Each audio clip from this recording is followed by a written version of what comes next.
Chi stared at the newly forged 4-star top-tier card in his hand, sinking into a long silence. As the only man in this world possessing a Tier 12 god-level carving knife, he could easily create whatever he wanted. The catch was that he had to endure the joyous trait brought by his cheat ability, essentially a series of prank-like side effects. For instance, right now, he had spent all his points to forge this god-tier card just to back up his online girlfriend, who always called him brother so sweetly. But the card's activation condition turned out to be that the user must wear white silk stockings and shout out embarrassing lines. Forget it, since it is an online girlfriend I will never meet, the social embarrassment will not be mine anyway.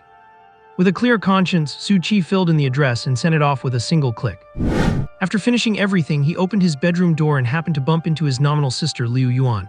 The young girl still wore that icy expression, her eyes carrying a sense of detachment that kept others at a distance. As usual, they passed each other without even a greeting. Chi could never have imagined that tomorrow morning, this cold and aloof sister of his, who rarely even wears skirts, would be blushing and hiding in her room, trembling as she unpacked that mysterious package. And then, staring at the pair of pure white stockings inside, she would fall into a state of extreme existential dread. And as luck would have it, the sender's name written on it was none other than his own Chi. However, this absurd and outrageous social death crisis all began 3 months ago, with that glaring house-selling contract. Ouch, ouch, ouch. The young girl leaned against the armrest of the sofa, rubbing her wrist. Chi, you hurt me. Only then did Chi realize that his emotions had spiraled out of control for a moment. Of course, nothing particularly dramatic had actually happened. Chi had simply grabbed his younger sister's hand, wanting her to sit properly on the sofa so they could have a simple chat. To be honest, Chi's impression of this sister had become somewhat blurred. Their parents' respective marriages had broken down in middle age. The two heartbroken people met, and before they could even finish forming a new family, they both went missing. Therefore, Chi and this sister only existed in name. In reality, there was not even a shred of connection between them, neither legally under Daxia law nor by blood. Besides, his sister had just turned 18. Although they lived under the same roof, she spent most of her time at school, and even when she came home, she stayed in her room, and he had no idea what she was busy with. The only time they managed to cross paths was when she came home from school and happened to find Chi in the living room. Looking at her now, her long, silky yellow hair hung over her shoulders, tied at the tips with ribbons, and her fair, delicate face glowed with a healthy, faint flush. She was wearing a loose loungewear pajama top that hid the girl's silhouette. The hem of the pajamas covered her thighs, reaching almost to her knees. Below that were her slender calves, and beneath those smooth, shapely legs, her toes were nervously tapping against the floor. It was clear that she was not at peace inside. Many people like to say that beauty is justice. Perhaps that saying is true. Chi felt the anger in his heart subside quite a bit. His tone softened slightly as he tossed his phone onto the sofa. On the screen was an electronic contract for the sale of the house, already signed with the girl's name. Liu Yuan. Unfortunately, his name, Chi, was still on the property deed. So until he signed it, the contract could not take effect. Why are you selling the house? Liu Yuan's fingers gripped the hem of her pajamas tightly, her knuckles turning white. Her voice was barely audible. My martial arts exam is in half a year. As for how the martial arts exam and selling the house were connected, that is a long story. This planet is called Blue Star, but it is a high martial world. After the age of 15, everyone's genes gradually begin to mature. They begin to be able to capture and absorb an energy system in the air called source matter to practice and cultivate. Source matter enhances spiritual power, which in turn allows for the activation of various abilities. And with great power comes great responsibility. What these ability users have to face is interdimensional invasions, countless worlds intersecting, various civilizations emerging. In short, Blue Star is not peaceful. Of course, not everyone can cultivate. The chance of a normal person being able to sense and successfully capture source matter after the age of 15 is less than 1 in 100. Yet there are a very small number of chosen ones who can even awaken special talents when they reach the 4th stage, winning at the starting line. Of course, those who lack talent are not necessarily unable to become strong. In Daxia, nearly 70% of those standing at the pinnacle have no special talents. Even on the front page of the Daxia Basic Cultivation Manual, Source Matter, Initial Understanding, the author left these words. I have no need for shortcuts, but the path I have walked is a shortcut for those who come after. As it happens, Liu Yuan has been stuck at the peak of the 3rd stage, Starfair Realm, for some time now, just one step away from the 4th stage. Chi roughly understood her thinking. She wanted to buy some resources to assist in her cultivation, step into the fourth stage, and strive to awaken a special talent. Even if she did not awaken a special talent, having fourth stage strength would provide good competitiveness for the martial arts exam, making it not too hard to secure a spot in a second-tier martial academy. All in all, it was a kind of alternative investment. If she won, everyone was happy, and if she lost, it would not be a total disaster. After graduating from a second-tier martial academy, she could basically earn her money back within 5 years. However, Suu Kyi did not think so. I heard from my friend that the martial arts exam has been reformed this year. It is no longer just rigid testing of various abilities, but rather a test of practical combat. With your current abilities, I believe you can only get into a third-tier martial academy at best. Liu Yuan knew that what Suu Kyi said was cruel, but also very realistic. There are many types of energy systems that can be cultivated with source matter. Unfortunately, Liu Yuan's system is that of a card holder.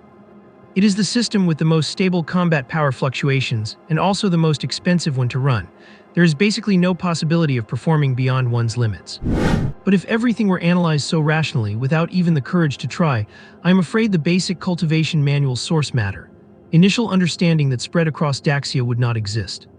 So that is why I need a sum of money to advance, and at the same time purchase new cards to enhance my strength. This house is an inheritance left by Mom. I definitely cherish it more than you do. Wait until later. Suu Kyi knew what Liu Yuan was thinking. His father and Liu Yuan's mother had disappeared during a beast tide, going missing while trying to buy time for them to escape. She hated herself so much for being weak, helpless, and only able to run away. And she hungered to become strong more than anyone else. It is a pity that many things in the world cannot be achieved just by wanting them. Do as you like, I am not signing anyway. A blunt sentence announced the end of the conversation. After speaking, Suu Kyi turned and walked toward the entryway. Passing the entryway and reaching the door, Suu Kyi suddenly turned back. Beautiful flowers do not bloom in barren lands. If they do, they are either thorny or poisonous. Mom probably would not want you to become like that. After finishing, Suu Kyi pushed the door open and left. On the street, traffic flowed like a weave and pedestrians hurried by. Suu Kyi tilted his head slightly. The tall buildings had lines as fluid as waves and edges as sharp as if carved by a knife. The glass curtain walls shimmered with a cold light in the moonlight. The lights of the high-rises were like stars falling into the mortal world, decorating the entire city to look dreamlike and brilliant. And his home was just an unremarkable one in the urban village across from the skyscrapers. High-rise buildings that even my parents could only look up to after working hard for half a lifetime. At this moment, it seemed as if starlight was flickering in his eyes. His vision could even catch sight of an infant crying in the arms of a nanny in a top-floor penthouse of that building. That crying baby is already the owner of the high-rise. As his voice fell, the starlight in Suu Kyi's eyes dissipated. The world has never been fair, and he certainly would not support Liu Yuan in taking the martial arts exam. In the worlds that intersect with Daxia, it is not necessarily monsters that eat people. For some reason, the death rate for beautiful girls is always unusually high. Signing would be hurting her. If I cannot help her for a lifetime, it is better to just watch from the sidelines from the beginning. The night breeze brushed against Suu Kyi's cheeks, carrying a hint of chill. But in his hand appeared a carving knife. Suu Kyi looked down at the engraving knife in his hand. The blade shone with a faint light, and a weak stream of energy flowed in his palm. This was the special talent he had obtained when he reached the fourth stage. A special talent that had been useless for a full decade. Name: dust-covered engraving knife. Type: illusion. Rarity: primordial. Energy level: 12th stage. Introduction: waiting for the right moment, it might reveal its true name. Skill: shining or dim. Skill introduction: should your life be an endless wilderness, or the same old path. Skill effect: every time you break away from the same old path, you become more brilliant. Brilliant: 1,231 tenths. Radiant: 0. The world's ranks are divided into 1 to 12 stages, and this knife is at the 12th stage, representing the ultimate of this world. Representing invincibility. Yet he stood guard over a treasure mountain but could not enter. The skill only explained how to obtain brilliant, but not how to reach radiant. As for being able to reveal its true name, he no longer had the initial anticipation and fervor. Even after being brilliant over 1,000 times, he still could not find what it meant to be radiant. Whatever. If it is destined to be yours, you will eventually have it. If not, do not force it. Just at this moment, radiant +1. It was precisely this indifference that completed the final piece of the puzzle. If he had remained obsessed with revealing its true name, drowning in the illusion that he was just one step away from invincibility, he would have remained unenlightened for a lifetime. Because trying every way to break away from the same old path is also just the same old path. Name: engraving knife of the Star Lord. Type: item. Rarity: common. Energy level: first stage. Introduction: this is the carving knife he loves most. It might have nothing special about it, but he favors humanity and you are the most special one.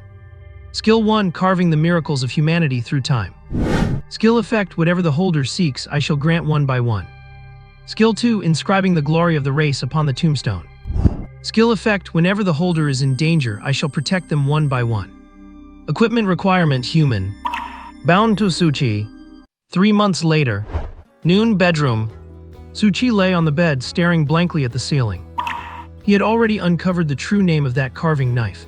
Logically speaking, 3 months should have been enough for him to take off, but the reality was disappointing.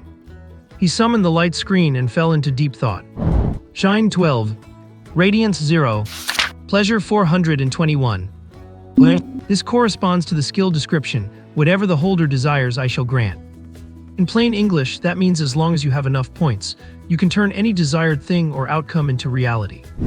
After 3 months of exploration, Suchi had fully figured out how it worked. First, the 3 types of energy are obtained differently. Shine requires changing someone's life trajectory and acts as standard currency. Pleasure only requires witnessing or creating something interesting and is a lesser currency. As for the rare currency, radiance, he still had no clue. Second, energy acquisition only considers the state at the moment, and regardless of what happens to the person later, the points cannot be deducted. Third, the 3 energies exist independently and cannot be exchanged. Bang! The sound of the door closing interrupted Suchi's thoughts. Liu Yuan had gone out. Since the house selling incident, the two had lived under the same roof for 3 full months, and the most they had ever said to each other was "time to eat and I am full." Or rather, she was cold and detached toward everyone, lacking the liveliness one would expect at her age. Outside the door, Liu Yuan took a deep breath, stared at the 100-meter-tall building across the street for a few seconds, then put on her mask. Her destination was the underground market for cardholders on Pingyang Street, one of the 2 major black markets in Jiangxia City, commonly known as the West Market. Cardholders are, after all, a privileged class. For the sake of social stability, many transactions that cannot be disclosed to ordinary people take place here. Liu Yuan pushed open the door to a shop in the black market. This was the territory of a black market tycoon, with business spanning custom cards, secret intelligence, and forbidden zone recruitment, claiming to be free from the oversight of the Cardholder Association. The interior of the shop was dim. Behind the counter, a middle-aged man wearing a monocle was looking down, wiping a shimmering card. Hearing footsteps, he did not even look up and asked, "What do you need?" There was no small talk. Liu Yuan walked to the counter, pulled out a folded note, and pushed it over. The man took it, unfolded it, and frowned slightly. He looked up at Liu Yuan and said coldly, "Sorry, the requirements are too demanding. No one will take this order. I suggest adding more money." Liu Yuan shook her head. If she had the money, she would have bought it through official channels long ago. She could only silently take back the note, which read, "Acquiring a 4th-tier rare card. Requirements: high basic stats, preferably with additional efficiency for refining essence. Budget 50,000 to 60,000. The middle-aged man glanced at Liu Yuan with a hint of disdain in his eyes. "Off with you then." The market price for a 4th-tier rare card is indeed around 50,000 or 60,000, but as soon as it involves attributes like refining essence efficiency, the price skyrockets, and you might not even get it for 500,000. Only a fool would take such an order. On her way back, Liu Yuan took off her mask, clutching the crumpled note in her hand. 3 boys walked toward her. One of them, egged on by his companions, stepped out, blushed, and blocked her path, stuttering, "Hi, can I add you on Yuengxin?" Liu Yuan replied indifferently, "I do not add strangers." The boy did not give up. "Then, do you have a boyfriend?" "None of your business." Liu Yuan did not stop for a moment and walked right past him. But that question made her subconsciously think of someone. She took out her phone, opened Yuengxin, and her gaze rested on the pinned avatar and status. "I want to sleep. Should your life be an endless wilderness or the same old track?" A bright smile appeared on Liu Yuan's cold face. Although they were just netizens who did not even know each other's real names, perhaps they could take things a step further. But she did not dare to speak. The more she cared, the more she feared that in the end they would not even be able to be net friends. Elsewhere, Suchi watched his lesser currency more than double in an instant and fell into deep thought. Pleasure plus 500. Wait, what? What interesting thing happened? Where? Soon Suchi's source link buzzed. Iris, Big Brother for a 4-star rare card. If it provides a large amount of base stats and an additional affix for refining source essence efficiency, what is the market price roughly? I want to sleep. The seller would ask for at least 550,000. The premium on cultivation stats is just too high. Iris, so expensive. I want to sleep. What did you expect? Do not tell me you were trying to buy one with only 50,000. Iris, I'm not that stupid. Look at that, so lively and cute. Unlike his stepsister, who keeps a cold face all day, does not even call him brother, and has no manners. Suchi could not help but let a smile touch his lips at the thought of this adorable, dorky girl getting snubbed everywhere with her 50,000. Pleasure +6. A notification popped up. Suchi guessed the windfall of +500 from earlier probably came from this online girlfriend too. But the smile faded quickly. Based on their usual chats, it was highly likely she was also an orphan, currently putting on a brave face to hide her loneliness. I want to sleep. Little Iris, do you believe in miracles? Iris, I believe in you, Big Brother. Who would not be won over by that? Suchi continued to type. I want to sleep. I will try to craft one for you, but I cannot guarantee it will be exactly what you want. The other party is typing. Status at the top of the chat box flickered for a full 3 minutes. Typing, deleting, typing again. Finally, she sent a transfer of 50,000. Iris, I believe in you, Big Brother. It was not a network lag. She had sent it again. Suchi chuckled. She was so naive. If she had not met him, she would have been scammed out of her last penny long ago. I want to sleep. Off to craft the card. Leave an address and I will mail it to you tomorrow. He could not let her down after that trust. To avoid cutting corners, Suchi decided not to rely on his create-from-nothing ability and went out to buy physical materials. He pushed open the bedroom door, just as Liu Yuan was walking in from the entryway. The moment their eyes met, the smiles vanished from both their faces. Without a word, they brushed past each other in the living room like strangers. This was the norm for siblings in a blended family. Pleasure +100. Mainstream superhumans today fall into 3 categories: practitioners, warriors, and carders. Carders are the most numerous for one simple reason: they are all stat monsters and mechanic exploiters. Practitioners need talent, enlightenment, source essence, cultivation techniques, and decades of bitter training. It is the same for warriors, who have to temper their bodies day and night. But carders, they just need to convert source essence into mental energy and activate their cards. Play a cultivation prodigy card. They can instantly defeat a normal practitioner who has trained for 20 years, because the card's stats are literally 50 years of cultivation. The only downside is that it burns money. Stronger cards are more expensive, and top-tier ones can even retain self-awareness and choose their own users. Therefore, these 3 types are jokingly called the lucky ones for practitioners, the grinders for warriors, and the whales for carders. Since a carder's talent and effort are all bought with money, it is the card crafters who do the actual hard work. After buying the materials, Suchi tapped his desk, sorting through the 3 steps of card crafting. First, build and refine the image using special card circuits. The more detailed, the higher the quality. Cards are categorized as common, refined, rare, epic, legendary, mythical, and origin. Epic and above are unique. Second, use circuits to write a backstory, setting up encounters and abilities. Third, fuse materials with compatible attributes, or it will either fail or explode. The difficulty lies in the limited capacity of cards, while circuits are as complex as coding. But what does that have to do with Suchi? He had a bit of his own talent. Shine 12. Brilliance 0. Pleasure 1027. Going all in is a form of wisdom. Invest it all. You are a mature carving knife now. It is time you learn to craft cards by yourself.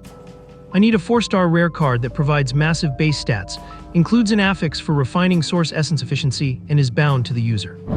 Pleasure is called an inferior currency because it loves to include personal quirks, like crafting you a divine weapon but secretly attaching a prank restriction that it can only be used while cross-dressing. Suchi calls these pleasure affixes. He just hoped it would not go overboard this time. At least he put in 12 points of shine. On the desk, the star carving knife danced wildly. In just a few seconds, the circuit drawing, material fusion, and card sealing were all finished in one breath. A 4-star rare card that would take a normal crafter 3 to 5 days to grind out was finished in an instant. Suchi picked up the card, but felt a strong sense of repulsion from his fingertips. Special card attributes can only be viewed after binding. Confirm binding. Suchi. Of course it went wrong again. You cannot see the stats without binding it, but if you bind it, you cannot give it to anyone else. It is a pure calculated trap. Should he really give this blind box card with unknown attributes and a guaranteed pleasure affix to Little Iris? But if he did not, the points would all go down the drain. He was not some desperate simp who could not walk when he saw a girl. The main reason he went all in was to change her life's trajectory. Forget it, what is done is done. He will just be more careful next time he crafts for her. If he cannot earn shine, recycling some pleasure is good enough. Like I said, going all in is a form of wisdom. Mail it. The next day, Jiangxia 6th Card Holder Academy. Liu Yuan's classroom. Students, there are only 3 months left before you embark on the path that will define your lives. I have mentioned this to you many times before. Special talents are merely the icing on the cake. The achievements you attain in the future will mainly depend on your own hard work. Talent is the starting point, but hard work is the destination. A teacher who looked to be in his early 30s stood on the podium, his gaze sweeping over every martial arts exam candidate present. Of course, different aptitudes mean that the upper limit reachable by hard work also differs. But regardless, those who work hard will always go further than those who give up on themselves. Hard work is not just about chasing others, but about surpassing yourself. Every breakthrough, even the smallest step, is paving the way for your future self. The room was quiet, with only the occasional sound of birds chirping outside the window. They were either bowing their heads in deep thought or gazing at the teacher, seemingly chewing over the weight of those words. Only Liu Yuan, leaning against the window in the back row, was fidgeting, her fingers tapping incessantly on her phone screen. It was not that she did not like listening to lectures, but this kind of chicken soup for the soul was repeated twice a month, and listening to it too often became quite annoying. Yet these teachers never seemed to tire of it. It is so strange, did not they go through this age too? Do not they know whether they would like hearing this kind of talk? Iris, big brother, do you think talent is more important or hard work? Although Liu Yuan had never asked about his specific identity, based on his usual way of speaking, occasionally blurting out profound things she did not quite understand but sounded very deep, it was not hard to guess that he had received higher education. His username, I want to sleep, also indirectly suggested a state of being exhausted from daily hard work. Adieu? Su Qi, just waking up in bed, let out a sneeze. He checked the time. 10:23. No choice as a struggling web novelist, his schedule was just that irregular. Plus, spending all day researching materials and plotting, his mind was full of jumbled, pretentious quotes. It was quite annoying. Then he saw the message from Yuangxin. Sent at 10:19. Not bad, it has only been 4 minutes, so it is not too late to reply now. After all, his little Iris did not have the bad habit of getting angry if he did not reply to messages instantly. However, Su Qi did not answer the question directly. I want to sleep. Student, if I am not mistaken, should not you be in class right now? Iris, I think so. I want to sleep. Little Iris, you would not want your teacher to know you are playing on your phone in class, would you? Iris, then what do you want? I want to sleep, let me see your legs.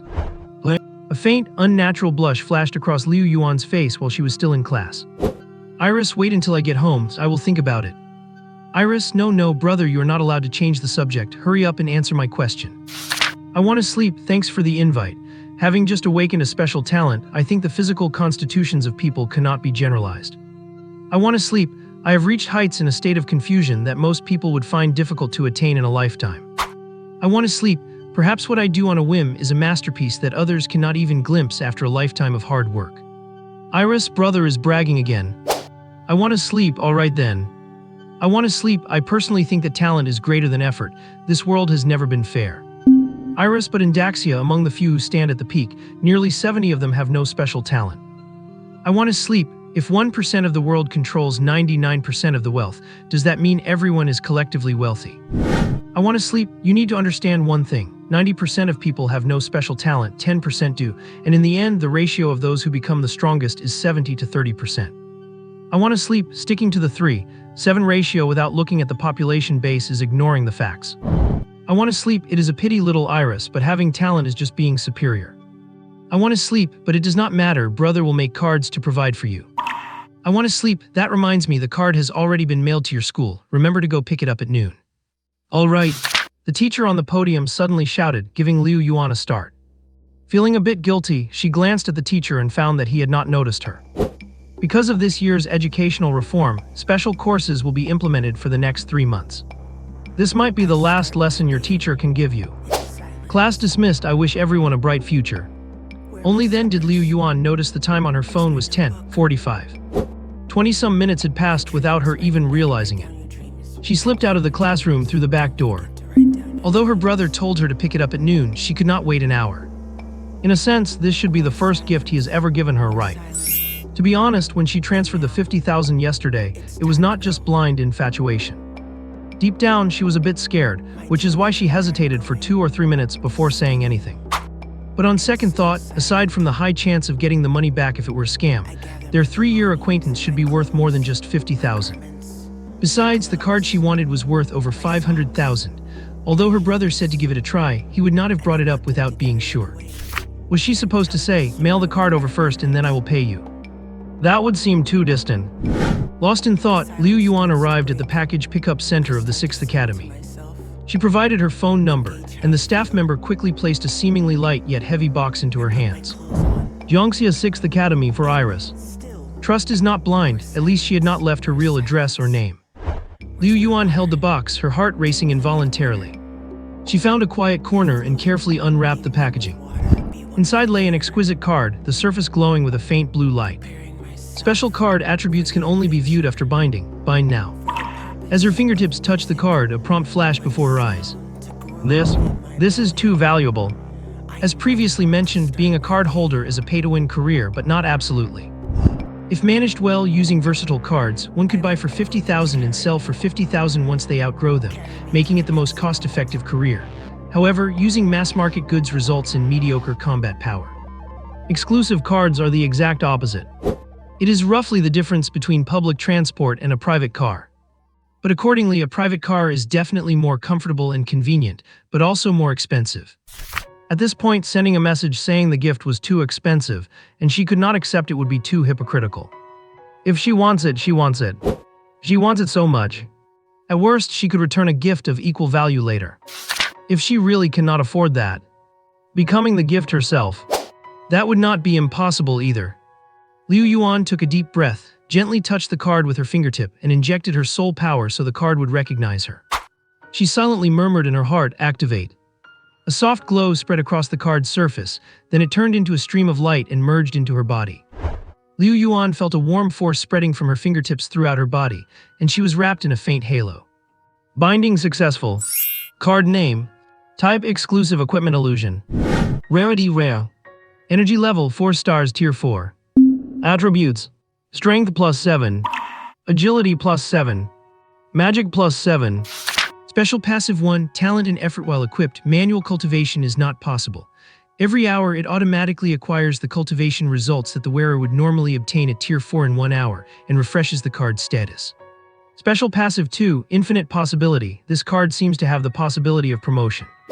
Liu Yuan's eyes lit up, this card was far beyond her expectations. Generally, an adult male's strength index is about 5. A 4-star rare card can provide attributes around 10, so this card's 7 is obviously substandard. But the problem is, special passive 1, talent and effort while equipped, manual cultivation is not possible. Every hour it automatically acquires the cultivation results that the wearer would normally obtain at tier 4 in 1 hour, and refreshes the card's status. If she understood correctly, it meant that as long as she wore this equipment card, a tier 4 version of herself would be helping her cultivate every hour.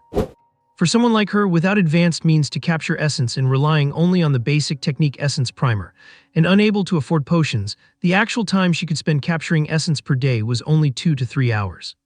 In other words, even if this card does not directly increase her efficiency at capturing essence, it is diligence makes up for clumsiness. Running for 24 hours a day compared to her normal cultivation time, the gap should be. How much? 10 times. You call this a 4-star card? At that moment, she understood that her brother was right. Perhaps he was not bragging. I want to sleep. Perhaps what I do on a whim is a masterpiece that others cannot even glimpse after a lifetime of hard work.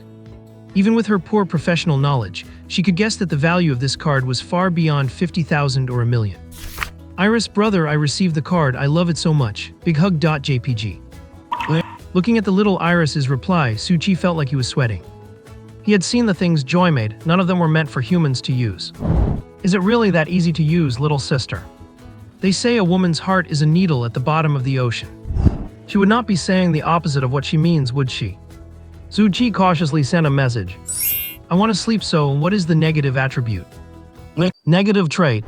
Liu Yuan stared at her phone, her beautiful brows furrowed. What kind of obscure term is that?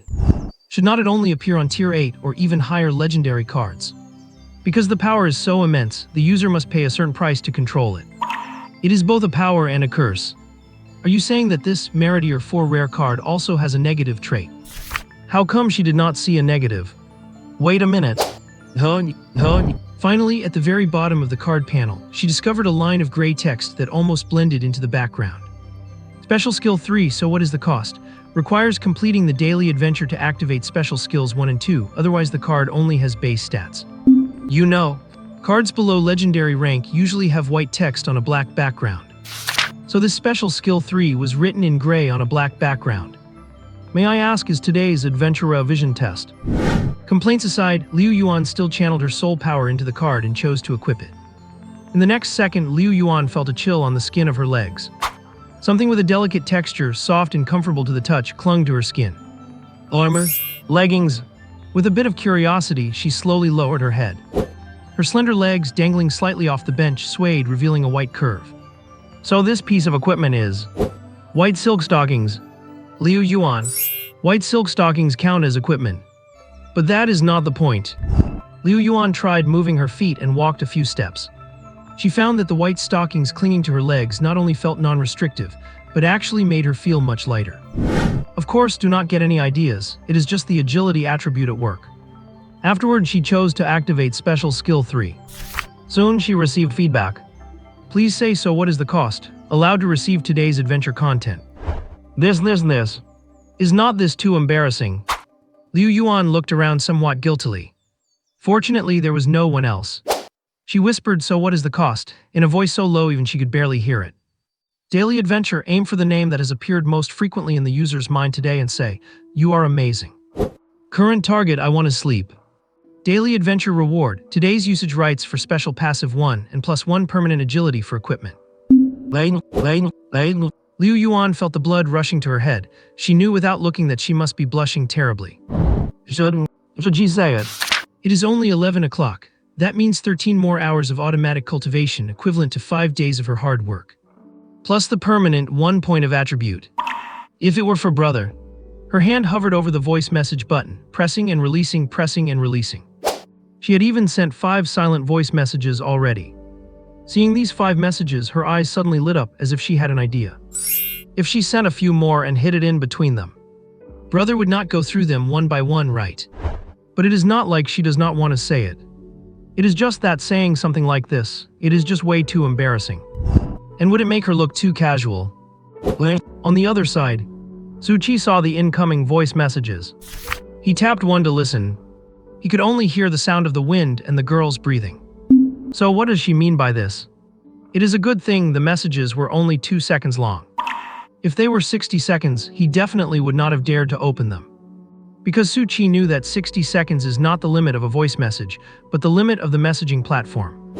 After clicking through 3 silent voice messages in a row, Suchi felt like something was not right. Wait a minute. He suddenly noticed a message that was 3 seconds long. He clicked it. A soft, gentle voice, even carrying a breathy tone that seemed to brush against his face. Brother, you are so amazing. Delight +128. Shine +3. This, and this sounds way too good. Look, both are girls, but little Iris's voice is infinitely better than his sister's icy tone. Oh, I am dying. Oh wait, no, it was worth it. Sleepyhead, anyway, should not you be getting back to class now? Suchi felt that it was not easy dating an adorable 18-year-old girl. He always had to worry about whether he was interfering with her training. Life at the Card Master Academy is pretty intense, so it could not be helped. Only then did Liu Yuan realize she had already skipped half the class. She hurried back to the classroom. Inside, the teacher was explaining the special curriculum arrangements for the next 3 months. Liu Yuan slipped in through the back door quietly and took her seat. However, the teacher still noticed her. Liu Yuan, where have you been? Liu Yuan's heart tightened, but she remained calm on the surface. Teacher, I was not feeling well earlier, so I went to the infirmary. The teacher eyed her, looking a bit hesitant, but finally nodded. Because Liu Yuan usually had decent grades and was not considered a troublemaker, the teacher was willing to give her the benefit of the doubt. Compared to teachers of the past who were responsible for nurturing students, today's teachers were mostly just there to impart knowledge. Some even held prejudices. The exact same words could receive completely different responses depending on whether they came from a model student or a troublemaker. Remember to let me know in advance next time. The martial exams are coming up soon, so do not slack off at a time like this. Back to the special curriculum for the next 3 months. The first month will feature combat classes to select the top students. For the following 2 months, these students will be led by instructors into the E-grade source realm. During this time, if any parents have concerns about the instructor's capabilities, they may apply to accompany them, but the instructors will not guarantee the safety of those companions, and they must not interfere with any student's actions unless it is a life-threatening situation. Finally, all findings by students within the source realm belong to them, and the school will provide a generous reward to the top 100 students based on their final performance. As the teacher droned on at the podium, Liu Yuan's restless hands pulled out her phone again. Iris, big brother, sobbing. Su Qi looked at his vibrating phone with a sense of helplessness. He had just urged little Iris to pay attention in class. What does it feel like to have a super clingy online girlfriend? What should I do? Asking online, it is pretty urgent. Sleepyhead not paying attention in class again. Iris, big brother, bad news, we are being forced to separate. Su Qi's heart skipped a beat. What did she mean? Sleepyhead, is your old man disapproving of our marriage? Iris, no, according to the school's schedule, I might be heading into the source realm for over a month. In the past, Liu Yuan definitely would not have been so sure about qualifying. But now, with that card with the unknown name. Right, and why is the card's name just question marks? Let us just call it the exclusive white stockings for now. With those exclusive white stockings, not to mention the insane training speed. Just the permanent stats gained from the daily adventure, it is scary to think how powerful this equipment will be after a month of accumulation. Seeing that the reply from little Iris was not the dramatic scenario he had imagined. Su Qi's brows furrowed immediately. If that is the case, then it really is a literal forced separation. It is quite simple. The so-called source realm is actually something similar to a dungeon. Even for low-level source realms that have already been conquered and where signal stations have been established, they still do not share a network with the blue star. Sleepyhead D-grade. Iris E-grade. Sleepyhead led by teachers. Iris, yeah, the teachers are leading us. Well, at least the school is being conservative. Su Qi's only concern vanished. Blue Star's transcendent ability classifications are as follows. Ranks 1 to 4 Starfire. A single spark can start a prairie fire. Every legend begins here, symbolizing that human will is inextinguishable and unyielding. Ranks 5 to 6 Candle Shadow. Flickering candle shadows a persistent glow. For most people, this is the limit of their lives. Though not as searing as Starfire nor as dazzling as the sun, they are the silent stones illuminating the path in the dark. Ranks 7 to 8 Dawn. The light of daybreak piercing the darkness, scattering across the earth, crushing the gloom and carrying hope forward. Rank 9 Bright Moon. Its clear radiance bathes the world, a light soft yet lofty enough for many to look up to. Rank 10 Firmament. The sky is boundless and vast, the divide between talented individuals and true prodigies.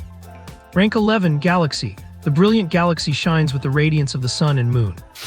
Rank 12 Fluorescence. On this day you were full of pride. After the martial exams, you toasted with 7 or 8 friends, drinking heavily, fully convinced that everyone was heading toward a bright future, choosing to part ways here. 3 cups down, you were drunk. Your consciousness gradually blurred. When you opened your eyes again, 100 years had passed. On a snowy night in the first month, the empty backyard, 7 or 8 vacant seats. Your blurry vision could only see a jug of pear wine on the table, buried long ago by the falling snow. The icy liquid was scalding hot as it slid down your throat. So it turns out that even Starfire eventually burns out. Who knows how many extinguished stars it took to leave this final trace of fluorescence. Nowadays, your existence is only for protection. Just like rotting grass turns into nourishment to sustain the life of the coming year. Simmering snow with pear blossoms, rotting grass turning into fireflies. These also correspond to E, D, C, B, A, S, and SS grade source realms. With 6th rank Candle Shadow teachers leading, and the highest energy level only at rank 4 for an E-grade source realm, what danger could there possibly be? It is non-existent, it is just a field trip for the students to see the world. Su Qi looked at his phone screen, his brow relaxing slightly. He thought for a moment and tapped rapidly on the screen. Sleepyhead, an E-grade source realm, that is fine then, just consider it a vacation. But remember to listen to your teacher and do not wander off. Iris, I know, but big brother, will you miss me? Su Qi could not help but smile, this little girl was just too clingy. Sleepyhead, of course I will, but you must focus on your training and do not just think about me. Iris, HMPH, I will not. Sleepyhead, alright then I will wait for your return. Iris, it is a promise, but big brother, can you promise me one thing? Sleepyhead, what is it? Iris, after I finish my martial exams, can we meet in person? Sleepyhead, sure. Iris, it is a deal, no backing out. Sleepyhead, no backing out. Liu Yuan looked at the phone screen, the corner of her mouth curling up involuntarily. Although she had to go to the Source Realm for over a month, the thought of meeting her brother in person in half a year filled her heart with anticipation. Just then, the teacher's voice rang out again. Liu Yuan, what are you doing? Liu Yuan jumped in surprise, quickly shoved her phone into the drawer and looked up to find the teacher staring at her. Nothing at all, teacher, she said, feeling a bit guilty. The teacher frowned but ultimately did not say much, just reminded her, pay attention to the lecture and do not get distracted. She looked at the teacher on the podium, then at the bright sunshine outside the window. Her thoughts drifted away somewhere else. By the way, she was not tall and was quite plain. What if he turns and runs as soon as we meet? With those baseless worries, time flew by until evening. She did not even realize when she had arrived at her doorstep. Her head was filled with a mess of thoughts. Big Brother actually gave her such a good card. Yeah, he gave it to her. Liu Yuan guessed that this card could not actually be upgraded, but rather it had been suppressed in level. Because her level was too low to use cards above the Starfarer rank, it had been forced down to rank 4 so she could use it. The so-called upgrade was just restoring its original capabilities. Thinking about it this way, Big Brother really was a 1 in a million genius. Her $50,000 probably could not even buy the scraps of it. Click. Liu Yuan closed the door and walked through the foyer. Then her eyes met Su Qi's, who was sitting on the sofa. This was their usual routine. After all, just because they were not on great terms did not mean they were enemies. With such a person sitting on the sofa, she could not just ignore him. This kind of behavior was their way of saying hello. Like how some people do not call out names when running into each other, but just nod as a greeting. Wait. Liu Yuan then noticed that Su Qi's gaze had not met hers. Su Qi seemed to be switching perspectives to Su Qi. He recalled that Liu Yuan did not usually care much for dressing up. Why was she wearing white stockings today? Out of curiosity, he could not help but look twice. It was not long, maybe 7 or 8 seconds. After he looked up, he realized Liu Yuan was looking at him with intense disgust. Although Liu Yuan was not tall, Su Qi was sitting on the sofa. So it was that condescending, disgusted look. Even though she said nothing, she had said everything. She quickly went back to her room, the sound of her door slamming shut even a bit loud. Pleasure plus 648. Su Qi. No pleasure, your sister. Although gaining inferior currency definitely was not a bad thing, Su Qi felt he had been mocked. Do you understand what a misunderstanding is? Well, fine, if I cannot look, I will not.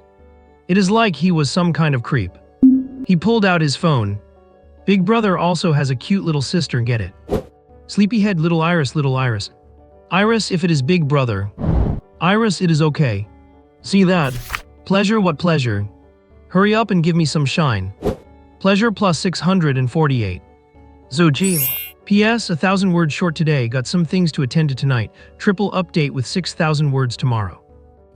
With a thud, Liu Yuan returned to her room, and after closing the door, the look of disgust on her face vanished, leaving only her heart racing. It was not that she was particularly petty, but that brother of hers in name alone could not even stand to have her look at him for too long. The thing is, it was exactly 18:0. She received a prompt. Card attributes have been refreshed. Card name, Gaul temporary name. The name will change with every hourly refresh after encountering a promotion event. Type exclusive equipment illusion. Rarity rare. Energy level 4. Attributes. Strength plus 7. Agility plus 8. Magic plus 7. Special passive 1, talent and effort.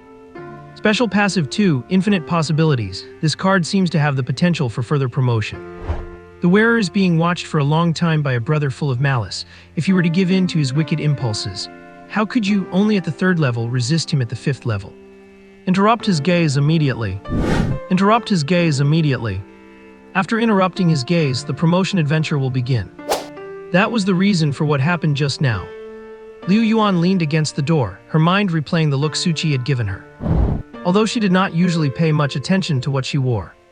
Surely Su Qi would not do something like that, would he?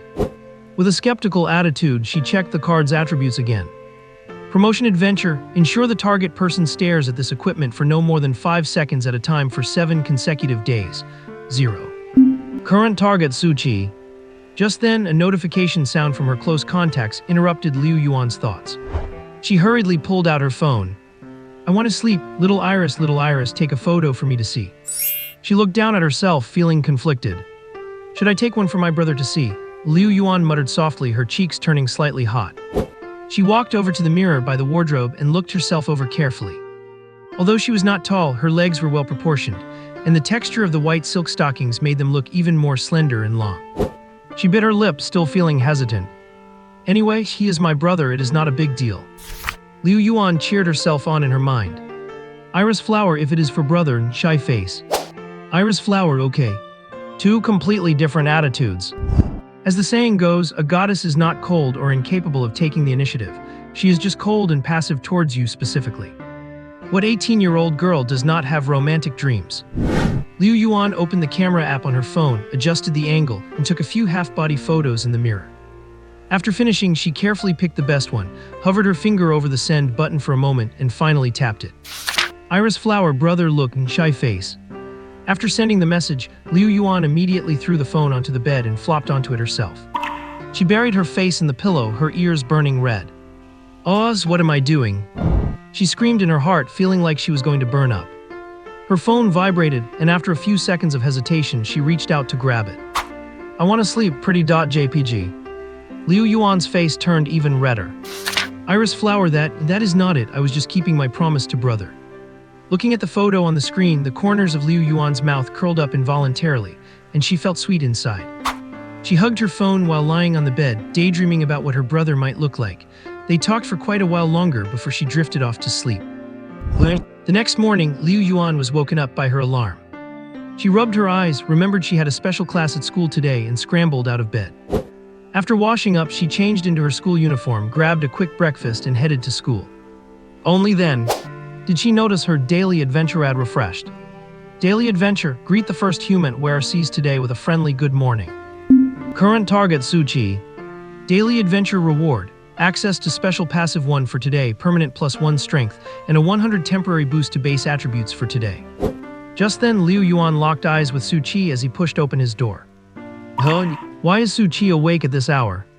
Honestly, she felt like she had not seen morning Suki in 2 or 3 years. Never mind. It is just a good morning. It is not that big of a deal. Trading a simple greeting for permanent strength is a huge bargain. Besides, today is the first day of the special course. A 100 base attribute boost might lead to unexpected gains. And all she had to do was say 2 words. Liu Yuan looked at Suchi, who was still rubbing his eyes, and said, "Good morning." Switching to Suchi's perspective. As previously mentioned, as an unsuccessful web novelist, Suchi's schedule was notoriously irregular. Yesterday, he stayed up all night to accomplish a sacred task. To put it nicely, he cut the story based on his outline. To put it bluntly, he rushed the ending and ran. It could not be helped, 99% of people writing novels do it just to scrape by, and there is no real money in it. Now that his special talent had begun to manifest, how could he have the time and energy to keep up with that job? How can a real man living in this world spend his life living under others? So a groggy and sleep-deprived Suchi pushed open his door, planning to check the fridge for food before hitting the bed. Then he saw his sister, wearing the Card Master Academy uniform and white silk stockings, looking straight at him. She still had that icy, expressionless look on her face. Yet she blurted out, "Good morning." The sister, who only makes eye contact once a day and was looking at him with utter disgust just yesterday, is saying good morning to him. Oh no, am I getting old? That should not be it, he is only 24 this year. Am I hallucinating after just one all-nighter? Could I be on the verge of sudden death? Forget it. Forget the food. Suchi forced a smile, morning. Then with a thud, he slammed his door shut. He fell straight into bed. My life comes first. Watching Suchi's panicked reaction as he slammed the door, Liu Yuan froze for a moment, then could not help but smile. She had not expected her good morning to scare Suchi so much. Daily adventure completed. When Liu Yuan arrived at the classroom, it was already packed with classmates, all of whom were speculating about today's special course arrangement. I heard this year's special course will be very strict. I wonder if I can pass the selection, a boy said, frowning. Yeah, I heard that only those who pass the selection can enter the Origin Realm. If we miss this chance, we can basically say goodbye to getting a good grade in the martial arts exam. I'm so stressed, the girl next to him sighed with a worried tone. Liu Yuan sat in her seat, feeling a bit nervous herself. Although she had obtained that almost unreasonable card and her strength had improved significantly, she lacked real combat experience after all. Just then, the classroom door was pushed open and a tall man walked in. He was wearing simple casual clothes, his gaze sharp and his gait steady. One look and you could tell he was a seasoned veteran. Students, settle down. The teacher clapped his hands and the classroom instantly fell silent. Hello everyone, I am the instructor in charge of your special course. You can call me Mr. Lee. His voice was loud and resonant, instantly grabbing everyone's attention. The content of the special course is very simple. I will be responsible for the first half, and through a month of observation, I will select the candidates to enter the origin realm. Are you all ready? Ready? Many people answered in unison, their voices filled with anticipation. Good, let us head to the class training grounds now. Mr. Lee waved his hand, signaling everyone to follow.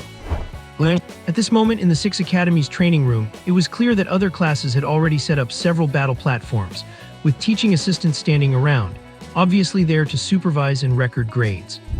Only their class seemed to have nothing prepared. Next, I will observe you based on your strength, and ultimately select 2 students with the most combat experience to be captains, each leading a team. The remaining students will be randomly assigned to join one of the teams. Mr. Lee stood in front of the battle platform, his gaze sweeping over every student present. After a month, the team with the higher total score will enter the origin realm as a whole. After Mr. Lee finished speaking, the whole place erupted. What do you mean, should not you be picking the top-ranked students with the most potential? Why assign a bunch of people to drag me down? I am in the top 6 in the class. Are you saying that if I have bad luck, I will get eliminated? Top 6? You mean top 6? Stop flattering yourself, luck is part of strength too. I actually think it is quite fair. You are ranked at the bottom of the class, so of course you would say that now that you see a chance to get into the origin realm. Fair? How is this fair? Is not there a problem? Does not our class have 49 people? If it is random, that means one side will be one person short, right? In the end, they were just a bunch of 18-year-olds who could not keep their thoughts to themselves. Just like that, they questioned his decision right in front of him. It is fortunate that this is a school and not a workplace. Otherwise, those who spoke up would likely have been targeted for retaliation by now. Clearly, they have not been beaten down by society yet. In this world, how much fairness is there really to talk about? Mr. Lee shouted, "Shut your mouths, every one of you." Instantly, the commotion died down. Most students have an inherent fear of their teachers. So sometimes, ignorance is a form of bliss. Old Lee had been a special training teacher for 10 years and had seen off 10 batches of students, half of whom did not pass the martial arts exam and became regular members of society. Almost all the remaining half died in the battles of the origin realm, and he still kept over 200 empty numbers in his phone that could never be dialed again. When the nest is overturned, no egg remains intact.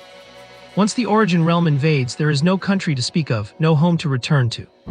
It is just that those who shoulder the burden of the journey have protected the children in the rear too well. To the point that they can still argue until their faces turn red over petty personal interests. He spoke. Do not blame me for being blunt. Those who just said it was unfair, go look in the mirror and see what kind of bird you are. Let me ask you, where are you? Jiangxia 6th Academy. Competing on personal strength. What kind of rubbish have your teachers been teaching you? Are you all dreaming that you can clear the origin realm by yourselves, dreaming of heroism? If you are really that capable, why are you studying at the 6th Academy? Why have not the 1st or 2nd Academies invited you big shots yet? Sorry, in my eyes, this is as far as you will get, 5th or 6th tier at best. I bet that 10 years from now, even if you enter a D-grade secret realm, you will be nothing but cannon fodder. Only by sticking together will you have a sliver of a chance of survival. When you are fighting together, when you are assigned to a team, are you going to protest to your superiors? Say your team is not good enough. Ask them to swap you to another team. If it were 10 years ago when I was leading teams in the origin realm, if anyone dared to say something like that, I would slap them across the face in front of everyone, beat them until their mouth bled, and ask them if they had woken up yet. You? How dare you? Before the teams have even been formed. Already thinking that your teammates are a burden. Then please get out right now. People like that, once they hit the origin realm battlefield, are destined to become traitors sooner or later. The harsh scolding left everyone too terrified to say a word. After Mr. Lee finished ranting, he realized he had lost his temper. Even with his steady state of mind, he could not stand hearing that teammates were a burden. What is a teammate? Once you enter the origin realm, they are the ones you trust with your back, the ones you live and die with. But then he thought, Sai, what do a bunch of kids know? They only know about the martial arts exam. Since they were little, their parents have been drilling this concept into them. As if failing the exam or not doing well is the end of the world, like their life is over. Truly absurd. He continued, trying to soften the mood. Let me put it this way, 7 years ago, I was also teaching at the 6th Academy. There was a senior of yours called Su Chi, if I recall correctly. As soon as he entered the academy, he soared all the way to the 4th tier and even activated a special talent. Even the 1st Academy extended an olive branch to him. Do you know what he said? Right now, Jiangxia students are proud to join the 1st Academy. In the future, they will be honored to join the 6th. Because I, Su Chi, was here. That same year, he entered the martial arts exam at the peak of the 5th tier, the top in Jiangxia. His presence was unmatched at the time. He was conceited, believing he was destined for greatness, shining so brightly that his peers could not even look him in the eye. And then, just as everyone expected to witness a Star River Realm powerhouse rise from humble beginnings, breaking his circumstances with his own fists, he ignored all warnings and ventured alone into a D-grade origin realm, claiming he would carry out a beheading mission. He returned covered in blood with the alien's head, but he had lost that sharp, piercing edge. Later, it was discovered that he had damaged his foundation in the origin realm and would require massive resources to repair it. He never recovered from that. I heard he is just a hack writer now, living a dazed and aimless life. A genius like that ended up in such a state. And you lot, a bunch of ordinary people, are still dreaming of heroism, tired of living. Liu Yuan was stunned. It seems her brother did graduate from the 6th Academy, right? It is unlikely that someone would have the same name as Su Chi, is not it? She was too young then and did not understand these things, so naturally she did not pay much attention. Who would have thought that the brother who could not stop staring at her white-stockinged legs actually had such a past? Is it real or fake? Rough words, but true. The fantasies many boys and girls had about single-handedly crushing their way through the source realm were ruthlessly shattered by reality. Now they are all humbled. Forget the peak of the 5th stage. In their entire class, you cannot even find a single person who has stepped into the 5th stage Candle Shadow realm. The peak of the 4th stage Starfear realm is already their absolute limit. Alright, stop looking so downcast. I'm just saying you likely cannot be individual heroes, and the Great Zia does not advocate for individual heroism either. In recent years, there have been plenty of teams that have made significant contributions. I have never believed that this is all there is for your lives. Otherwise, why would a mighty 6th stage Candle Shadow realm expert like me bother teaching a bunch of kids like you? A single spark can start a prairie fire. Everyone, you are all the embers of humanity. Seeing that he had been a bit too harsh, Teacher Li quickly added some words of praise. One has to admit he does have real teaching skills. At least no one had such strong resistance to the concept of a team as they did at the beginning. Come up and collect your scoring bracelets. Good luck. Su Kun. Old Li was calling the students' names one by one. When Su Kun, who was at the end of the line, heard Old Li call his name, he stepped forward immediately. Old Li looked at the note on his list that said peak of the 4th stage Starfear realm, gave him a slight nod, and then handed him a metallic bracelet that gleamed. Su Kun is 1 meter 80 tall with exceptionally handsome features. His only flaw is that his center-parted hair makes his gender slightly ambiguous. The moment he stepped out, the gazes from the boys were filled with envy and jealousy, while the girls stared with dazed eyes as if captivated by his charm. If it were not an inappropriate setting, some would have likely crowded around him by now. Except for not having a particularly prominent family background, in the eyes of many girls, he was almost a perfect existence with no shortcomings whatsoever. Faced with the complex and varied gazes around him, Su Kun appeared composed. He skillfully put the metal bracelet on his wrist. As the last student received their bracelet, Old Li spoke again. Now with me as the center, a 30-meter radius is the arena. It is an all-out free-for-all. The last 2 people standing will be the captains of the 2 teams. Do not hold back, I will be watching. After Old Li gave the order, everyone immediately moved away from the classmates near them. The atmosphere instantly became tense. Yet the students just looked at each other, and for a moment, no one dared to strike first. After all, a free-for-all sounds simple, but these are classmates they see every day. Forcing them to fight for real felt a bit unnatural. What, are you all scared? Old Li raised an eyebrow, his tone laced with sarcasm. Did not some of you just think you could single-handedly crush your way through the source realm? Now you do not even have the courage to throw a punch. These words acted like a fuse, instantly igniting the atmosphere on the field. To hell with feeling unnatural, I have hated so-and-so for a long time. Go, someone shouted, and immediately, 7 or 8 students moved almost simultaneously. Liu Yuan stood at the edge of the crowd, her eyes scanning the surroundings quickly. She did not rush into the center of the melee recklessly. Save my strength first, wait until they have fought it out. However, things were not as simple as she had imagined. Liu Yuan turned her head sharply and saw a boy charging toward her, his fist already raised high. She quickly dodged to the side, narrowly avoiding the blow. Old Lee watched everything in the center of the arena quietly. This match was primarily testing their ability to adapt to situations in a melee, and whether they could be ruthless enough. Everything was within his expectations. After all, they were just 3rd and 4th stage students. At this stage, they were still in the hand-to-hand combat phase and basically lacked the energy to perform long-range attacks. Keeping an eye on them was relatively easy. Suddenly, Old Lee's expression stiffened. He hurriedly snapped his fingers. The student who was sneak attacking Liu Yuan suddenly saw a blur before his eyes, as if something had blocked him. Then he felt a chill across his chest and back, and his clothes instantly exploded outward, revealing a piece of iron plate stuck to his chest. He opened his mouth in shock, feeling his energy surging violently, golden sparks flashing before his eyes, and in his mind only a blurry image of Liu Yuan remained. Clang! The steel plate fell to the ground with a muffled thud. Looking closely, a clear fist print was dented into the surface of the steel. If it were not for Old Lee's quick reaction, that punch would have likely shattered the student's chest cavity. Even the melee stopped for a moment. Everyone looked at the steel plate on the ground. They swallowed involuntarily. 80% of them were thinking the same question: if that punch hit them, could they handle it? How could Liu Yuan, whose strength was considered only slightly above average, have hidden so much power? With this display, even if she had not reached the peak of the 4th stage, she could not be that far off. Even Old Lee frowned. He flipped through the student records quickly. He soon found the entry for Liu Yuan. Peak of the 3rd stage, Starfire Realm. That cannot be right, can it? Card users primarily train their mental power, unlike cultivators and martial artists who see a significant physical improvement upon every breakthrough. For card users, ranking up enhances their ability to use higher-level cards and activate more cards simultaneously. This means that a card user's physical strength mainly comes from the base attributes provided by equipment cards. Naturally, the number of such equipment pieces cannot be infinite.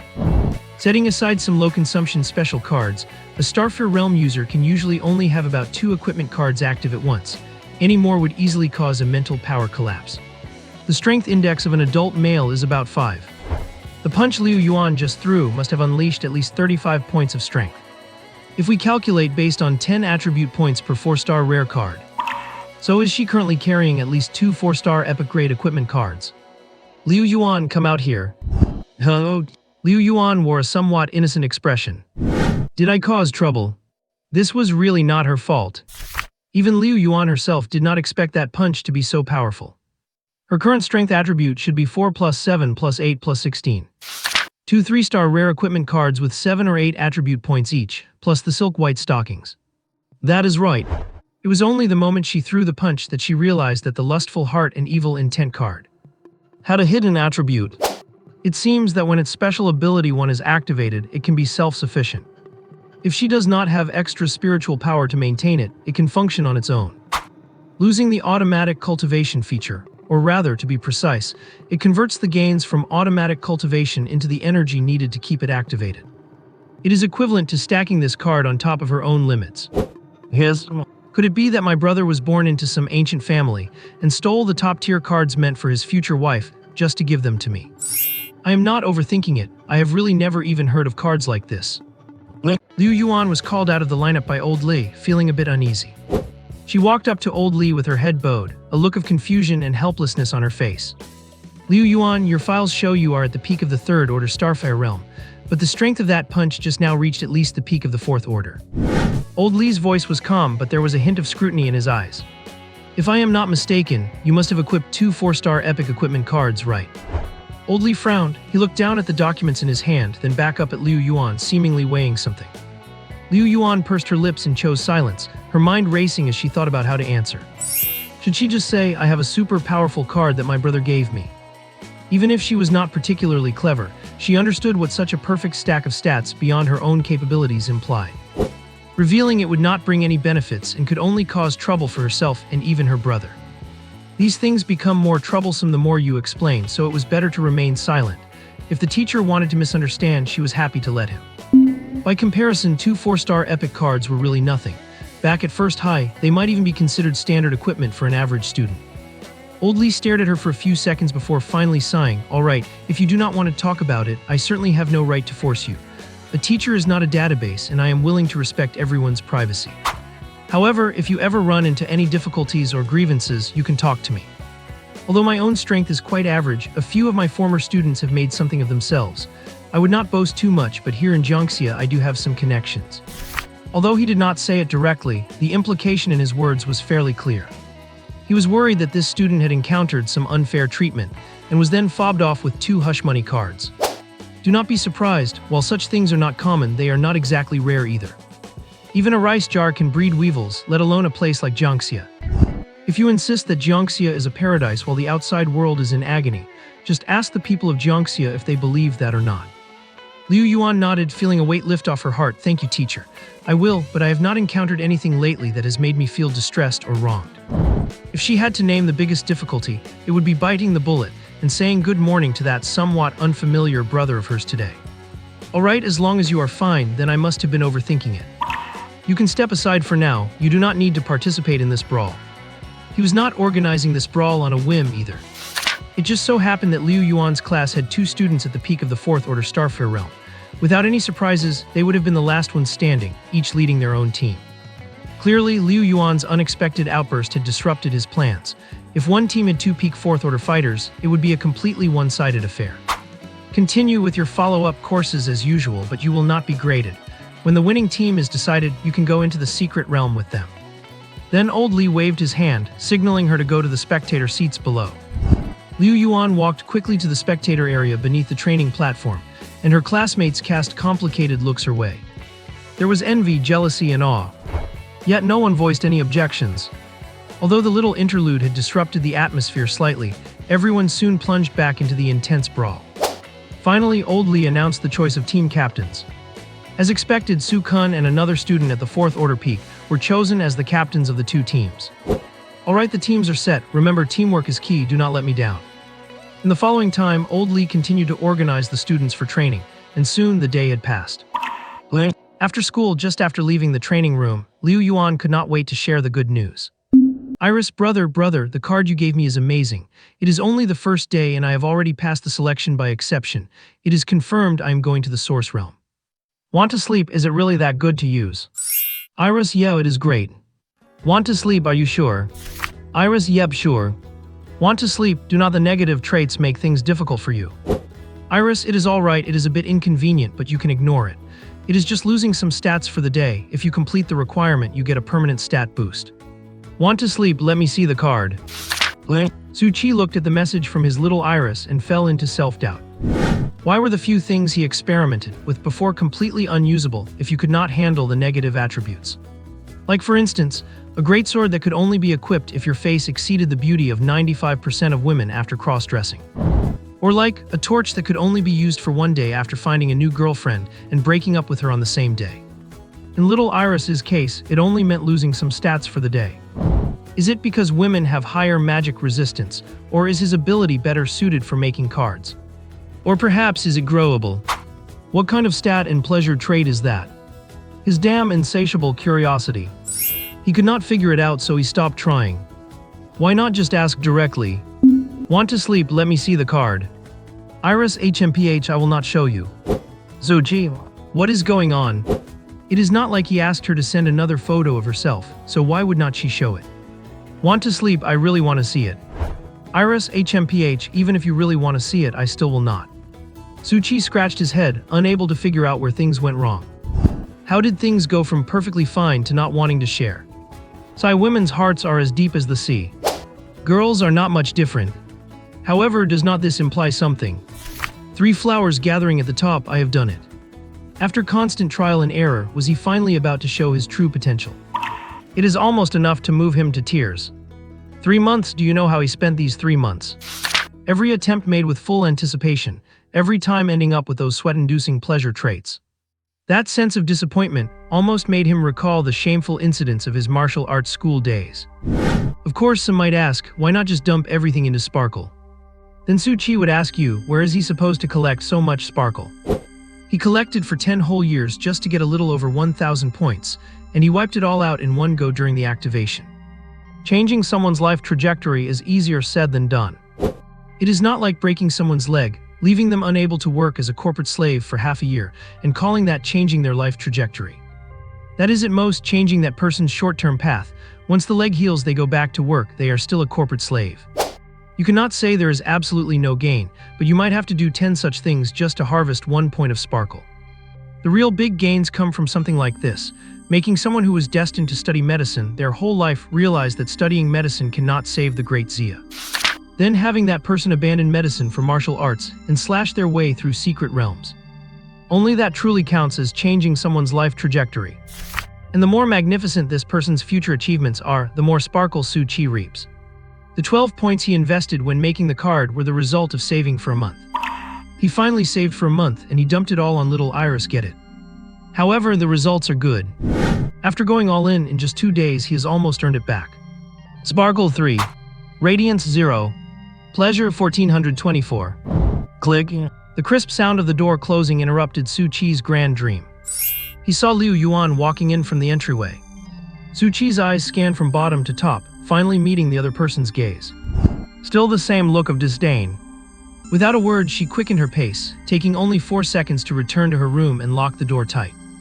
Promotion adventure, please have the target character stare at this equipment for no more than 5 seconds at a time for 7 consecutive days. 1/7. So what could Liu Yuan do? She could not exactly say, Su Chi, stop staring at my equipment for more than 5 seconds. Clearly, taking 4 seconds to return to her own room was the optimal solution for these 7 days. Back in her room, Liu Yuan felt a bit lost.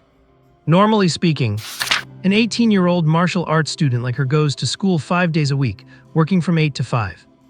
And the time at home in the evening is used to digest the day's lessons and cultivate by capturing source energy.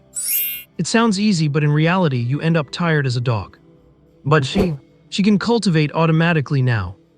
After school, which should be the time for all martial arts students to grind and widen the gap, she finds herself with nothing to do. So what could she do?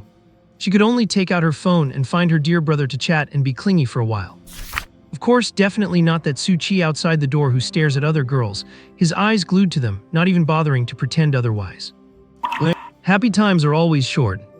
Liu Yuan browsed videos of past martial arts exams while chatting with her brother from time to time, and soon it was midnight. But she did not know if it was just her imagination. She felt like her brother was a bit absent-minded today. Not only was he slow to reply, but sometimes his answers had nothing to do with her questions. However, she was not the type of girl to make a scene for no reason. Look at it from another angle. What if her brother was just very busy right now? As a successful person like him, he could not possibly be like Su Chi, cooped up in his room all day not knowing what he is messing around with, right? Even in his busy schedule, he still found time to reply to her messages. The mere thought of that made her heart feel wonderful. Just then, daily adventure, targeting the opposite sex with the highest favorability within a 5-kilometer radius of the equipment user, offer 3 affectionate greetings. I want it, I want it, I want more. Current target Su Chi. Daily adventure reward. Today's usage right for special passive skill 1, equipment all attributes permanently +1. Liu Yuan did not like staying up late, but for the sake of the daily adventure, she forced herself to stay awake until midnight. After all, would not it be a loss of 8 full hours of cultivation benefits to wait until tomorrow morning to do the daily adventure?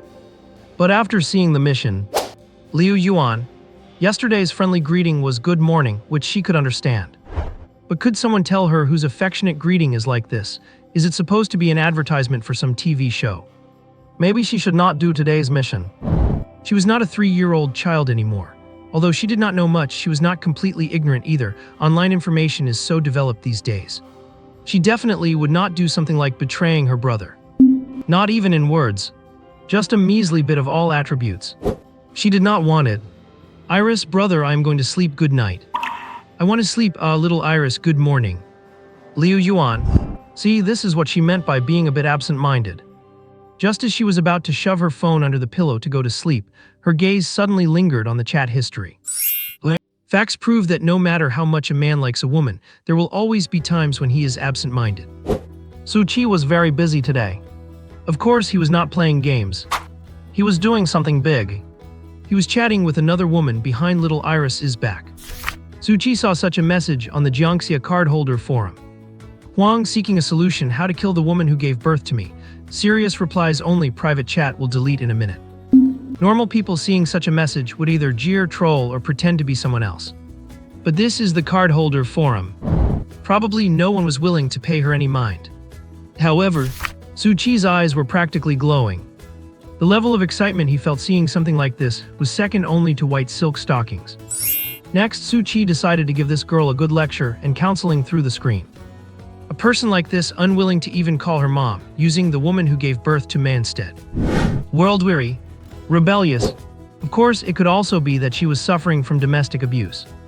But regardless, Suchi was prepared to persuade her to abandon this idea and change the trajectory of her life. This was a case of spark delivered right to his doorstep. I want to sleep, why do you want to kill her? Huang, because I want to kill her. I want to sleep, would not it be better to let her live and slowly torment her? Huang, that makes sense, I will wait until I find an opportunity. Spark +1. Suchi. No, buddy. Should not you be triggering joy right now? Wait a minute. Could it be? The other party did not think he was joking and seriously accepted the suggestion. So, downgraded from murderer to sadist. Thus, because he changed the other person's life trajectory, he triggered spark. No, big sister, do not do this, I am going to get into trouble this way. If I get charged with instigation, where would I go to cry? As a result, even little Iris's messages were not as sweet anymore, and his replies were a bit perfunctory. Unless she continued sending photos. Counsel, he must counsel her. Guide this person named Huang until she abandons this dangerous thought. Suchi never imagined there would be a day he would need to use a keyboard to protect someone else's mom. Knock, knock, knock. Just as Suchi was in the middle of counseling with gusto. The door was knocked. Law enforcement. Since when? So fast. Suchi would rather believe that the cyber police had traced his network line and found their way to his door. Finally, even if they pried open the door, he would not want to believe that Liu Yuan would knock on his bedroom door at midnight. Pushing open the door, Suchi immediately held up his hands. I am innocent. I am a law-abiding citizen. I am willing to cooperate with the investigation. Liu Yuan. What is Suchi messing around with again? Joy +117. What do you mean you are willing to cooperate with an investigation? Could he be hiding in his room every day doing something illegal? Liu Yuan looked Suchi up and down. Likewise, Suchi looked Liu Yuan up and down. Only then did he realize that it was Liu Yuan standing at the door, not the law enforcement officers he had imagined. He lowered his hand in slight embarrassment, and after staring at each other for a long time, he finally asked, "What is up?" You would not be here if you did not need anything. What else could it be, a late-night ambush scenario? That is purely a fantasy for someone about to die from playing visual novels. Suchi, I am going to bed. Suchi, what is going on? Did she take the wrong medicine? Is she under too much pressure and losing her mind? If you want to sleep, just sleep. Do you need to report it to me? Suchi reached out to touch Liu Yuan's forehead, saying, Your temperature is normal. I do not think you have a fever. Liu Yuan grrr. No, I cannot get angry. Come to think of it, she really was the one who had nothing better to do than to knock on Suchi's door late at night. Who told this daily adventure to be so indescribable? Apart from the older brother she met online, she did not have any other men she was fond of, so it was not a surprise that the final goal fell on Suchi. What are you fiddling with in your room? Although he found it strange, Suchi answered, I am guiding someone. As soon as the words left his mouth, he realized it sounded ambiguous, so he quickly corrected himself, No, I mean I am persuading someone to turn over a new leaf. However, to Liu Yuan, it sounded like a weak excuse. Liu Yuan, come to think of it, I have heard that some men like to check their equipment late at night, and maybe take some action so it does not get rusty from disuse. I did not expect Suchi to be that kind of person. It is actually kind of pathetic. He has grown up this much and has not even had a girlfriend. Then keep it quiet while you do it, I am going to sleep. I have school tomorrow. After saying that, she helped Suchi pull the door shut, leaving a confused Suchi behind. What noise could he possibly be making? The sound of typing on a keyboard. No. Is the soundproofing in this old house really that bad? Fine then. It is not like I cannot just lie in bed and chat on my phone. Huang, so what exactly are you trying to say? Want me to give up on revenge? Suchi sighed and his fingers tapped rapidly on his phone. He really did run into every piece of bad luck. I want to sleep. Violence does not solve problems, it only makes things worse. Have you considered solving this through legal channels? Huang, legal channels? Hey, do you think the law cares about this kind of thing? Suchi frowned, feeling a bit helpless. It seems that is true. Such family disputes are often hard to resolve through legal means. It is not that I am bashing the law, but there is an old saying that even an honest official has difficulty settling family affairs. I want to sleep. If you really take extreme measures, the only one who will get hurt in the end is you. Huang, I do not care. Zhu Qi felt powerless. It is hard to change such a stubborn mindset with just a few words in a short amount of time. I want to sleep. You do not care about yourself, but have you considered that there might be people who care about you? Your friends, other family members, or even your future self will all be affected by your decision. Huang, nobody cares about me. At this point, Zhu Qi was truly speechless. He was not some professional big brother who specialized in listening to girls' troubles. The most he could do was reason with them. Since neither tactic worked, he was out of ideas for now. I want to sleep, how about we meet up? Some things are hard to explain through typing. Huang, the woman who gave birth to me does not allow me to meet strangers. Is that so? Then that is indeed suffocatingly strict. No wonder this girl named Huang would come up with such rebellious thoughts as patricide or matricide.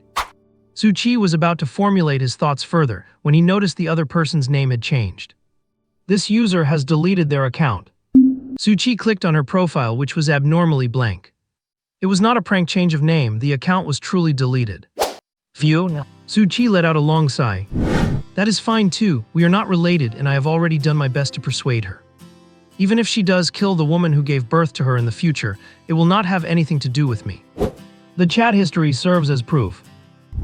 Back in his own room, Liu Yuan looked at her equipment stats with great satisfaction. Stats: Strength +9, Agility +9, Magic +8. The feeling of being able to see yourself getting stronger every day is really good. The only downside is that the daily adventure really requires her to go on an adventure.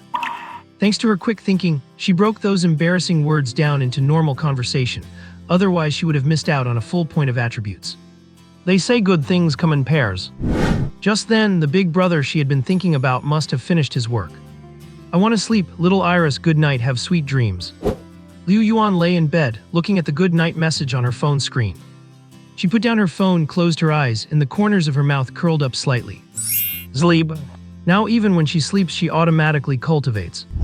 In 3 months, she will definitely be terrifyingly strong, and by then, she will definitely beat Zhu Qi up. Lola? Promotion adventure, please have the target character stare at this equipment for no more than 5 seconds, 7 days in a row. Failed. Because the target character stared at the equipment for 16.12 seconds, the promotion task has failed. Please wait patiently for the next promotion adventure. When? Just after knocking on the door. How did he do it? Why did not she notice anything at all? Damn it. Her first adventure failed. It is all Zhu Qi's fault. Does Zhu Qi know he has already caught someone's attention? Of course he does not. He is sitting cross-legged on his bed. 9 solid points of starlight surround his body. 7 years ago, Zhu Qi was already at the peak of the 5th Order Candle Shadow Realm.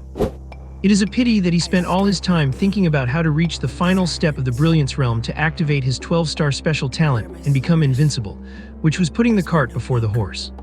Otherwise, with his talent, even if I do not dare to say he would be higher, he should have at least reached the 7th Order by now. Although it sounds foolish, if you put those who think he is foolish in the same position, they might not necessarily do any better. This is a breakthrough that has arrived 7 years late. The 9 stars around him suddenly bloom with endless silver brilliance. This silver glow is what is known as the primordial essence. It can be converted into mental power, spiritual energy, or even used to temper the body. Normally, it cannot be captured by the naked eye. Only through special means, by making one's own chi resonate with the primordial essence, will it become visible. There are many strange ways to achieve this resonance, but the most common one remains the initial interpretation of primordial essence. However, Zhu Qi's current method of resonance clearly has nothing to do with that book. The primordial essence pours into his body like a trickling stream flowing into the vast sea. For hours, the silver glow emerges continuously, constantly being absorbed by Zhu Qi's body as if he were an endless black hole. Finally, at one moment, cracks appear in the barrier of his realm. The 9 silver points of light swirling around Zhu Qi stop spinning and gradually reveal their original pale golden glow. Amidst the alternating shift of gold and silver light, Zhu Qi suddenly opens his eyes and his presence surges instantly. 6th Order Candle Shadow Realm. Of course, it is just talk to fool people. Originally, there were only 7 realm divisions. Spark is just spark, Candle Shadow is just Candle Shadow. There were only major realms, no suborders before them. But later, some people felt that this was too discouraging for the younger generation. For example, what if someone reaches 18 and is still in the late stage of spark? They have not even crossed the first major realm. It makes it seem like these children did not do anything before 18 and did not cultivate hard. This is not a novel. Why keep the cultivation levels so low? Just to pad out the length later. That is why we now have the current ranking system. Fourth order spark realm. This way, whether it is students or parents, they hear it. The most powerful person is only at the 12th order, and my child has reached the 4th order by 18, so my child is not bad either. See, that is how confidence is cultivated. So Su-Chi's 6th order candle shadow realm is actually just the late stage of the second major realm of cultivation. Just barely out of the starter village. Before he knew it, it was already morning. Su-Chi stretched his slightly stiff body. Although he did not sleep all night, his mental state was exceptionally refreshed. After breaking through to the 6th order candle shadow realm, his mental power was greatly enhanced, and he felt like a new person. Just then, his phone vibrated. Su-Chi picked up his phone and found a message from little Iris. No surprise, little Iris has always been this clingy. Iris, good morning, brother. Su-Chi even suspected that if he did not reply for 24 hours, she would report him as missing. Su-Chi smiled helplessly and replied, I want to sleep. Good morning, little Iris. Keep up the hard work today. Liu Yuan was also in a great mood today. After a night of accumulation, she could feel her soul sea was almost full. Every time the soul sea is filled, it means it has reached the maximum limit of this stage. One needs to refine their soul power to improve its quality, and successful refinement means an advancement in stage. If the refinement fails, part of the soul power will dissipate, requiring more accumulation until the refinement succeeds. In 2 days at most, she would complete her 3rd refinement and advance to the 4th order spark realm. Once the soul sea is filled for the 4th time and the 4th refinement is complete, her soul power will undergo a qualitative change, reaching the candle shadow realm. Wearing white silk and overflowing with confidence. She was literally self-confidence personified. Before the martial arts exam, she was 90% sure she could challenge the 5th order. Encouraged by her brother, she hummed a little tune as she got ready for school after washing up. Then, her expression instantly turned ugly. Because Su-Chi happened to be pushing the door out at the same time as her. The two stared at each other. Liu Yuan's pink lips parted slightly, emitting a soft, huffy sound. HMPH 16.12. Su-Chi. Yesterday it was good morning, today it is 16.12. What does that mean? He could not understand her at all. Inexplicable. Card attributes have been refreshed. Card name Sister's Resentment. Type Exclusive Equipment Phantom. Rarity Rare. Energy level 4th order. Attributes: Strength +9. Agility +9. Magic +8. Special Passive 1 Talent and Effort. Special Passive 2 Infinite Possibilities. The wearer was stared at for a full 16.12 seconds by a lustful brother. It is necessary to make him realize this is wrong. The promotion adventure launching gloriously again. Difficulty increased upward. Super promotion adventure. Obtain the skill You Rascal Like to sneak a peek at white. Use the skill on the target Su-Chi and complete the skill check 0. Temporary skill You Rascal Like to sneak a peek at white. Expires in 24 hours. Expiration counts as promotion failure. Skill effect: forcibly shift the target's gaze to this equipment. The target must look for 16.12 seconds before looking away to count as a success. Looking away too early or too late counts as a failure. The price of failure is that the target will be stepped on and trampled by the equipment holder to let him know the price of peeking. Can voluntarily give up. Give up with caution. Give up with caution. Otherwise, the next mission difficulty will be upgraded again. Honestly, Liu Yuan really wanted to kick Su-Chi in the face. Her perfectly good promotion mission had been ruined. But she was afraid he would enjoy it. This adventure is also, whether it is judged a success or a failure, it is rewarding him, right? Hey. Are you a card made by Su-Chi helping him this much? Give up. She would rather the difficulty increase than let Su-Chi have his way. 16.12 seconds, she would remember this grudge. If it were 16 seconds, Liu Yuan might consider accepting it. But 16.12 seconds is clearly a bit unreasonable. An ordinary person's simple reaction time should be around 0.2 to 0.3 seconds. If Su-Chi had a full set of 5-star gear to boost his stats, he could basically compress that reaction time to around 0.05 seconds. Even with a stopwatch, there would probably be an 80% failure rate. Not to mention that with the forced diversion of his gaze, he would not even be able to look at the stopwatch, so the success rate would likely be at most 2 or 3%. With such a low success rate, how is that any different from giving Su Qi a free show? And there's also the risk that this upgrade might not be the 4-star epic she imagined, but could turn into a 5-star rare card. Can she guarantee that her first special skill will also upgrade to maintain the consumption it requires? If it does not, what then? If she does not have the strength of the Candle Shadow Realm to use it, what will she do? Relying on her own talent and hard work, by the time she reaches the 5th-tier Candle Shadow Realm, it will probably already be next year's martial arts exam. Given this, the refusal was not a rash decision, but the result of careful consideration. Su Qi watched his younger sister acting increasingly strange, and after mulling it over, he could only come to one conclusion.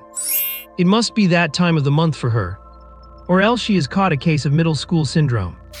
This was just a minor, insignificant interlude, and Su Qi could not be bothered to overthink it. He had real work to do today. Right now, he needs to go out to hit on a girl who's no taller than 1.6 meters. Yes, you read that right, this is the serious business. To think that Chinese characters could be arranged like this. After all, Su Qi had not gained nothing over the past 3 months. If he did not have a few cards to protect himself, he would never waste his points crafting cards for others. He is not some pathetic simp who does not know how to use good things himself and just keeps giving them away. It is just that those few cards all carry horrific pleasure-related traits, and the price of using them makes Su Qi's head ache. Currently, Su Qi has 4 useful cards engraved with the star engraving knife, even though they come with negative traits. One is a cultivation technique, casting the heavens as strings. One is a passive defense, the earth forming knots of sound. One is a single target burst, tidal moonfall. One is a group clearing attack, mountainwood starfear. The latter 3 are not worth mentioning for now, they are all life or death measures, where either the opponent dies or Su Qi suffers extreme social humiliation. Unless he is absolutely cornered, Su Qi would never dream of using them. They are what people call ace-in-the-hole techniques. There is no chance for them to make an appearance just yet. Card name, casting the heavens as strings. Type illusion. Rarity origin. Energy level 1 tier. Introduction, the sky that humans gaze up at in awe is nothing more than strings to be plucked at will in his eyes. Special skill, pleasing zither chime. Once activated by the wearer, they automatically gain the strongest essence-capturing cultivation technique known to humanity. As a price, the wearer must complete an interesting task after each level up as an equivalent exchange to continue using it. Last night, or rather early this morning, the 9 stars revolving around Su Qi were the strongest technique known to man. Although Su Qi does not know its name, but it is definitely not called the 9 revolutions star technique, that is for sure. Candle Shadow 6 chime, actively hit on a girl who's no taller than 1.6 meters. What kind of interesting task is this? What kind of equivalent exchange is this? Su Qi found himself speechless. But the strongest cultivation technique for humans is truly tempting. You have to understand, if a person chooses to give up, there are only 2 possibilities. One is that they no longer need to work hard. The other is that they feel their efforts are useless. Clearly, Su Qi belongs to neither of these categories right now. Tidy himself up a bit. Transform. Z off. Su Qi lives in an urban village. To get out, he must pass through a secluded alleyway. The underground drainage system of the alley has likely been broken for a while, and even though repairs were requested, nobody has taken care of it. The ground is always covered in a layer of murky stagnant water that emits an unpleasant odor. Su Qi frowned and was about to turn away when he suddenly heard a faint cough. He followed the sound and saw an old scavenger curled up in the corner, holding a tattered plastic bag filled with a few empty bottles. The old man's clothes were in rags, his face caked with grime and looking extremely haggard, as if he had not had a proper rest in a long time. Su Qi's footsteps stopped. He stood there watching the old scavenger, and a strange thought suddenly occurred to him. It just so happens he had not had breakfast yet. Go up and interact with the old man and get him to buy him breakfast. Even though the old man would refuse, he definitely would not lose out. He could earn some pleasure points, and then give the old man some money afterward to improve his living conditions as his acting fee. Theory exists, practice begins. Su Qi stepped forward. Old sir, could you do me a favor? The old scavenger was a bit slow to react. It took him a long time to lift his head, his cloudy eyes filled with a trace of surprise. He said in a raspy voice, "Young man, what is wrong? Am I blocking your way?" Su Qi's tone was earnest. "Old sir, I am a bit hungry. Could you give me something to eat?" Pleasure -1. Chi felt very strange. Why was it -1? Was this not interesting enough? The old scavenger froze, clearly not expecting Chi to make such a request. He looked down at the plastic bag in his hand. Inside, apart from a few empty bottles, there was nothing. I do not have any food here, the old man said, looking a bit embarrassed. Chi did not give up and continued. Then do you have any money? Just lending me some money is fine, I will go buy something to eat. The old scavenger was silent for a while, then took out a crumpled pile of banknotes from his pocket, mostly 5 jiao and 1 yuan bills. The largest denomination was just a 5 yuan note. He hesitated for a long time, then with trembling hands, pulled out 3 1 yuan notes for Chi. Then he took them back and pulled out the 5 yuan note instead. Shining +3. Chi felt conflicted. He was afraid to take the money, terrified that if he woke up in the middle of the night later, he would want to slap himself across the face. He had tidied himself up before going out. It is one thing to be a mess at home. When going out, one meets people. At least at this moment, he was dressed nicely. Even if his clothes were not expensive, they were far beyond what the old man's wad of loose change could afford. The old scavenger seemed to sense the doubt in Chi's heart, his wrinkles bunching together. My old bones have nothing worth cheating, and I can see you are truly hungry. Take it to buy something to eat. I cannot help with anything more than that. Chi remained silent for a while, finally choosing to take the crumpled 5 yuan note and disappearing into the alley. Before long, the old man suddenly noticed a shadow before him, a shadow continuously tossing a coin that kept rotating in the air. Like a dancing butterfly flapping the wings of fate. When the old man looked up, he found it was that same truly hungry person. Chi was munching on a steamed bun, his face wearing a very casual smile as he handed another bun and the coin to the old man. The cost of living is quite high. I remember when I was a kid they were only 1 yuan each, now they are 2 yuan each. Chewing on the food, Chi's voice was a bit muffled. Old sir, I will not just eat your food for free. After swallowing the bun, my name is Chi. If you ever encounter something you are powerless to deal with, you can take this coin to 203 back alley and find me at any time. Whether it is tomorrow or next year, I will do everything in my power to help you with one thing. This is my promise. Of course, it is best if you stay safe and sound.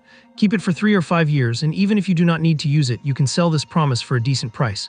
The old man took the coin and noticed it had a mark carved by a blade, a character that read Chi. There was a faint, obscure lingering of energy. The old man had also seen a bit of the world in his younger years. A promise from a transcendent.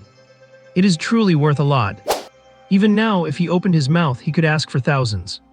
But if it were that matter, never mind, let him go find out more first. Kindness is sometimes truly powerless. Kindness cannot choose one's life. The old man is kind enough, yet he ends up disheveled and destitute on the streets. On the other hand, those with dark hearts are sleek and well-fed, standing atop 100-story buildings standing above the sky. What a goddamn world. It is just a pity that these things are not for Chi to manage, nor is it his turn to do so. Perhaps the next time he encounters a similar scavenger on the roadside, he might choose to turn a blind eye. This accidental occurrence was nothing more than an equivalent exchange. At this moment, Chi seemed to understand his state of mind. Everyone's life is different, and the value of their chips varies as well. How can there be so much worth or worthlessness? Life should be a vast, boundless wilderness. He should not lose his original intention or get his priorities backward for the sake of so-called power or chips. Would he have done this with a scavenger on the side of the road in the past? The answer is naturally no. How is the current him any different from a clown seeking attention? One should have a clear conscience first, then act willfully, not just act willfully from the start. Brilliant +1. No one is born a saint, and mistakes are inevitable in the process of growing up. The important thing is whether one will keep repeating them in the future. Current energy. Shining 7. Brilliant 1. Pleasure 1601. P.S. One more chapter coming, but it will be later. The morning incident was nothing more than a minor distraction. Chi certainly did not head out just to grab a meal. His ultimate destination was the Jiangxia City Card Master Association. For one thing, he had reached the 6th rank and needed to register. Otherwise, people might start suspecting him of harboring ulterior motives. Haha, just kidding, the world is not that dark yet. Mainly because, starting from the 6th rank, every time a card master advances, they get a free promotion reward from the association. The value of the reward depends entirely on one's own capabilities. But put it this way, a standard 6th rank card, the market guidance price is 100,000. If it is a rare card, you will not get your hands on it for less than 500,000. Why else would they call this a pay-to-win profession? For an average family, the path of a card master pretty much hits a dead end at the 6th rank. And for another, there are plenty of little. Oh, never mind, I mean there are plenty of shorties here. Finding a girl under 1.6 meters is just too easy. When the time comes, he can just find someone running into trouble, offer some advice, and ask for their source contact info. That should count as completing the mission. The lobby was bustling with people, and many card masters were handling their business. Suchi walked up to the front desk and said to the staff, "Hello, I am here to register for my 6th rank promotion." The staff looked up at Suchi. Seeing his youthful appearance, a hint of surprise flashed in their eyes. "6th rank, please wait a moment. Provide your card master ID and I will look it up for you." Suchi nodded and recited his identification number. Before long, the staff handed him a form. "Please fill in the relevant information, then head to the 3rd floor for the promotion test." Suchi took the form, filled it out quickly, and then took the elevator to the 3rd floor. The test process was very simple. He just needed to test his soul energy with a specialized instrument. What was more troublesome was the promotion reward. As the saying goes, things that are free are often the most expensive. Hardly a few steps out of the elevator, the noisy commotion almost overwhelmed Suchi. Though most of it had nothing to do with him. But there was a small part. Wow, look, there is a handsome guy over there. He looks even more charming than the guy with the middle part from yesterday. I wonder if he has a boyfriend. Oh my heart is racing. A boyfriend? Yeah, it is the ones who are hard to get that are the truly handsome ones. Suchi, feeling rather uncomfortable being the center of attention, decided to just head straight toward the far north end. This was the top floor of the Card Master Association. The tiers of cards had been mentioned before. Common, refined, rare, epic, legendary, mythic, and origin. Origin cards are not necessarily stronger than mythic cards, but they are definitely unique. The Jiangxia branch of the association housed a 10-star special origin card. It was their prized possession. The Nameless Evangelist. This card had 0 combat power and it only possessed 1 skill. It constructs a special field, and anyone within that field gains a 10% increase in cultivation speed for ranks below 9. Most people on the 16th floor were there for this card. It was essentially paid tutoring in the truest sense. Of course, that 10% speed boost, while priceless to others, did not mean much to Suchi. He was not interested. It was simply that the association's card bank was also on the 16th floor. Just a blind draw for a card. He would grab it and go. Squeezing through the bustling crowd, Suchi arrived at a metal platform and stopped. Before his eyes hung an inverted floating metal object. It looked a bit like an upside-down pyramid. It was about 10 meters in both height and width. It was precisely because of its massive size that it was placed on the top floor. But that worked out, as the dozen-meter-tall floor allowed for many small platforms to be built, letting more people cultivate. Suchi extended his right hand, hovering it about a palm's width from the floating metal, then closed his eyes, focused, and began to perceive. With just a slight touch of his mental energy, he felt a current of power surging. Someone else would have certainly used their mental intuition to identify the card type or energy fluctuations, selecting very carefully. There was even a rather metaphysical guide to card pulling. But for Suchi, it was all the same. Anyway, it was not as good as what he made himself, and he was just going to sell it for money later. 50,000 is a small win, and 10,000 is not a loss either. In front of him, countless tiny specks of golden light gradually converged. However, on the other side of the pyramid, a flash of shock flickered in Yun Huang's cold, clear eyes. What kind of trick is this? The card she had nearly finished forming was snatched away in an extremely crude and unreasonable manner. Even the golden light dissipated, and she lost all connection to it completely. This could only mean one thing.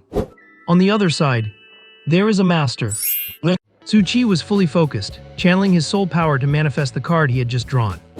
Suddenly, a voice made him jump. "Can you sell me this card later?" It was not that he was timid. It was just that being in a safe environment with his focus so intense made him susceptible to being startled by sudden interruptions. Suchi snapped his gaze upward to find a woman standing beside him, her cool, indifferent eyes fixed on the card in his hand. She was exceptionally beautiful, with silky long white hair cascading over her shoulders. The ends had a subtle, near-invisible curl, resembling clouds ruffled by a breeze. The eyebrows above the eyes, meeting his gaze, were delicate and soft. Like a faint stroke of ink against distant mountains, they arched slightly, carrying an air of cold arrogance. His first impression of her was clear. This girl was definitely not from an ordinary family. Suchi did not answer immediately. Instead, he looked down at the card in his hand. Card name: Despair-Killing Robe. Type Zors. Rarity rare. Energy level 60. Description: humans should not be consumed by the desires growing within their hearts. Attributes: Strength 25, Agility 27, Magic 19, Skill Purify Desires. Significantly reduces the probability of negative emotions growing in the wearer's heart. Oh, a source card. That was something Su Chi had not expected. Even here in the Junxia Card User Association's vault, source cards made up less than 20% of the stock. The source and illusion card types originate from the source realm and card makers, respectively. Generally, source cards have higher stats, are more expensive, and are more stable. It is a seller's market. Meanwhile, illusion cards have lower base stats but offer bizarre, versatile skills with highly volatile pricing. It is a buyer's market. However, Su Chi was a bit confused. What would this seemingly icy girl want with a despair-killing robe? He blurted out, "Are you planning to become a nun?" Joy +3. To his surprise, her personality was even more aggressive than he imagined. "Are you planning to vanish from this world?" If Su Chi had a favorability system, he could already picture a favorability -50 Nikken popping up over her head. It was a good thing this was real life and not a dating sim. Otherwise, he would be worried she might secretly eliminate him. Double the market price. Just then, some martial arts students preparing for exams nearby noticed the situation, finally proving their limited usefulness. Is not that Yun Huang from the Yun family? Who is that guy opposite her? He is in for some serious bad luck. Who is Yun Huang? Are you even from Jiangxia? No, my hometown was too competitive, so I transferred to Jiangxia this year to snatch a martial exam quota. Oh, just another talentless, shameless rich kid. Nice to meet you. Stop with the sarcasm. My family arranged it this way. What can I do? Just explain it to me. Since you have asked so sincerely, I will be merciful and tell you. She is the only daughter of the Yun family. Her name implies she was born to be a phoenix. She is 18 this year and a 6th-year Candle Shadow Realm Pathseeker. 18, 6th-year a Pathseeker. Can those words even go together? Have you lost your mind or have I? Believe it or not, your choice. Listening to the noisy chatter nearby, coupled with some urban legends he had heard, Su Chi pondered. A so-called Pathseeker is neither just a cultivator, nor a martial artist, nor a card user. They are a cultivator, a martial artist, and a card user all at once, merging the three into one and drawing strength from all of them. This was the honorary title given to the first generation of pioneers. Back then, humanity faced blocked paths and enemies everywhere, yet a small group refused to yield to fate. They forced themselves to break through human limits again and again, carving a bloody path for humanity's future, which led to the vast civilization we have today. This was the path he had found. Where there was no past, they created one. In later generations, even those with demonic talent who master all three are not allowed to call themselves path seekers. They usually settle for omnipotent ones. Because to accept that title means to bear a heavy mission. When humanity's future is once again shrouded in darkness, keep walking until you carve a new path. Born to be a phoenix, path seeker, Su Chi could not even imagine it. If that burden fell on him, how suffocating would it be? If someone asked Su Chi to become a path seeker, he would definitely curse them out, asking if they were sick in the head. But that did not mean he did not respect such people. I hope everyone in the world is a saint. Except for me. However, Su Chi sensed something unusual. The reformed martial exam. The reappearance of a path seeker. Good heavens, is the source realm front line about to collapse? Forget it, even if his hunch is correct, there is still a 7 or 8 year buffer. It has little to do with him for now. Su Chi pinched the card between his index and middle fingers and flicked it, sending it flying toward her. It is yours. Just tell the association it is on your account. I will just draw another one. It was not any trouble anyway. Facing the card which cut through the air like a blade, Yun Huang grabbed it effortlessly. She nodded, simply sounding devoid of emotion. Good. And thus, this unexpected encounter should have ended. A brilliant soul is fading away. Su Chi's unreliable special talent was acting up again. What has that got to do with me? A brilliant soul is about to wither. Not now, buddy, do not do this. If saved, estimated gains, 10,234 shining points, 231 brilliant points. But then again, did not I have that task to chat up a girl under 1.6 meters today? Su Chi glanced at Yun Huang. She looked to be exactly 1.6 meters. It was not anything else. He just felt it was a pity for a brilliant soul to fade away like that. As for how to hit on her, a startling guess had already formed in Su Chi's mind.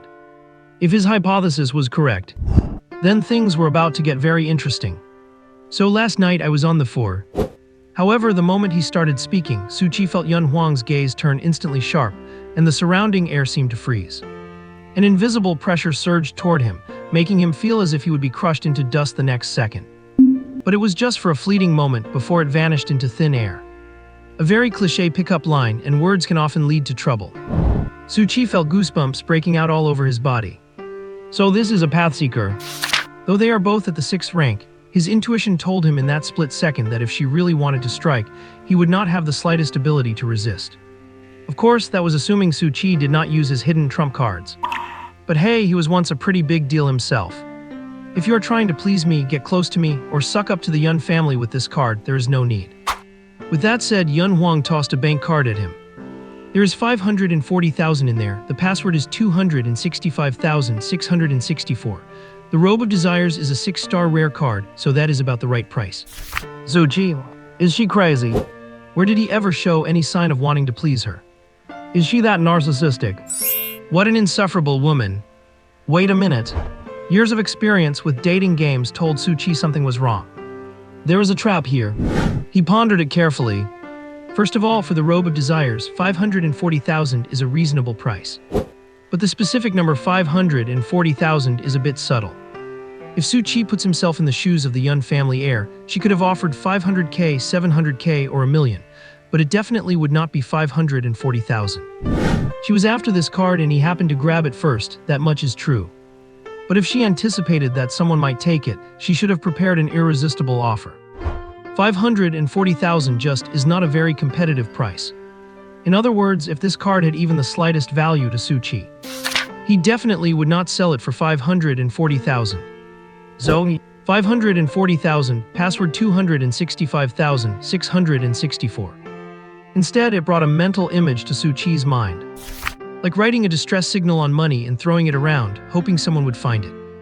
54,265,664. What kind of encryption is that? It cannot be T-Pinyin input, can it? Surveillance. Shiny +3. Well then, the hint popped up. Clearly, Su-Chi's guess was right. What she wanted to express was surveillance. In a critical place like the Card Holders Association, having surveillance is a given. But the way she expressed it should not refer to the standard security cameras of the association. Su-Chi pretended to look at her, and then spotted a micro camera on her butt. He did not dare to let his gaze linger, fearing he would be noticed. It is her. That netizen named Huang from last night. The one who would not even call her mother Mom, referring to her as the woman who gave birth to me. Too little is the Yun family that stingy. How about adding 370,000? Let us round it to 800,000. Wait, I mean 360,000, whatever, you get what I mean. Su-Chi did not know if she could understand him. If she did not, there was nothing he could do, and he would have to wait for another chance to run into her. If that failed, he would have to create an opportunity himself. Hearing Su-Chi's words, Yun Huang suddenly looked up, her expression as calm as ever. But deep in her eyes, something was being held back with all her might. Give me your phone number, I will transfer it to you. 180. Yes, no one would have imagined that this girl, hailed as the strongest of the younger generation in Jiangxia, actually could not bear the pressure that came with the title of Pathseeker. Yun Huang had always been carrying the expectations of those around her, constantly striving to live up to them. Ultimately, she reached the position of the strongest among Jiangxia's youth. However, the public's expectations shifted to having her defeat the strongest of another city. This expectation lasted for 2 months and nearly crushed her. In the end, she succeeded again. Time and time again being expected of, and time again working hard. She was not aloof, she was numb. The matter-of-fact expectations of everyone suffocated her, yet no one noticed. She could only heal her wounds in the silence of solitude. In the eyes of the public, she was the high and untouchable pride of heaven. Born a phoenix blessed by the nation. The pride of heaven should only pursue strength and have no place for worldly emotions. Yet she was just a girl bound by the expectations of others, unable to respond anymore and nearly shut down completely. She could be a pathseeker, but she was certainly not the pathseeker whipped and driven to success by the woman who bore her. If you were to ask what her greatest wish was, she would tell you to turn the tide with a 3-foot blade. Of course, if you had the ability to remove the 3 cameras and 4 recording devices on her, she would tell you, kill that woman, then find a quiet place to die. Ironic is not it. The pathseeker meant to correspond to a savior was in her heart world-weary and harbored mild suicidal tendencies. As for where the surveillance and recording devices came from, when she learned ventriloquism, recording devices started appearing on her. When she learned lip reading, surveillance cameras started appearing on her. Every word she said, every action she took was transparent to that woman. Perhaps at this very moment she was watching from the control room. Once she did anything strange, she would be subjected to interpretation, with 7 or 8 experts meeting to analyze her thoughts and emotions frame by frame. However, fortunately, that woman uses the Wu by input method and does not know how to use pinyin. Seemingly reasonable behavior like this should not lead to experts analyzing her emotional state. Even if they did, it would not matter. Just another beating. After all, this kind of resistance was not the first time. But it was useless. Words like "I'm doing this for your own good" and "a mother would never hurt you," woven one after another, created a suffocating net.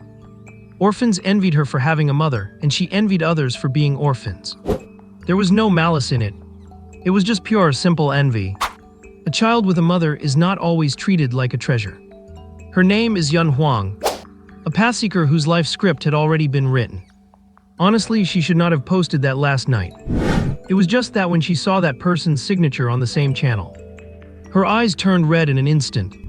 She wanted so badly to catch his attention, even if it were just for a short chat, even if she had to block him later to prevent him from being seen by that woman at the wrong time. Should your life be an endless wilderness or the same old tracks? Her answer was, "My life is the same old tracks, but I am so desperate to catch even a single glimpse of that endless wilderness." Yun Wang returned to her residence, a luxurious manor located on the outskirts of Jiangxia City. The manor's main gate was made of heavy metal, with 2 security guards in black uniforms standing on either side. The car slowly pulled through the gate, traversing a wide, tree-lined driveway. The paths on both sides were filled with precious flowers. At the end of the driveway stood a magnificent building, its white exterior walls shimmering under the sunlight. A butler in a tuxedo had been waiting for a long time. He respectfully opened the car door and bowed slightly, saying, "Welcome home, miss." Yun Wang nodded and walked into the hall with an expressionless face. The ceiling of the hall was 10 meters high, with a massive crystal chandelier hanging from it, casting brilliant light refracted through countless crystals. The floor was covered in expensive marble tiles as smooth as a mirror, reflecting Yun Wang's figure. Yet it gave off a cold feeling, as if it lacked a touch of warmth. Yun Wang walked through the hall and headed up the spiral staircase. Along the corridors were several spacious training rooms and studies.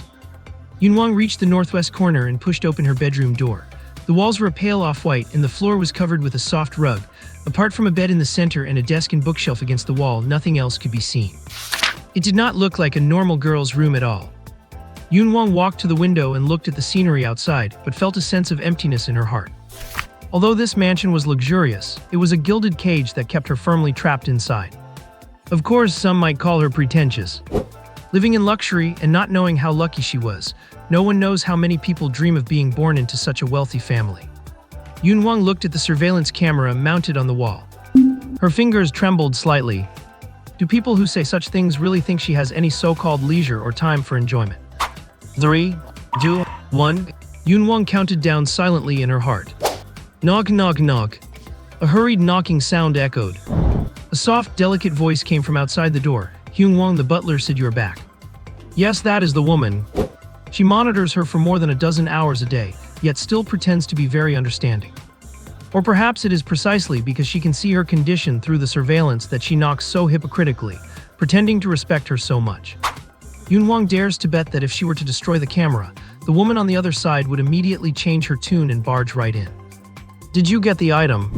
Yun Wang opened the door expressionlessly and channeled her spiritual energy to materialize the desire-extinguishing robe in her hand. "Yes."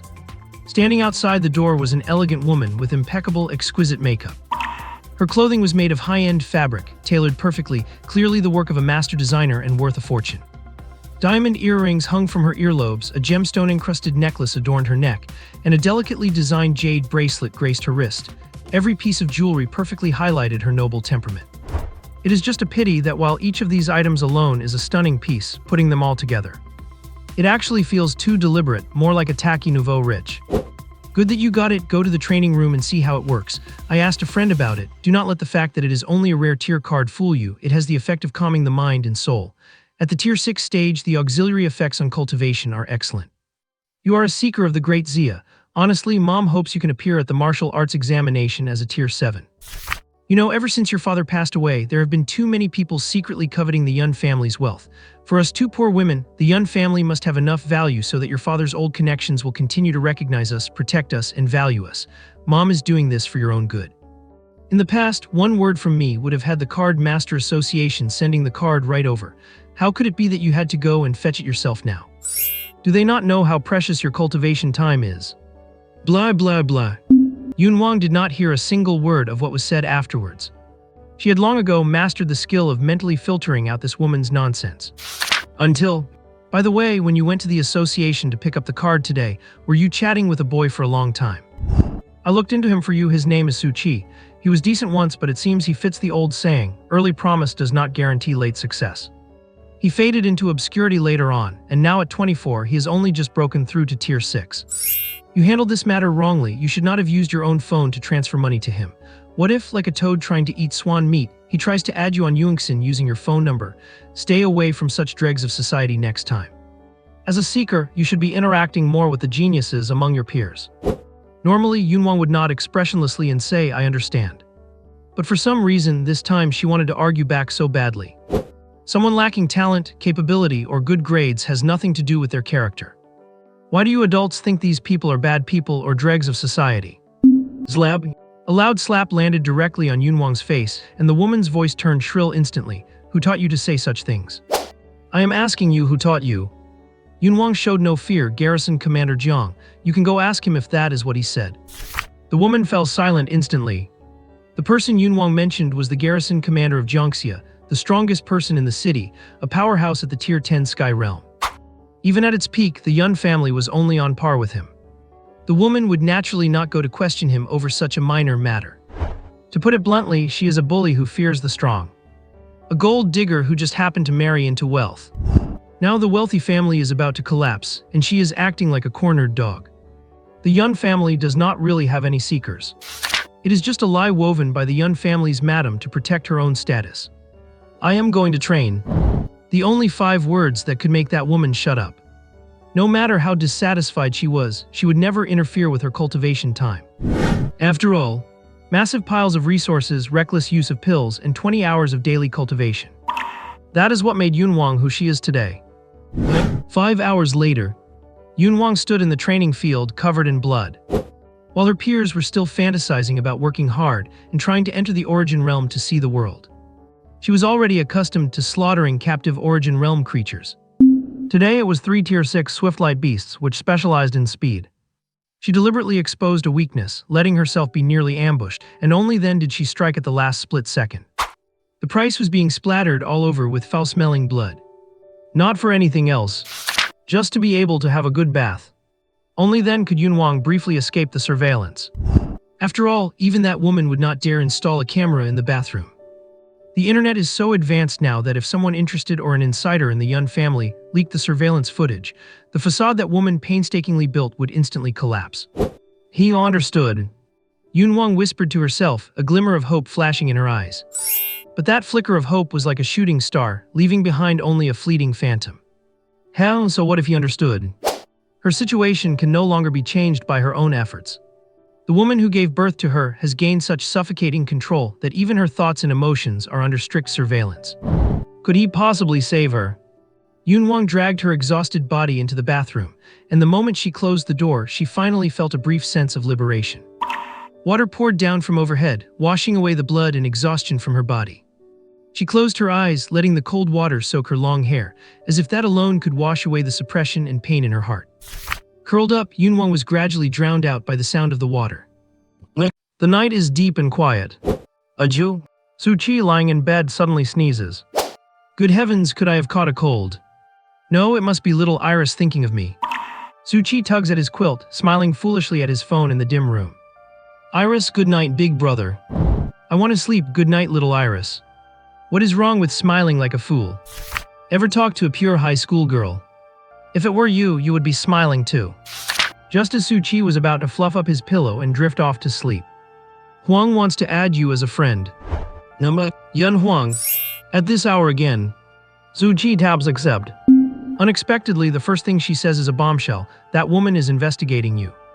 Suchi. As expected, money is hard to earn and life is never easy. He knew those 10,000 radiance points would not be so easy to come by. Huang, do not worry, I will not let her disturb your life. I want to sleep, do I look like I am worried? I want to sleep, so why are you looking for me? Huang, is your life an endless wilderness? Zhu Ji, should not she be begging him to find a way to remove the surveillance? I want to sleep, I do not know about a wilderness, but I have certainly got some wild methods. I want to sleep, it is not impossible to get rid of the surveillance, but… Huang, speak your mind.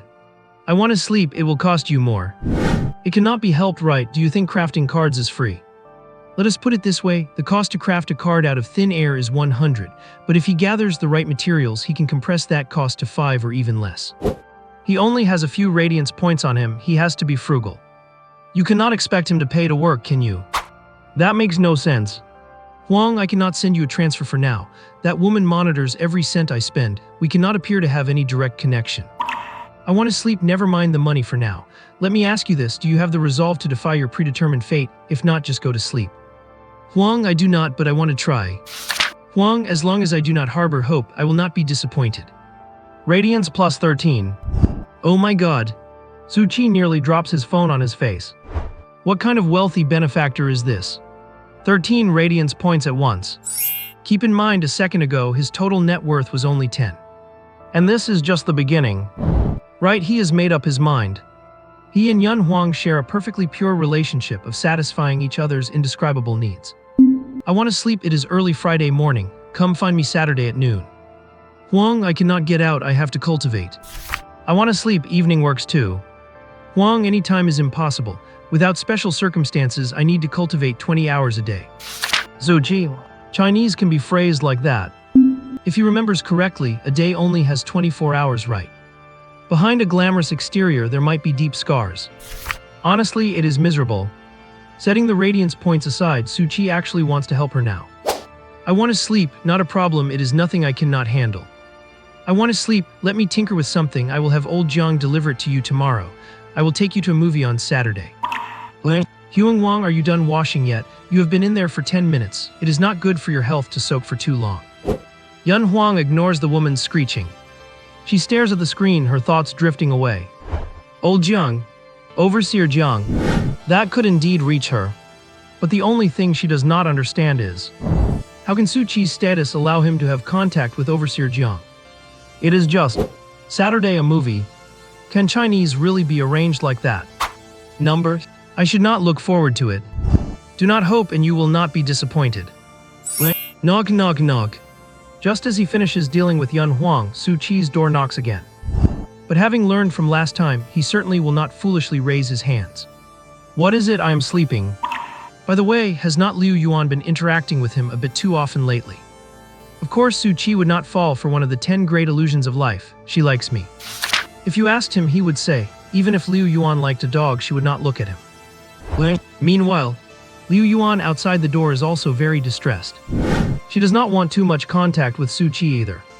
The problem is, daily adventure. For the big villain who interrupted the card promotion twice, the wearer harbors resentment and is determined to make him pay a heavy price.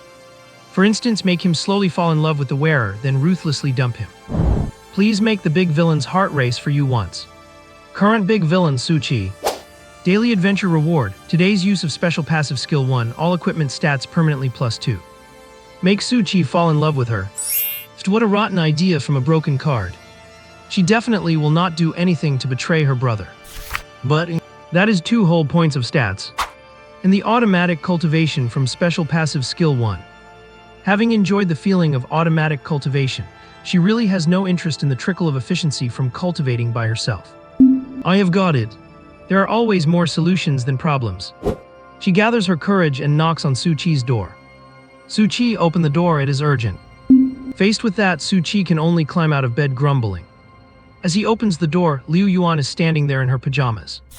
She's wearing pajamas, her hair flowing softly over her shoulders, carrying a hint of lazy charm. The only thing Zhu Qi finds puzzling is, why are you still? Her legs are long and slender, wrapped in pure white stockings, the fabric sheer and transparent, faintly revealing the delicate luster of her skin. On her feet are fluffy slippers with 2 small rabbit ears on the front. Zhu Qi's heart skips a beat. Old Zhu, you fool. If only I had been more sensible back then. Zhu Qi, what are you thinking? Is little Iris any worse than this brat? That was close. Almost lost my focus. What is it? Let me use your computer for a second. Suchi paused, his brows knitted slightly and a trace of confusion appeared in his eyes. Use my computer. Liu Yuan had already prepared her excuse before knocking on the door. Now she looked perfectly natural, gently pursing her lips, her voice crisp and laced with a hint of pleading. I need to look up some information for tomorrow. Using my phone is too much of a hassle. She had already mapped out the subsequent plan in her mind. Suchi was clearly reluctant. Cannot you just go to an internet cafe to look it up tomorrow? Liu Yuan blinked, her tone filled with a touch of grievance. I need it for tomorrow morning. You would not expect me to go to an internet cafe alone this late at night, would you? Suchi was speechless. You are a card wielder, for heaven's sake, what are you afraid of? If you actually ran into some blind thugs, they would be the ones out of luck. However, Suchi certainly would not say that out loud. Suchi sighed, his tone conveying a hint of resignation. Do you really have to use it tonight? Pretty much. Liu Yuan lowered her head, her voice as faint as a mosquito's buzz. If I do not use it tonight, it will really affect my martial arts exam results. That part was actually true. After all, missing 24 hours of training time and 2 full attribute points would indeed impact her grades. Suchi stared at Liu Yuan for 2 seconds, feeling that something was off, but he could not put his finger on it. He stepped aside to clear a path into the room, his tone resigned. Fine. Liu Yuan nodded and walked into the room with light steps. Her slippers made a soft tapping sound on the floor, and her white stockinged legs looked particularly striking under the dim moonlight. Suchi's gaze lingered for a brief moment before he guiltily shifted it away. He muttered to himself, dressing like this to borrow a computer. If I did not know better, I would think this was one of those scenes. Liu Yuan walked over to Suchi's computer desk. To be honest, this was her first time in Suchi's room. She approached the desk and sat down in the chair with somewhat unfamiliar movements. She looked around, a hint of confusion on her face. Suchi, where is the power button? On the top side of the case, Suchi pointed under the desk, his tone impatient. Hurry up, I still need to sleep. Liu Yuan nodded, pressed the button, and the computer screen quickly lit up. Suchi went back to bed, picked up his little phone, and pretended to play with it. Playing with the phone is so much fun. Yeah, right, who am I kidding? His attention was not on the phone at all. He was stealing glances at Liu Yuan. This time, he definitely was not stealing glances at her white stockings. Of course, that does not mean he is admitting he peeked last time. Liu Yuan's fingers tapped rapidly on the keyboard, and a dense wall of text and images soon popped up on the screen. She looked focused, her brows slightly furrowed, as if she were genuinely looking up something important. Suchi let out a sigh of relief, though only half of his anxiety faded. At least she does not have the nasty habit of poking around and clicking random things. Suchi continued pretending to play with his phone. His gaze drifted to Liu Yuan involuntarily. Her pajamas were loose and soft, swaying gently with her movements and revealing a sliver of her fair neck. Her hair draped over her shoulders, giving off an air of laziness. Her profile looked exceptionally soft in the glow of the screen, with long eyelashes and slightly pursed lips. No, little Iris must be prettier than this brat. Suchi shook the messy thoughts out of his head. Pleasure +1. Pleasure +1. 5 minutes. 10 minutes. Time passed quickly. So quickly that Suchi almost forgot there was someone else in the room, happily browsing videos, thinking that playing on his little phone was actually quite fun. Suddenly, Suchi, let me use your cloud drive to download something. Pleasure +1. Pleasure +1. Pleasure +1. At that moment, the sound from the video faded away from Suchi. His entire world was left with only one sound. Suchi, let me use your cloud drive to download something. Let me put it this way, 3 years ago, Suchi once saw a man in his 20s get hit by a truck while walking. He was sent flying 7 or 8 meters, all his bones shattered. In the very last second before he lost consciousness, he pulled out his phone. It was not to call an ambulance, but to factory reset his phone. As an ancient poem goes, not afraid of being smashed to bits, so long as one leaves a clean record in the world. It is the same principle. Suchi, who was lying in bed playing with his phone a second ago, appeared behind Liu Yuan in the blink of an eye. His phone was even still hovering in midair, playing the video. Ignoring social boundaries, Suchi grabbed Liu Yuan's soft hands, took control of the mouse, and hurriedly closed the Cloud Drive login page. He pretended to be indifferent. What are you downloading? I do not have a premium account. With this pathetic download speed, you will not finish by tomorrow. The big villain Suchi's heart rate accelerated rapidly. Daily adventure reward issued. Temporary use of special passive skill 1 for today. All equipment attributes +2 permanently. At that moment, the back of Liu Yuan's head happened to be pressed against Suchi's chest. Even so, she could feel Suchi's heart pounding. Su Chi's heart rate was accelerating. He was absolutely drenched in sweat. He had no capacity to notice how small and soft Liu Yuan's hands were.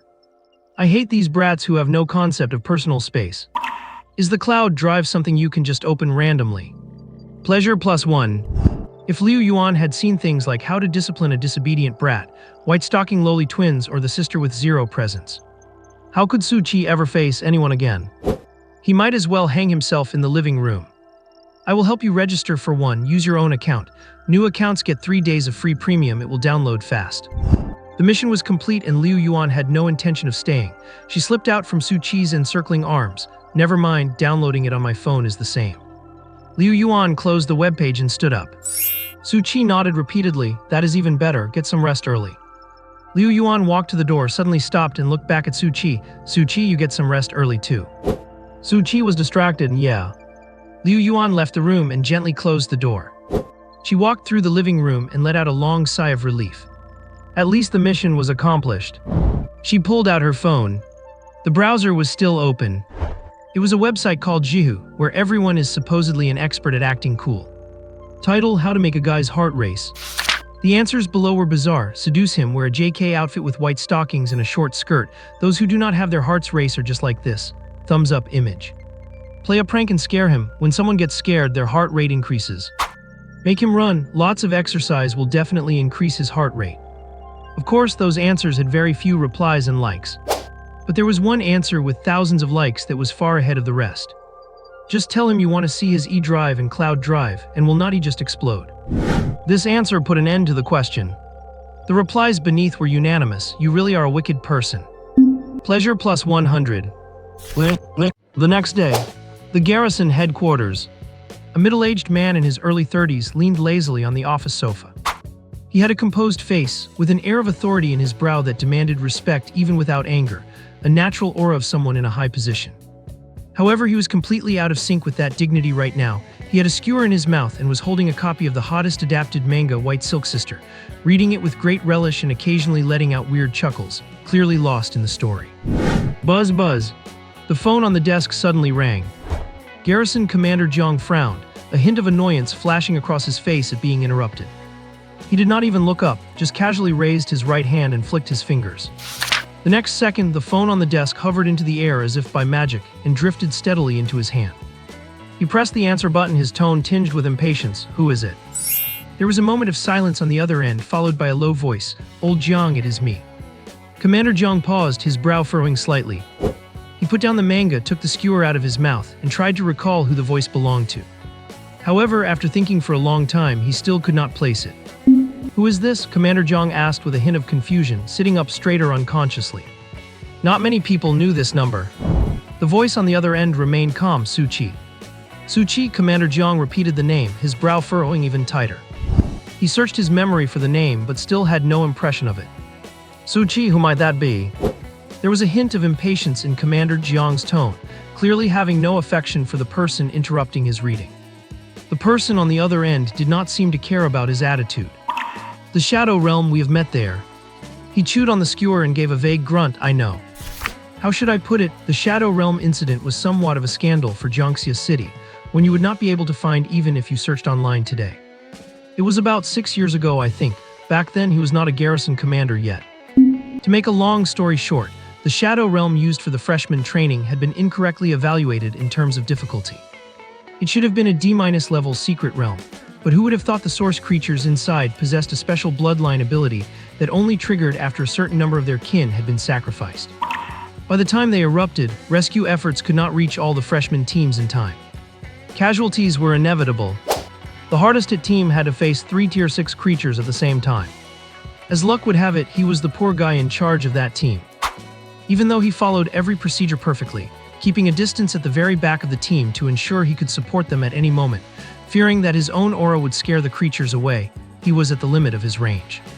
He only needed half a minute to reach the scene. But half a minute was enough for those 3 Tier 6 creatures to wipe out the entire team.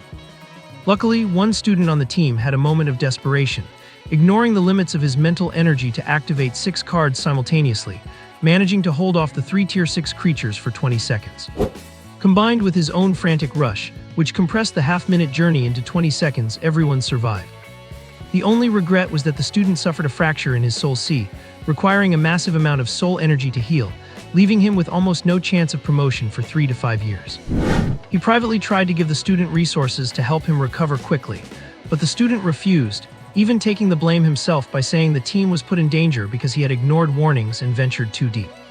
Of course, there is no such thing as a free lunch in this world. The student said he was owed a favor to be fulfilled unconditionally as long as it did not violate morality, did not break the Great Xia laws, and did not endanger him or his family. The student's name was Suchi, right?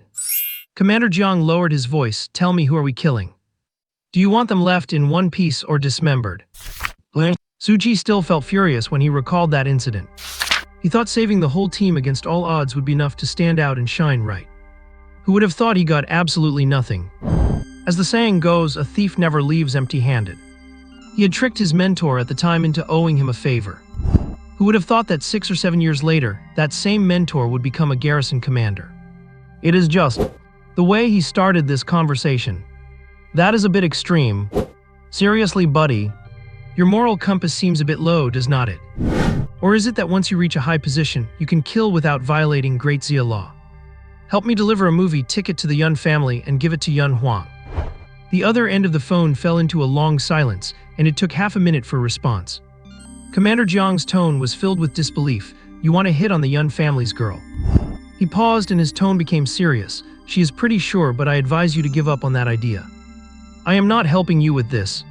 Commander Jiang added a word of caution. I suspect that girl does not even know what intimacy is. He seemed to realize his words were ambiguous and added, do not get the wrong idea. I mean, she does not know the concept of intimacy, not the act itself. You can keep that favor owed for later. The intention to dissuade him was clear. No, just deliver it to Yun Huang's mother. As a result, the person on the other end teased him. Young man, after all these years of being beaten down by life, have you finally come to your senses? He imitated a dramatic tone and continued, oh auntie, I do not want to work hard anymore. Give up on this too, that crazy woman is mentally unstable. Not to mention whether you can handle her, she has nothing in her mind right now but protecting the Yun family, and there is no room for anything else. Su Chi looked at the card in his hand. Give me an address. I will mail you something, then you can decide whether to help or not. How about that? You persistent kid, why are you so stubborn? Why would I want to hurt you? Su Chi did not like doing things he was not sure about. If he dared to say that, he definitely could get a date. He said it, his methods are wild enough. Card name, movie ticket existing only in a young girl's fantasy. Type, consumable illusion. Rarity, rare. Energy level, tier 6. Description, I am so torn, should I go on a date or go train? Cannot I have both? Well, that is definitely an impossible fantasy. Special ability 1, cannot watching a movie be a form of cultivation? Ability effect, when you take a person of the opposite sex of the same age to a movie and watch the whole thing, you can gain an efficiency equivalent to 24 hours of self-cultivation. Impressive, right? It costs 3 points of shine, 300 points of joy, and 100,000 in materials to get. Su Chi did not actually know much about Yun Huang, having only chatted with her twice. However, from those few scattered words, he could piece together a clear picture. A mother with an excessive desire for control, wanting to monitor her daughter 24 hours a day. And a young girl being squeezed of all her worth, gradually becoming disillusioned with the world. She understood why Yun Huang called her mother the woman who gave birth to her. But he could not understand why that woman who gave birth to her would make her daughter cultivate for 20 hours a day. Such an almost insane training intensity was simply beyond common sense. For instance, let us look at little Iris. She once revealed to Su Chi that she spent 2 to 3 hours a day capturing source essence, and after that the conversion would take half an hour if things went well, or at most an hour if she had trouble concentrating. It is easy to calculate that little Iris's daily training time is at least 2.5 hours. And it would not exceed 3.5 hours at most. But Yun Huang, her single day of training results could almost rival a week of little Iris's efforts. Of course, this is not to say that little Iris is too lazy. In fact, source essence capture is not unlimited. There is a saturation limit to how much source essence a human body can hold. Everything has its limits, like water overflowing when a vessel is full or the moon waning after it is full. Drinking too much water in a short time can even lead to water intoxication. Similarly, capturing large amounts of source essence in a short time can cause irreparable erosion to the body. According to official experimental data, spending 2 to 3 hours a day capturing source essence is the optimal training time. The way to judge the critical point is quite simple, you just feel full. Just like eating, once you are full, the body instinctively rejects the source essence and needs a certain amount of time to digest it. If you choose to continue training in this state, at best you will feel nauseous, and at worst, like Su Chi's previous state, your soul sea will shatter, requiring massive amounts of energy to repair, which is counterproductive. So figuring out how to deal with that woman is also quite simple. Apply the right medicine to the right illness. The so-called monitoring is most likely to prevent Yun Huang from doing unproductive things, such as falling in love or other activities that consume a lot of daily time. Then the way to break the deadlock is very simple. In that woman's eyes, Yun Huang is just a marked commodity. As long as you can provide an item equivalent to an hour of Yun Huang's training, you can buy an hour of freedom for her. For anyone else, even if they knew the method, they could only stare helplessly. Things that improve training speed are without a doubt overpriced. Who does not want that? This stuff is just like tutoring classes. No matter how expensive they are, someone will grit their teeth and buy them for their children. Of course, no one would think Su Chi is going to give this card to Yun Huang for free, right? Not to mention how difficult it is to get. Is not 100,000 a lot of money? He is going to sell it to that woman. It is exactly that feeling of you paying me to take your daughter to the movies. I would not be stupid enough to harm myself either. Suddenly, the guardian Jiang's voice rose a few decibels. Oh, you have broken through to the 6th rank. What a pity. Like I said, since now personal information. Forget it, it is about that anyway. It is not like only officials can check personal data. It is clearly normal for him, as the guardian of Jiangxia, to check up on my information. Su Chi's voice remained calm, just lucky after all these years. The other end of the line was silent for a moment before the voice returned with a hint of probing. Do you harbor any resentment in your heart about that matter? If it were not for that accident, you might be a 7th rank by now. Guardian Jiang sighed softly. Back then I was weak and struggling to protect myself, and the school also wanted to save their reputation. After all, a misjudgment of the source realm level. If word got out, I am afraid the quality of new students next year. Su Chi did not seem to want to dwell on this topic. I understand I took the hush money, so it is naturally my own personal matter.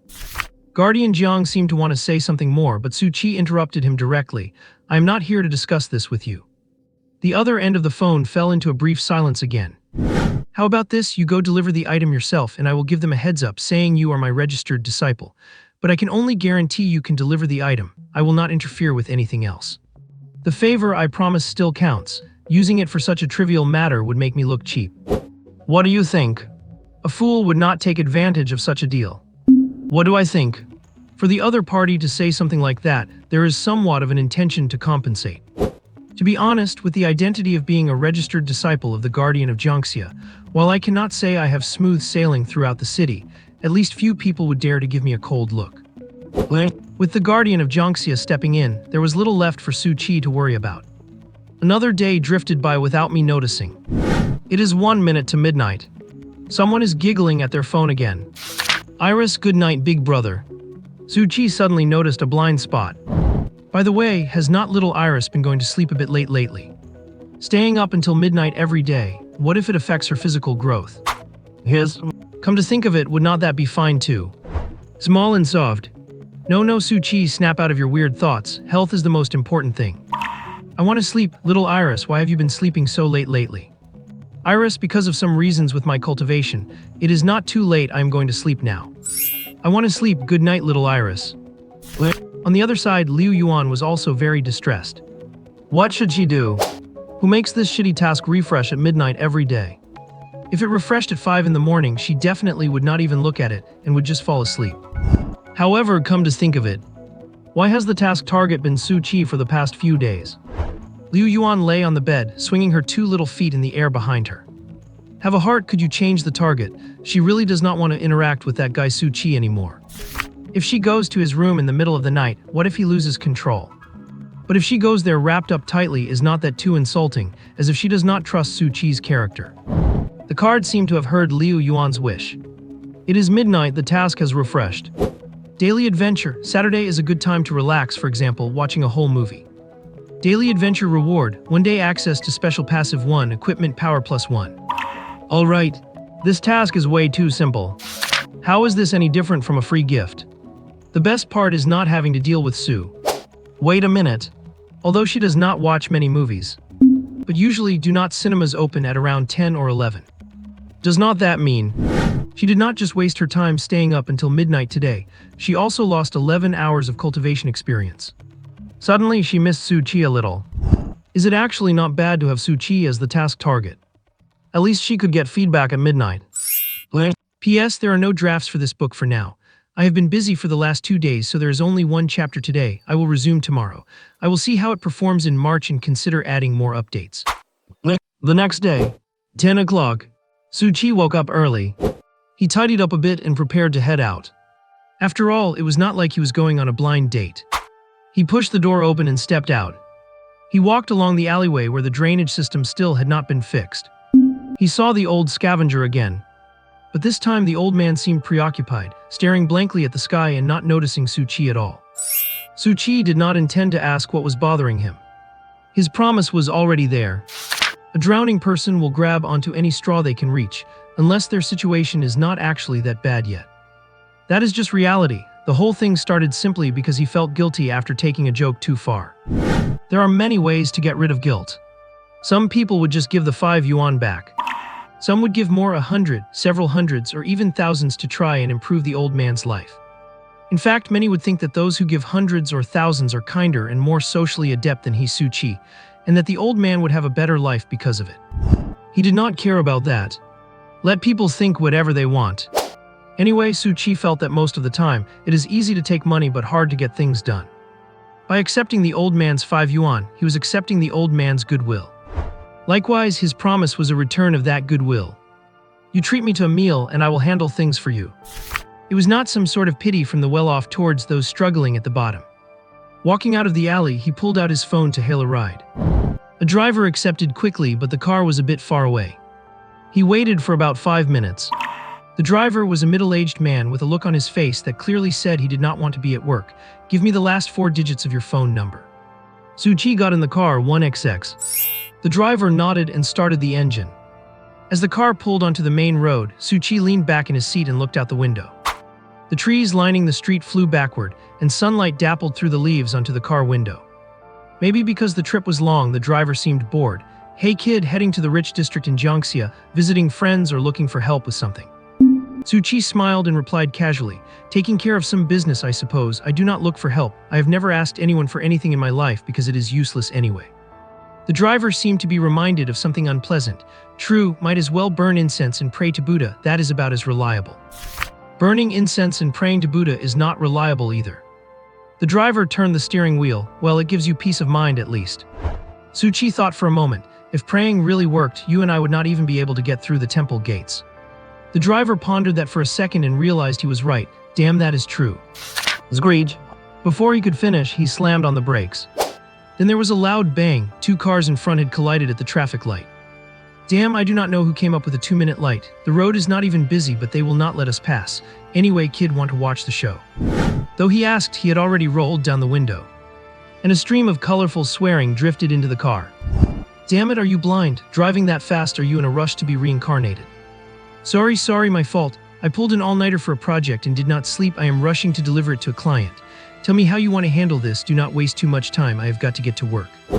Bro, you have to work on a Saturday too. I am also rushing to the office. So, what now? Man, forget it. Looks like just a bit of paint scratched off. I am in a hurry too. My bosses are complete jerks, calling a meeting first thing on a Saturday morning. If I am late, I am toast. Let us just deal with it through insurance. And so, the minor car accident ended before even a crowd of onlookers could gather. Su Chi suddenly thought of a sad yet funny phrase. If you are sick, you do not go to class. Is this the adult version? If you get into a car crash, you do not have to work. You always hear people say, once you get into the martial academy, it will get better. Once you get into college, it will get better. Once you start working, it will get better. Once you get married, it will get better. So, which group of people exactly is having a good time? Could it be him, Su Chi? Zai? People are always in a rush just for a few pennies. After about a half-hour ride, Su Chi stood before the Yun family gate and looked up at the impressive villa. Neatly trimmed flower beds lined the gate, and a faint fragrance filled the air. He had barely stopped at the entrance before a butler in uniform opened it. The butler bowed slightly, speaking respectfully. Are you Mr. Su? The madam is already waiting for you. Su Chi nodded and followed the butler inside. Because the distance from the gate to the villa was so long, they even provided a cart. In the hall, Yun Ting sat on the sofa with a cup of tea, looking relaxed. She was wearing a well-tailored kippo. She was wearing her typical new money set of accessories, earrings, necklace, bangle, bracelet, rings. She had them all. It seemed only a gold tooth was missing. Welcome. Yun Ting set down her teacup, a gentle smile on her face. As expected of Master Jiang's disciple, you are quite the talent. So a person's value is not necessarily determined by themselves, but rather by what they represent behind the scenes. Last time, Su Qi was still a piece of social debris in her eyes. Now, with nothing else changed, he was quite the talent supply because he became Master Jiang's registered disciple. Though he did look quite handsome, Su Qi smiled politely, though he found the heavy scent of her perfume a bit overwhelming. He noticed that while Yun Ting's eyes were on him, her peripheral vision kept darting to the card in his hand, clearly full of interest. Mrs. Yun, hello. Su Qi nodded slightly, his tone calm, and then handed over the card. I heard the Yun family is interested in acquiring this kind of card at a high price. Old Jiang told me to try my luck. Have a seat. Yun Ting gestured for Su Qi to sit on the sofa opposite her. She took the card and examined it closely. Her fingers brushed lightly over the edges, and a look of undeniable satisfaction flashed in her eyes. How many more of these cards do you have? Yun Ting looked up, her gaze sharp and probing. Su Qi sounded indifferent, just one for now. For now, Yun Ting raised an eyebrow. Her gaze was locked on Su Qi's face, as if trying to read more from his expression. Does that mean there might be more later? Are you kidding? How long does it take to watch a movie? Even including travel time, 4 hours tops, that is basically 20 hours of free progress. If the quantity was sufficient, they could stack Yun Huang to the 7th rank before the martial exam. The Yun family would be firmly established. Thinking of this, her breathing quickened. Even the way she looked at Su Qi changed. Su Qi, wait, what? What kind of look is that? Ma'am, surely you do not mean that you want Yun Huang to have more of these cultivation cards. He was not into that kind of plot. Happiness +1. PS 1 chapter today, 3 tomorrow. As for why, well, it was already complained about in the text. Su Qi met Yun Ting's gaze, his tone remaining steady. I only have one for now. This was actually a byproduct of a failed card crafting attempt. Su Qi paused, then quickly got into character. A helpless smile appeared on his face, his voice tinged with a hint of self-deprecation. To be honest, my family situation is just so-so. Old Jiang is not the type to abuse his power for personal gain either. Not only is he an old bachelor at his age, but he does not have much in savings, so he cannot help me much with these kinds of things. Losing a tier 6 card is still a bit hard for me to bear. That is why I came here to try my luck. However, if needed, I can try to craft a few more, though I cannot guarantee success. But my main concern is still the price. Yun Ting nodded slightly, the corners of her mouth curling up, so that was it. She had been wondering where a poor kid would find the courage to approach her Hyunghwa. Now everything made perfect sense. She had already filled in the truth in her own mind. Su Qi had once been a small-time genius, but due to some reasons he fell into a slump. Unwilling to remain ordinary, he went to learn card crafting. To be able to craft a tier 6 card at this age, it is no wonder he could be appreciated by the Jiangxia Guardian and become an apprentice. How should I put it? The value reflected by a card crafter and a card user is different.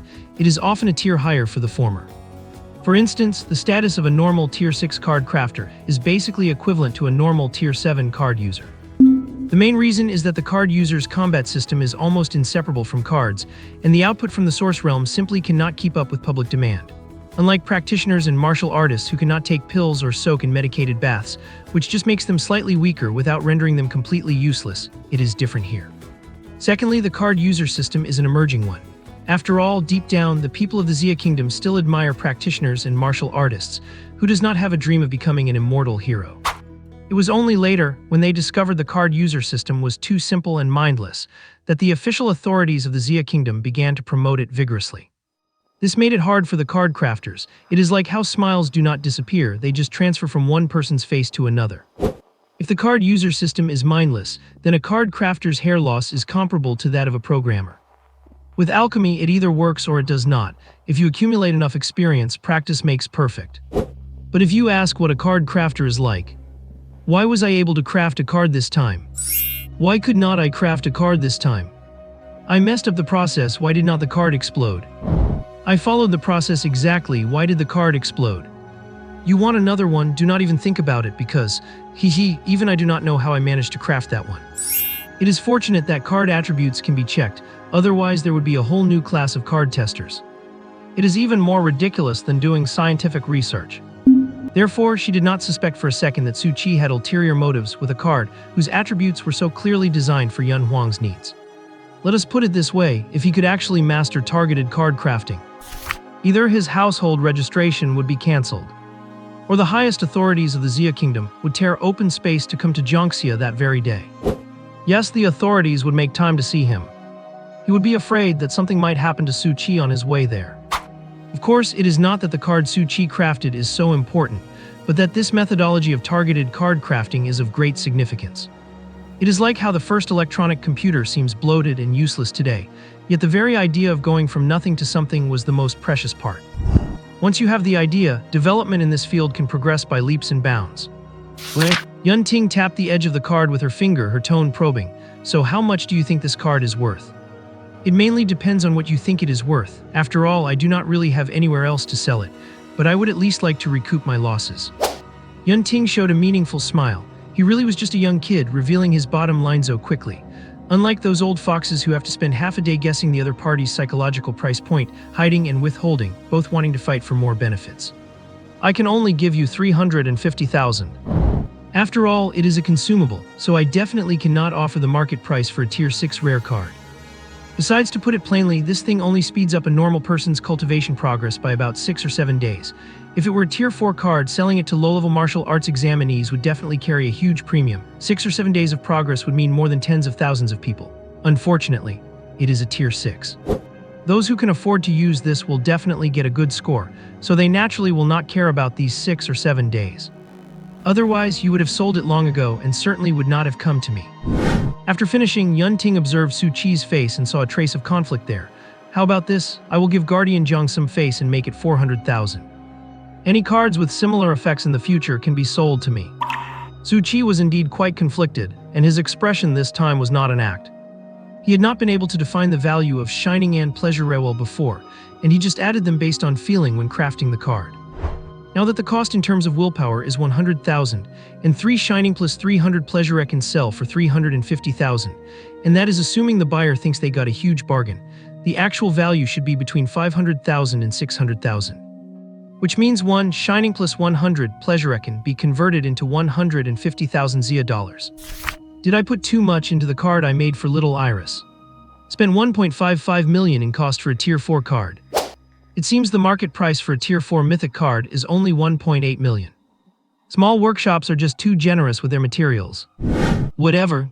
She is my wife anyway, considerate keeping the benefits within the family. I will be more careful next time. Yun Ting, not understanding what Su Qi was thinking, believed she had gotten a huge deal and cast her gaze toward Yun Huang.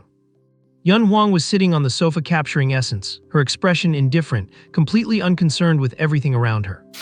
Hyung Huang, get to know Su Qi. No cultivation today, go watch a movie and you can cultivate when you come back. Although she called her Hyung affectionately, if you listen closely, you could still hear the unquestionable, commanding tone in Yun Ting's voice. Yun Huang did not look up, just gave a soft HMM as a response. She tried her best to suppress the emotion known as joy. She was afraid.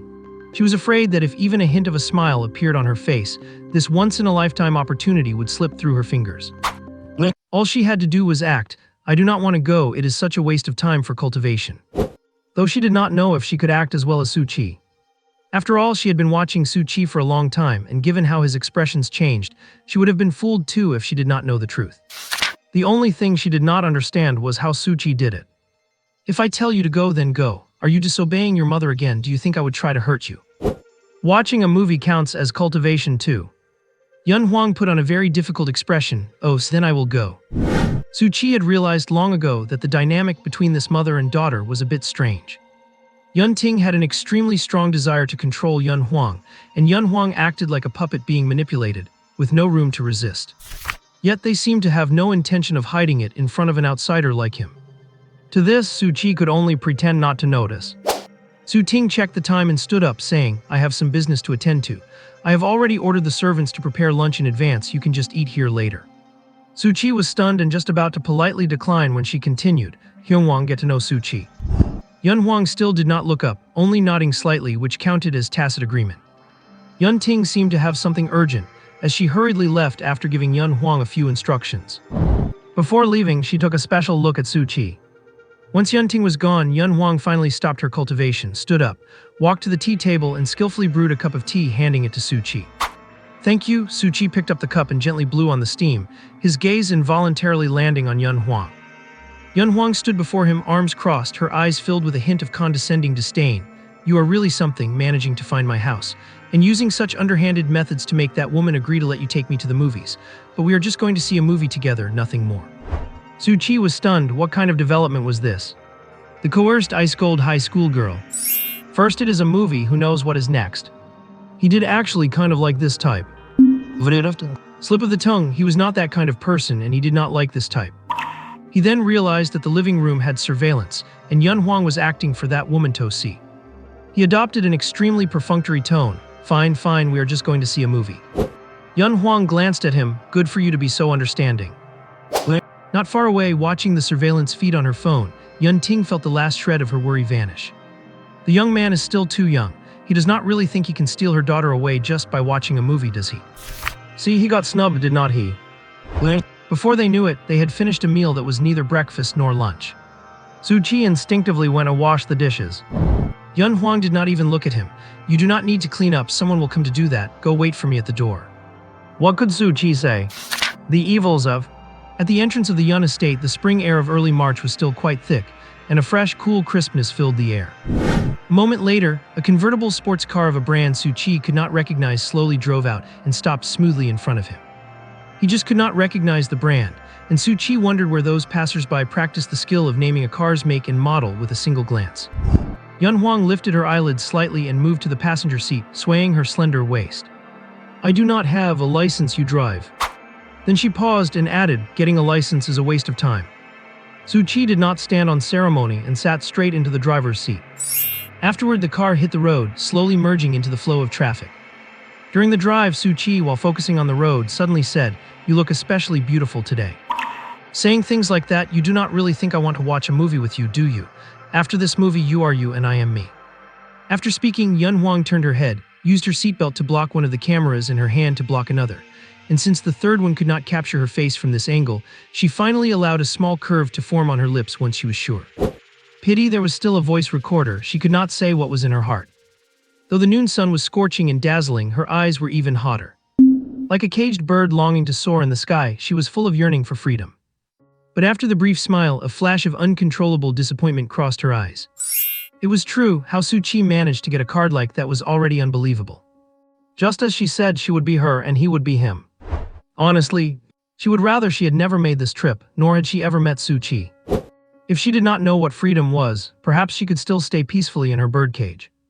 But once she knew what freedom was, she would try every possible way to claw her way out. But if she had tasted the sweetness of freedom, would she crash and die against the bars of the birdcage? Su Qi happened to catch this dim look. He laughed and kept his eyes on the road, not continuing the topic.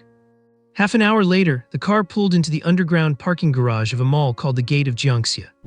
Su Qi and Yun Huang walked out of the garage one after the other, merging into the bustling crowd of the weekend mall. Yun Huang walked briskly but kept a proper distance from Su Qi, neither overly close nor distant. The two of them walked into the mall one after the other. A girl holding milk tea brushed past Yun Huang. Her gaze drifted to the milk tea in the girl's hand, then to the milk tea shop with its promotional signs. In the next second, a fine layer of sweat broke out on the back of Yun Huang's neck. Out of the corner of her eye, she spotted the red light of a camera above the milk tea shop aimed directly at her. "Want some milk tea?" Su Qi suddenly turned. Yun Huang's heart nearly jumped out of her throat. She forced herself to look away, her throat tight. I was just looking, that stuff is junk food." Su Qi knew Yun Huang could not tell the truth. "I will treat you." "I do not want any." However, without waiting for her opinion, Su Qi walked toward the milk tea shop. Before long, he returned carrying 2 cups of milk tea. "I told you not to." Before she could finish, Su Qi had already pressed the warm milk tea into her palm. The residual body heat on the cup made her fingertips curl. "What is this?" Su Qi pointed at Yun Huang's chest. Of course, he meant the surveillance device. Yun Huang held the milk tea, feeling quite at a loss. She remembered telling Su Qi about it, and his behavior along the way showed he knew about the surveillance, so why ask this? "A reconnaissance device used to keep track of my status. Because my identity is special, that woman is afraid I might be assassinated." "Take it off. Take it off." It was not that simple. If she could take it off, she would have done so already. If she did that, that woman would go crazy. At the very least, she did not have the strength to resist that woman yet. Su-Chi looked puzzled. What else would you do? Do you know what we are here to do? Yun Huang answered uncertainly, watch a movie. Su-Chi looked incredulous. You even know it is a movie. Premiere, understand, private recording is strictly forbidden. You are going in with a reconnaissance device. You understand that is a violation of Daxia law, right? Surely the Yun family does not want to do anything that violates Daxia law, do they? Cannot you just put it back on after we are done? What is the big deal? Yun Huang finally dared to look Su-Chi in the eye for the first time. It only could be done like that. Why had she never thought of that? And his eyes were so beautiful, so bright, like they held the sun. Then take it off. P.S. I have tried my best. Going to sleep now. Failed to hit 3 updates today. Will make up the missing word count tomorrow. A path I had never even imagined. It is not like there have not been boys my age who wanted to get close to her before. With beauty and strength combined, it is no surprise she attracts a few moths to the flame. It is just that those people were so childish, basically only knowing how to say things like, why do not I just take that thing off for you? If your mom blames anyone, she can blame me. She found it somewhat ridiculous. You think you can just take the blame because you say so? Would that woman really think that? Would that woman abandon her surveillance over her just because of some insignificant outsider? In the end, would not it still fall on her head? After all, if she Yun Huang did not have that intention, how could someone of the same age possibly manage to remove the tracker from her? It was just empty talk. They never really considered the predicament she was in. But this time is different. The feeling this person gives Yun Huang is despicable. Of course, that does not change the fact that she thinks Su-Chi is like the sun. He stands in the sunlight, he stands on the high ground, and he carries the banner of moral righteousness. Why does Yun Huang think that? Because she is far too sensitive to the word righteousness. She has been living through this since she was a child. If you do not work hard enough, how can I have the face to face your father? If you do not work hard enough, the Yun family is finished. You would only be happy if you saw the Yun family destroyed by your own hands, would not you? There are many similar things she has heard until she is sick of them, and she does not want to recall anymore. And yet this time the feeling is so strange. The roles have reversed. That woman is being coerced by someone else using the banner of righteousness. The movie theater does not allow unauthorized recording. Surely your Yun family would not do something that breaks the law like that, would they? No way, surely not. Of course, Su-Chi's efforts will still be in vain. That woman will definitely choose to give up this chance to let her watch the movie. After all, given her current status as the top among her peers, it is not like she absolutely needs those 20+ hours of cultivation progress. By comparison, that woman is even less willing to let her actions drift out of her control. Zoe, within a minute at most, that woman will call her to tell her to go back. However, it was as if Su-Chi had heard exactly what she was thinking. He took a sip of his milk tea and said seemingly casually, by the way, this is probably your first time at a movie, right? Let me tell you some things you should keep in mind. Did you bring your phone? Put it on silent so you do not make any noise and ruin the viewing experience for others. Yun Huang's fingers trembled slightly. She looked down at the surveillance device on her chest, and an indescribable emotion welled up inside her. It is possible.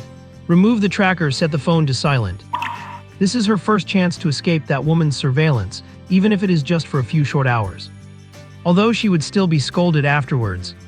There is no helping it. There are plenty of reasonable women out there, but that woman is definitely not one of them. But if it is just a scolding, compared to a few hours of freedom, she can handle it. She would gladly take a scolding every single day if it meant getting a few hours of freedom. Yun Huang knew there was no time to hesitate. Such an opportunity might not come again for years. She took out her phone and switched it to silent mode. Then she placed her fingers gently on the edge of the tracking device and pulled hard. The device came right off. She handed the device to Su-Chi, her voice sounding a bit tight. Could you please look after this for me? Su-Chi took the device and casually stuffed it into his pocket. Let us go. Yun Huang nodded and followed Su-Chi with light steps. Her heart was still beating a bit fast, but this time it was not because of nervousness, but because of a long-lost sense of freedom. She could not help but steal a glance at Su-Chi's profile, and no longer maintaining a cautious distance, she felt an urge to get closer to him. It seemed that only in this way could she feel a mysterious sense of security. The two walked into the movie theater, and Su-Chi took out the tickets he had booked in advance, handing one to Yun Huang. Yun Huang took the ticket, and before she could even look at the name of the movie on it, Su-Chi spoke, just keep this to show them when you go back. Go on, go have some fun. Find me here in 2.5 hours and I will send you back. Go. Have fun. Yun Huang bit her straw, her hand holding the milk tea shaking, and her breathing suddenly quickened, leaving a bit of milk foam on her soft pink lips. Her eyes just stared at Su Chi in a daze. Should such a niche concept even exist in her world? Well, what else would you do? Su Chi pinched the movie ticket between his thumb and index finger, his other hand fidgeting with the edges of the card. Then the card started spinning rapidly on his fingertips, much like Yun Huang's fate. Is not real free time better than just watching a movie? Keep this card, you can use it again next time. Hee, go ahead and haggle all you want. I am kidnapping your daughter, I am taking the money, and I am earning the shine, but you are not getting the card back. Who do you think you are, investigating him, Su Chi? Su Chi wondered for a moment, does he feel like a delinquent luring away a sheltered girl? If Liu Yuan is the real delinquent, he is a law-abiding citizen. Yun Huang held her milk tea, savoring the unfamiliar taste. Her thoughts were drifting. At times she thought of her days in the Yun family and at others of Su Chi's bright eyes. She could not help but sneak a peek at Su Chi, discovering that his profile looked exceptionally gentle under the afternoon sun. Just then Su Chi suddenly turned his gaze to meet hers. Yun Huang's heart raced and her cheeks flushed slightly. Her voice was very soft, as if squeezed from deep in her throat, tinged with a hint of uncertainty and confusion.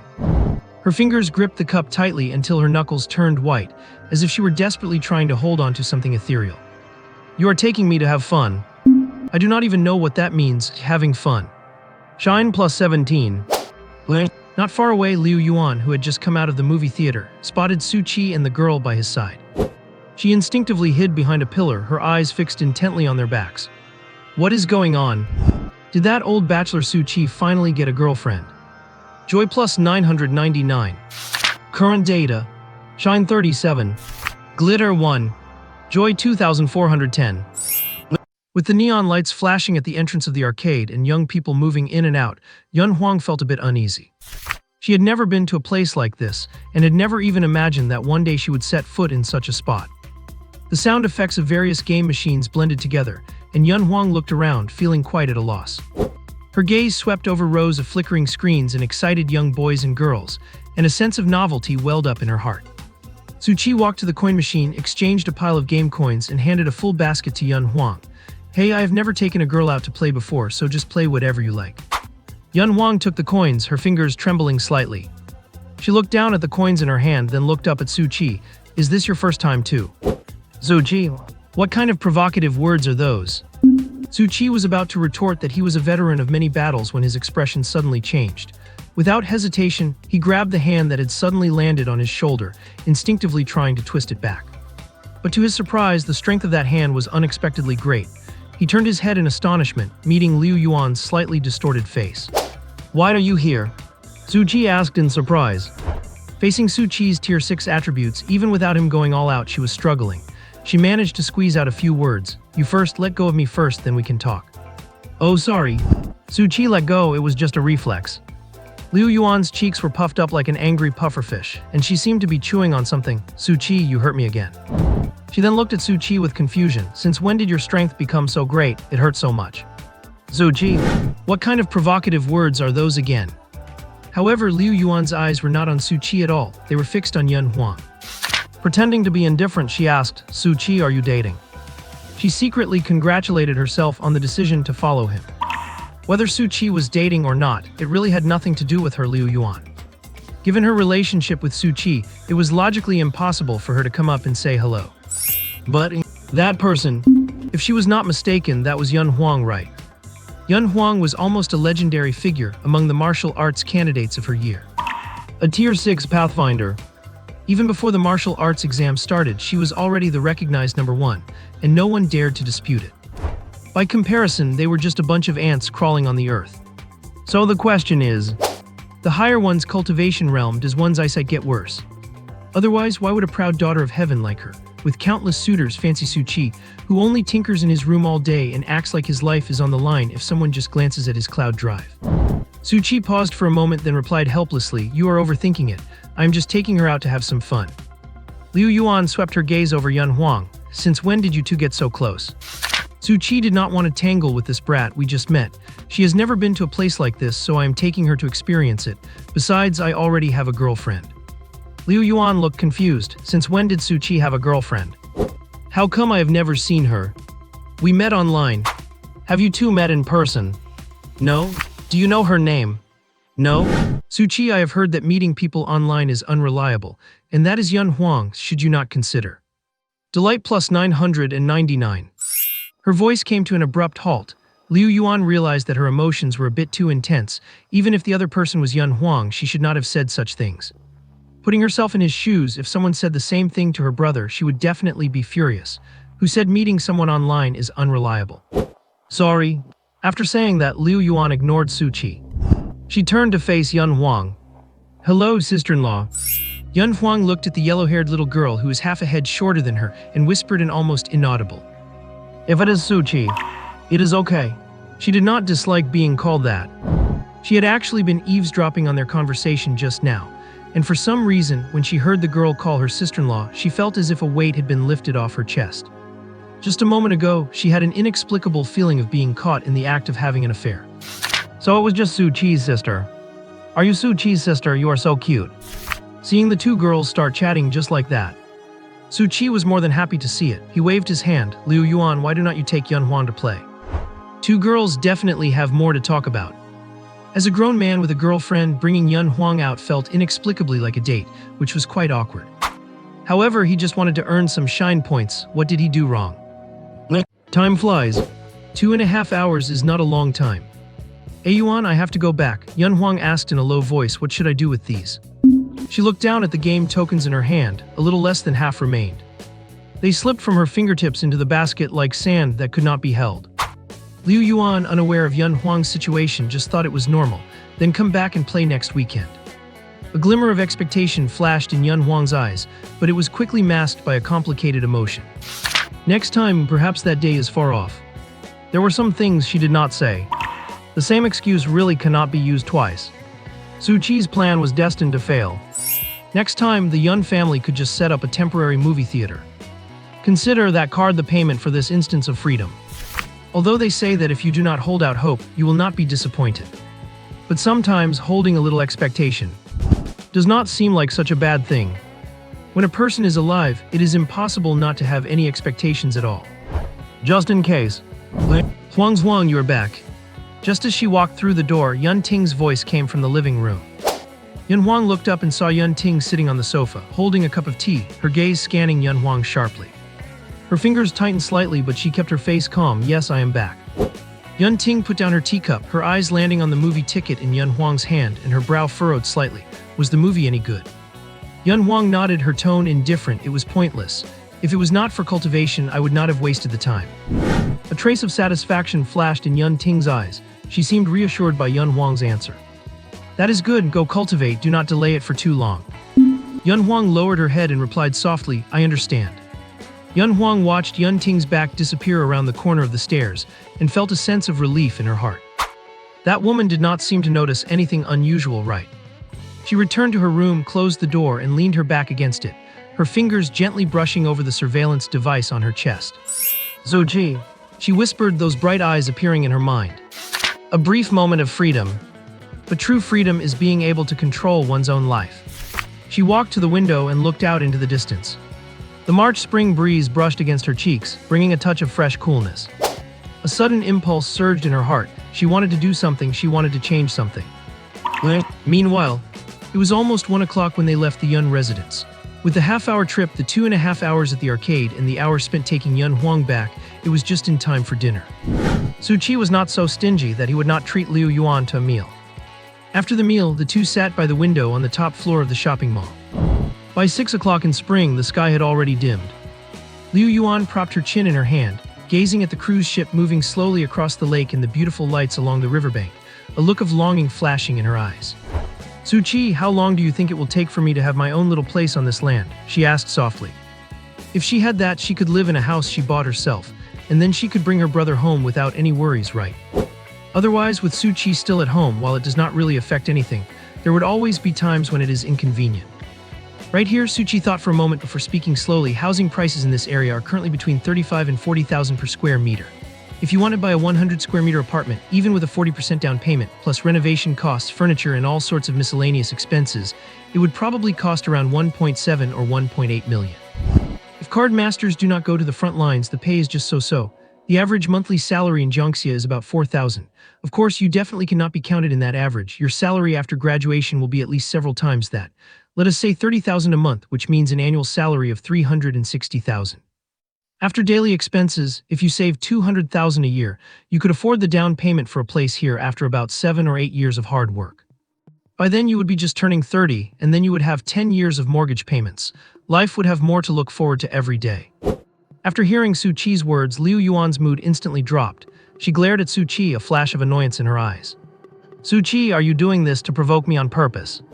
You asked me when you could have a little nest here, did not you? I'm just giving you a realistic analysis. I really thank you for this bucket of cold water you poured on me. Liu Yuan rolled her eyes at him and said no more. Why do you really want a little place here? Su Qi asked again. It would be good if Liu Yuan moved out, then he could bring little Iris home without any worries. Otherwise, with Liu Yuan in the house, while it does not affect anything, it always feels like it might be inconvenient at times. How should he put it regarding the sister in name only? It was really back when he first turned 18. He did not know how to get along with girls and was even a bit avoidant. As time passed, the two could not say much to each other, so it was impossible for their relationship to be very good. But it certainly was not very bad either. As for him not letting Liu Yuan sell the house to take the transcendent exam, not offering her any help and being indifferent, that is actually the best help he could provide. Do you really think the Source Realm is a child's game? People die in there.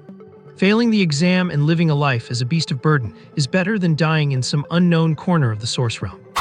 Let us put it this way, he reveres the heroes on the front lines of the Source Realm. But he does not want himself or his only relative who has no blood relation to be that hero. I will go along as a guardian for next month's Source Realm special training. Of course, it is definitely not so that little Iris and I can keep chatting using the same signal station. As if I could have it just because I wanted to. Liu Yuan muttered. After Su Qi's logic check, the little hope she had left in her heart was shattered by reality.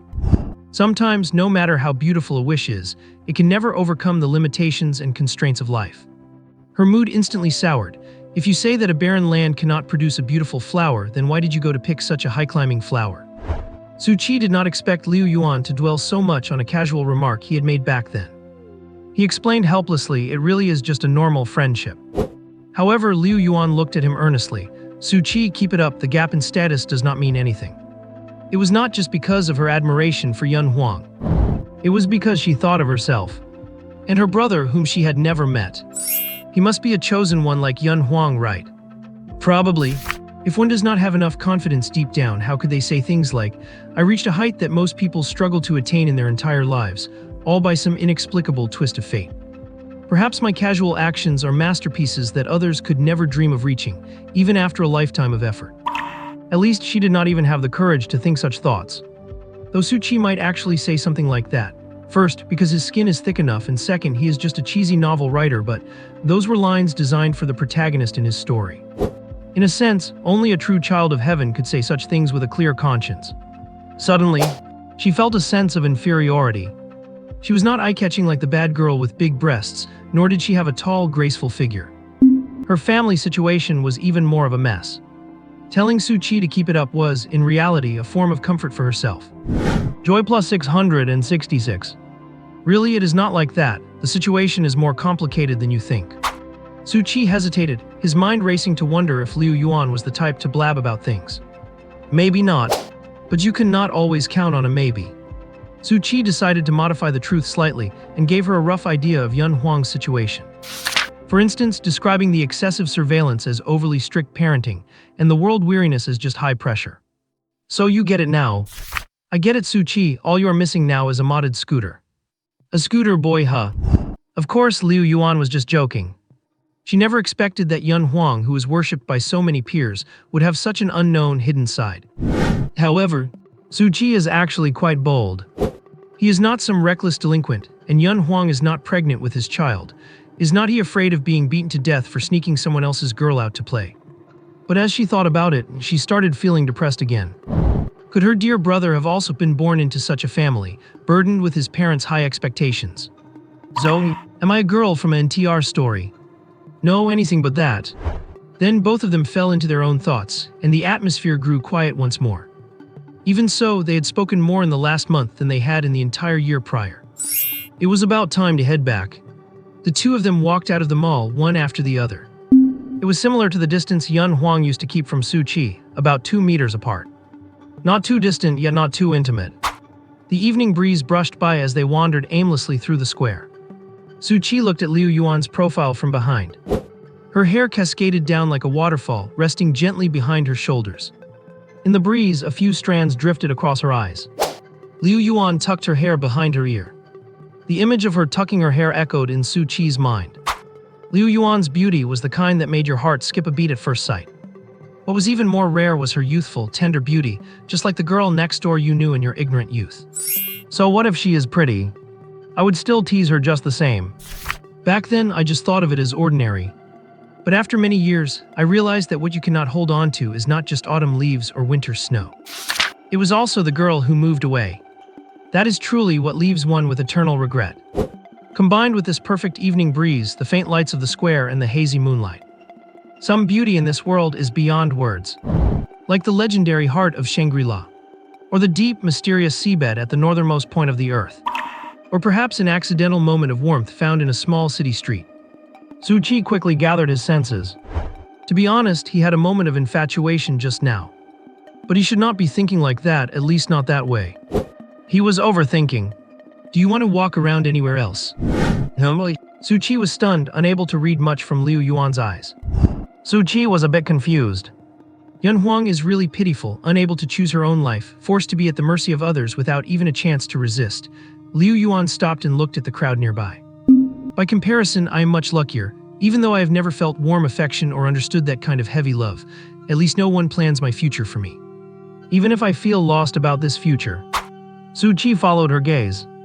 There were many couples there, holding hands and playing under the hazy moonlight. Su Qi nodded slightly, yeah. So Su Qi, you should take the chance to spend more time with Sister Yun Huang, Liu Yuan said softly. Around 9 o'clock, following Su Qi's casual remark, are you slacking off from training today? Liu Yuan rolled her eyes and decided to head home. Heaven knows he was just saying it without a second thought. He had absolutely no intention of putting any pressure on her. After all, the martial arts exam was only 2.5 months away, and all the candidates were on edge with no time to spare. None of them were as carefree as Liu Yuan. He asked that mainly to see if she had realized the gap between people and had chosen to just give up. Well, she left, so she left. It just so happened he needed to make a trip to the black market, and it would not be appropriate to bring Liu Yuan along. The million or so he got from the Yun family was still on his card, and it was the perfect time to exchange it for some card-making materials. He did not really like going out much, so it was convenient to get it all done at once. If Liu Yuan actually saw it, she would probably say something like, Su Qi, do not tell me you are being kept by someone. Or something along those lines. It was already late at night when Su Qi finally returned home. He had one flaw. He tended to be single-minded when doing things. When he was focused on one task, it was very hard for him to spare the energy for anything else. Zoe, his phone had blown up. Iris, brother, I miss you so much. Iris, brother. Iris is the big dummy there, image. Iris, talk to me, image. Iris, sad kitty, image. Iris, image. Iris, brother, come out and look at these nice photos. Missed voice call. Missed voice call. Missed voice call. Iris, fine, it seems brother is busy. I will wait obediently for brother to come back. The first message was sent at 10:05. The last one was at 10:31. And the current time was 11:49. Su Qi's hand holding the phone gave a sudden jolt. What do they say on the internet? The thing to fear most is a sudden declaration of love in the middle of the night. Perhaps it is just guilt born of a guilty conscience. But Su Qi did not buy that for a second. What you see on the internet is either what you want to see or what someone else wants you to see. On your end, you might see content about so-called turn-off women, bride price hunters, self-absorbed women, or cheating women. Meanwhile, women might be seeing content about domestic abusers, mama's boys, fake rich kids, or heartless men.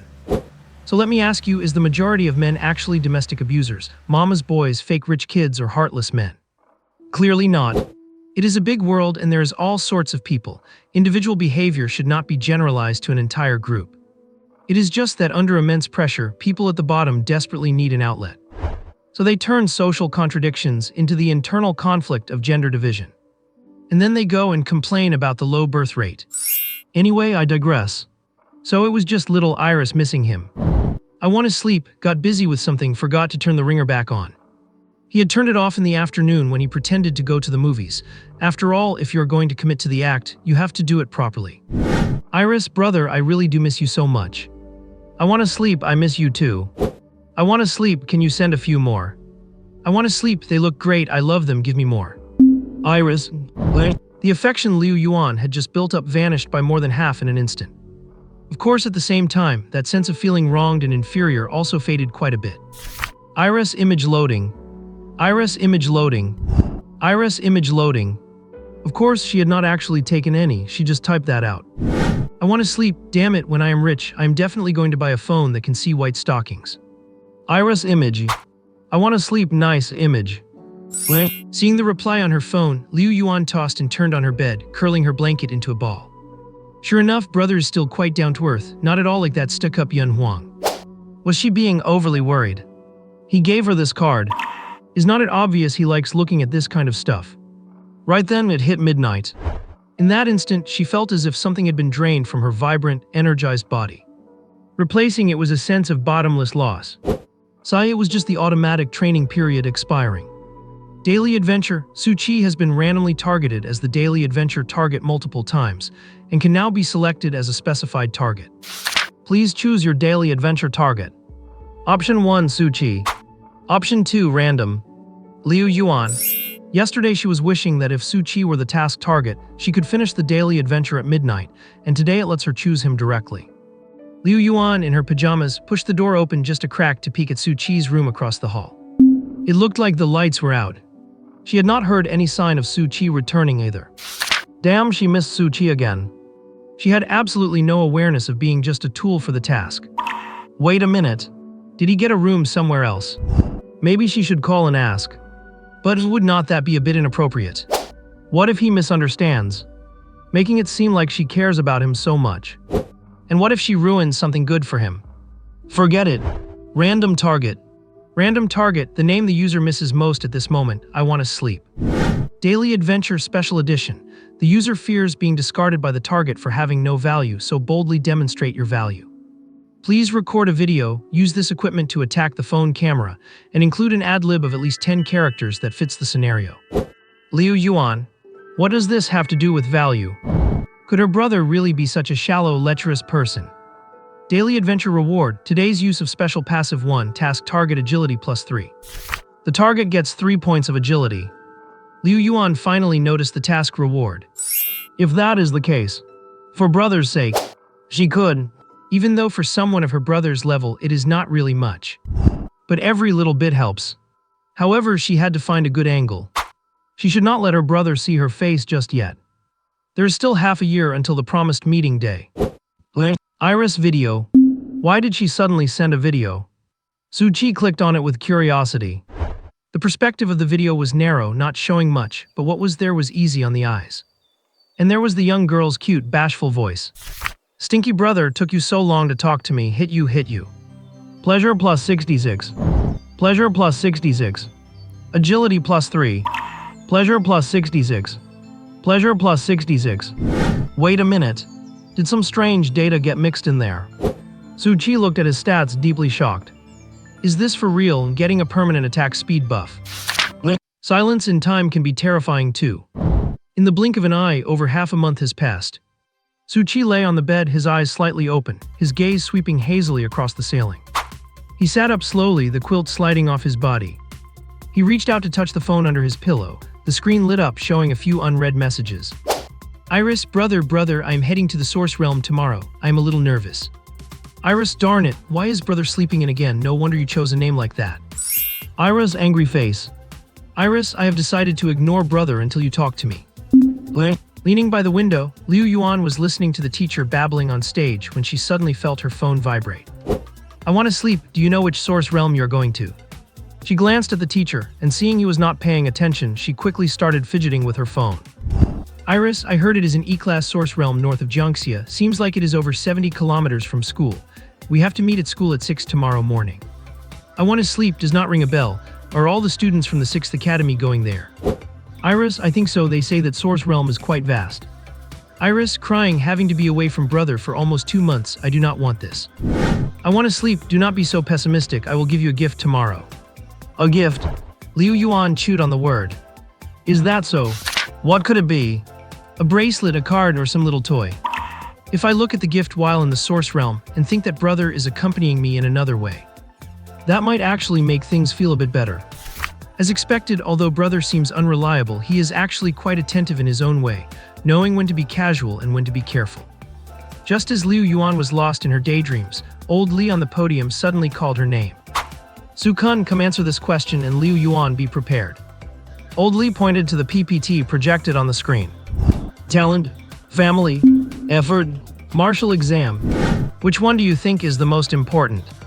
Su-kun, who was called on, was not wearing his 6th Academy uniform. Instead, he was in overalls with his hair parted in the middle. He stood up with the confidence of someone who had been card battling for 2.5 years. I believe the order of importance is family, talent, martial exam, and then effort. As the saying goes, a gentleman should strive for self-improvement, and with great virtue one can carry the world. First of all, I would like to thank my parents for giving me the name Kun. But times have changed.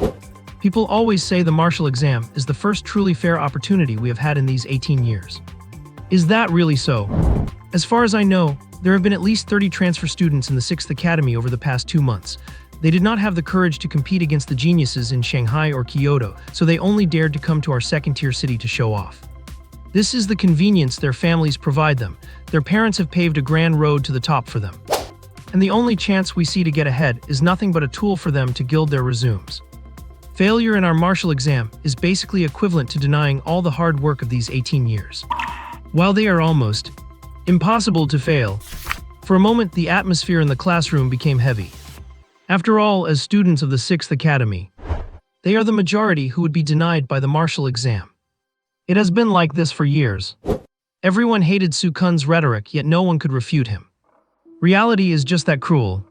Card users are indeed the group most affected by their family background. Many of the parents here are just ordinary workers scraping by to find a way out for their children. Even when a card costs tens of thousands, they do not frown and save up for months without hesitation to buy it. Even Liu Yuan was like that. Just a few days ago, she was worried about finding a suitable card. Honestly, she knew that without the card brother gave her, she might also be struggling in the martial exam along with many other classmates. And that was just one card that spilled out of brother's hands. She did not dare to imagine what kind of posture brother would have had when entering the martial exam back then. Crushing his peers, or like Yun Huang, recognized as #1 before it even began, with no one daring to defy him. He must have been the top martial scholar of his city back then. Iris, brother, between talent, family, effort, and the martial exam, which do you think is the most important? Su Chi raised his eyebrows. What does that mean? He got to where he is today entirely due to his talent and hard work, all right. But I cannot say that, it would be too discouraging. After all, little Iris is taking the martial exam soon. It is normal for her to be confused. Maybe I should offer her some toxic chicken soup for the soul. P.S. When did I owe 2 chapters? That is slander. The author has a whole day of leave every month. If you do not believe me, look, I am using my March one today. Liu Yuan, it is your turn to answer this question. Anyone who has been punished by having to stand on the teacher's podium, or rather, anyone who has played on it during breaks, knows that the ground around the podium is a bit higher than the rest of the room. You could say that standing up there gives you a bird's eye view, making all the little antics of the students below perfectly visible. It is just that some teachers are too lazy to call them out. Hearing old Li's voice, Liu Yuan hurriedly stuffed her phone into her desk drawer and stood up. She looked up at old Li and found him watching her with a playful smile, clearly having noticed her little move long ago. For this question, I think the most important thing is mindset.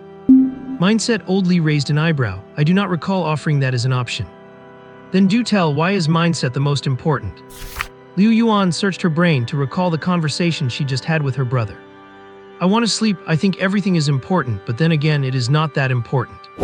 I want to sleep. If you really have to pick, maybe mindset is the most important one. Among the known Tier 12 powerhouses in Great Xia, 70% of them had no special innate talent, and 30% of those were just like us, still lingering at Tier 3 or 4 on the eve of the martial arts exam. If they had given up on themselves back then, thinking they were inferior, they would never have become Tier 12 powerhouses.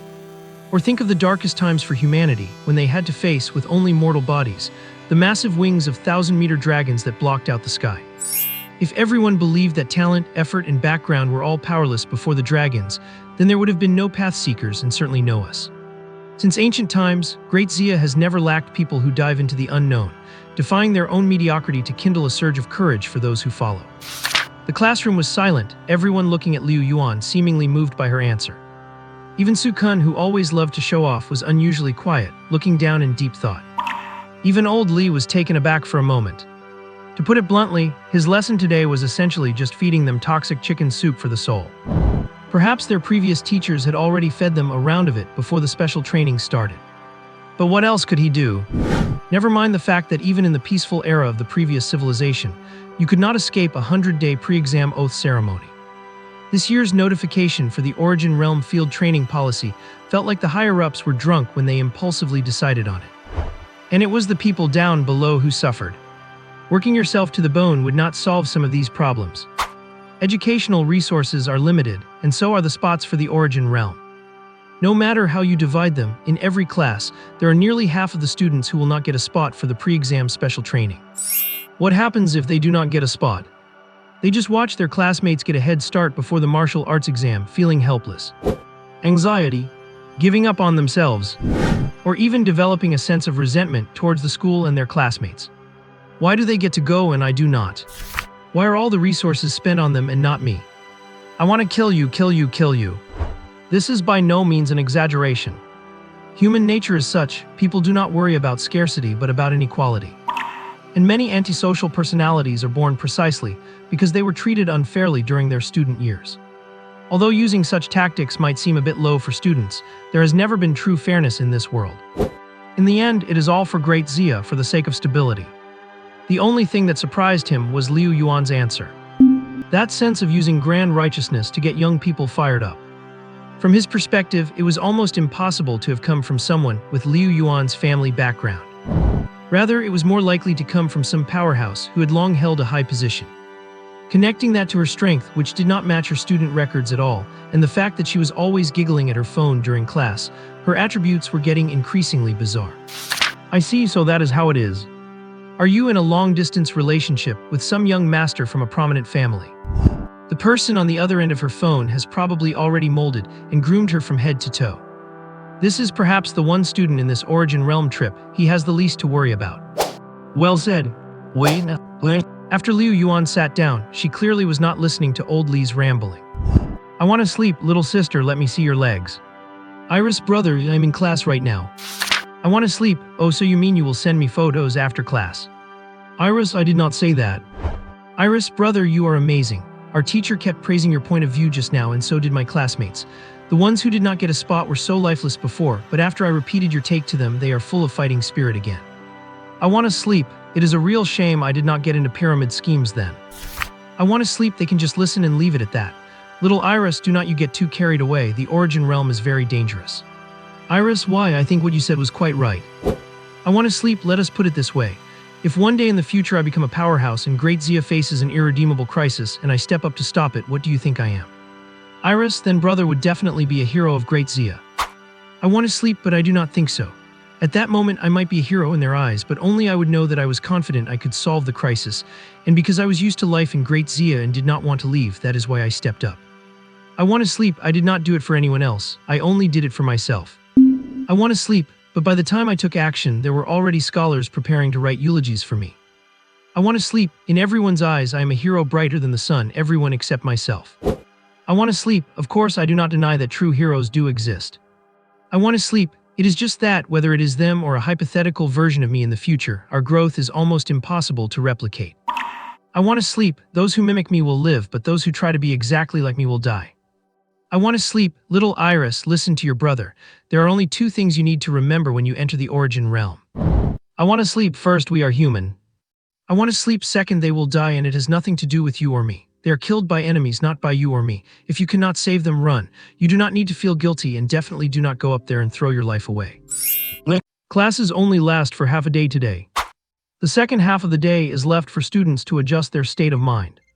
We have to gather at school at 6 o'clock the next day, which basically means getting up at 5.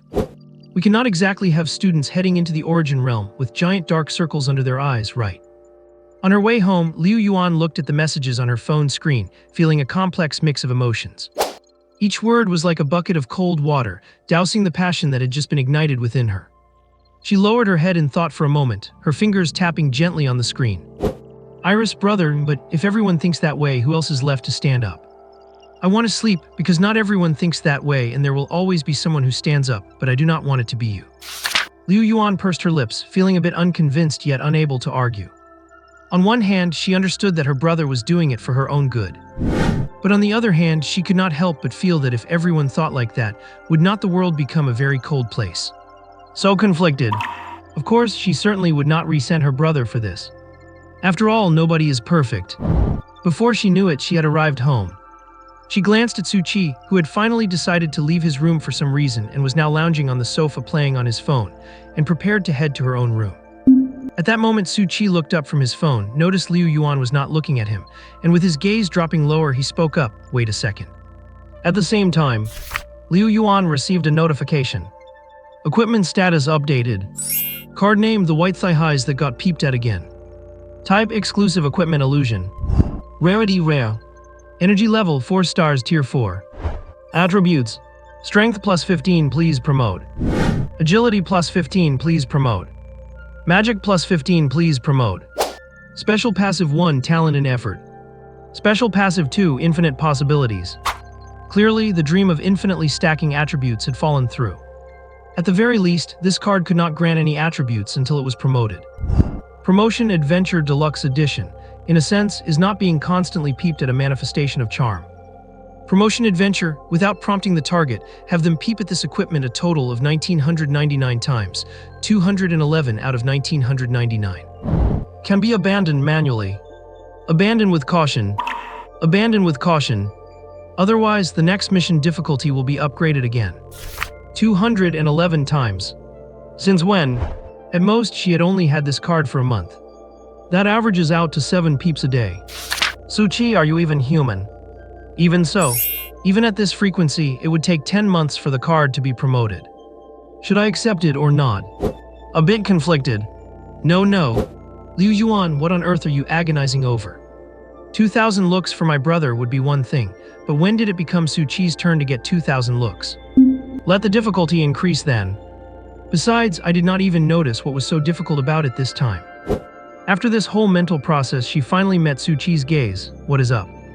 Also, Su Qi stopped staring at my legs.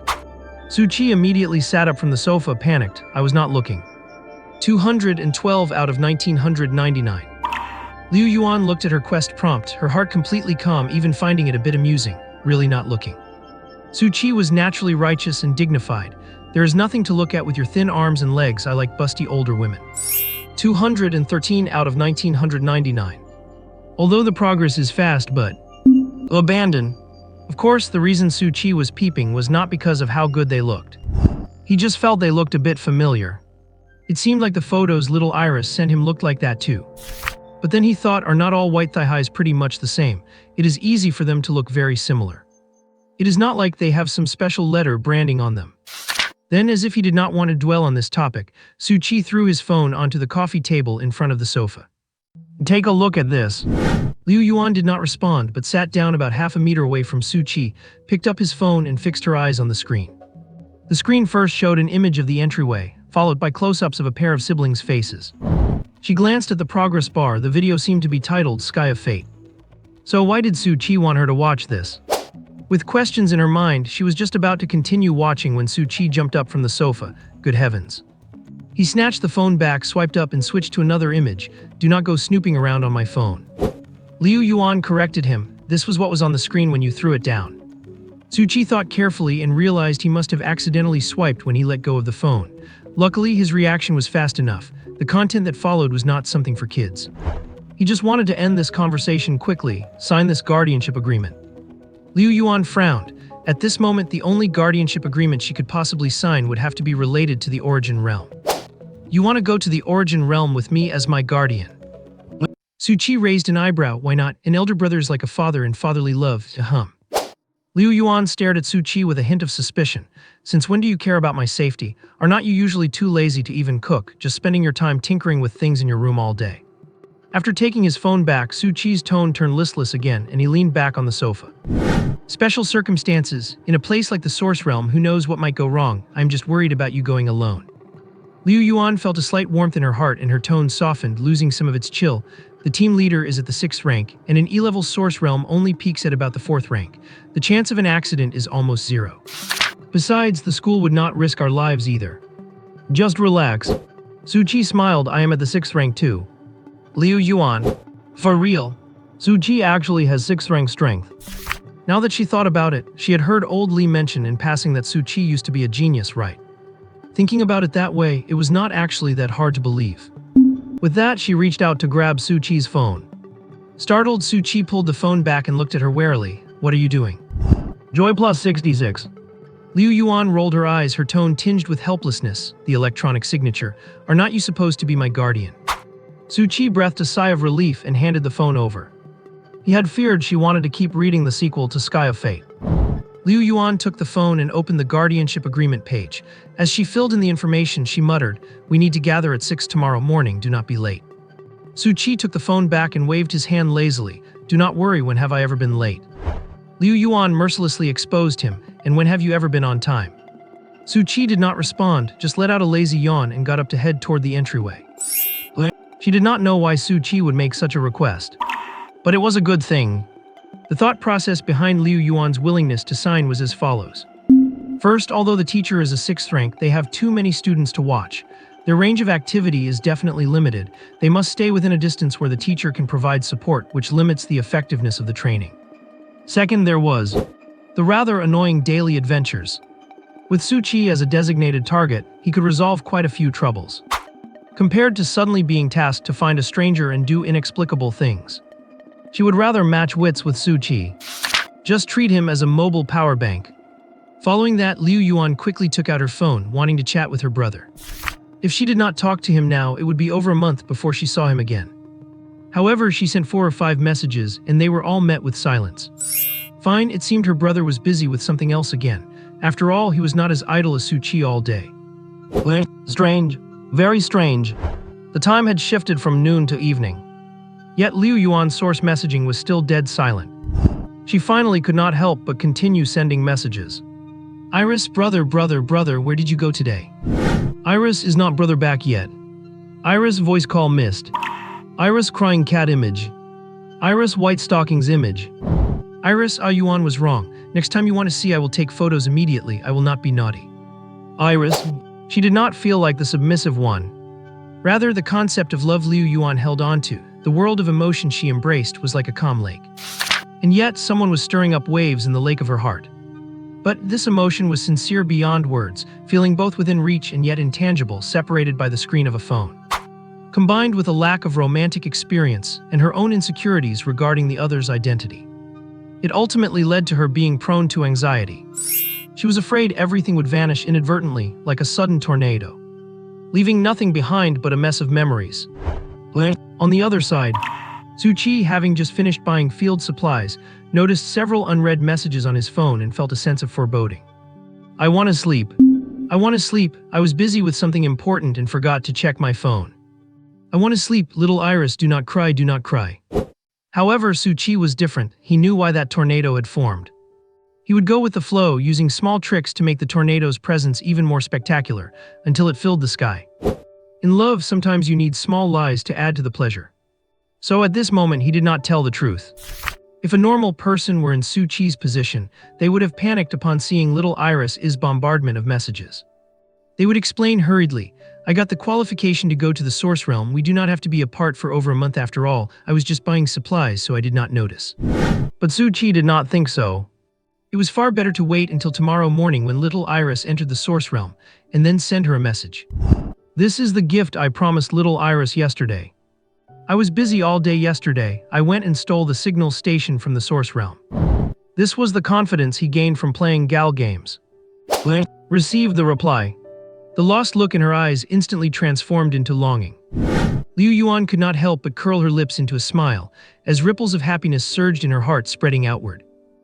The next day, if everything went as planned. But things did not go as planned. Su Chi overslept. When he woke up, it was already 10 o'clock. Of course, he was not about to be stubborn and say something like, 6 in the evening is still 6.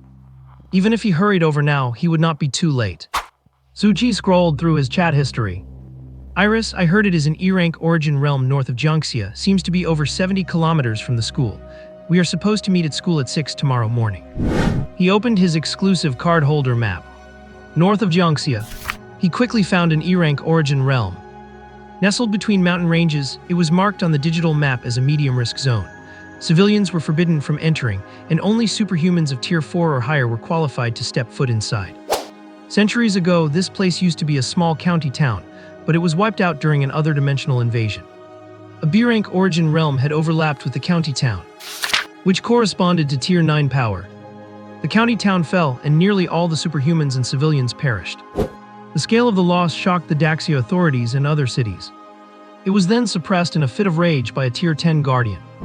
Most of the threatening origin creatures were slaughtered, leaving only those that were weak but highly valuable.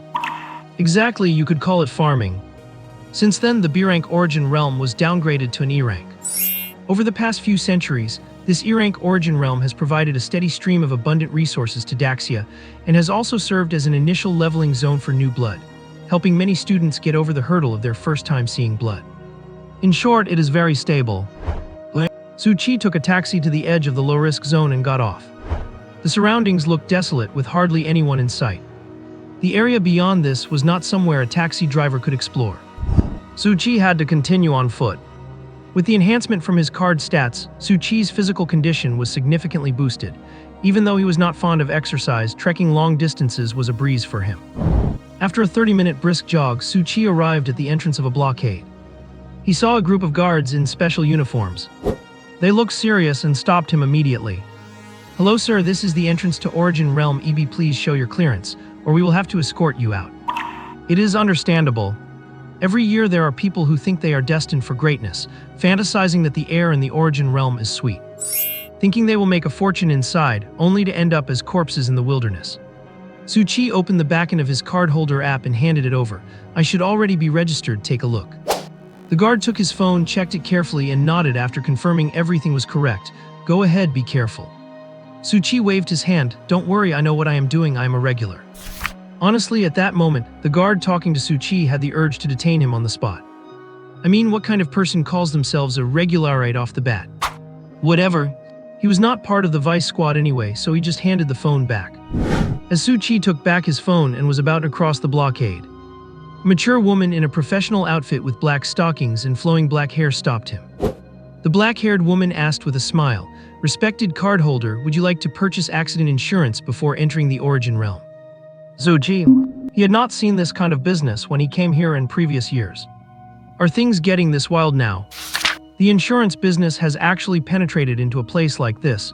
Whoever came up with this must be a business genius. What a shame, otherwise he would have made a killing on his past trips.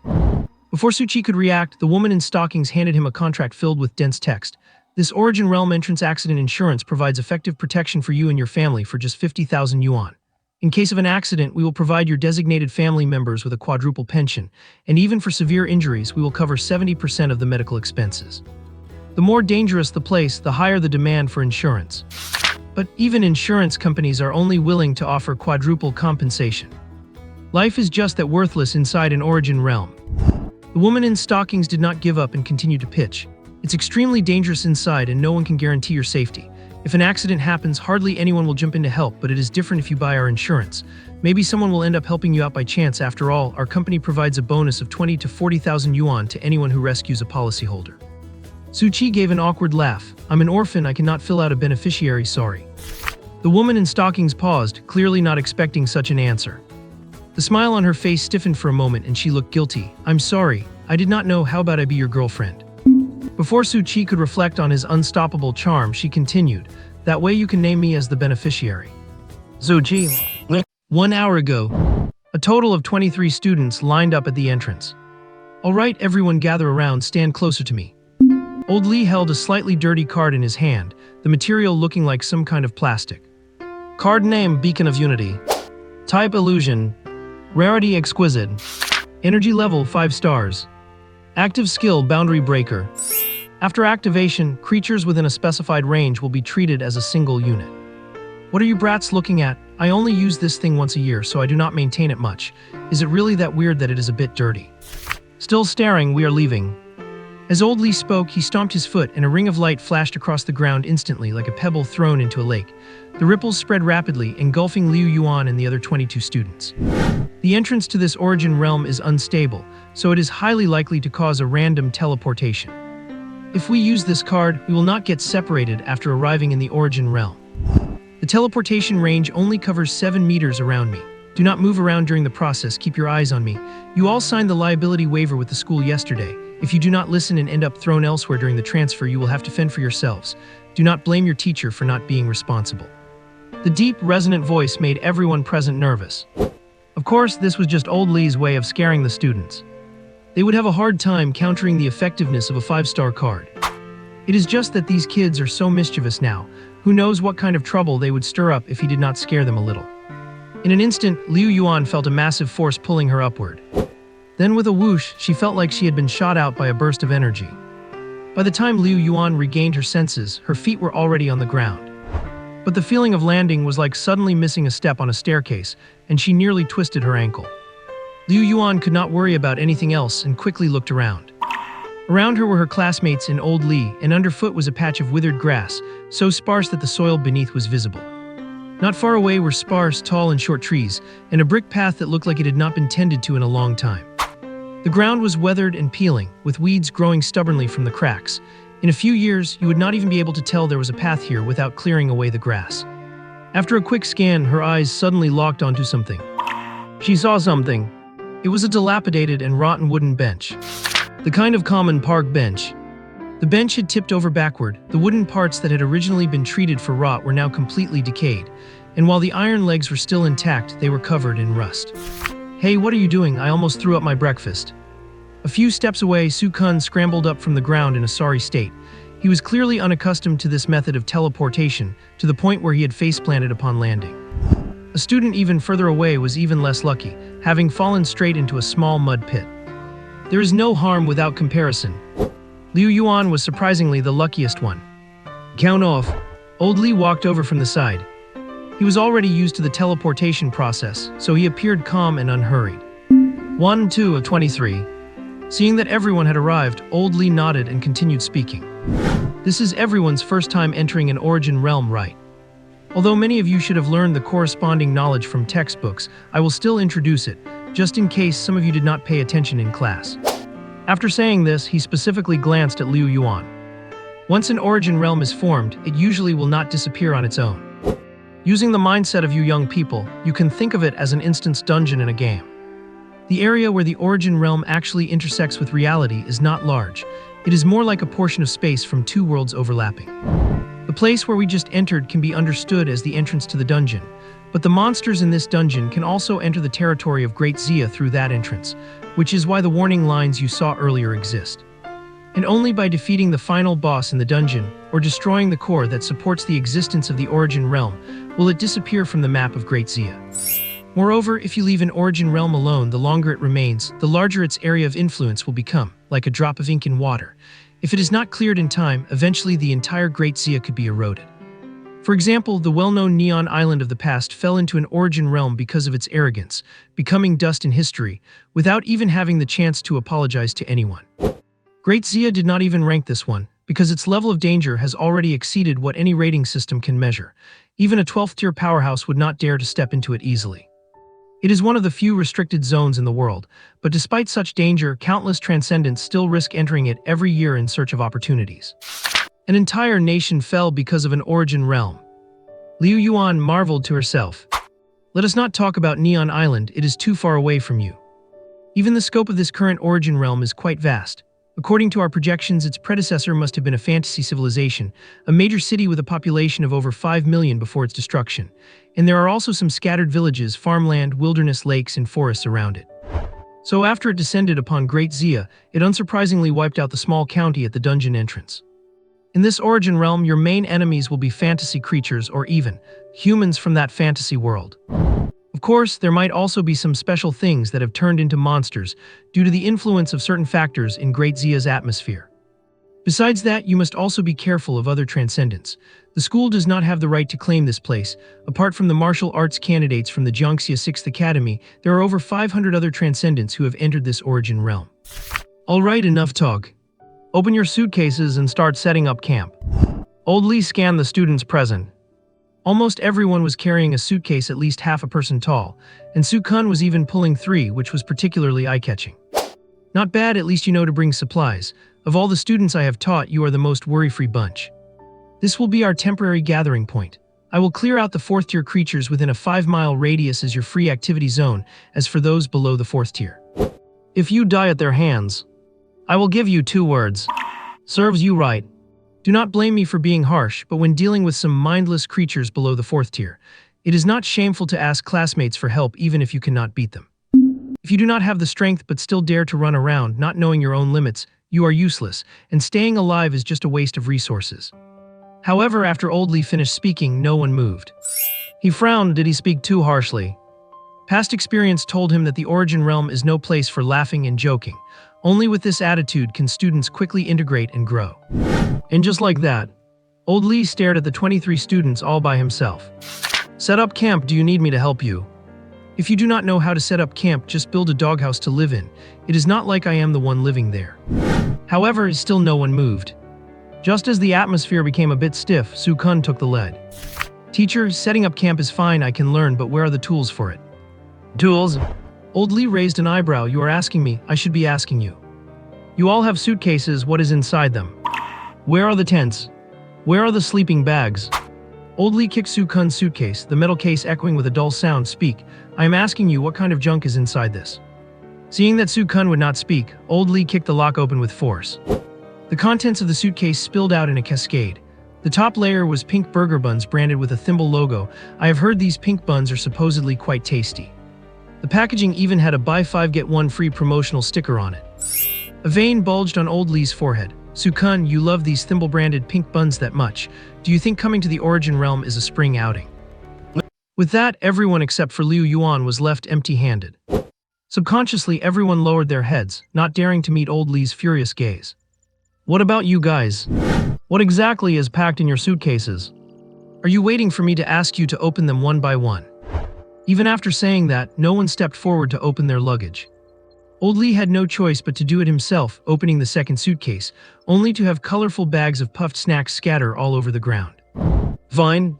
Old Lee stared straight at the next suitcase, his tone actually softening, becoming calm and ripples-free. He pried open the third one. Change of clothes, that actually looks somewhat normal. Normal my foot, cosmetics, makeup remover, and even some kind of romantic mood enhancers. Old Lee was so startled he was embarrassed to keep looking and quickly moved on to the 4th student's bag. Braised pork, stir-fried beef with green peppers, marinated pig trotters, all home-cooked meals that just need to be heated up. And this student, feeling a bit guilty, explained, my mom insisted on stuffing them in. I did not want to bring them. In that instant, it resonated with many others. Yeah, my mom packed mine too. My mom put mine in. Old Lee really wanted to ask, do you all share the same mother? But he felt that might be a bit impolite. In the end, he could only let out a helpless sigh. Parents' hearts are always full of concern for their children. Many parents are just like this. When their child goes on a long journey, they always want to stuff things into their suitcase. The kids at the 6th Academy mostly come from poor families, and those parents have rarely ever stepped into the source realm. Yes, they might not understand anything, but their intention is simply not wanting their children to suffer too much out there. It is hard to judge who is right or wrong in this. Alright, that is enough. Stop trying to shift the blame one by one. Your parents did not take your tents out of your suitcases, did they? If you are not prepared, you are not prepared. I intentionally did not remind you, just to see how many people would think of such a basic requirement. Teacher, what should we do now? Can we go out and buy some? Go out and buy? Do you think the source realm is your home, where you can come and go as you please? What else can you do? Sleep out in the open with your suitcases? At that, everyone's face turned bitter. You really cannot blame them. In their imagination, this source realm was just a pig farm run by the Great Zia. Is not it normal for a pig farm to have staffed dormitories for operations? And is not it normal for them as students to crash in those dorms? What hurt them the most was the final sentence. And I will be putting this incident in your evaluations. Old Lee is not a teacher from the Jiangxia 6th Academy. He works directly for the official Great Zia agency, responsible only for the special training of students for the martial exam. His assessment will count as one of the grading criteria for the martial exam. Although the percentage is small, only 2%. But who knows if that 2% might just be the straw that breaks the camel's back. Next, Old Li fixed his gaze on Liu Yuan. Liu Yuan, did you really not bring anything? Never mind, usually this would result in a point deduction, but this year, thanks to your classmate's performance, I will not penalize you. In Liu Yuan's wide eyes, there was a tiny trace of confusion. That works too. My teammates are all dead weight and I am the MVP. Still, after a brief hesitation, Liu Yuan spoke up. Teacher, my brother said he would bring them for me, that is why I did not bring any. She muttered to herself, sorry Su Qi, it is for my martial exam score. No need to think about it, Su Qi has not entered the source realm for the first time, he must be experienced, so he definitely would not be short on tents and sleeping bags. There is a master among them. Although the school allows guardians to accompany, a guardian's strength must be at least tier 5. Otherwise, they would not be able to look after their child, and would they expect the teacher to look after the guardian too? Elsewhere, Su Qi had just entered the source realm when he noticed his phone ringing. He glanced at the contact name. Liu Yuan. The way these two siblings interacted was bizarre. One does not call the other brother, the other does not call sister, they just use each other's names. Su Qi pressed the answer button. In this conquered source realm, signal towers had been set up, so the network worked just fine. Hello, Su Qi. A voice devoid of much warmth came through. By comparison, he preferred the soft, gentle, and adorable voice of little Iris. He replied with just as little emotion, what is up? Did not you promise you would not be late? He was already past the point of caring. The guarantee expired, so what else can I say? Of course, Liu Yuan was not calling to settle scores with Su Qi. She did not care much about his punctuality. According to normal logic, with a tier 6 teacher leading a team into a realm with a maximum limit of tier 4, was there really any need to worry about safety? That would be having a persecution complex. Did you bring a tent? Of course I brought one, how else would I sleep without a tent? Sleep out in the elements. Stop asking such idiotic questions. Su Qi suddenly thought of something funny, you would not happen to. However, he was interrupted by Liu Yuan. If she let Su Qi keep talking, would not she give herself away? Do you know how to find me? Su Qi raised an eyebrow. Given their sibling relationship, if she is being nice for no reason, there is definitely a catch. Could it be? She wants to snatch his tent. That will not do, he only brought one. If she is good enough, she can sleep in the same tent with him. He is not the type to let himself get the short end of the stick anyway. P.S. There are only 2 days left until the verification period. The data during this period affects the show's initial performance, which determines whether the author gets to eat. I humbly request your continued readership and thank you all for your support. But for now, I really should go find Liu Yuan and meet up. Even though they were a blended family, the relationship between the parents was actually quite good. You can tell just by looking at Liu Yuan's beauty. Su Qi's stepmother, even in her 30s, still retains all her charm. If it were not for the fact that having 2 kids was already enough of a handful, leading them to take proper precautions, they probably would have been like dry wood meeting a flame and had another baby in no time. That kid basically started the game with an unbeatable hand, even getting extra points for the martial arts exam. She is a cut above the rest. Who knows, maybe Su Qi's penchant for naughty thoughts is a trait he inherited from that old man. It is a pity that they both went missing in the source realm later on, so it is safe to assume they are dead. So under these circumstances, Su Qi does not have to keep too close tabs on Liu Yuan, since she is not his real sister after all. But if Liu Yuan actually ran into trouble on her first time in the source realm, the old man would probably turn into a ghost and come back at midnight to drag Su Qi down with him. But this is the only time. Liu Yuan is not his wife, so Su Qi has no reason to take care of her for the rest of his life. You could say she is inexperienced the first time, but since Su Qi is helping her break that barrier, she will naturally understand the stakes afterward. It will hurt and there will be blood. Of course, there is another possibility.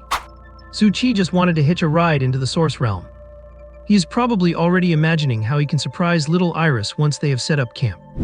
Give me your source signal ID, I will add you, just send me your location when you get there. In the source realm, even with signal stations built by the Great Zia, there is not much you can do with a phone. Things like entertainment websites or chat apps like Penguin are useless. Because signals cannot get out, and their servers outside cannot receive signals from inside the source realm.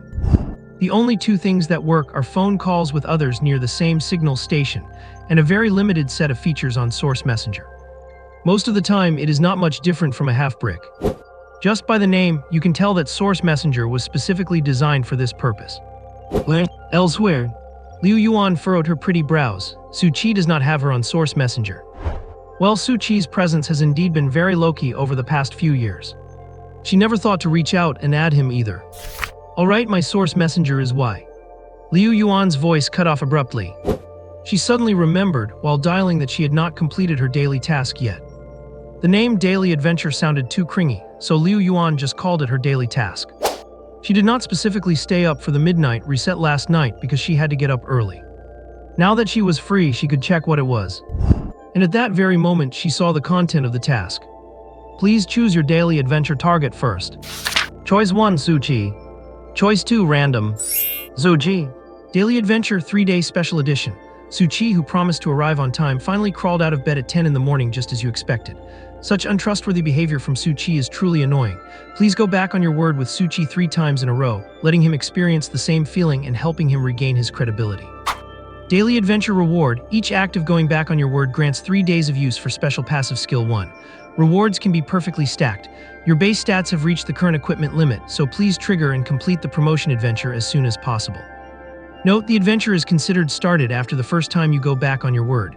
You must then follow up with 2 more instances of going back on your word consecutively, or you will be forced to execute them. You can also choose to destroy the card to end the forced execution. Help Su Qi restore his credibility. Why does that sound so strange? However, this is the first time she has seen such a unique daily task reward. If she could pull off going back on her word 3 times in a row, would not that mean triple the cultivation speed? And this time it is a 3-day version. Which means if she completes it fast enough, she will have triple experience for the next 2.5 days. 3 days is better than 7. Plus, going back on her word 3 times does not seem that hard to pull off. With the martial arts exam approaching, what every student lacks most is time to build up their foundation. She cannot let any small gain slip by, let alone such a huge boost. Although she feels a bit sorry for Su Qi, since he came all this way out of the kindness of his heart. But the task brother gave her. Brother's task. How about I treat Su Qi to a meal after we leave the Source Realm as an apology? She racked her brain and finally came up with a way to go back on her word that would not seem too abrupt. Never mind, I am not telling you. Who told you not to be punctual today? If you would come in with me, it would not have been such a hassle. Su Qi. He had already opened Source Messenger to add her as a friend. Is she trying to be a brat? Do you think this is funny? Although, come to think of it, Liu Yuan does not seem to be wrong. Sophistry. It has to be sophistry. Liu Yuan, go get checked out if you're sick. I will let it slide usually, but do not pull these petty stunts in the Source Realm. Just send me your info on Source Messenger already. Beep beep. The call disconnected. Blink. Old Li, watching Liu Yuan call to confirm things about the tent, felt his head throbbing. Is not this a coincidence? Last time I used him as a bad example, and it turns out I did it right in front of his sister. Jiangxia is not exactly small, how could something like this happen? One of you is surnamed Liu and the other Su, how are you family? Are you messing with me? Old Li asked, feeling a bit conflicted, is Su Qi your brother? The Qi from Prayer. Liu Yuan said matter-of-factly, yes, the Qi from Prayer. That kid. His colleagues mentioned he holds grudges. What rank is he now? He said he is tier 6. Upon hearing this, the heart old Li had been holding in his throat finally dropped. Crab, same tier. Even among those of the same tier, there is a gap. Old Li is in his 40s and only tier 6. This is basically as far as he goes. And even if Su Qi had hit a rough patch, he is not someone people like him can compare to. Last time, I was just talking nonsense. Teacher, I did not tell him. Everything worked out in the end. Good, good, good. Old Li said good 3 times. Teacher is going to clear out the tier 4 creatures in the area for you. Then I will go to the supply point and get you some straw mats to make do with tonight. Do not even think about better treatment or you will not learn your lesson. Even wild beasts have an instinct to seek luck and avoid danger. As long as you do not wander off alone, the presence you show as a group is quite threatening. Without a deep grudge, they will not dare to approach this area. So stay here and do not go wandering off. I will be back in about 2 hours. I am not joking, if you are not careful in the Source Realm, you could lose your life. After saying this, old Li left. He did not leave any fancy protective measures like drawing a circle you cannot step out of. After all, he is just a tier 6 teacher, how could he have such flashy skills? Of course, the bigger reason is, this is only an E-rank Source Realm. What could happen with a bunch of peak Tier 3 and Tier 4 students hanging out together? His main duty is to protect students from sustaining injuries or dying that would impact their martial arts exam while they practice one-on-one against Source Realm creatures. Talk about bad timing. The students were thinking the exact same thing. They behaved themselves for the first half hour, mostly just looking around. But then, this area was completely desolate. Even though they had internet on their phones, the limited signal certainly was not going to be used for entertainment. They could not stream videos, and they had not downloaded any offline games to pass the time. Humans are creatures that fear boredom. In this environment, Su-kun was the first to become impatient. He started walking towards a spot with thicker vegetation. His actions naturally caught the attention of many. Someone spoke up to warn him. Su-kun, Teacher Lee told us not to wander off. The Source Realm is dangerous. Su-kun dismissed it. Dangerous? How so? What level is this Source Realm? The student who warned him did not understand why Su-kun was asking the obvious and replied instinctively, it is E-level. Su-kun looked at the student with amusement. You know it is E-level, right? Then do you know my power level? The student replied with some uncertainty, peak of the 4th stage. Su-kun looked proud. Exactly, I am at the peak of the 4th stage. Put it this way, I will not say I can sweep through the whole Source Realm, but at least self-preservation is not a problem. The student was still hesitant, but... No more buts. You guys come along too. Let me tell you something, the assessment started the moment we stepped into this Source Realm. We were already marked down for being unprepared because we did not bring tents. But old Lee never told us beforehand to bring tents. And now this sudden departure of his, could it be a test of our courage? Think about it carefully. We are a group of 4th stage students together. What kind of Source Realm creatures could possibly wipe us out? Even if we ran into 2 or 3 5th stage creatures, we could still put up a fight. Anything that is just a group of 4th stage critters would have to run away when they see us, right? Do you really want to wait 2 hours for old Lee to return just to see him look at us with a dark expression again? And have him point at our noses and scold us, saying we are a group that lacks the ability to think for ourselves, that we just stood there doing nothing even after being told there was danger. Hearing Su-kun's words, the student went silent. But soon a girl with freckles on her face spoke up hesitantly. Is it possible that Teacher Lee did not think that far and just wanted us not to wander off and cause trouble, and you are just overthinking this? Su-kun felt displeased. He had made himself so clear, and yet someone still stood up to oppose him. It was quite embarrassing. So what if that is the case? Everything depends on the results. We go for a walk and come back before old Lee does. He will not even know. Or we could hunt a few creatures on the way and show them to old Lee as our loot. He would not scold us for that, would he? Do you want to be a hero for a moment or a coward for the rest of your life? The point is, these 2 hours are just too boring. Perhaps the previous points did not necessarily convince the students. But that last sentence, many were tempted. It was indeed boring. Coupled with Su-kun's theory. Finally, 3 boys jumped out. Then should we go for a walk and be back before old Lee returns? There is a term for this, the herd effect. Once someone took the lead, even more people joined in. Whether they wanted to score some points or were just bored is beside the point. In the end, 18 out of the 22 students besides Su-kun agreed to his proposal. And the remaining 4, including Liu Yuan. They watched the bustling group opposite them, feeling hesitant. 2 more people walked over to join them. Finally, only Liu Yuan and the freckled girl who had questioned Su-kun remained. The freckled girl glanced at Liu Yuan, feeling helpless. Let us just go with them. Liu Yuan was curious. Were not you opposed to what Su-kun said? The freckled girl shook her head. Teacher Lee said that as long as we do not separate, the power we show as a group is quite threatening, but now we are essentially becoming isolated. I do not really want to follow, but I have no other choice. Of course, her reminding Liu Yuan was not entirely out of kindness. After all, Liu Yuan's strength was undeniable. She could even be considered the strongest combatant in the group. First, it could guarantee the group's safety. And second, well, there is safety in numbers. If everyone makes a mistake, it is like no one did. Otherwise, when old Lee returns, he would definitely say, look at Liu Yuan, why did not she wander off? Liu Yuan thought for a full 5 seconds before nodding hesitantly. Fine, not because she agreed with Su-kun's actions, but simply because she felt that being left alone was indeed dangerous. Finally, the 23 of them reached a consensus. An impulsive trip. Sounds pretty stupid, but 80% of people have done something similar. For example, running a 3-star 5-cost unit alone. Do not destroy the base yet, let us play a bit longer. You think you can beat me with just 17 cards? They all thought there is no way we can lose this game. Before long, they crossed the desolate area. The grass on the ground was already higher than their ankles. They could even hear strange noises coming from the distance every now and then, a scene that seemed like it should be dangerous. But relying on the size of their group, they actually felt quite excited. So this is the source realm. It does not seem as scary as the adults said. Some even took out their phones to capture the scenery. Haha, I will take a photo to show my mom when I get back. My God, you're so cunning, I need one too. I will post it on social media as soon as I get out. Did anyone bring a selfie stick? Can you take a photo for me? My phone's camera quality is bad. With all the joking and playing, the last bit of tension disappeared. After taking more photos, they walked another few hundred meters. A clear, small river flowed by. A few girls were so excited that they kicked off their shoes, took off their socks, and dipped their feet into the cool water. Liu Yuan, come join us. Liu Yuan heard a girl she was reasonably friendly with call her name. But her sea of consciousness sent an urgent alarm. Before she could speak, she instinctively jerked backward. Almost at the same time, then a strange black shadow suddenly flashed into Liu Yuan's view. A chain with a hook at the end shot towards her like an arrow from a bow, accompanied by a sharp whistling sound. It was this decisive retreat that allowed the hook to graze her arm and slam heavily into the stony ground. The ground cracked instantly like shattered porcelain.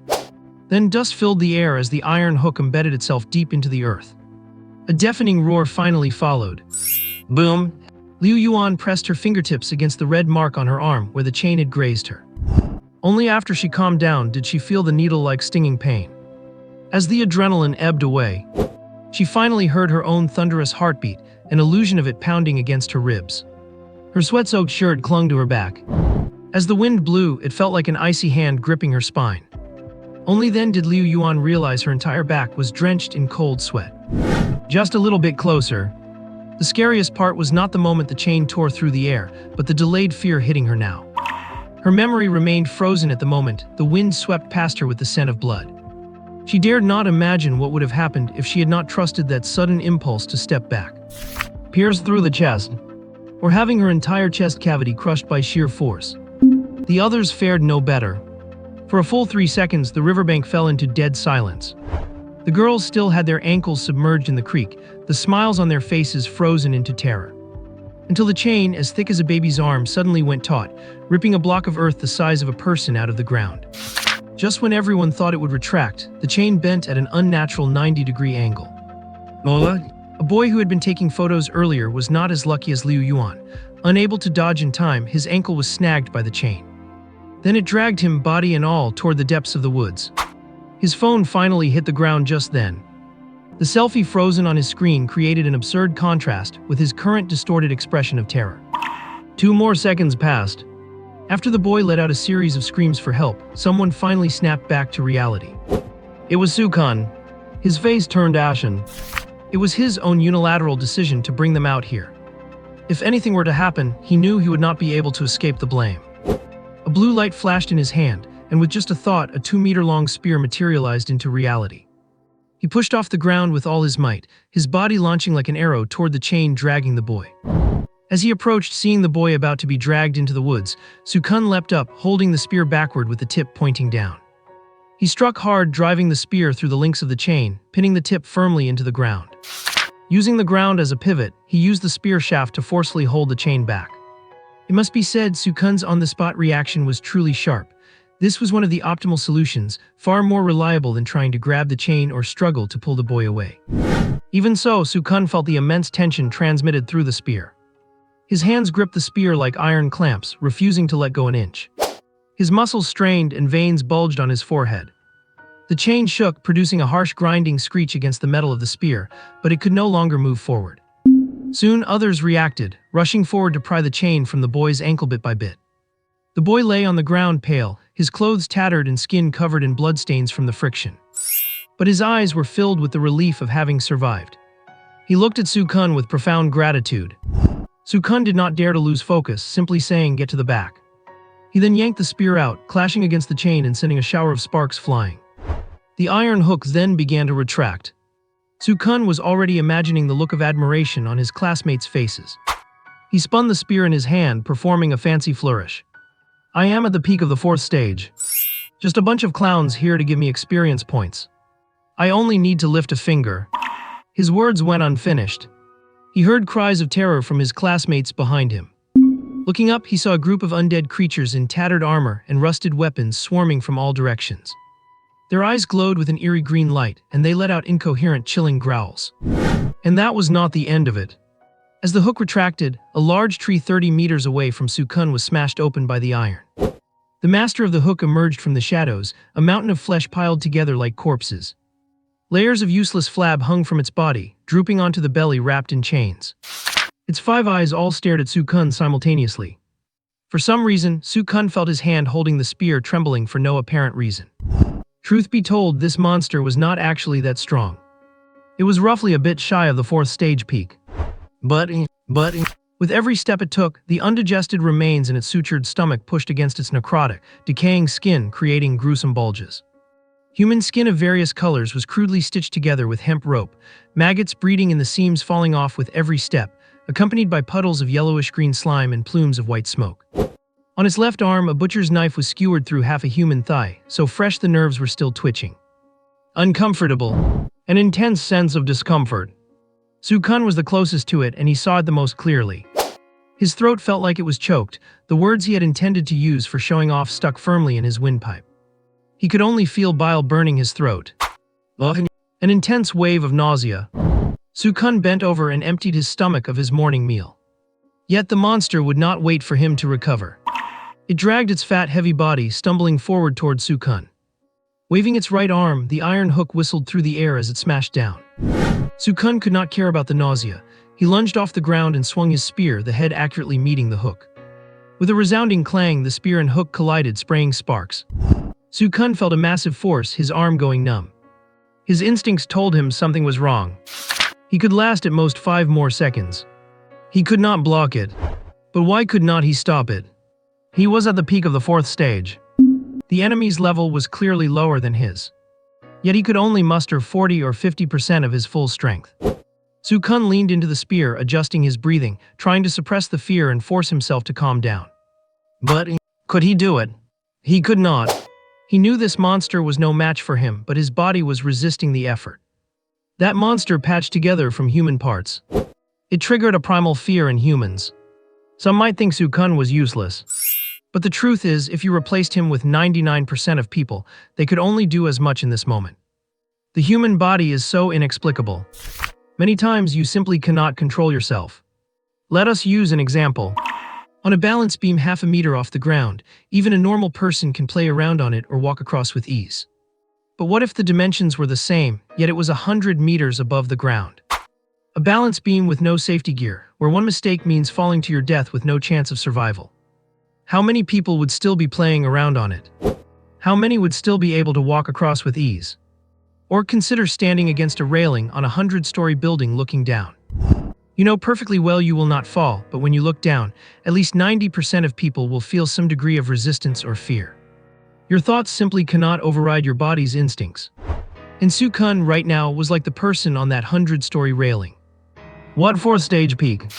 Nothing but clay chickens and pottery dogs. It is not just Sukun. The others are no better.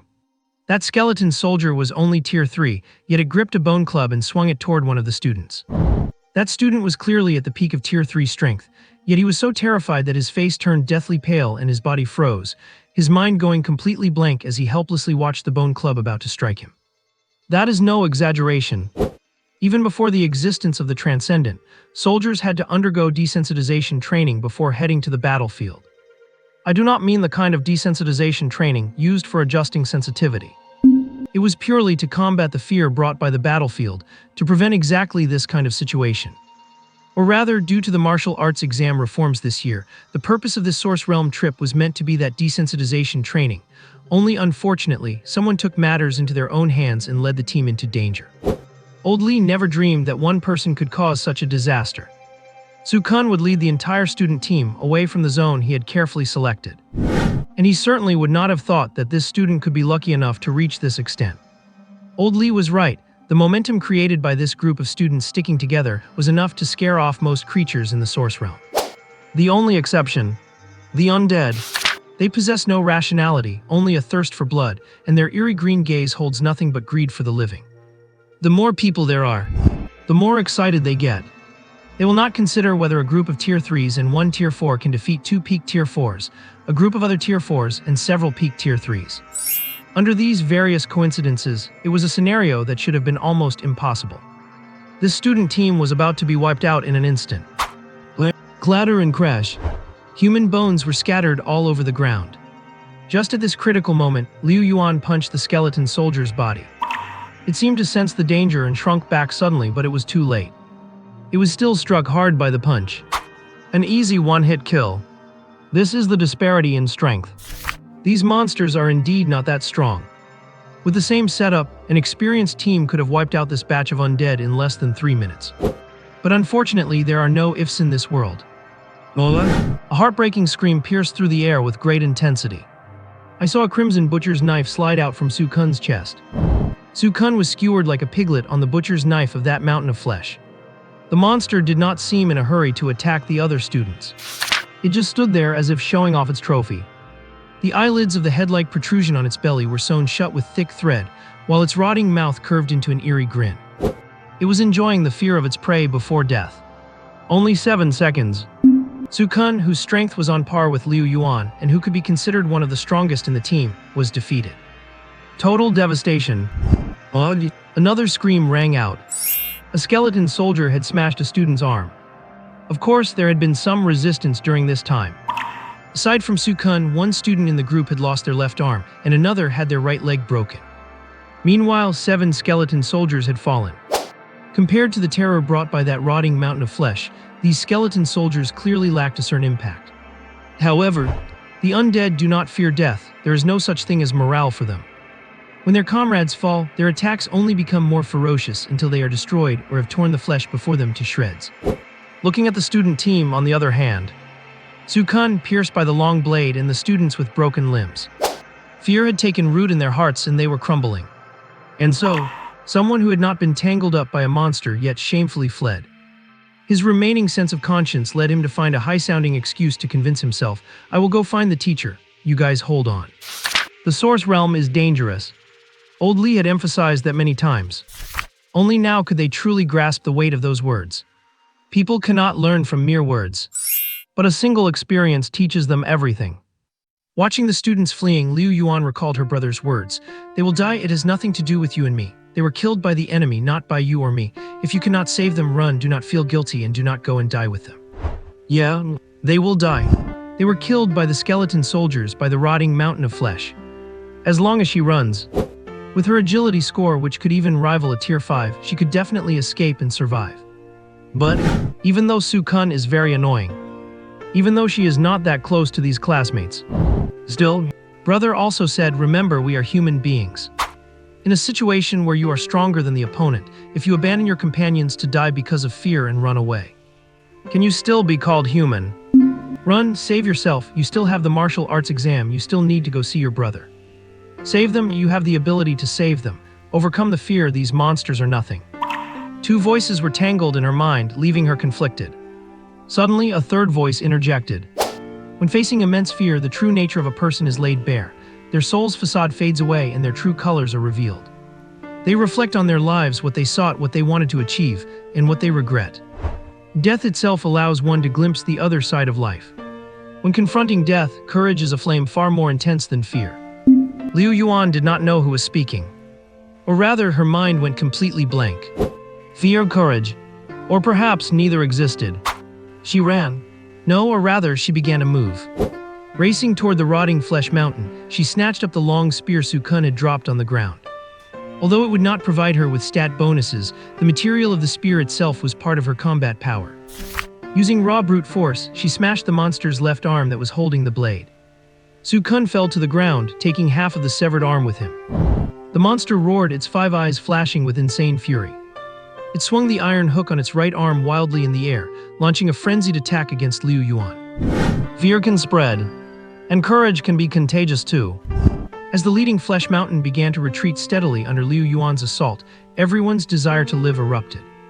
A thick smell of blood filled the battlefield. In the end, the undead army was completely wiped out. The student team fared no better, with almost everyone suffering injuries. Liu Yuan held the long spear as if finally waking from a trance. She looked at Su Qi, who was sitting on a tree branch, still munching on a watermelon. The words from just a moment ago had come from Su Qi. The piercing sound of Su Noel's scream had attracted him over. Her hands and feet trembled uncontrollably. The spear she could no longer hold dropped to the ground, and she slumped down with it. With a whimpering voice, Su Qi, I was so scared. Brilliance +1. Su Qi just silently took another bite of the watermelon without saying a word. Pleasure +666. To be honest, the look of helpless pity on her face did not go unnoticed by Su Qi. For a split second, he felt his heart soften. When it comes down to it, Liu Yuan is just a brat who only turned 18 this year.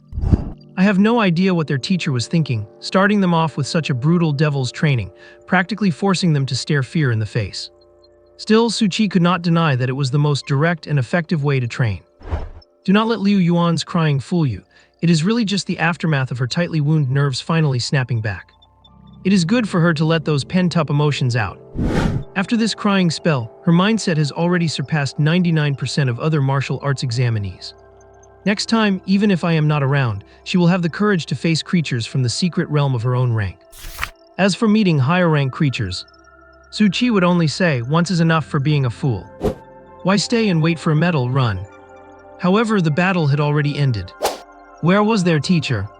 Was he more engrossed in watching the show than I was? Why has not he come out to clean up the mess?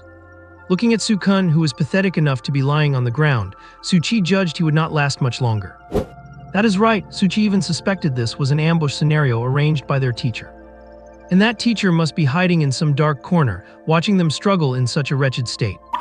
Due to guardianship agreements, he was not allowed to interfere with the training as long as their lives were not in direct danger. That is why he had offered those guiding words earlier. It is okay, do not cry anymore. I am here. As it turned out, Su Qi's words only made Liu Yuan break down even more. Like a wounded little beast, she whimpered while trying to wipe the blood and grime off herself. Su Qi, I really thought I was going to die. Su Qi was not exactly good at comforting girls, so he just bit the bullet and said, since I am standing here, you do not need to worry about any of that before I die. Liu Yuan's mood did not improve much. She just gave a small grunt, and the lingering fear in her eyes began to fade slowly. But it was only fading slowly. It was just a sentence, not a miracle cure. Scared? Being scared is natural. Su Qi's own performance during his first time in the Origin Realm was not any better. Every fantasy about the Origin Realm will shatter at this moment. It is not some flashy display of magic or a heart-pounding exchange of swords. And certainly not anything like riding a sword on the wind or purifying the world of evil. There is only the splatter of flesh and blood. At least that is how it is for low-rank transcendents. Their limited means mean that hand-to-hand combat is destined to be the most effective fighting style.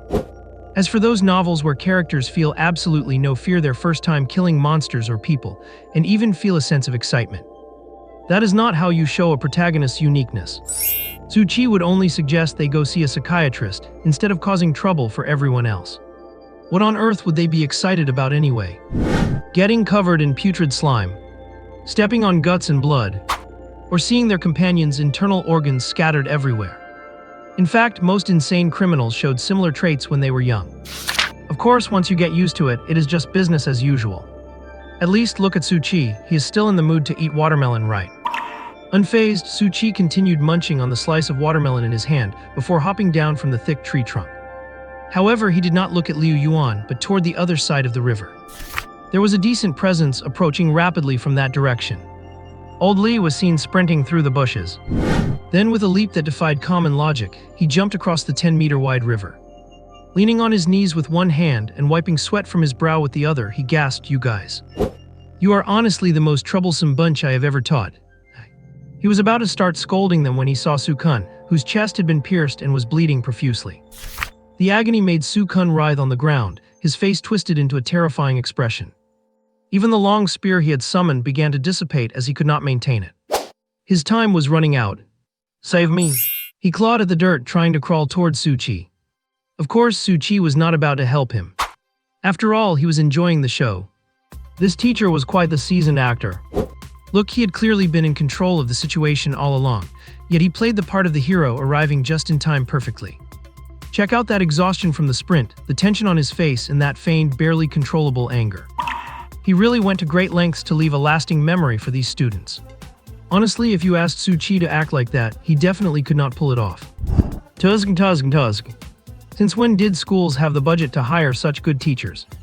As for the students wandering off and nearly getting themselves wiped out, Suchi did not think human language could even describe that level of stupidity.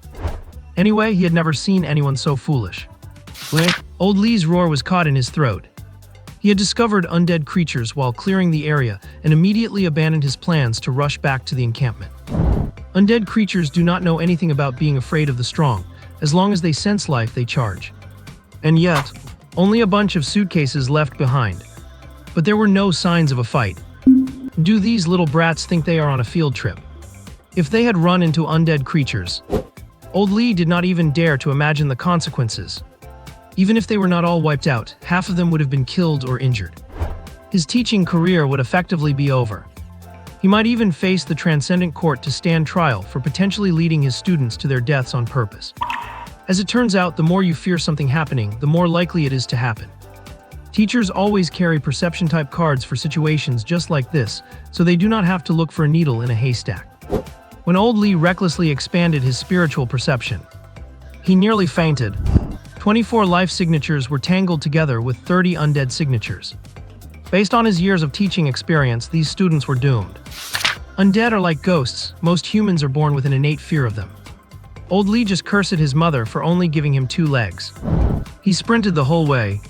When he arrived, he looked at the chaotic scene. 1 seriously injured, 5 with broken bones, 3 slightly injured. Suddenly he felt that it actually was not unacceptable. Old Lee lit a ball of fire in his hand and walked slowly toward Su-kun.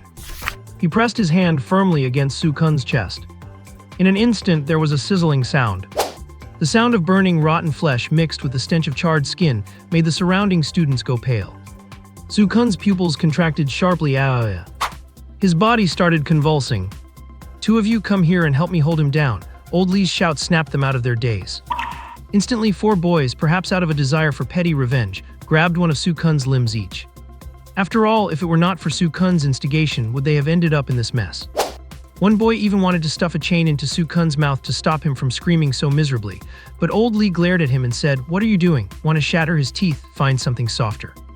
Reluctantly, the boy took off his shoes and stuffed 2 blackened, caked-on white socks into Su-kun's mouth. Even Old Lee frowned and unobtrusively backed away a bit. The flames flickered over the wound, burning away the corrosive toxins. The festering flesh began to lose some of its bluish-black tint. A girl asked curiously, "Teacher, is Su-kun going to be all right now?" Old Lee rolled his eyes. "All right, what all right? This is just to stop the bleeding. He needs to go to the hospital and then we will see if we can find another student to take his place. The quota cannot be wasted. If any of the rest of you are injured and want to quit, you can go with him." What were these students thinking? He is just a grade 6 teacher. Do you expect him to scout, fight, and perform medical treatment all at once? Tell me whose idea was this. I will not yell at you. Everyone remained silent, just looking at Su-kun. Old Lee cursed on the spot. Then this idiot truly deserves to be lying there. After venting his emotions, Old Lee bowed to Su-chi. "Thank you so much for your righteous help." Old Lee noticed that this person was dressed neatly and was even in the mood to snack on a watermelon. It was obvious that he had helped control the situation early on, preventing inestimable losses. Su-chi was amused again. This teacher is really putting on quite the performance. He knew exactly what this was about. Killing the chicken to scare the monkey. The one on the ground is just the troublemaker being singled out. And he is thanking me to make these students think they were all on the verge of death, giving them a lesson they will never forget. Truly a clever tactic. However, Su-chi shook his head, declining the credit. "I did not do anything. It was Liu Yuan who beheaded the captain of the undead squad. The remaining 3rd-tier bone soldiers could not cause any real trouble." He was not lying, though it was not the whole truth either. Old Lee flashed a look of surprise. He turned his head to look at Liu Yuan, who was still offline, his gaze filled with thought. Many students also spoke up. "Teacher, it was Liu Yuan who killed that big fat guy. Su-kun was skewered by that big guy in just a few seconds. I thought it was a 5th-tier creature. I really thought we were going to die." A boy's face still bore traces of the terror he felt earlier. "Otherwise, I do not think I would have had the courage to fight." Old Lee finally finished tending to Su-kun's wounds. "I am Li Hu from the Ministry of Education. These children are students from Jiangxia No. 6 Academy." He looked at Su-kun, then at the other students, and said with a troubled expression, "Could I trouble you to send this child out for treatment? There will be a reward. Too stinky not doing it." It was fortunate that Su-kun had passed out from the pain, or he definitely would have lost his composure. When had he ever been treated with such disdain? Old Lee did not know what to say. He found it hard to accept handing these children over to a stranger, especially after just having such an incident. Even a professional teacher like him could not quite keep them under control. Fine, then I will call someone to come pick him up. He should be able to hold on for a while longer. He then looked at the group of students. We will head back to the campsite to rest first. A professional medical team will arrive shortly. Those of you with bone fractures should get treated by them, otherwise it might have long-term effects if you cannot afford it. Then never mind. Hey friend, do not touch Liu Yuan. Her state is not right. She seems to be suffering from acute stress. It is best not to have any more contact with the outside world right now. Old Lee did not need to tell him.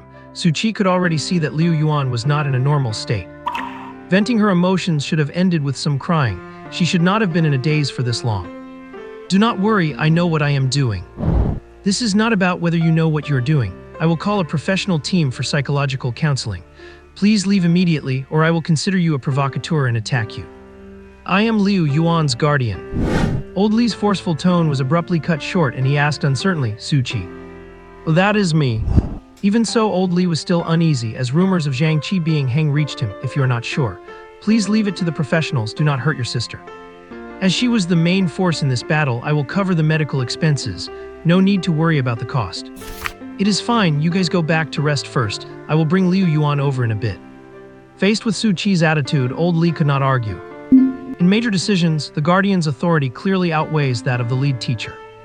Old Li had no choice but to leave with the students. He could not be perfectly fair or avoid favoring certain students, but he could not leave the rest of them unattended either. The team really needed some time to recover their state. Afterward, Old Li carried Su Kun on his back, and the group returned to their campsite, which lacked any tents. Within minutes, a few people in work uniforms arrived. Upon seeing the severely injured Su Kun, Old Li assisted them in explaining the situation, and he was quickly taken away. Then they saw Liu Yuan and Su Qi walking over, one after the other. Liu Yuan had an unnatural flush on her face. Su Qi, for the first time I realized, why are you so annoying? What is going on here?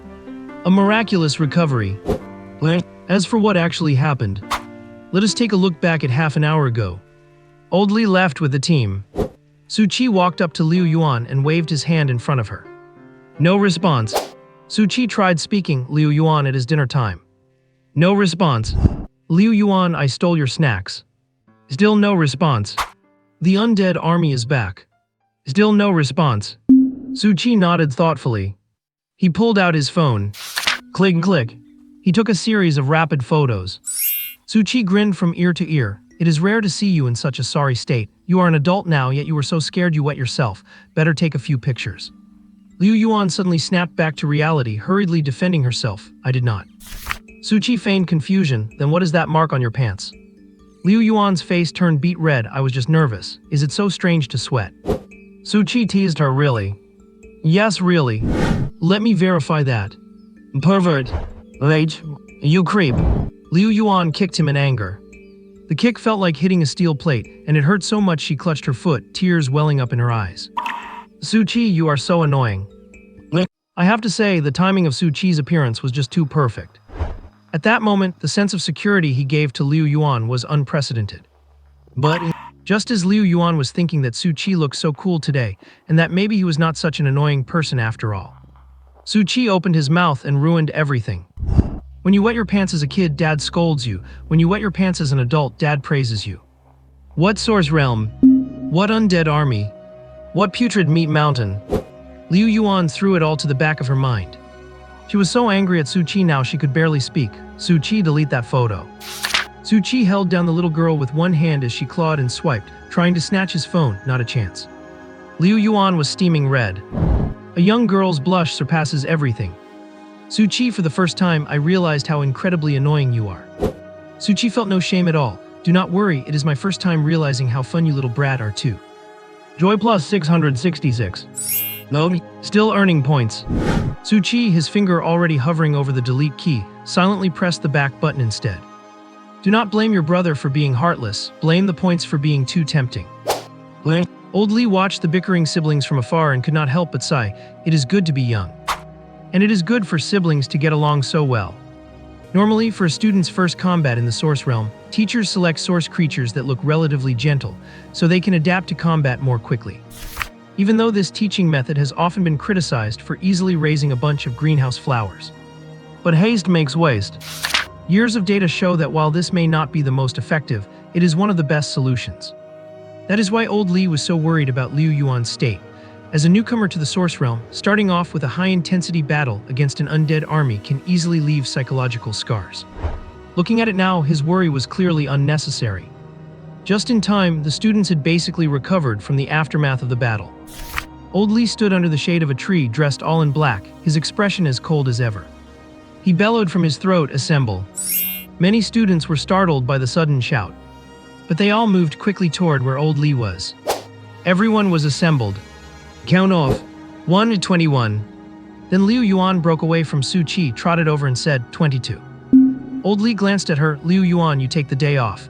Your condition is not suitable for continuing the training. Old Li was not a psychologist. He could not gauge whether Liu Yuan had truly walked out of the shadows or was just putting on a brave face.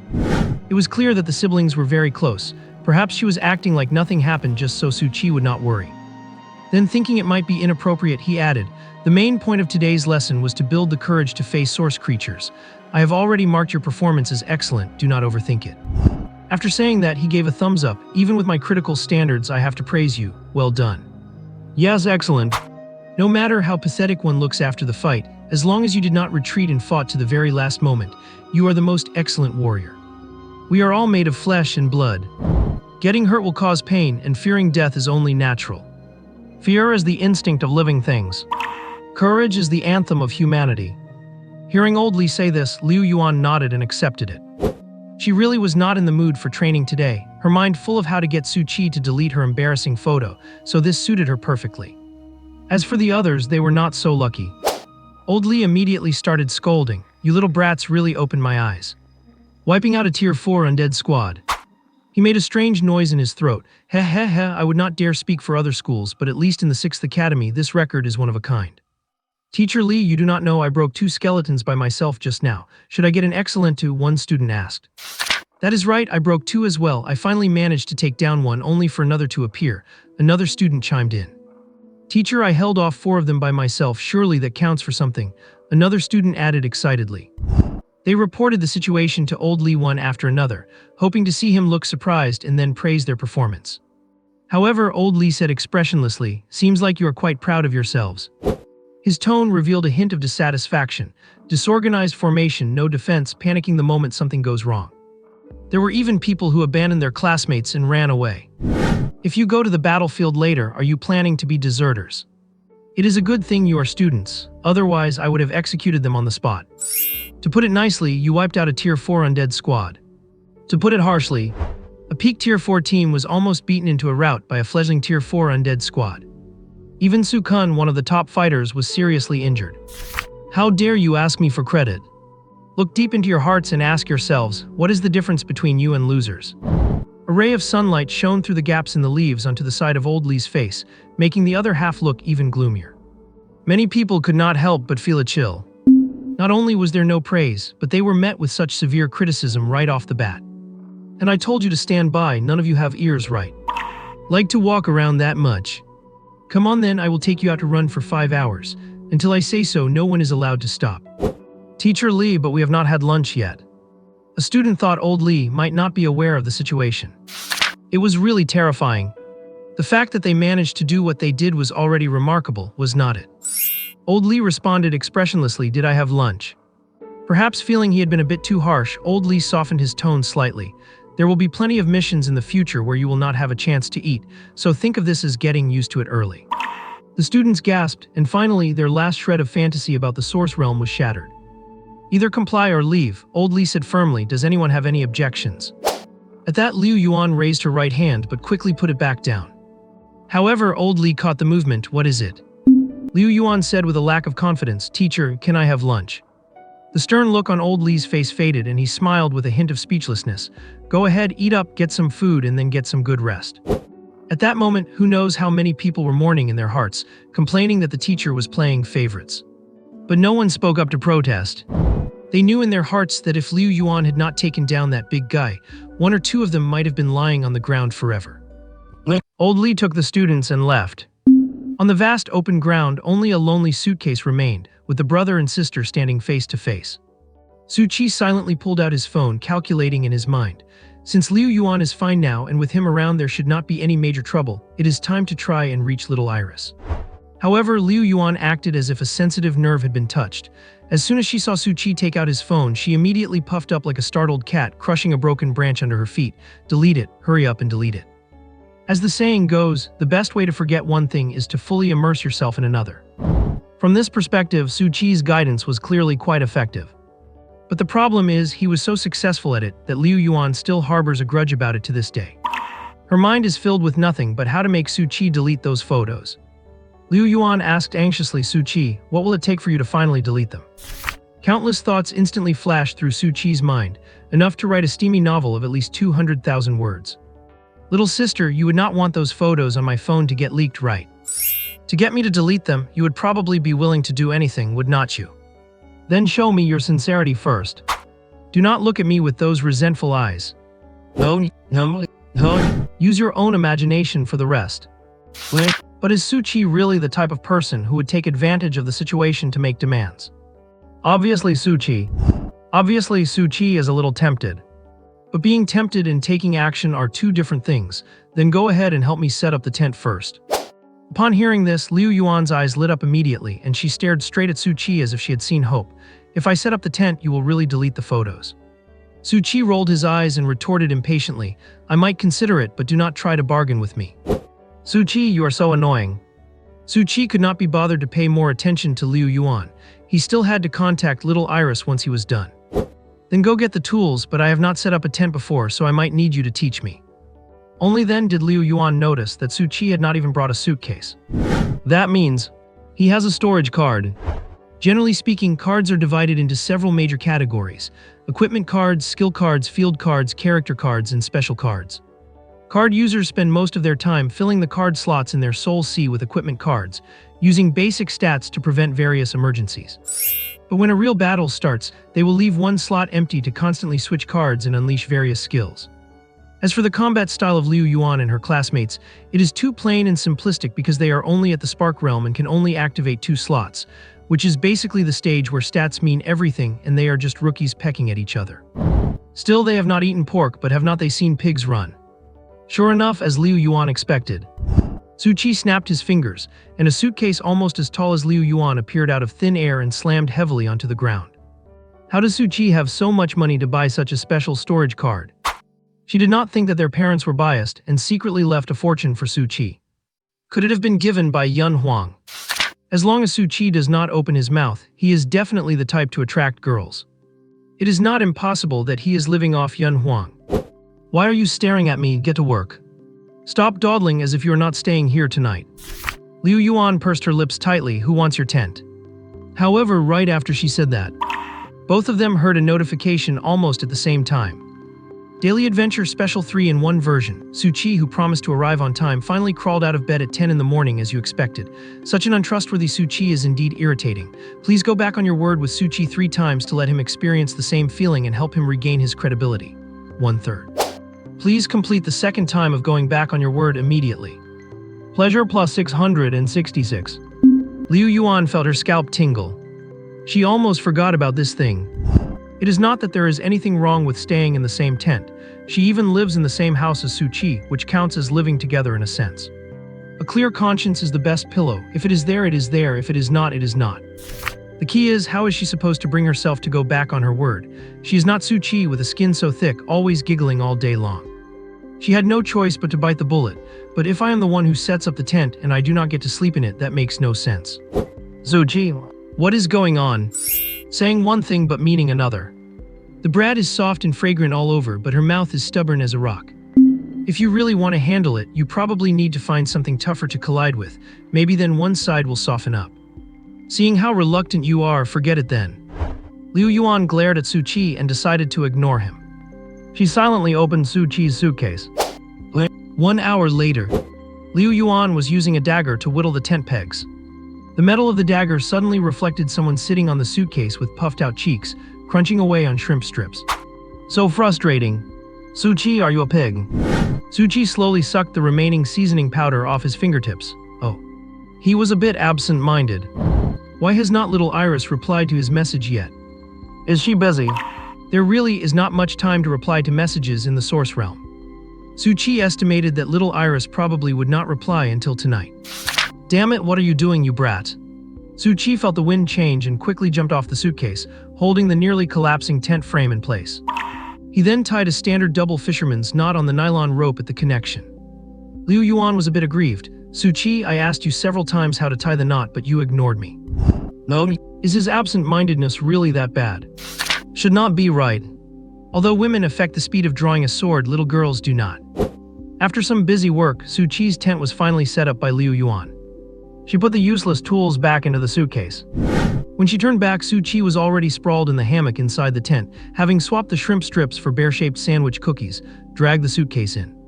Liu Yuan did not say a word and went back out to bring Suchi's suitcase in. She also brought out Suchi's spare hammock. Without a word, she tied the hammock 1.5 meters away from Suchi. Suchi handed a bear cookie from his hand to Liu Yuan. Suchi, so you do know I am tired. Grind your teeth a bit. Liu Yuan. Grind them now so you will not grind them at night and bother my sleep. Suchi, I only grinded my teeth when I was a child. Suchi shook his head, I only wet the bed when I was a child. Pleasure plus 666. Liu Yuan's anger plus 999. Liu Yuan glared at Suchi, exasperated, her cheeks slightly flushed with anger. She gritted her teeth and said, then do not you dare snore tonight. Suchi looked completely indifferent. He was not sure when little Iris would reply, so he might as well kill some time while he waited. He decided to poke at this brat a bit more, just to see if he could squeeze any more surprises out of that body of hers, which always seemed to generate such astonishing amounts of joy points. He could not help it, heaven knows what kind of bizarre judgment system it was, but the rate at which this brat Liu Yuan generated joy was terrifyingly high. Just today's haul was nearly 2,000 points if he could keep up this frequency every day. It would be absolutely incredible. Seeing this, Suchi casually checked his inventory. His gaze swept quickly across the light screen. Brilliance 37. Radiance 2. Joy 7729. Suchi remembered the math he had done before. 1 brilliance plus 100 joy was roughly equivalent to a card worth 150,000 Daxia coins. Later, to keep track of his resources, he had specifically investigated the market prices of the cards. Not to mention that source-level cards were almost never sold by anyone. Rarity: common, fine, rare, epic, legendary, mythical. Tier 3, 3,000, 5,000, 20,000, 50,000, 180,000, and slash. Tier 4, 10,000, 30,000, 50,000, 200,000, 500,000, 1.8 million. Tier 5, 40,000, 100,000, 200,000, 700,000, 2 million, 5 million. Tier 6, 100,000, 250,000, 500,000, 1.5 million, 4 million, 11 million. Tier 7, 250,000, 500,000, 1 million, 3 million, 8 million, 20 million. Tier 8, 500,000, 1 million, 2 million, 6 million, 15 million, 50 million. Tier 9, 1 million, 2 million, 4 million, 12 million, 50 million, 1 billion. Tier 10, 3 million, 6 million, 12 million, 35 million, 1 billion, 10 billion.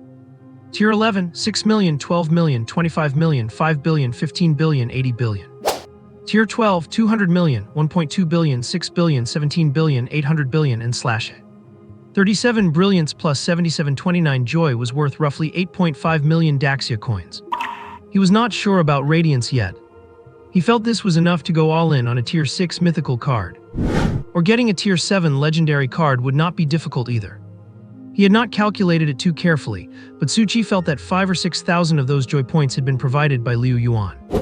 Put it this way, 666 joy points alone were worth over 400,000 Daxia coins. If it were you, would not you be tempted?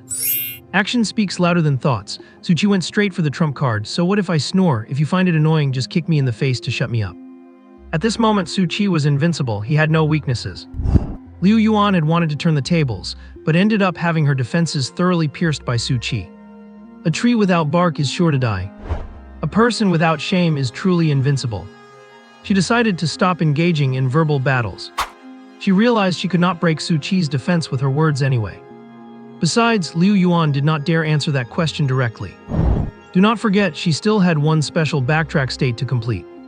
If she retorted in your dreams, and then a prompt appeared, please complete the final backtrack task. She was not sure if that would break Suchi's defense, but the mere thought of that scenario terrified her. The brat stopped talking. Seeing Liu Yuan ignore him, a flicker of disappointment crossed Su Qi's eyes. Was she all tapped out? Whatever, there is always tomorrow, no need to rush it right now. As for Liu Yuan, she snorted in deep frustration and marched straight out of the tent. At the very least, she did not want to see Su Qi's annoying face for a while. She took out her phone, intending just to check the time. But then, her source chat notified her of an unread message. What is going on? Liu Yuan had very few friends on source chat. Usually, apart from messages from her brother, she could go weeks without a single notification. Not to mention, she was currently inside the source realm. Could it be? At this thought, Liu Yuan's heart began to race. She placed her finger on the screen. I want to sleep, so bored, need a cute little sister to chat with. Liu Yuan glanced at the time. 13:41. About an hour ago. Right around the time she was helping him set up the tent. Damn that Su Qi. He insisted on her helping out, as if he did not have hands himself. And it ended up making her miss her brother's message. She wondered if it was too late to reply. Her small fingers tapped rapidly on the screen. On the other side, lying in his hammock, Su Qi was also frantically tapping his phone screen. He was clearly an experienced Source Realm veteran. He was happily playing one of the dozen offline games on his phone when he suddenly noticed a source chat notification. Iris, brother. Iris, how are you still able to send me messages? Iris, so happy, excited emote. Iris, I was busy with something just now. I was not ignoring you on purpose. Su Qi paused. This early? It seemed faster than he had anticipated. But then, thinking about how clingy little Iris was. Even during class, she always found time to sneak him a message. Could it be that she noticed his message immediately but could not reply because of her training, and as soon as she had a break, she messaged him back right away? That was not good. Su Qi had scolded her about it several times, but she just could not break the habit. But he had to say something. I want to sleep. Yeah, I know, you cannot help it in the source realm. Even when replying, you must ensure you are in a relatively safe place.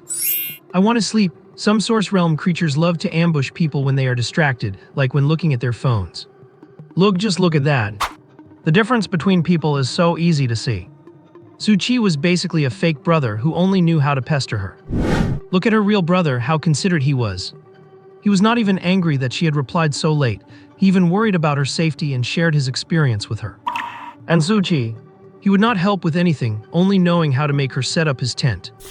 Liu Yuan felt wonderful, and the anger she had felt from Su Qi earlier just melted away.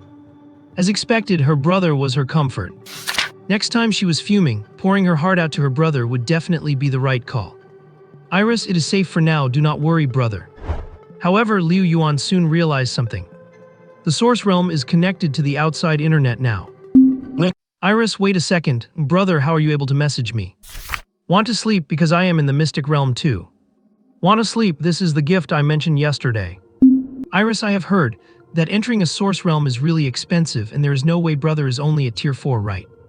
You heard right, the source realm Xia Yuan is currently in charge as a fee for entry. And it charges by the hour. Generally, it is about 10,000 yuan a day, and it is limited to anyone below tier 4. It is not that the capitalists are not giving the poor a way to live. It is just that these cleared source realms are not completely destroyed because they are meant for pig farming. They provide a continuous supply of various renewable resources. 10,000 might sound expensive, but if you have the skills to snag a tier 4 rare card within that day, you will still net a profit of 40,000. The most crucial part is that the safety factor is high. Almost all risks are clearly marked for you. It is equivalent to setting an entry threshold to prevent freeloaders from stripping the place bare. Want to sleep? I pulled some strings to get in. Besides, I do not plan on taking any resources out, so it did not cost anything. Want to sleep? Is my little Iris so fond of snooping around for information about me? Want to sleep? Let us just say I will be reaching tier 7 by the end of this month.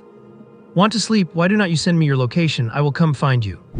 Liu Yuan felt her heart thumping, accelerating with every beat. So did brother go out of his way to pull strings and get into this mystic realm just to keep her company? Even though he said it was free, he definitely did not want her to feel any psychological burden. And I wonder what kind of connections he had to use. She may be naive, but she knows that favors are often worth more than money. But here is the question, should she meet him? Liu Yuan shook her head. Reaching tier 7 by the end of this month. As expected, she had not guessed wrong. Brother really is a top prodigy of the great Xia, just like Yun Huang. Standing at the peak of the pyramid, looking down on ordinary people like her who have achieved nothing. It is not that she does not want to see him. It is just that she really feels insecure. Even over the years she's been in school, many peers have shown interest in her and complimented her looks. But so what? Is brother the kind of shallow person who would be like that? Would he be like Suchi, thinking only about peeking at white stockings all day? Even if brother teases her in source message about wanting to see her legs, it is just a joke to lighten the mood. Brother just wants to act more approachable. Otherwise, if brother interacted with her the way he normally acts in society, it would definitely make her feel the distance between them is too vast. There would be a sense of despair at how unreachable he is. So when Suchi says he wants to see white stockings, it is because he is a lecherous creep. When brother says he wants to see them, it is for her own sake. He is just so gentle. Iris, brother, I'm not ready to meet you yet. Iris, did not we agree to find a chance to meet after my martial arts exam is over? Want to sleep? Just asking. Since I feel like we are so close, if little Iris does not want to, then just focus on preparing for your exam. Want to sleep? I'm not in any rush for these next 2 or 3 months. Want to sleep? By the way, is your team leader reliable? Want to sleep? I saw a team leader today who was such a good actor, he must be a veteran in the craft. Want to sleep? He was clearly tailing the team the whole time, but made the students think they were isolated and helpless, so they would have to summon the courage to face the realm creatures. The teaching effect actually felt pretty good. Listening to brother's description and thinking about old Liu Yuan could only squeeze out one sentence after a while. I guess he is all right. Sure enough, with a different status, the level of people you encounter is different. In comparison, old Li, who only knows how to grumble, seems a bit mediocre. Liu Yuan happily hummed a little tune. But she was only halfway through. Someone poured a bucket of cold water on her. Suchi, who had stepped out of the tent to relieve himself, suddenly saw Liu Yuan sitting alone on a rock, clutching her phone and giggling like a fool. She looked exactly like a silly little deer. Suchi, still unwilling to give up, probed again. What are you giggling at while hugging your phone? Liu Yuan immediately glared at Suchi. None of your business. As if I could even control you. Liu Yuan pouted and went back to playing with her phone. Iris, brother. Iris, I know someone who is extremely annoying and thick-skinned. Could you find a chance to help me teach him a lesson? Iris, just put a sack over his head and beat him up, that would be enough. Want to sleep? What happened? Iris, he's always trying to irritate me on purpose. Suchi, having finished his business, saw the message and was not surprised. Many guys like a girl but do not have the guts to say it, so they resort to bullying her just to get her attention. I have to say, this behavior is actually quite stupid. He continued typing. Want to sleep? Okay, leave it to me. I will make sure to beat him until his own mother will not recognize him. Want to sleep? Little Iris is the only one I am allowed to bully. Liu Yuan stared at Suchi as he crawled back into the tent and grumbled to herself. Suchi, you are finished. My brother said so. Time flew by. With little Iris and small games for company, Suchi's time in the Source Realm was not too boring. Soon it was evening. Because they had woken up early, Liu Yuan seemed tired. She yawned and went into the tent. Suchi glanced at her and continued rocking in his hammock, playing with his phone. However, Suchi had not expected that this small tent was not designed to accommodate 2 hanging hammocks. So when Liu Yuan sat in her hammock and could not find her balance, the tent actually started to sway. Suchi, can you stop swinging so hard? It is about to fall apart. Do not blame the innocent. You are the one who is using too much force. Can you be gentler? Just then, old Li returned to the camp with his group of students, who were exhausted to the point of collapse. A 5-hour long-distance run certainly was not just physical training. It was purely to train their obedience, otherwise they might not be this lucky next time. Then he witnessed the tent swaying slightly, accompanied by jaw-dropping, bold language. He silently reached into his pocket and pulled out a cigarette. He did not usually smoke while on duty, unless he really needed to calm down. Rubbing his thumb and middle finger together, he snapped a flame into existence to light the cigarette. He took a deep drag. He muttered to himself, no wonder their last names are different. It is great to be young. The sibling bond is also truly something. March 12th, my nerves are pretty frayed. Just when the book was about to take off with over 10,000 readers before its official debut, it got reported again and thrown into the dungeon. You can check the author's profile and see there are no works left. The good news is that I can still get it out, but the timing is uncertain. The bad news is that hitting 100,000 words triggers the official debut, so I have to delay it by only updating 1,000 words a day to keep the debut from starting while in the dungeon. You guys can hold off for a couple of days. I expect to be out by Friday or so. The good news, apart from the time needed for revisions today, I will make up for any missing word counts starting tomorrow. I am not being lazy. Generally speaking, nighttime in the Origin realm is not safe either, as the creatures there do not observe any truces. In fact, the cover of darkness makes it even better for ambushes. So it is absolutely necessary to have someone on night watch. Do not be fooled by the experts in movies who can snap their eyes open while being ambushed in their sleep and then elegantly dodge the attacks. In reality, nobody believes that at all. Your vigilance while asleep is far lower than when you are awake because your brain is resting. Or rather, those who believed it are already long dead and buried. So around 9 o'clock, Suchi cast a glance at Liu Yuan, who was lying in her hammock playing on her phone. Without a word, he did a kip-up, sprang off the hammock and stepped out of the tent. He saw that veteran actor-teacher hiding in a spot away from the students, smoking a cigarette. Suchi walked up behind him and gave a light cough to greet him. Old Li turned his head at the sound. Seeing it was Suchi, he smiled, holding the cigarette between his fingers, and gave a slight nod in acknowledgement. "What should I call you, teacher?" Old Li waved his hand and laughed. "You have already graduated, so drop the teacher stuff. My name is Li Hu, you can call me Brother Hu." His voice was a bit raspy, but it carried a sense of boldness. "All right, Old Li." "Li Hu." "Never mind, Old Li it is then. It is not like only one or two people call him that anyway." Old Li exhaled a cloud of smoke and teased Suchi, "You do not need to rest and still have the energy to wander around at this hour. You young people really have endless energy." "Suchi, what do you mean by at this hour? It is only 9 o'clock at night, is not it? Does not sleeping count as having endless energy? Is not this quite normal? That is why it is good to be young. When you reach my age and need to adjust your sensitivity, you will know what a headache is." "What kind of nonsense is that?" Suchi could not understand what Old Li was talking about for a moment. The two of them were clearly not on the same page. Suchi found a rock to sit on and skipped the previous topic. "How are we arranging the night watch?" Old Li was stunned for a moment. Fair point, Suchi's experience in the Origin realm was definitely more extensive than these brats. "You are quite sharp, but I can still handle something like a night watch." "Not training the students." Old Li stopped talking and just kept smoking, the embers of his cigarette flickering in the dark. Finally, he exhaled a smoke ring. "Training them, sure, but students these days are just too pampered. I'm afraid they will fall asleep while on watch and end up dead without even knowing how. I have to find a place to hide and keep a secret eye on them."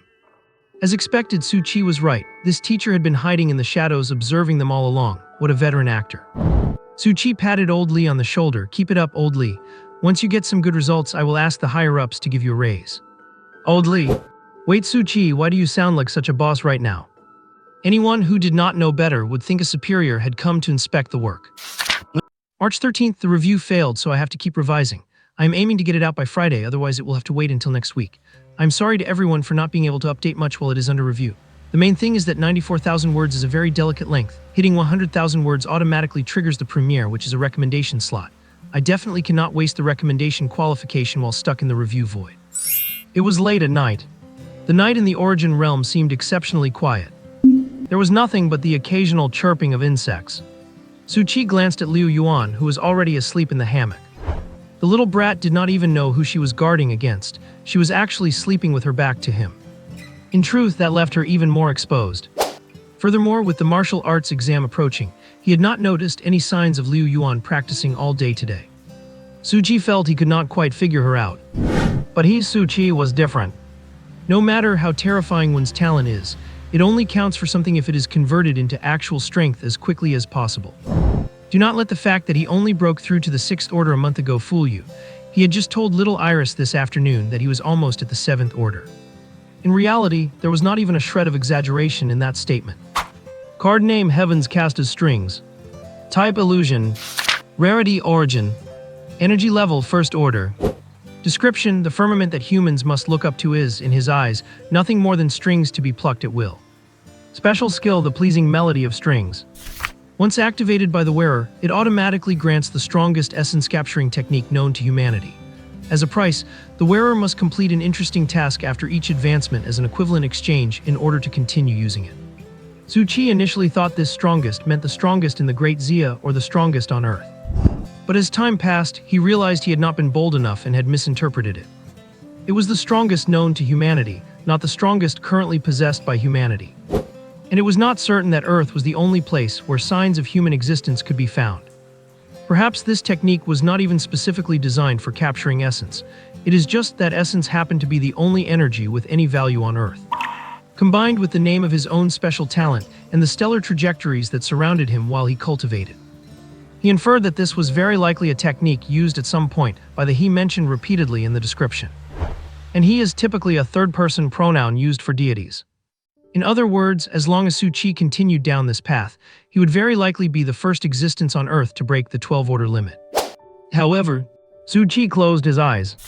In his void-like vision, stars began to illuminate, slowly blooming with the first ray of starlight showing its edge. Even if this technique were handed to the most gifted person in the Great Zia, they might not be able to comprehend a fraction of it in their entire lifetime. But perhaps thanks to the card's special skill, Su Chi could easily grasp it and follow its guidance step by step. Under Su Chi's careful control, the stellar patterns gradually flickered. The process was slow, as Su Chi's mastery of the stars was still clearly unrefined. It took a full 2 hours for Su Chi to complete a single, simple cycle. If Liu Yuan were to open her eyes now, she would see 9 dim stars surrounding Su Chi. That was not quite right either. Even that rising starlight appeared brilliant in the eyes of others. Forbidden to look upon, forbidden to contemplate. Trying to catch a glimpse of its true form would only cause one's sanity to evaporate in an instant. The 9 stars around Su Chi formed a vortex of gathered essence, gulping it down frantically as if it were a whale. But soon, Su Chi's brow furrowed. The quality of the essence tonight seemed a bit off. Generally speaking, the fundamental nature of essence is similar to oxygen. It is difficult for the naked eye to distinguish, and it is renewable. Within a short time, the amount of essence in an area is limited. If one person's efficiency in capturing it is high, the efficiency for everyone else will drop. But because everyone's time for capturing it daily is limited, and the regeneration rate of essence is not bad, this trait does not usually cause too much trouble for people's cultivation. At most, you just need to stagger your cultivation time with people above the 10th order. But based on the quality of essence Su Chi was sensing, it would take about 4 beings of at least the 7th order cultivating within 5 kilometers of him to cause such a result. Were they teachers from other classes? But why was old Li only a 6th order? Was the old pro doing that badly? Or perhaps he just lacked strength, which was why he had to put so much effort into his acting. March 14th, it has been a day since the second review and there is still no response. I do not even know if they work on weekends. I am done. Another 10 minutes passed. Su Chi finally emerged from his meditative state. The 9 stars around his body flickered rhythmically, clearly reaching the limit of what Su Chi could currently control. According to the description in the cultivation technique, this is only the first stage, known as glimpse of the stars. Only when Su Chi can continuously manifest 99 stars will he be considered to have truly entered the door. After finishing this cycle, Su Chi did not choose to rest, because this was a critical moment. Levels 1 to 4 are the spark phase. Levels 5 to 6 are the candle shadow phase. Sparks are easy to ignite, but a candle, even if it burns itself out, struggles to survive until the dawn of morning. That is how the names of the stages were derived. For the vast majority of people, the limit of their entire life is generally the 6th level. Just like Li Hu, those with the guts go to the origin realm to seek a breakthrough. Those without it just find a stable job to spend the rest of their lives. The qualitative change of the Spirit Sea for a 7th level cardmaster is different from previous stages. Before the 7th level, one only needs to simply convert source matter into soul power and fill the soul sea to complete the qualitative change of soul power. Breaking from level 6 to level 7 requires source matter to overflow and condense into a sea. This means using unconverted source matter to expand the volume of one's soul sea. Because following the normal cultivation process, the soul sea limit at level 6 can no longer satisfy the quantitative change, leading to a qualitative one. The only way is to continue raising the upper limit, paving the way for the subsequent transformation. How long this process takes varies from person to person. Some might need 10 or 20 years or even longer to condense it.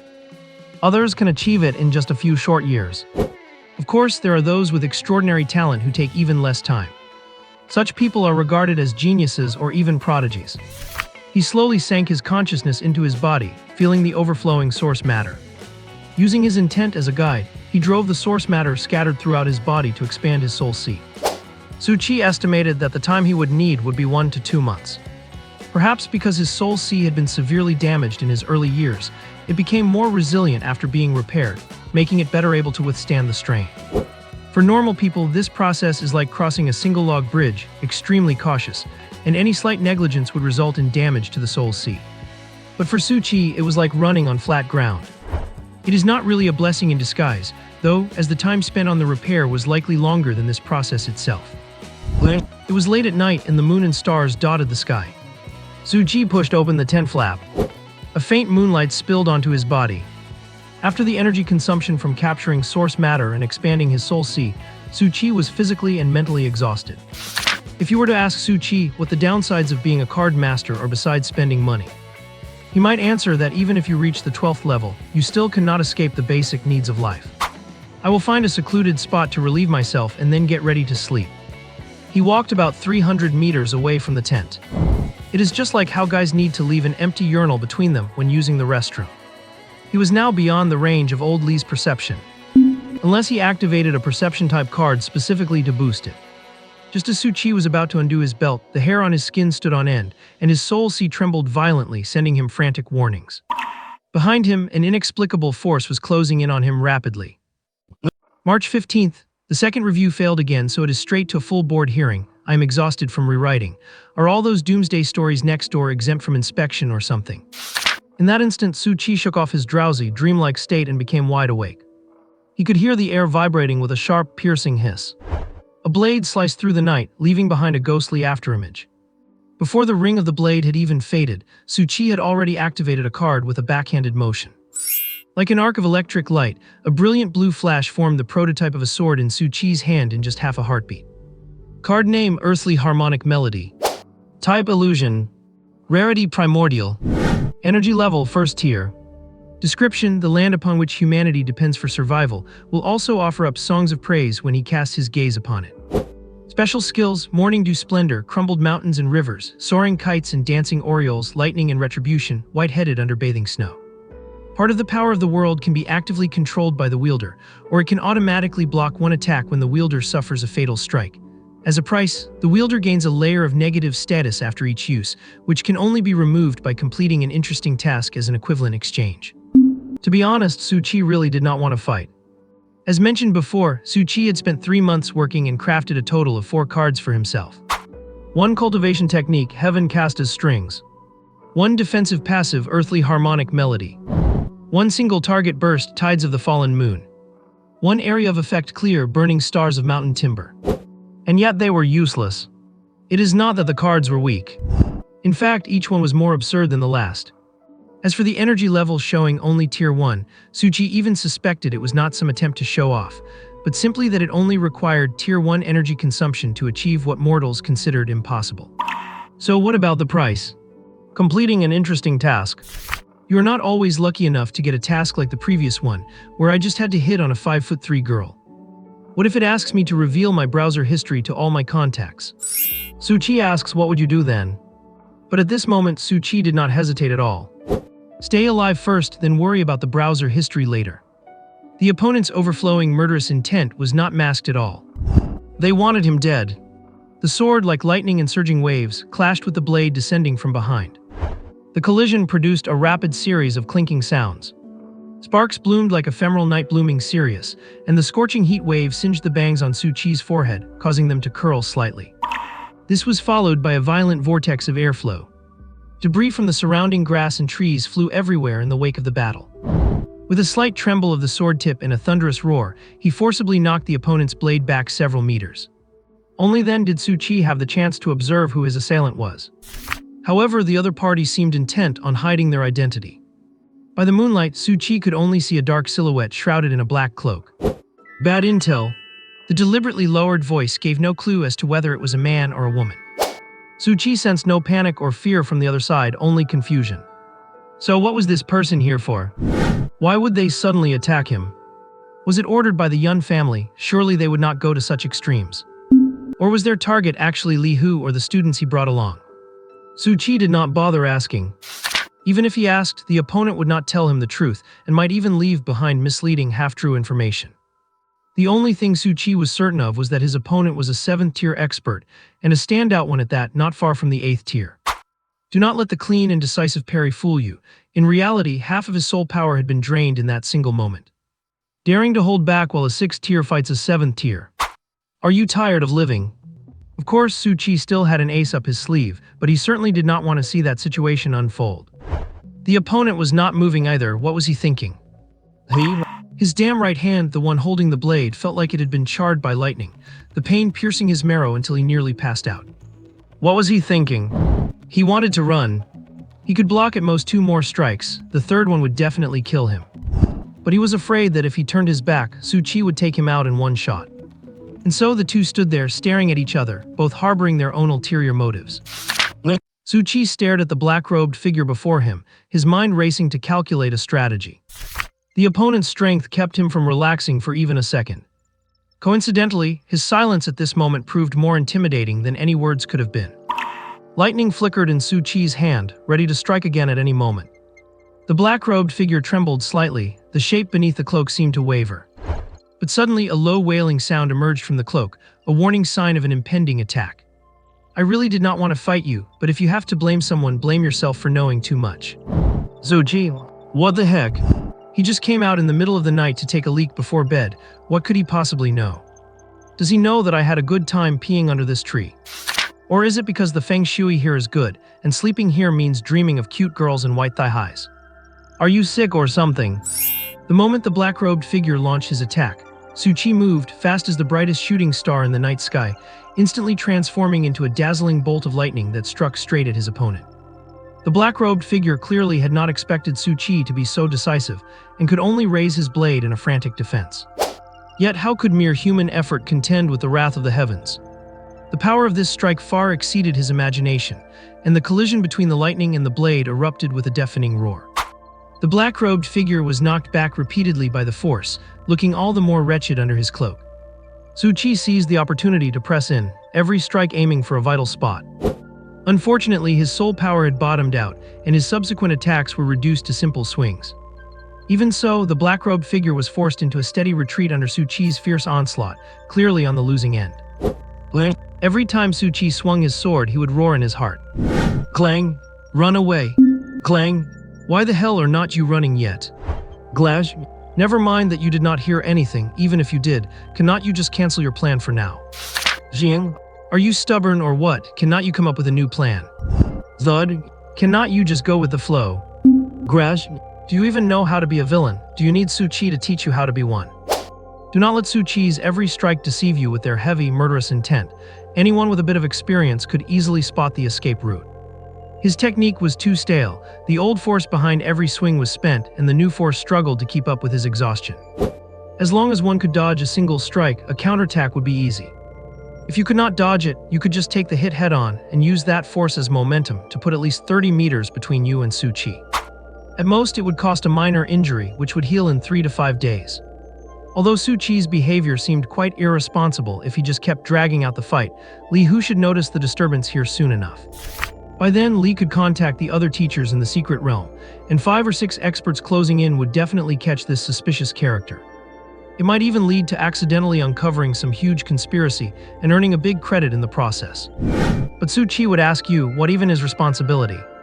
He is at the 6th rank, the opponent is at the 7th, who would blame him for not keeping the guy there. If any other 6th rank person had come, they would already be lying on the ground, unable to speak. In other words, if you stumbled upon a criminal den on the street, would you go buy a fruit knife and charge in to take the whole den down?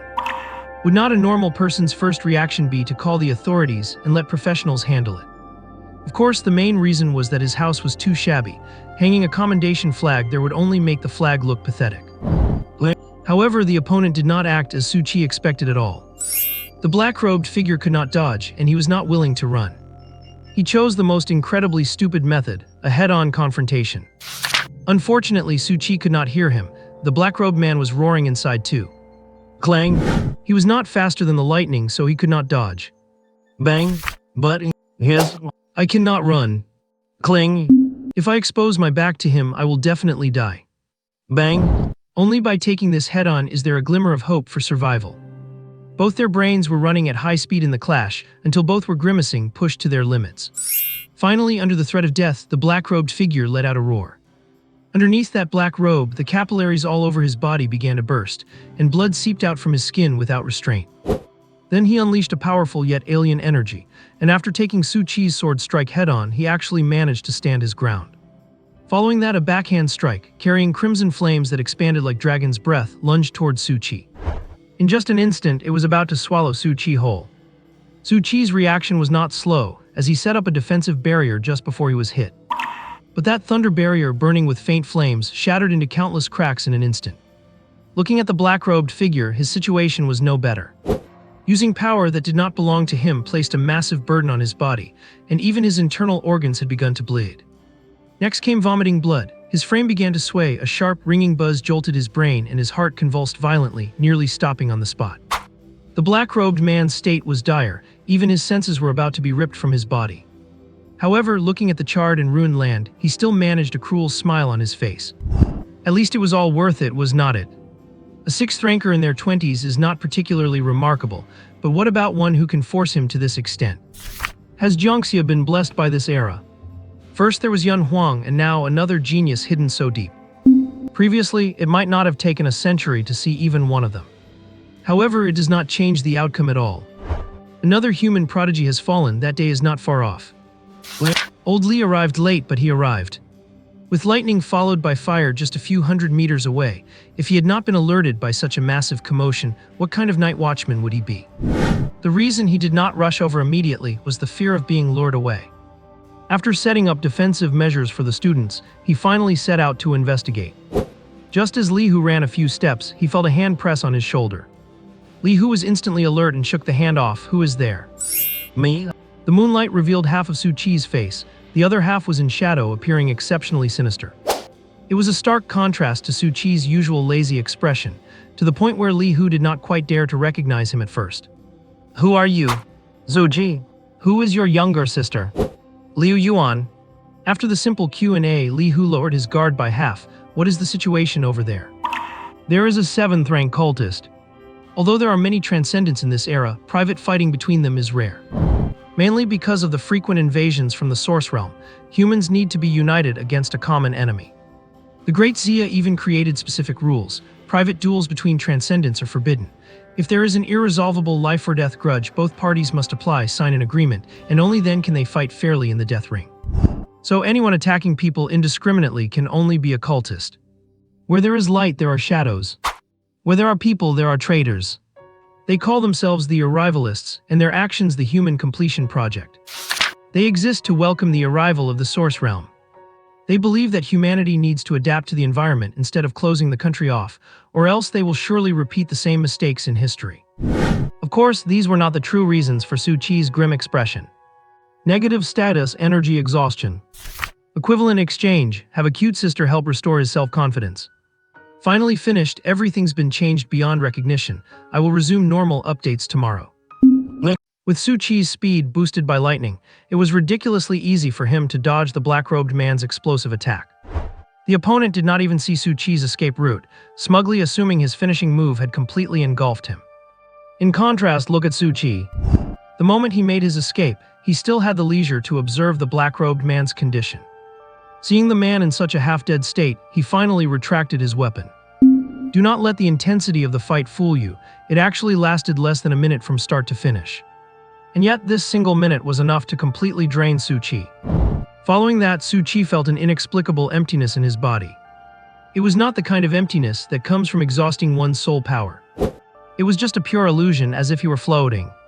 Oh no, the card's negative effect kicked in this fast. Is it some kind of weakness debuff? Not sure, let us take a look. And so Su Qi looked at his negative status effect. It almost made him faint from pure rage. What the heck, energy overdraft? He should have guessed it. Whenever he makes a move, nothing good ever comes of it. To be honest, Su Qi really wanted a mirror to see what he looked like right now. Are his eye sockets sunken with lead gray shadows? Or are his cheekbones sticking out awkwardly? A haggard look in his eyes. Looking completely listless. And what about that cute little sister? Which sister? Little Iris will not be seen for at least another 3 months. Waiting online, it is urgent. Can one regain confidence through a phone screen? The point is, tell me how to regain confidence. Speaking in riddles, he has always been super confident, okay? He has never felt inferior. What? You are saying he might have another sister? Liu Yuan. She does not have anything to do with the word cute, does she? Just as Su Qi was left speechless, Li Hu gulped and grabbed the hand Su Qi had placed on his shoulder. Are you sure that was a 7th-tier cultist? Then you take those students and run first. The origin realm is huge, it is not hard to hide. He spoke with a serious look, his tone extremely urgent. Call the supply station first and have them contact the outside for reinforcements. I will find a way to hold him off. Are 2 minutes enough? If not, there should be other team leads nearby. Try to make some noise, someone should come over to investigate. Hearing this, Su Qi's thoughts were in a jumble. He looked up abruptly. You. Li Hu was not him, and he did not have any world-shaking tricks up his sleeve. Those 2 minutes he mentioned would, without a doubt, be his death sentence. The 6th tier is called the Candle Shadow Realm, but the 7th is the Dawn Realm. The brilliance of the two is not on the same level. So Candle Shadow, can even something ordinary illuminate others? Why do not you do it then, and I will take the students and run? Do you think I am not afraid of death? But I brought this group of students here in one piece, so I have to take them back in one piece. Otherwise, how can I answer to their families? After saying that, he gave Su Qi a push. Stop talking nonsense, get going. Cultists are essentially the cancer of society, standing completely on the opposite side of humanity. If they meet in the origin realm, there is almost no room for negotiation. He then turned and walked into the moonlight as if he had made up his mind, his shadow stretching into a long, thin candle wick on the ground. Shine plus 100. This was the first time Su Qi had seen such a massive amount of shine. It was completely different from the scattered bits he scraped together by racking his brain every day. Perhaps, did I start on the wrong path from the very beginning? He favors humanity. Perhaps that is precisely because there are people like this in the world. Su Qi felt that for a fleeting moment, something in his chest wanted to beat. But it quickly calmed down again. He still did not understand. Responsibility, morality, Lord, but it is definitely not stupidity. But in the end, it comes back to that same point. Su Qi respects such people, but he will never become one. Tiger brother, I have already crippled him. To be accurate, it was not exactly Su Qi who crippled him. Under normal circumstances, if Su Qi wanted to cripple that black-robed man without paying a heavier price, it might have been difficult. But as it happened, the guy might not have been thinking clearly, choosing to use a skill that damages 1,000 enemies but hurts himself just as much, effectively crippling himself. Right after this, the bravado drained out of Li Hu. Are you kidding me? Am I some kind of hot pot you're here to cook, just messing with me in the middle of the night? A 6th tier crippling a 7th tier and getting away unscathed. Li Hu looked at Su Qi, who had at most some dust on him.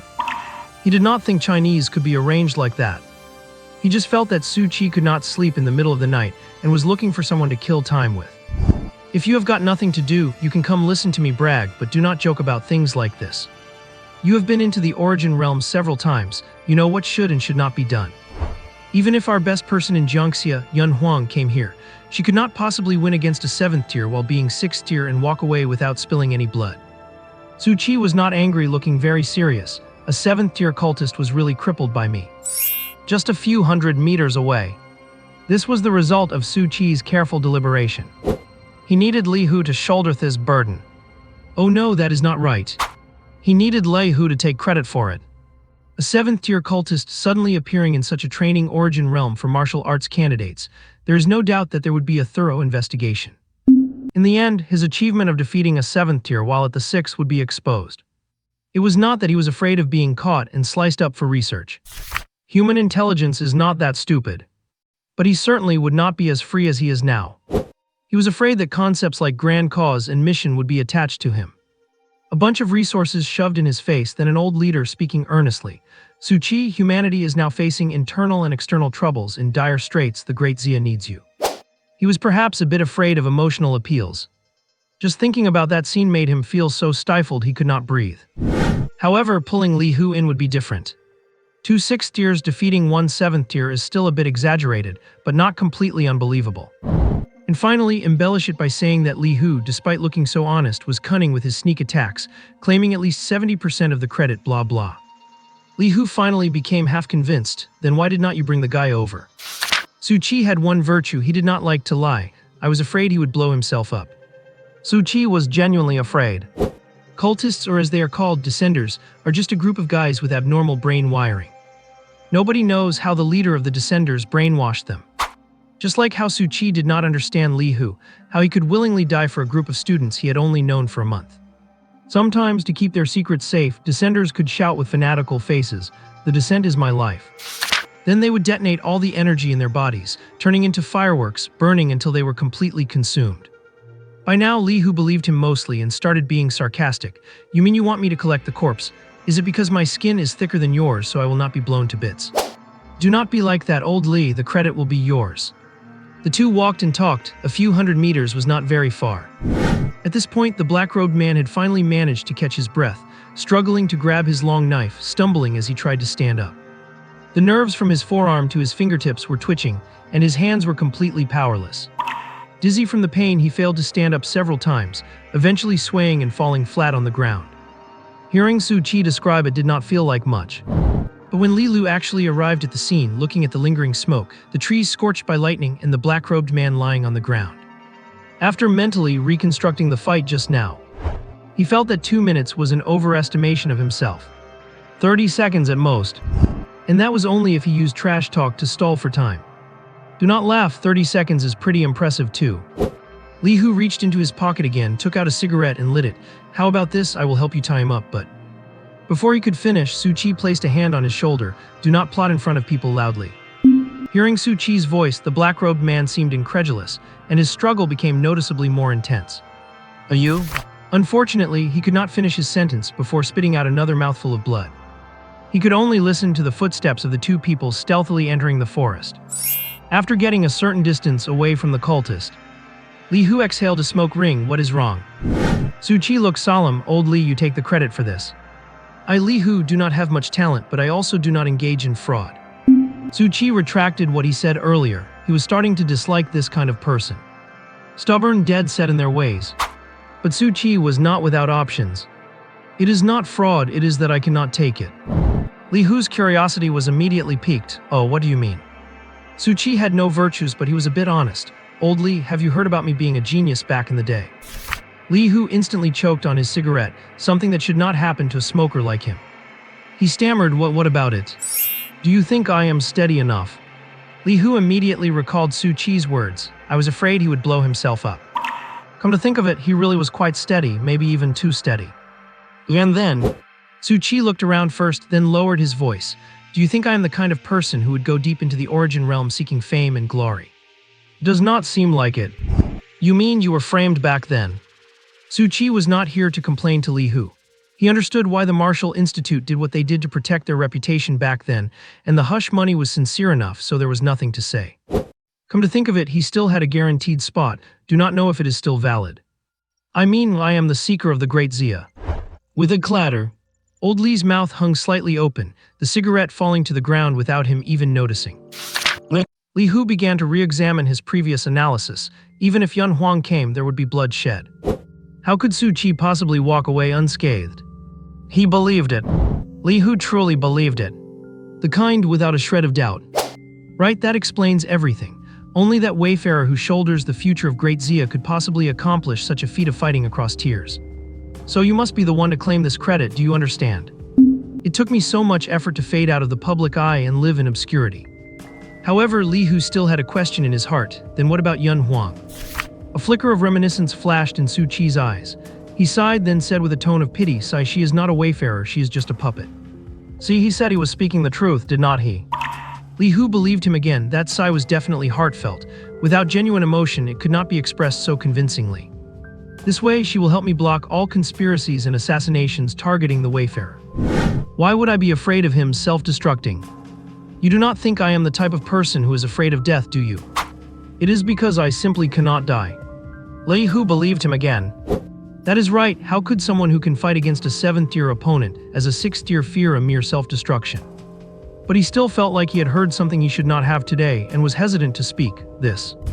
Is this something I should be hearing?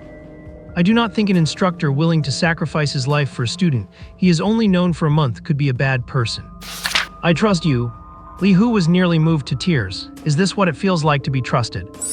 And with such important information.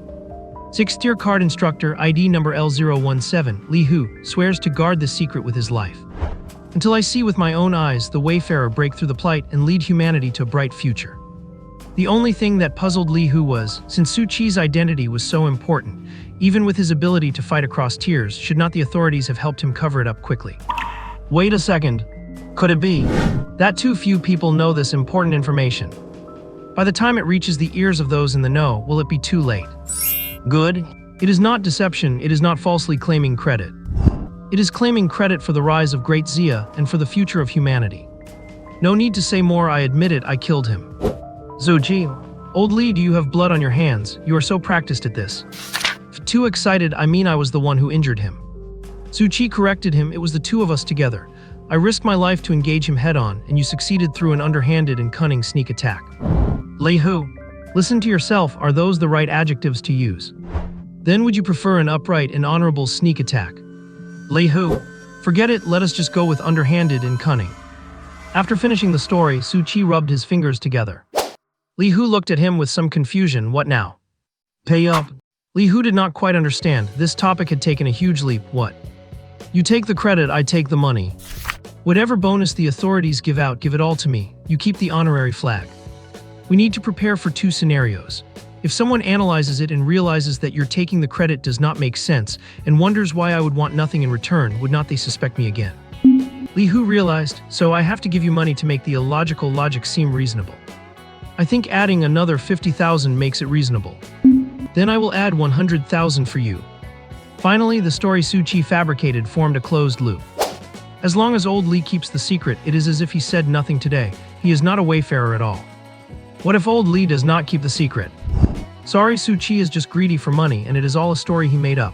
At most, he will be detained for 7 days. How should I put it? Su Qi is not exactly swindling an honest man.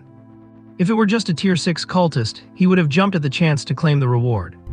But a tier 6 taking down a tier 7 leads to too many complications. It is not that it is a bad thing, but Su Qi does not really want to get involved with that crowd just yet. The resources he needs are, in a sense, quite niche and hard to come by on a consistent basis. Letting Li Hu take the credit while he takes the money is a win-win, or rather, Li Hu basically hit the jackpot without doing much.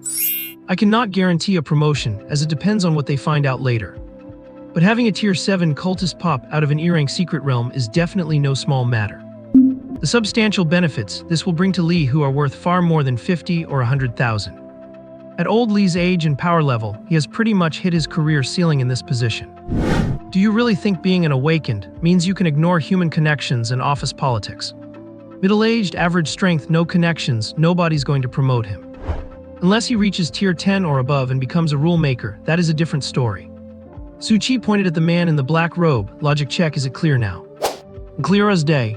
Su Qi looked doubtful. Then why are not you doing anything, afraid he will blow himself up?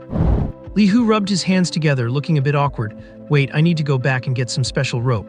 I only have tier 6 ones on me, but given he is hurt this badly, I reckon he will not be able to break free. It is a bit embarrassing to admit, but until the very moment he saw the black-robed man, he had not believed a single word Su Qi said, not even the punctuation. Naturally, it never crossed his mind to bring rope. Soon, Li Hu ran back to the campsite and rummaged through his luggage.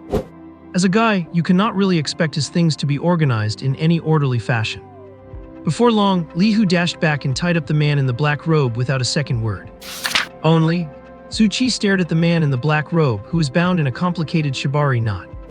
He subtly backed away from Li Hu. I never expected old Li, with his thick eyebrows and honest look, to be this kind of person in private. Judging by that practiced technique, Su Qi did not even dare to imagine how wild he might be in private. Finally, old Li ripped the mask off the black-robed man. It was a very ordinary face, looking about 30 years old. The kind of face that would disappear into a crowd, utterly unremarkable. After staring at the man for 3 seconds, old Li shook his head, do not recognize him. He took off his shoes and stuffed his white, stained socks directly into the man's mouth. The black-robed man, who had been on his last breath, suddenly found some burst of strength, nearly breaking free from Li Hu's grip. When that failed, he could only let out angry, muffled groans, glaring daggers at Li Hu. Clearly, he was extremely unhappy with this sudden treatment. Su Qi even felt that if they took those smelly socks out, the guy might just confess something. Then energy began to ripple around the man, distorting the air slightly. Good heavens, he is going to blow himself up, brother Hu, slap him. Without waiting for Su Qi, Li Hu knew it was too late to run. He braced himself and slapped the man hard. A crisp smack rang out. Sharp and clear. The man was already severely injured. He would not have had the energy to self-destruct if Li Hu's behavior had not been so disgusting that it pushed him over the edge. And just like that, with one slap, silence returned to the world. The man's eyes welled with tears as he passed out. Perhaps his last thought before losing consciousness was, "Death is better than such humiliation." Li Hu kicked him a few more times, and seeing no response, he turned serious. "He is out cold. This guy is not reliable. He might try to blow himself up again when he wakes. We cannot keep him anywhere near the students. I need to contact HQ immediately and have the pros handle this." After finishing, Li Hu pulled out his communicator and made a brief report to someone. When he was done, he gave Su Qi an oxeng. 20 minutes, people will be here to take over. Let us just wait here. Fine. Then old Li started chatting aimlessly. "Brother Su, can you give me an autograph?" Su Qi, what? Having lowered his guard, old Li started rambling. "Sigh, to put it bluntly, my life's pretty much set. If not for this coincidence, I probably would not have had the chance to even be near someone like you. Sign this for me. When I am old, basking in the warm afternoon sun at the park, I can brag to my grandkids. Back in my day, your grandpa fought side by side with a seeker of the great Zia. He took the head-on assault, while I used my cunning to flank from behind, pulling off the heroic feat of 2 Tier 6s taking down a Tier 7 and thwarting the cultist's plot." What, you think Grandpa is bragging? Well, I suppose I will have to pull out Lord Su Qi's autograph to open your eyes. I have to say, Su Qi imagined the scene, and it was actually quite vivid. The problem is, he really is not a seeker. That is quite an over-the-top lie. But there is no helping it, everyone has their flaws. It was the only solution he could think of for the moment. Su Qi tried to change the subject. "Old Li, how old are your kids? Thinking that far ahead already." Li Hu pulled a cigarette from his pocket and lit it. "Say, what kids? My girlfriend ran off with someone last month. With my job always on the road and never home, it is only natural she left. Did not look for someone when I was in school, now I am stuck with blind dates. Those people are like idiots waiting by a wishing well." Li Hu took a drag, and just as he was about to say more, a roar echoed across the sky. I have to say, the authorities are quite efficient. A translucent ripple appeared in the silent night sky, like a pebble thrown into a lake, sending countless tiny ripples outward. Someone tore through space and arrived, hands clasped behind his back. He wore a long cyan robe with intricate, shimmering cloud patterns embroidered on the cuffs. A purple sword hung at his waist, its blade as clear as starlight in the night sky, looking like agate bathed in moonlight. His eyebrows were arched like the crescent moon, radiating confidence. He exuded an extraordinary air. He walked through the air and hovered above the two men.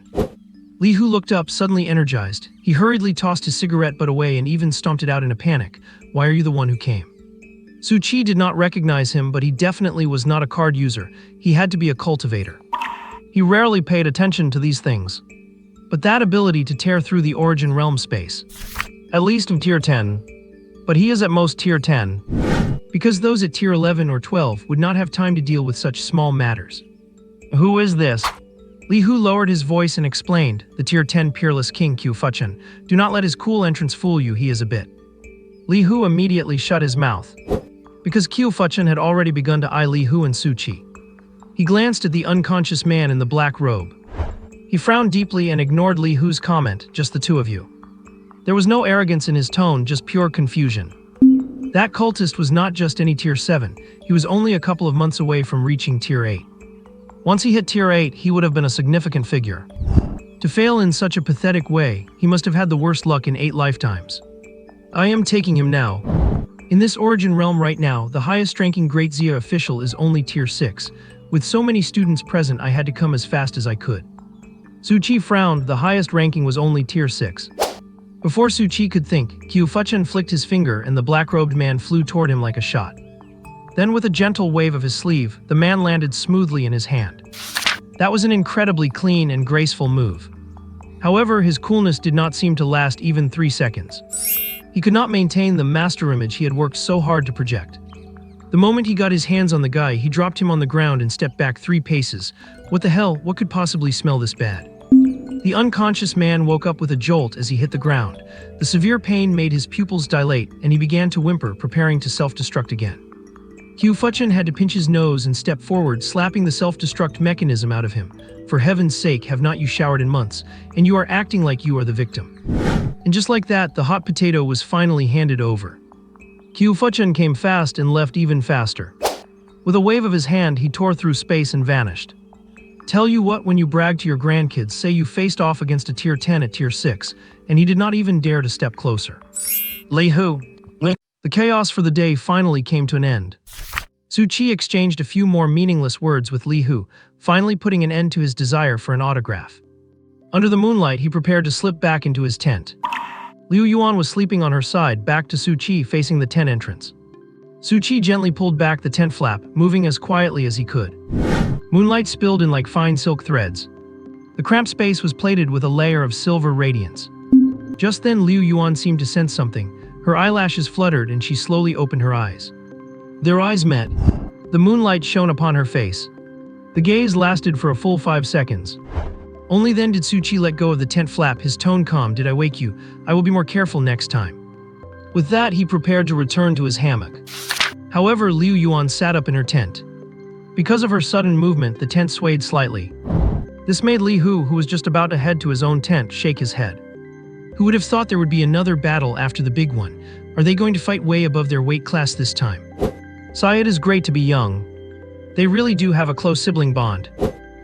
What is it? Su Chi looked at Liu Yuan with some confusion. He felt that something was off with this brat. Liu Yuan bit her lip. Her expression clearly showed she was conflicted. After a brief silence, she finally spoke. You are hurt. Huh? This question was not about why such words would come from Liu Yuan. Nor was he wondering, since when do you care about me? Where am I hurt? Su Chi brushed the dust off his body, checking himself, but could not find any injuries. Liu Yuan jumped down from the hammock, and the recoil made the tent sway even more violently. Under normal circumstances, the tent would not be this unstable. It was just that this was Liu Yuan's first time setting one up, and her technique was poor. That was why the tent was not steady. She stepped in front of Su Chi. Su Chi was more than a head taller than her. Many people online like to call this the perfect height difference. But Su Chi did not buy into that. It was just that the type he liked happened to be this tall. Su Chi reached out to touch Liu Yuan's forehead. Are you possessed? Surprisingly, Liu Yuan did not swat his hand away as he had expected. She only spoke in a soft voice. Could you crouch down a little? In that moment, her voice, so different from the cold tone in his memory, actually made Su Chi feel a slight overlap with the voice of little Iris. But it was not exactly the same. If little Iris's voice was a clear, cheerful stream, then Liu Yuan was usually like a cold, snowy mountain. But at this moment, it was more like hazy moonlight. Su Chi looked at her with skepticism. Why? Yet he still Chinese letter crouched down. Liu Yuan pulled a small rabbit-patterned bandage from her pocket and tore off the back packaging. I am a bit clumsy. I did not prepare anything before entering the Source Realm. This is all I have. Well, the Academy intentionally does not teach students what to bring to the Source Realm. It is like they say, you cannot learn just by being told. If you just tell them, students will not listen, and even if they bring the items, they might not understand the importance of them. But experience is the best teacher. You learn it once and you never forget. After getting a lesson, you remember it for next time and know what is essential.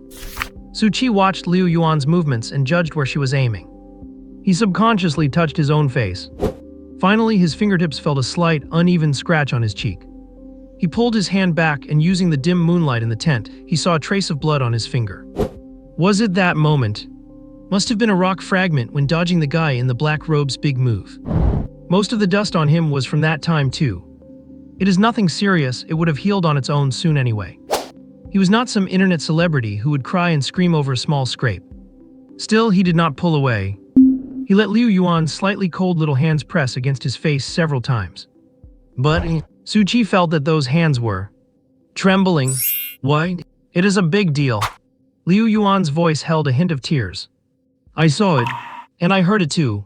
I woke up the moment you suddenly went out. Not long after, I saw blinding lightning in the direction you went, and a fire shooting into the sky. Then when old Li was setting up his cards, he found me having just stepped out of the tent. He told me to hide, saying there were 2 incredibly powerful people fighting over there. And then he rushed over there too. Old Li also said that if his cards suddenly disappeared, I should wake everyone up and run in different directions. Because that would mean he died. The word stopped right there. Liu Yuan did not know what she should say, yet her reason told her that she ought to say something at this moment. It felt as if her throat was being choked by something, making her already chaotic thoughts even harder to sort out. Or rather, she was not even entirely sure what kind of mood she was in right now. Her consciousness began to drift. Why was her relationship with Su Chi so bad anyway? No, strictly speaking, it could not be called bad either. There were no arguments between them, nor any hatred. They were just plain strangers, like two different rivers that happened to converge by some stroke of coincidence. But after merging, they would not linger for one another. At an inadvertent moment, they would each flow toward different destinations. The true bond connecting them should have been Su Chi's father and her mother. But as it happened, not long after the two bought their house, they went missing in an accident. And so, there was no one left to maintain this relationship. Honestly speaking, what kind of moral judgment could you expect from an 8-year-old girl back then? She only felt that Su Chi's father was a bad uncle who had stolen her mother away from her own father. And Su Chi was just the child of that bad uncle. That was the extent of their simple relationship. If it were you, would you smile and say, "Hey brother"? Probably not. Looking at it more broadly, many biological siblings rarely have a younger sister willing to call her brother by name after growing up. Calling him just brother is already considered a sign of a decent relationship. As for what came later, there was no one to teach her what she should do. Su Chi went to his school and she went to hers. When both returned home from school, they would dive straight into their own rooms with very little interaction. Over time, they gradually got used to this distorted way of living together, because it had always been like this for so many years. Yet many things are only regarded as ordinary at the time. Just like how you have eaten meals cooked by your parents every day since childhood. It has been like that for years, and some people might even think it is the most mundane, trivial thing.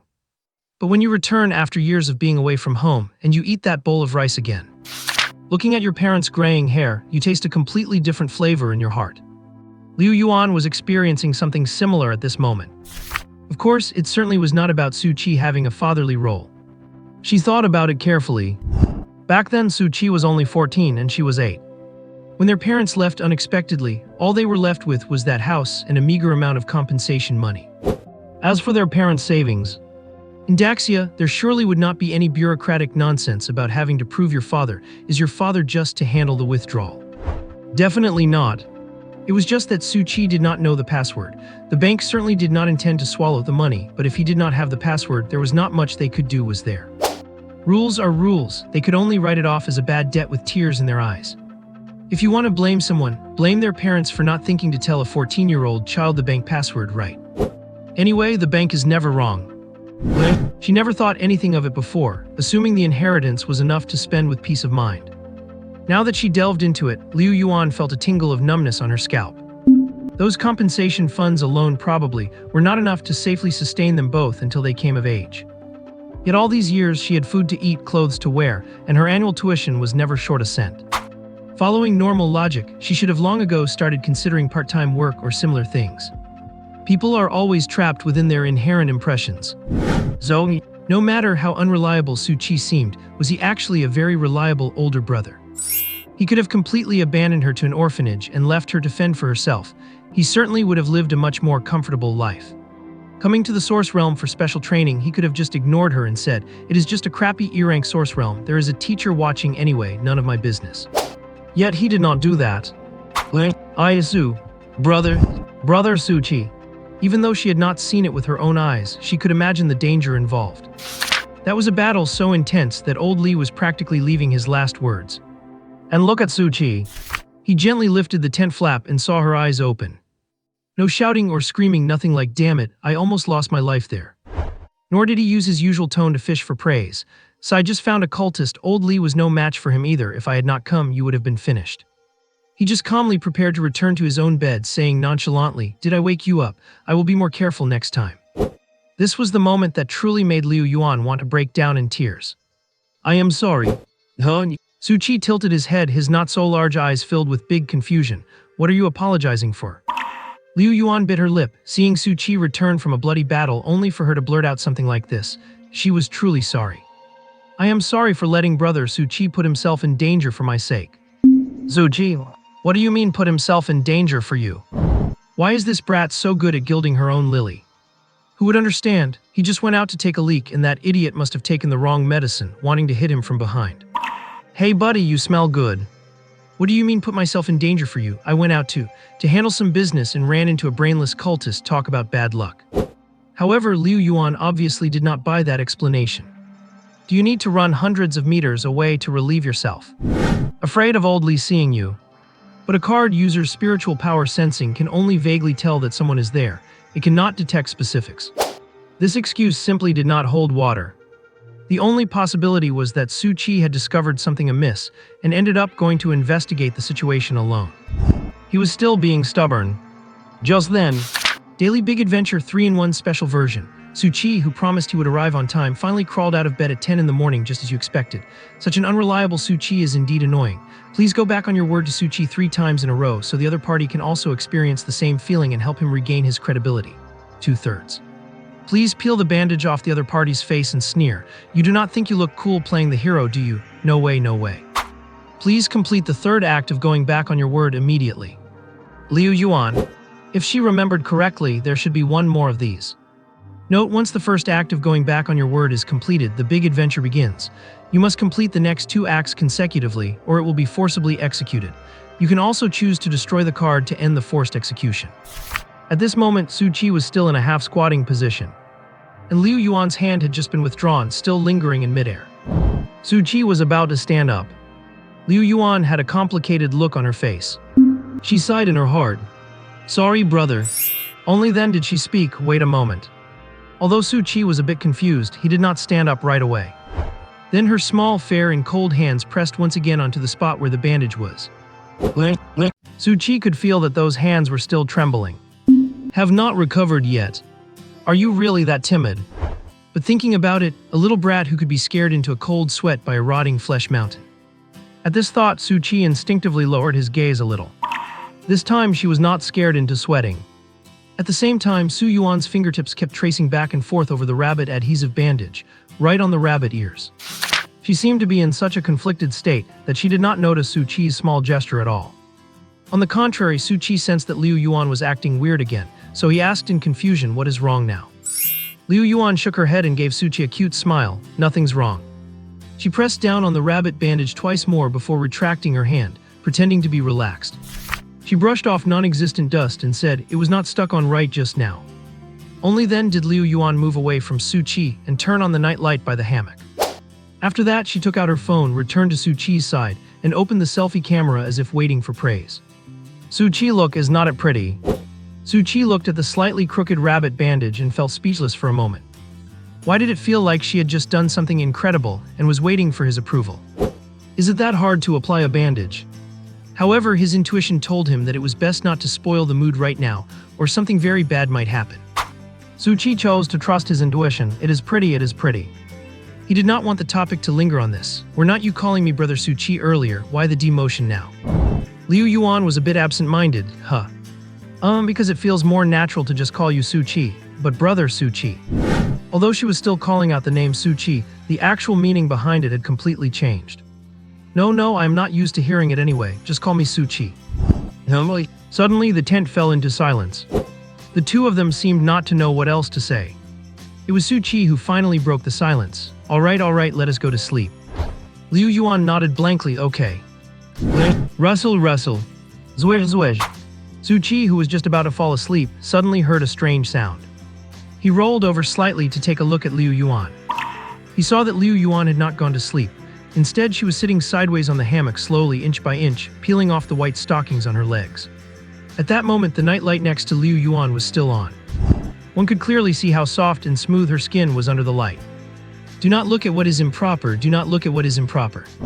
Su Chi felt that he definitely was not the kind of person who lacked moral boundaries. He knew when to look and when not to look. So he covered his face with his hand, while also spreading his fingers just enough to create a gap for him to peek through. But then again, Su Chi also felt that his moral boundaries were quite flexible. After all, this was not exactly inappropriate content that required blurring. On the other side, Liu Yuan's mood was not as blissful as Su Chi's. Tear the bandage off Su Chi's face and mock him. No way. It was not because she developed romantic feelings for Su Chi due to some cliché hero saves the damsel trope. She certainly would never betray her brother. That is why even when calling for her brother, she specifically added Su Chi's name to distinguish them. It was more like a long-lost sense of kinship. It turned out that without realizing it, she had always been the one being taken care of. Her memories of her mother were actually quite blurred, and that cheap stepfather was even less memorable. From the age of 8 until now, a full 10 years. In truth, almost no one had ever taught her how to be a person. What is good, what is bad? What is virtue, what is vice? So one should not expect Liu Yuan to have a perfect personality. Or rather, people with perfect personalities do not exist in the first place. Everyone has flaws. For instance, Su Qi's personality and his habit of asking for money at every opportunity probably had a lot to do with how he grew up over the years. But then, not being taught is not an excuse or justification for doing evil. She remembered a line from the lessons she learned when she was young. If one accepts a 10,000 measure salary without regard for propriety and righteousness, what can such a salary add to me? So did she really need to hurt her own family to gain power? No, even though it was a bit of a shame. But that was all it was, just a bit of a shame. Liu Yuan peeled off the white stockings on her legs bit by bit. Since she did not know how long it would take for the forced execution judgment, she had no choice but to choose to destroy the equipment. To prevent the so-called destruction from causing an explosion or something similar, she needed to take the gear off her body first. Just then, Liu Yuan suddenly turned her head. She wanted to ask Su Qi if he knew in what way cards were destroyed. And then there was no then. Their eyes met. Liu Yuan swore that in her entire life, she had never seen Su Qi's eyes open as wide as they were now. Surprisingly, there was not much anger. She said in a calm tone, "Brother Su Qi, I have a boyfriend. So please do not keep doing things to take advantage of me, I feel a bit." No, wait, I should remember to be mindful of the situation next time. I thought Brother Su Qi was asleep. If Su Qi had peeked while she was wearing them, there would be nothing much to say, because people do look when you wear them out on the street. But observing such an action from such a close distance was still a little too intimate. She could not quite accept it. You said you have a girlfriend too if you were just making things up to save face. Sister Yunwang is great too, I have nothing worth looking at. Who was peeking at you? A bug flew into my eye, I was just rubbing it. Su Qi seemed to feel that his excuse was not convincing enough. He thought for a moment, then took out his phone. If I want to look, my girlfriend sends me 10 photos every minute. Then Su Qi scrolled the chat history to look at my legs. See, my girlfriend is much cuter than a little brat like you. The two hammocks were over a meter apart. But Liu Yuan still saw clearly what was on Su Qi's phone screen. I want to sleep, little Iris, wear the white silk ones. Iris flower if it is for brother. Iris flower I can. Iris flower brother look. I want to sleep, beautiful.jpg. Iris flower that is not it, I'm only doing it because I promised brother. In an instant, Liu Yuan felt her entire body flushing red with heat. Joy plus 99.99. A deep flush stained the girl's cheeks, a blush more intense than any sweet nothing ever whispered in this world. Or perhaps it was something more vulgar. Hey, who could ever truly grasp the subtlety hidden within? Liu Yuan felt as if she had been engulfed by a sudden, raging flame, and in an instant she was burning up. Of course, that is just an exaggerated way to describe her body temperature spiking. She had not thought much of it when she sent the messages. She might have even had a sweet, honeyed smile on her lips. But who would have guessed she would be looking at them again from such an unexpected angle? Oh, that is just too embarrassing. My God, who on earth would send something like this? Beneath her soft, delicate insteps, her rounded toes curled up instinctively, betraying her obvious unease. Forget digging a 3-bedroom apartment with her toes. Liu Yuan felt it would not be strange if she managed to dig out an entire spacious floor. So awkward. So incredibly awkward. I want to sleep equals Su Qi. Su Qi equals I want to sleep. She had never imagined that these two seemingly unrelated terms would one day be put on the same level. Now that she thought about it carefully, there were indeed many similarities between them. The details she had once overlooked were now replaying in her mind, frame by frame like a movie. They were similar in age, both lived in Jiangxia, and both were tier 6 in strength. And they both loved to sleep in. Plus the time she had caught a glimpse of Su Qi bringing a pile of card-making materials home. And finally, being able to chat with her within the origin realm. Zoe, Iris equals Liu Yuan. Does Su Qi even know this? Probably not. This brings to mind the process of how the two of them first met. It was simple. On the Jiangxia card user forum. Both were card users in Jiangxia. Although there was a gap in their tiers, the forum did not rank people into different classes, so they shared the same channel. Under such circumstances, the probability of them meeting on the forum was not high, but it certainly was not low either.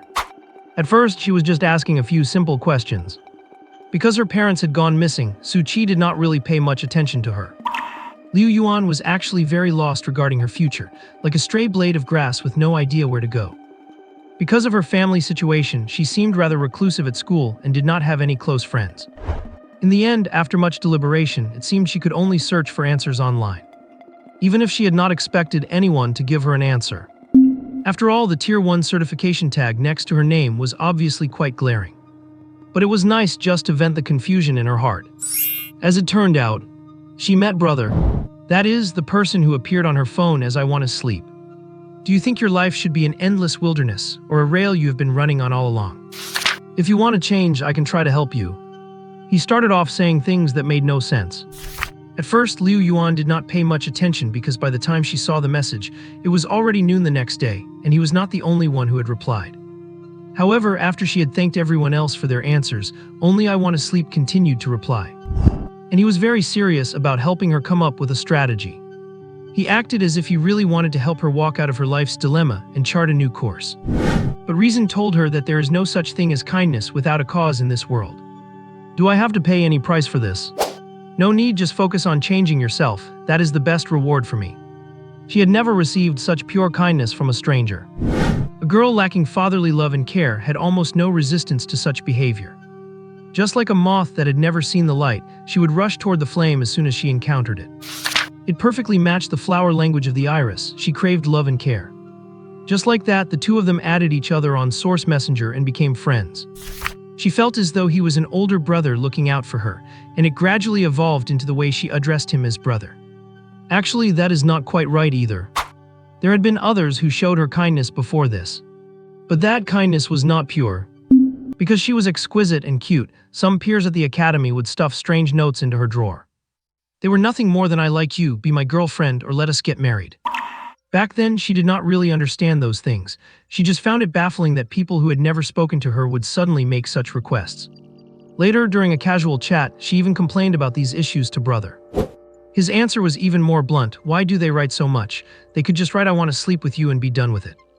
At that time, perhaps it was a sudden impulse, but without even thinking, she typed out, "I want to be Brother's girlfriend too."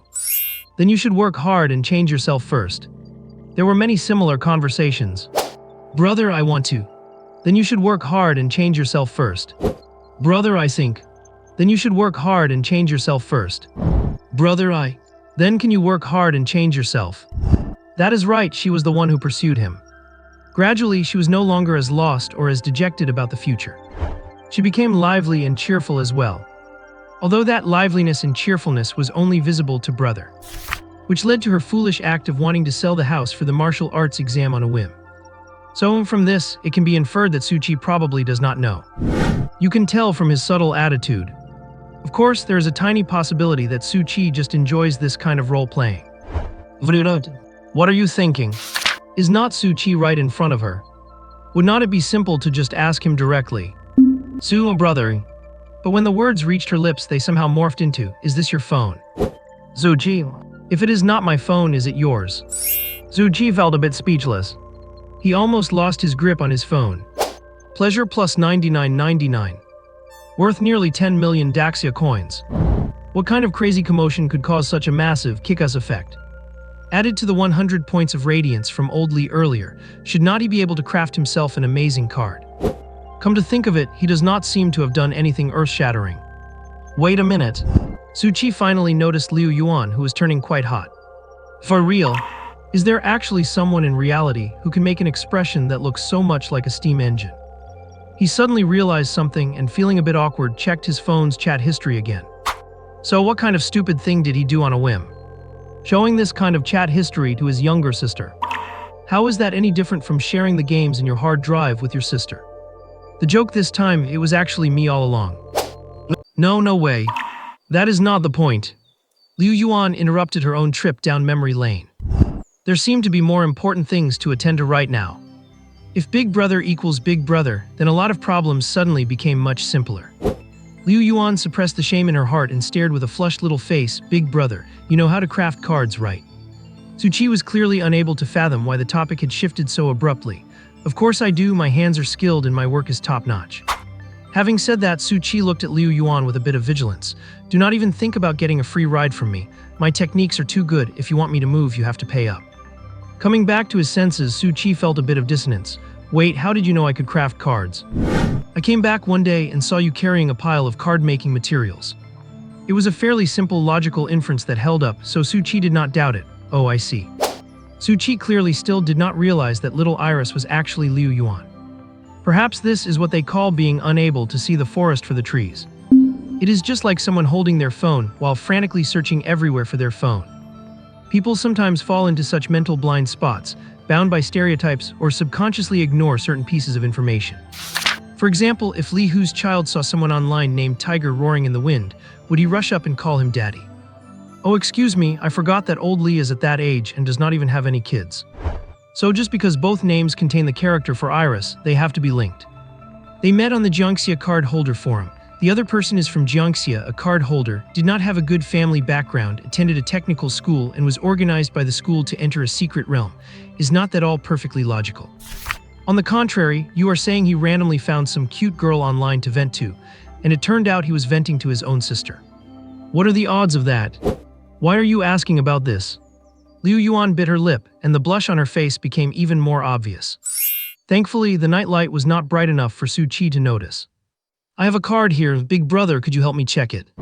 If it were before, Su-Chi would definitely have said, get lost, you brat, do not waste my time. But today, Liu Yuan just felt a bit strange. Strangely sensible. She knew that being a big brother was not easy, even though sticking those bandages on him was useless. The medicinal effect was even slower than his natural recovery rate. Liu Yuan would be better off keeping them for herself. They might even have unexpected effects. But at least it was a gesture of kindness. Seeing that she was being slightly sensible, he said, fine, bring it over and let me take a look. Liu Yuan nodded softly, her voice barely a whisper. After hesitating for a long time, Liu Yuan still did not reveal her true identity. The impression she had left in Su-Chi's heart was simply too poor. As things stood now, if Su-Chi knew her identity, he would very likely reevaluate their entire relationship. Or rather, before tonight, if she had known that Su-Chi was big brother, she might have felt a sense of disappointment, as if a filter had been shattered. Therefore, she had to fiercely turn around the impression she had made on Su-Chi. And then she would tell him her identity fair and square. His expression would be hilarious then, would not it? Thank you, big brother. She was being so polite that Su-Chi actually felt a bit uncomfortable. He did not notice the subtle change in how she addressed him either. 1 second, 2 seconds, 3 seconds. Su-Chi had already flipped off the hammock, but was still waiting for Liu Yuan to hand over the card. Wait, where's your card? Liu Yuan wanted to hand it over too. But why did it have to be like this? Because of violating the third instance of going back on her word for the daily adventure, Liu Yuan had no choice but to destroy the card before it was forced upon her. She had originally accepted with peace of mind that a card capable of automatic cultivation would leave her. But the creator of this card was right in front of her. If she did not try, she would not be content. But she messed up at the crucial moment.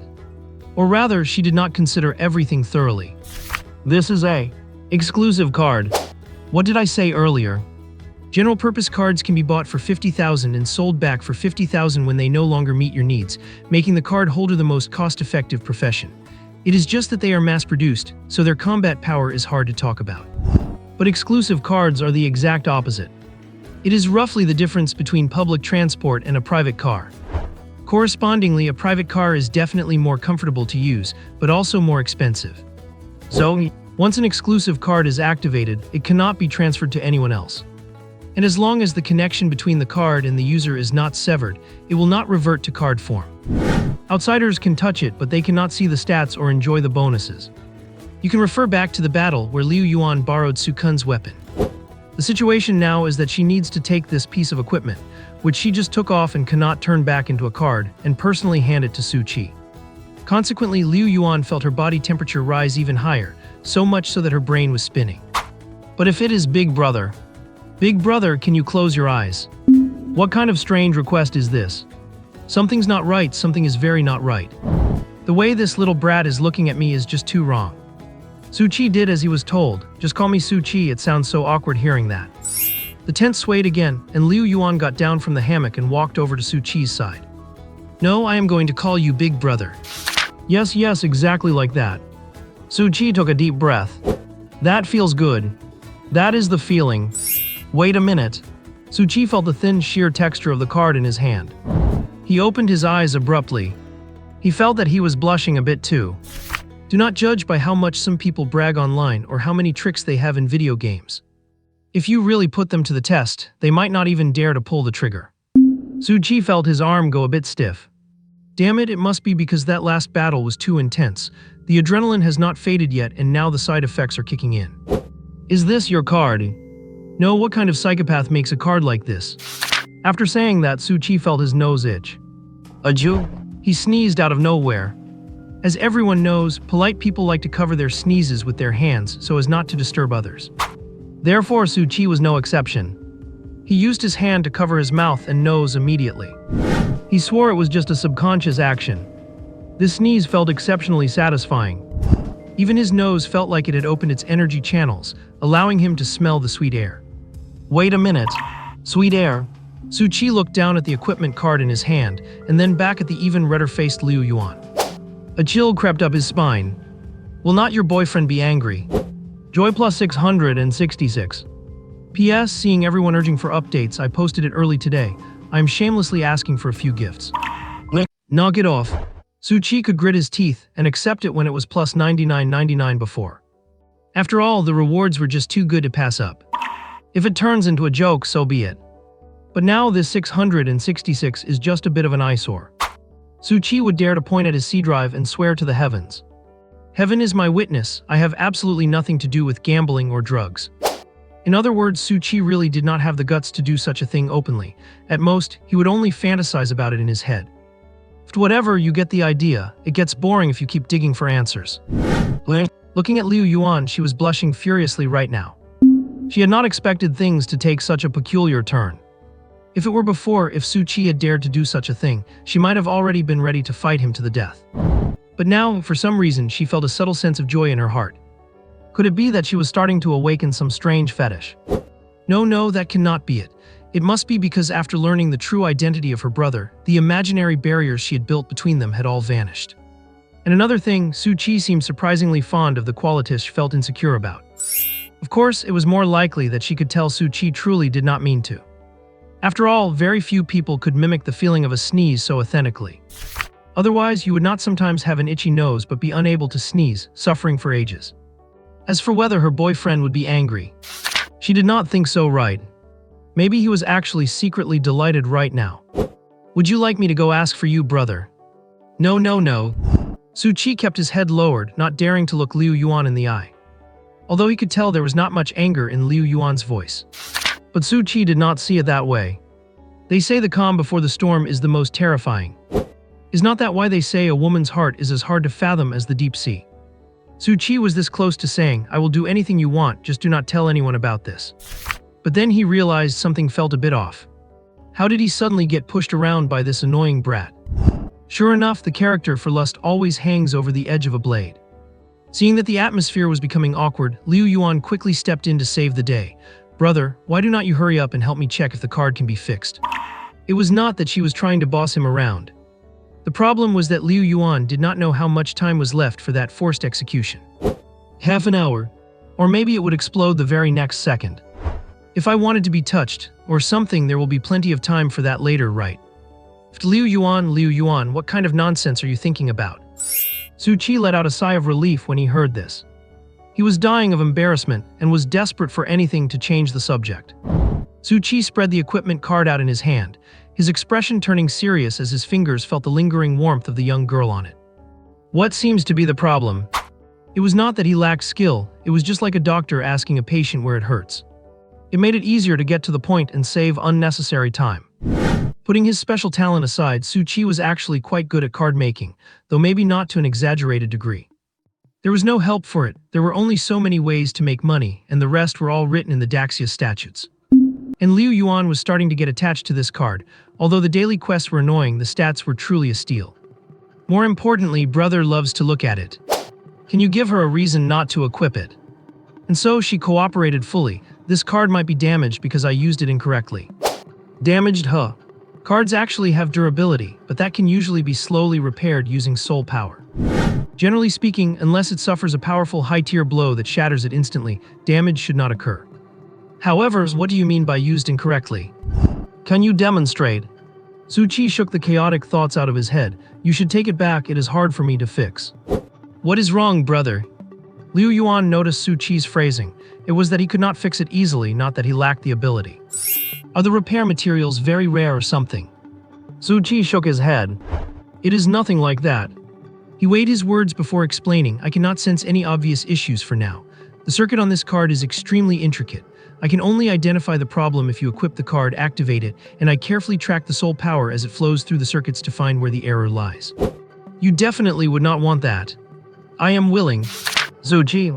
For a split second, Su Qi had the illusion that Liu Yuan was not talking about being willing to let him check the card circuits, but rather something said on a very formal occasion.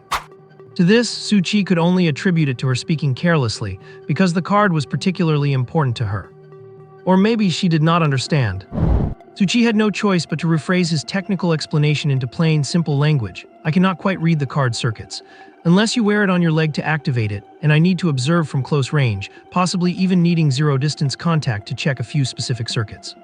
Liu Yuan felt her face heating up again. Is Su Qi treating her like an idiot? She understands him. Is it necessary to be so blunt? It is not like she has not fan when she is hugging her quilt at night. Wrong, she has not thought of anything at all. Liu Yuan wanted to repeat herself, but was afraid that such behavior would scare Su Qi. She still had not won back his favor yet. Restraining her emotions slightly, if this is the only way to fix the card, I am willing to let brother check. In an instant, Su Qi had already imagined several interesting scenarios. As long as you can fix the card, I will do anything. Sister, you would not want your card to be broken, would you? Su Qi confirmed again, so I am really going to check. Liu Yuan's face went red for the umpteenth time. Su Qi, you big dummy. You look so sharp usually. Why do you act like such a blockhead when it comes to things like this? And you are still asking. She was dying of embarrassment. Liu Yuan kept her head low, her hands twisted together, and said in a voice as soft as a mosquito, Brother, come and touch, come and check. Liu Yuan took the card back from Su Qi's hand.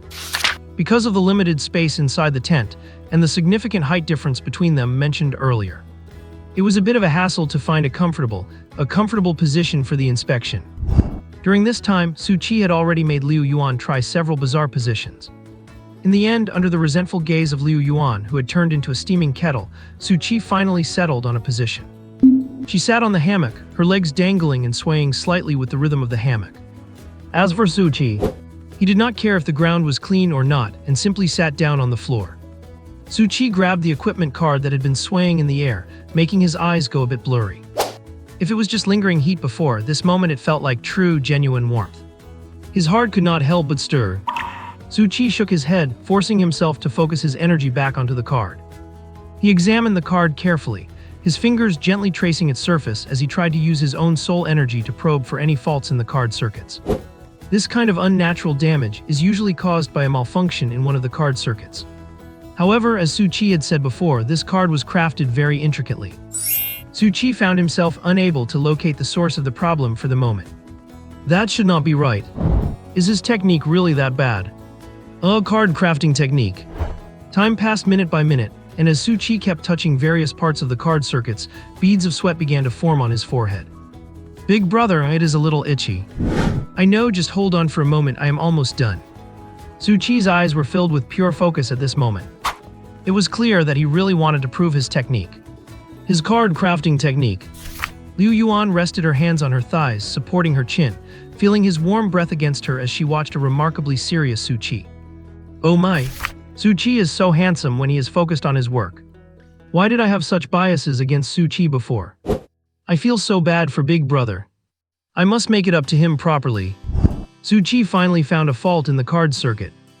It was a tiny twist in the circuit. If he had not been almost pressing his face against the card, he never would have noticed it. Do not move around, this last step is critical. He looked up at Liu Yuan and noticed her face was still flushed, and her eyes held a hint of shyness. It is all right, big brother, go ahead and fix it. Su Qi took a deep breath and gently touched the very front of the equipment. Holding the equipment in his hands, he felt its texture. After all, it was only a Tier 4 card, so it did not manage to stump Su Qi. However, Su Qi found this particular circuit fault to be quite strange. In about 10 minutes, all the circuits of this equipment card would have gone wild and chaotic, causing it to self-destruct. And the way to prevent this self-destruction was actually altering the card's judgment date. Since the judgment 10 minutes later was skipped, it counted as a failed judgment. And then the card returned to normal. It sounded quite absurd. But that is just how unpredictable card circuits can be.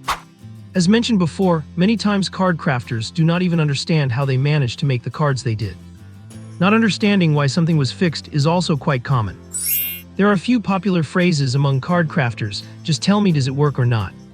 Just tell me, is it fixed or not? Just tell me, did you make it or not? Using his soul energy as a guide, Su Qi forcibly twisted the two card circuits back into place, effectively accelerating the card's judgment date by 2 days. After finishing everything, he let out a sigh of relief and looked at Liu Yuan. Done, check and see if there are any issues with the attributes. Hearing this, Liu Yuan immediately checked the card's data. Daily Adventure Special Version 3 days in 1. Please go back on your word to Su Qi 3 times consecutively, letting him experience the same feeling and help him restore his credibility. 2/3. Please peel off the adhesive bandage on the other person's face and mock them. Please complete the 3rd, going back on your word immediately expired. Daily Adventure has been refreshed. Please select a target, Su Qi/random. I choose Big Brother.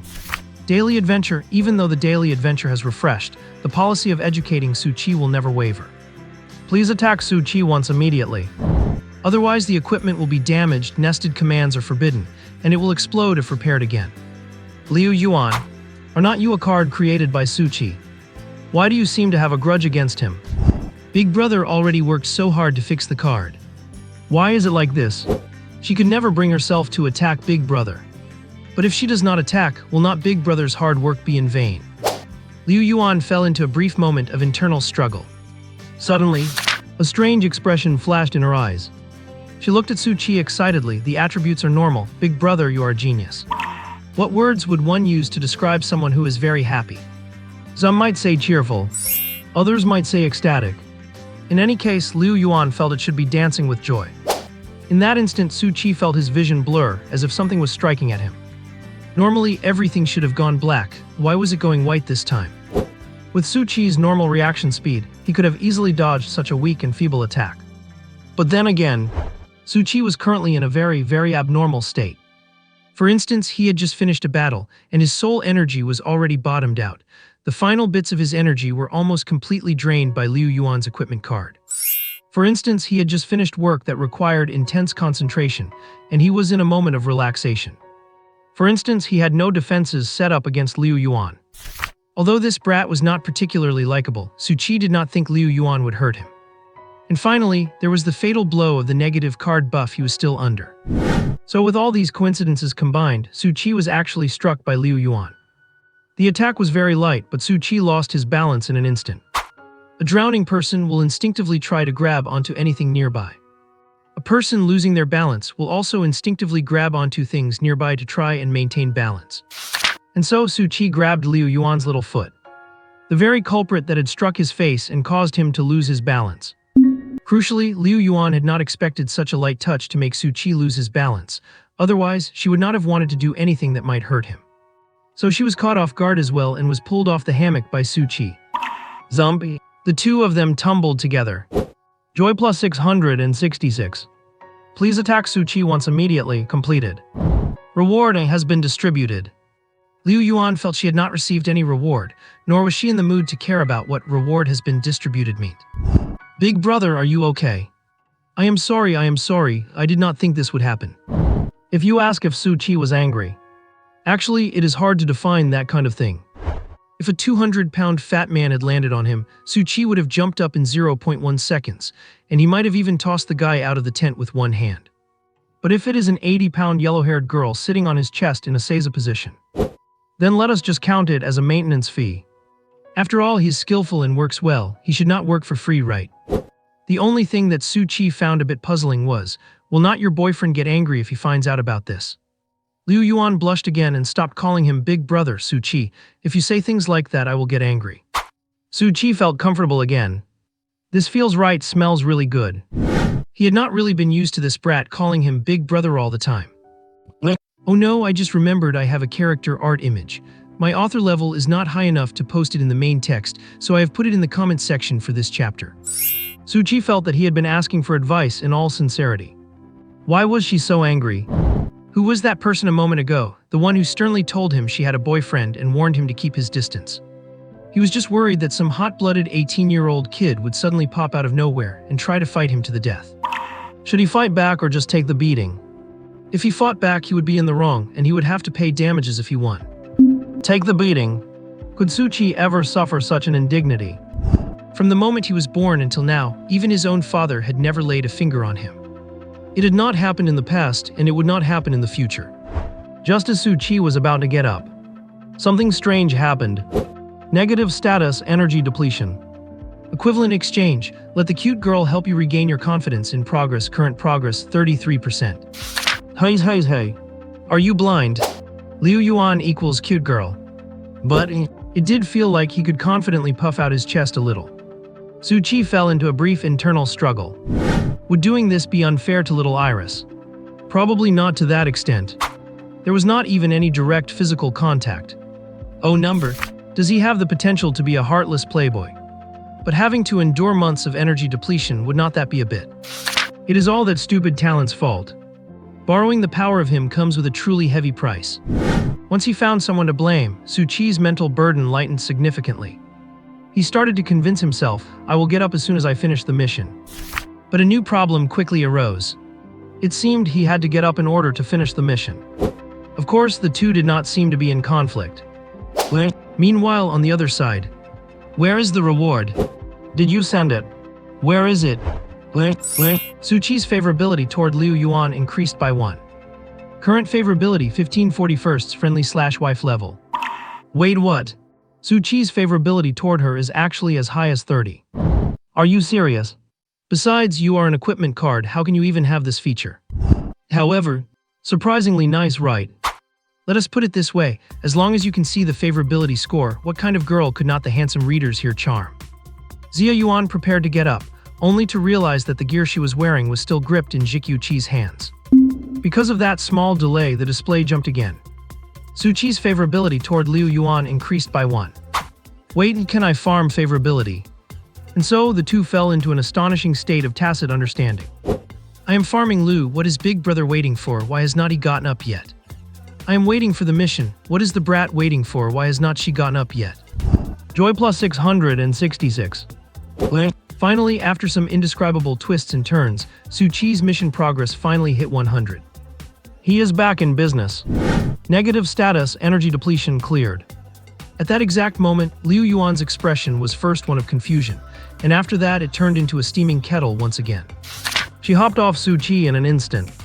Joy plus 666. I'm going to sleep. Liu Yuan retreated to her hammock as if her life depended on it. Suchi did not dare to strike up a conversation. He silently returned to his own hammock. The repair fee for this time seems to have been a bit excessive.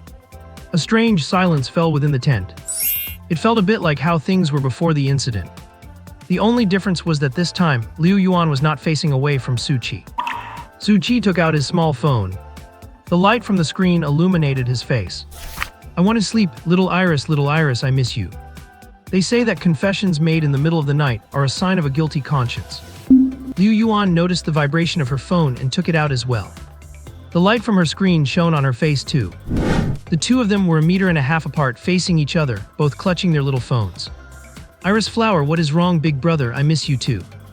Iris Flower, catsurprise.jpg. Joy plus 666. Suchi glanced at the time on his phone. 2:30 in the morning. He continued typing. I want to sleep, why is not little Iris asleep at this hour? Wait, little Iris is not asleep at this hour. Some details he had overlooked started to emerge. He felt something was wrong. Why did it trigger Joythai's time? Because of remorse after doing something wrong. That should have been when he sent the first message, right? Thinking back, there seemed to be a few times earlier when the data triggers were a bit strange. Iris Flower, cat acting dumb.jpg. Suchi kept typing. I want to sleep, did not run into anything dangerous, did you? Suchi looked at Liu Yuan, who was frantically tapping on her phone screen with her little hands on the hammock opposite. Iris Flower, no, do not worry, big brother, Yuan feels very safe. I want to sleep, what time is it now? Iris Flower 2. Suchi's eyes widened in horror. He had just watched Liu Yuan tap her phone 3 times. So he deliberately did not send a message. Sure enough, Liu Yuan just hugged her phone and did not tap it either. Su Qi waited for a minute, then started sending messages again. I want to sleep, look at. Iris flower legs. Su Qi was sweating buckets. He watched with his own eyes as Liu Yuan tapped her phone 5 times and clicked send. Number?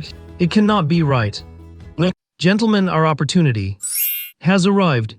A special site buried 100 meters underground. 13 altars hovered above a base forged from mithril. Magic runes flowed in liquid form across the surface of the altars. Torrents of elemental energy lit up every junction along the channels cast from starfallen iron. This was completely different from the 3 power systems known to Daxia. Over 1,000 people were kneeling in the area, kowtowing repeatedly toward the central altar. Sealed upon it was a holy flame that never extinguished. These people were the so-called Descenders, the group that intended to force a complete merger between the Blue Star and the Source Realm. The one at the very front raised his arms and shouted, "Our bait in the Source Realm has been swallowed by Daxia. Next, they will definitely start an investigation immediately. We have already prepared all the misleading evidence. They will eventually find evidence that we are preparing to ambush Jiang Ziya's martial arts exam, attempting to wipe out the Pathseekers targeting Jiang Ziya. As for the true purpose, he laughed wildly, falling into a state of complete self-oblivion. The next second, the fire on the altar surged. An ancient, unspeakable sense of suffocation engulfed him. The leader felt no fear at all. He slammed his forehead violently against the uneven ground. An eerie aura spread out.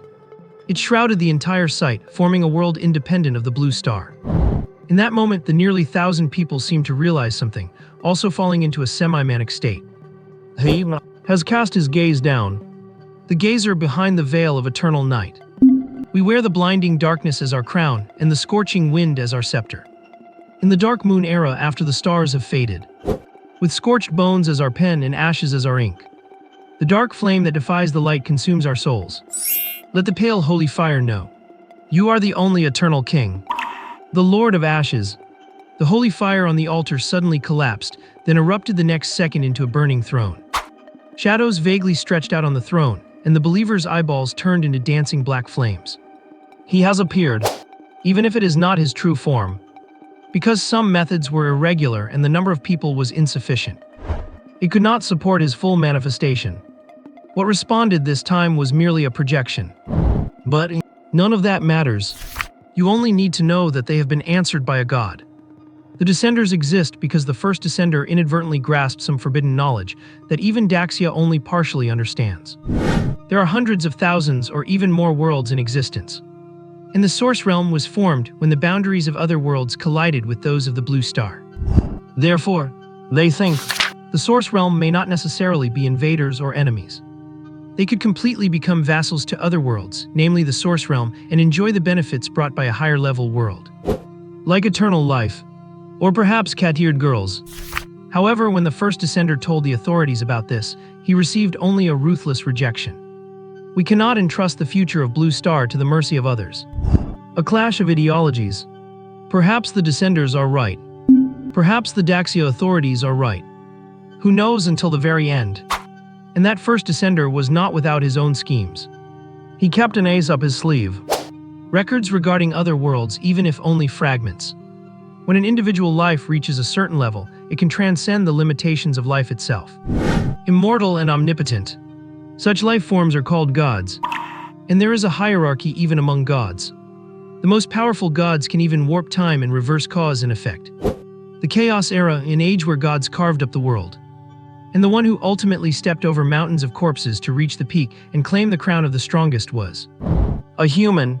At least that is how he described himself. Even after transcending the limitations of life, he remained human. We humans shine like the stars. Even if it were not me standing here today, someone else would have come. It just happened to be me this time. He initiated the star era of one-man rule and was also known by other gods as the Lord of Stars. He was also the first god who did not call himself a god. From then on, newly ascended gods no longer called themselves God of 20, but instead became Lord of the 20th. A clumsy imitation of the strong by the weak. Later on, the Lord of Stars disappeared for unknown reasons, and the wheel of history sped toward the Dark Moon era. Which is now.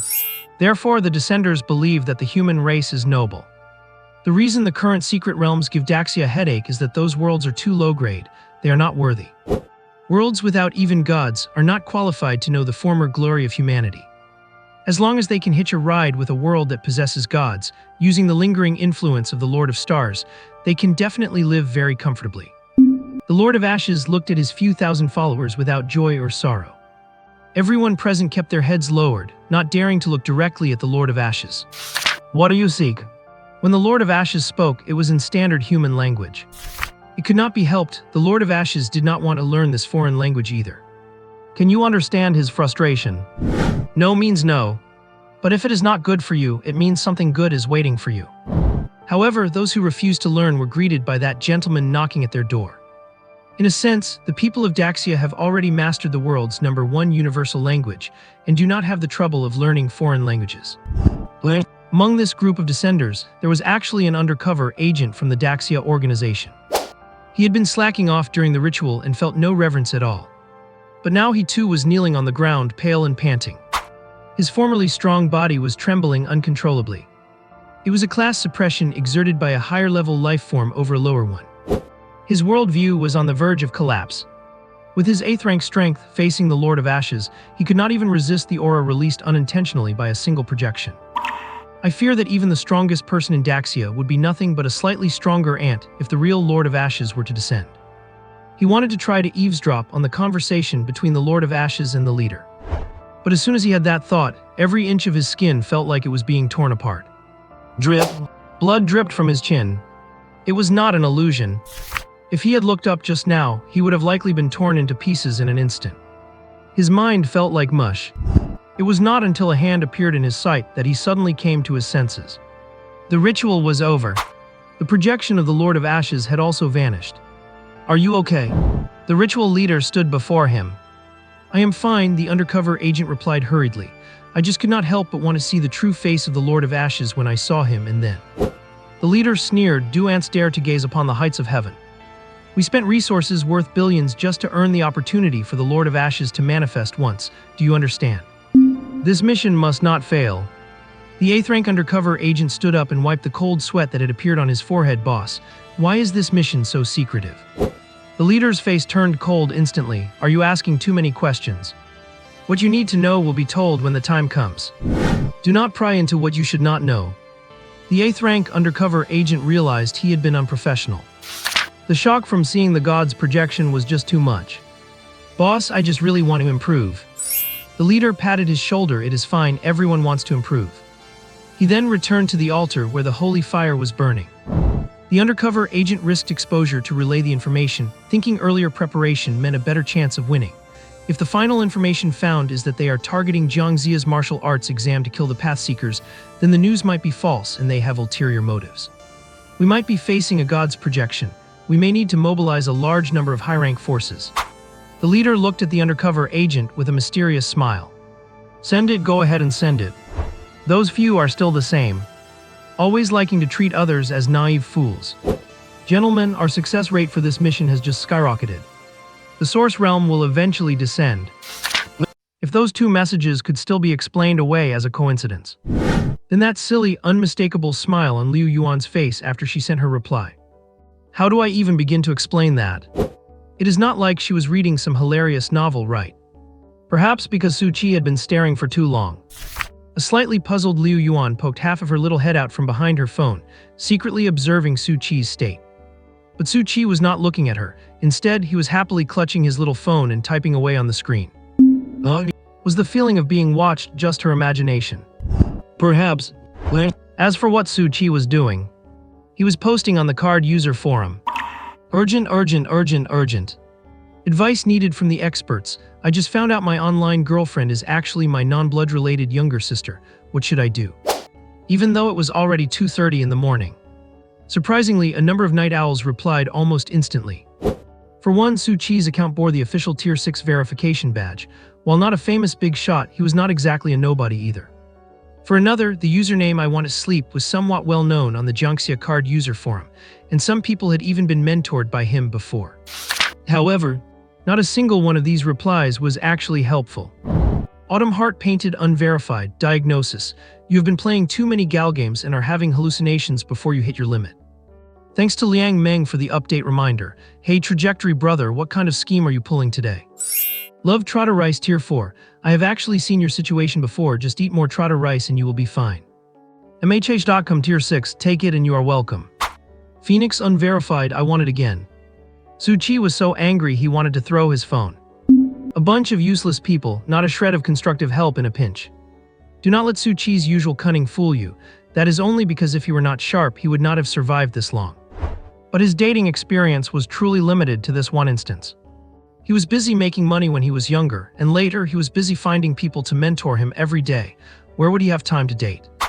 If it were not for little Iris pestering him constantly, Su Chi would probably be a cautionary tale for others by now.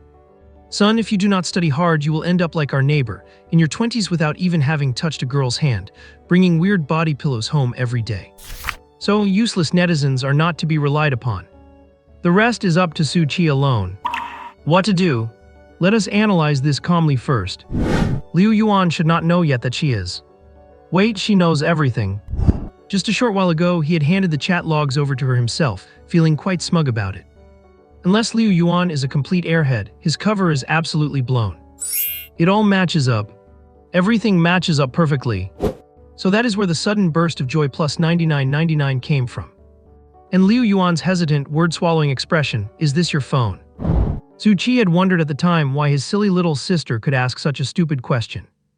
And then there was the change in Liu Yuan's attitude toward him. Look, at first she emphasized having a boyfriend, hoping Su Chi would keep his distance. And then, those little feet in her gear touching and kneading, has she mentioned keeping distance since. Plus the change in how she addressed him, and not rejecting him once even after blushing like a steam engine. Su Chi had been wondering why the brat was acting so strange today, but the root of it all is right here. Who can relate? His first time dating online, he opens a blind box and gets a limited edition. The problem is how to bring it up. Do I need to reveal my identity now? Hey, my foolish little sister, did not expect it to be me, did you? No, I will get killed if I say that. Little Iris, come let your brother give you a hug. No, I'd definitely get kicked right in the face for saying that. Every way I look at it, it feels wrong. This is so hard. The gap in awkwardness brought about by the overlapping identities should reasonably need some time to buffer. Wait a minute. Su Chi suddenly recalled a detail. Liu Yuan found out earlier than he did. Why did not she reveal her identity? So she also feels the need for some buffer time. And she has been actively trying to change his stereotypes of her ever since. Once he realized this, Su Chi suddenly felt less nervous. Known, Liu Yuan knows his identity and thinks he does not know hers. Then if he knows her identity and pretends not to know hers, how does that play out? Sounds complicated. In reality, it sums up to one line. Little sister, you would not want your brother to hate you, would you? So with his thoughts cleared, the first thing Su Chi did was open his notes. March 24th, 2:35 a.m. My longtime online girlfriend turns out to be my sister. I have decided to play with her for a bit. Su Chi felt it was necessary to put a shield up first. His next actions might be a little mischievous. Who can he cry to if this goes off the rails? Then Su Chi continued to tap on his messenger app. I want to sleep, there is one thing I do not know if I should say it. Liu Yuan, sitting just 1.5 meters away, felt her heart skip a beat as she read that. Number? No way. Did Su Chi find out too? Is he going to show his cards? But I am not mentally prepared yet. And he would not say we are not a good fit, would he? Trembling slightly, she replied, Iris, cat confusion image. I want to sleep, I will confess, actually. Sobbing, Liu Yuan held her phone with one hand and covered her eyes with the other. But she left a gap just enough to see through. Watching Lia's typing, indicator after Su Chi's name. Her heartbeat seemed to synchronize with the speed at which Su Chi was typing. It is coming. I want to sleep. Actually, I entered the source realm only to protect my sister's safety. Liu Yuan. Su Chi, you. Damn it. You can tell the kitten is cursing quite badly. What happened to the surprise gift? How did it become an afterthought? But Su Chi was doing it to protect her. Su Chi was typing furiously. Better farm some favor with the sister first. Iris, how come I have not heard that brother had another sister? I want to sleep, that is not another sister. I want to sleep, how to put it, although there is no blood relation in a sense she is my own sister. I want to sleep, But you know, years ago, due to some family reasons, I was always busy making a living and ignored her feelings. I want to sleep. She seems to have some misunderstandings about me. Iris, why is brother suddenly saying this? I want to sleep. I was just about to get to the point. Keep listening. I want to sleep, and after this special source realm incident, the misunderstanding seems to have cleared up, which should be a good thing. I want to sleep, but I realized, the way my sister looks at me, it feels a bit off. I want to sleep. She says she has a boyfriend, but sigh, never mind, I do not think she is that kind of person. I must be overthinking. I want to sleep. I will proactively keep my distance tomorrow. I want to sleep. I cannot let little Iris misunderstand anything. Liu Yuan clutched her phone. Was she really that obvious? Maybe just a little. Replied immediately. Iris, no, you are not allowed to keep your distance. I want to sleep, huh? Joy plus 666. Iris, I mean, brother and brother's sister, you have finally cleared up the misunderstanding. If you drift apart again because of this, would not you stay misunderstood forever? Iris, that would be such a pity. Liu Yuan felt her cheeks puff up like a pufferfish. Stupid Suchi, blockheaded Suchi, why is his reaction so slow? It is infuriating. Iris, but I am a bit curious. What kind of person is this sister you mentioned? I want to sleep. My sister is smart, cute, and beautiful. If I am too close to her, little Iris would not be jealous, right? What to do? She was both angry and amused. Iris, I am not angry. Want to sleep? Forget it. I would better keep my distance. Iris, I am really not angry. After all, we're family. That kind of bond does not just sour easily. Want to sleep? Little Iris, have you ever heard the legend of the entryway? Iris, what? Want to sleep? Never mind if you have not. Go to sleep. I do not think this special training will continue. We will probably be evacuated first thing tomorrow morning, so do not have trouble waking up. Iris, good night, brother. Want to sleep? Good night, little Iris. Come to think of it, why does not he, Suchi, have an affection level tracking feature? Otherwise, he would not have to rack his brains like this. However, this is still not enough. We are barely getting started, are not we? George, I must take the initiative. So the little brat refuses to reveal her identity, huh? Then we are going to have some real fun. Suchi inconspicuously cut a few of the support lines at the top of his hammock. With a sudden thud, he fell straight to the ground. To make it look authentic, Suchi even let out a cry, oh my god. Startled, Liu Yuan, who was just about to send a message, nearly dropped her phone. Then she saw the broken hammock and Suchi lying on the floor with a pained expression. Number? That is not right, is it? With Suchi's strength, would he really fail to react in time? But it is better to believe first and doubt later. She put down her phone and jumped down. Brother, what is wrong? Liu Yuan crouched beside Suchi, her eyes filled with concern. Suchi held his bottom and pretended to wince in pain, while secretly gloating inside. I do not know how it snapped. I just used up all my soul power repairing the cards, and my stats were too low to react in time. Suchi groaned and grunted, putting on a show. So that is how it is. That makes sense. Liu Yuan felt a bit guilty and quickly reached out to help him up. Brother, let me help you. Suchi took the opportunity to grab her hand and use it to stand, but intentionally pretended to be unsteady, leaning against her. Liu Yuan blushed but did not pull away, only whispering a reminder, brother, be careful. Suchi finally steadied himself, swaying slightly and brushed the dust off his clothes. It is nothing big. He then went to where the hammock had snapped, picked up the broken connector and stared at it with a frown for a while. Then, without a word, he prepared to walk out of the tent. Liu Yuan could not help but ask, brother, where are you going? Suchi's tone remained flat. Nowhere to sleep, I will go chat with old Li. First, a life-and-death battle with cultists, then exhausting his soul power on card repairs. If I still made him pull guard duty and stay awake all night, what kind of person would that make me? Liu Yuan thought for a moment and said, brother, you take my hammock, I will sleep on the floor. Suchi righteously refused. A brother is supposed to look after his sister, that is just not right. Seeing Suchi about to leave the tent, Liu Yuan blushed again. That the hammock is actually quite big. This was exactly what Suchi had been waiting for. But he could not show too much joy, turning back with hesitation. That would not be appropriate, would it? Liu Yuan just tugged gently on his sleeve. I will take the left, you take the right. As long as we do not toss and turn, it will be fine.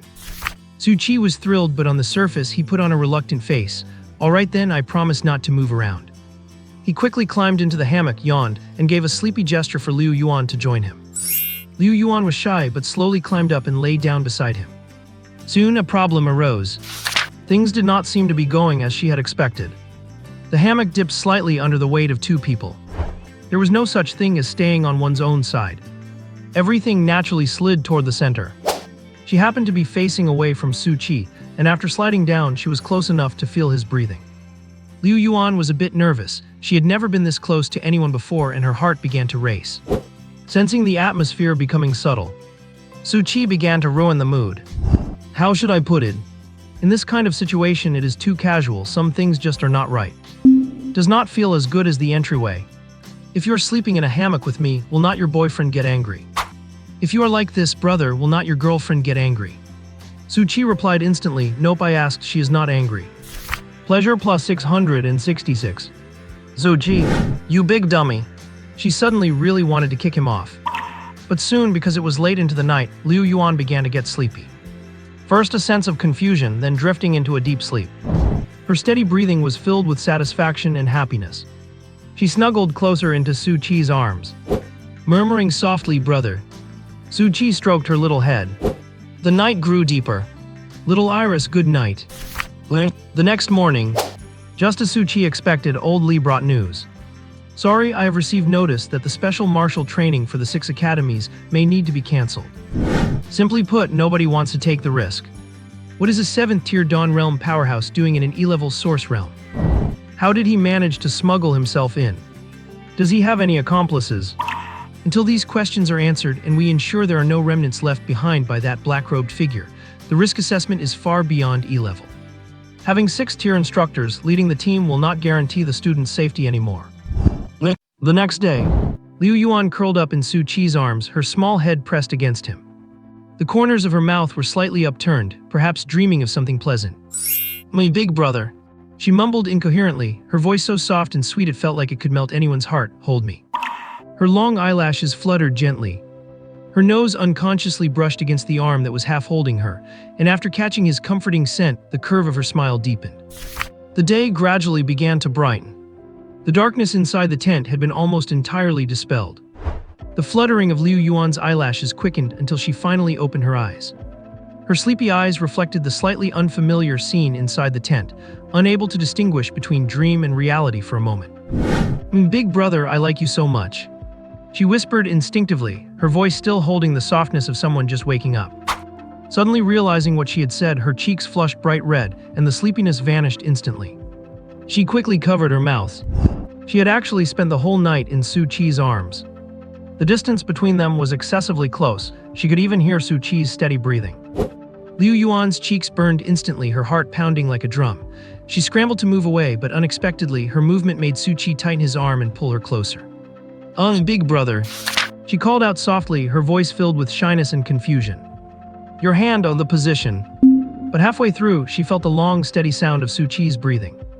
It is quite difficult to mimic the breathing pattern of someone fast asleep. So he has not woken up yet. Better that he has not. Otherwise, if he heard what I just said. Thinking of this, she could not help but sneak a sweet smile. However, she had to get up. Otherwise, would not it be incredibly awkward when Su Qi wakes up? Wiggle, wiggle. Liu Yuan tried to break free from Su Qi's embrace. Soon, a problem arose. She dragged her body downwards, trying to slide out. And then her body got stuck by Su Qi's arm. But it was only stuck a little bit. With just a slight effort, she could break free. However, she was afraid of waking Su Qi up. After all, Su Qi especially loved sleeping in. She had to take a deep breath and lean her body back slightly. Let us skip the details of that process. 5 minutes later, Liu Yuan finally felt her feet on the ground again. Before she could even catch her breath, Su Qi seemed to be startled awake by the commotion she had made. He slowly opened his eyes. The moment their gazes met, Liu Yuan felt like she was burning up. So all that effort she put in just now was for nothing. She still ended up waking Su Qi. Su Qi looked at his younger sister's somewhat pouting expression, froze for a second, and then pretended not to notice. Good morning, did you sleep well? Remember, at this time you must never ask why she is angry, giving her a chance to lash out. Liu Yuan's earlobes turned hot as she mumbled, I guess it was just a bit cramped. Su Qi teased her, that cannot be helped, we will get a bigger one next time. Liu Yuan looked up and glared at him, there will not be a next time. Yesterday I just thought you, big brother, were too exhausted and I could not bear to let you sleep on the floor. Do not go thinking anything else. Soon your attitudes have been out of style for years. It feels less effective than a bratty little girl. Then once I have finished protecting you next time, we will switch to a bigger one. Liu Yuan felt like she had entered some kind of strange state again. She wanted to be angry, yet she also wanted to laugh. But truthfully, that feeling of embarrassment and anger dissipated for the most part, leaving only a bit of stubborn petulance. She busied herself tidying up her clothes, trying to hide the blush on her face. Zhu Qi also stood up and stretched. However, he suddenly cut his stretch short and turned away. Liu Yuan noticed Zhu Qi's movement, but unfortunately, being naive, she could not associate it with anything messy.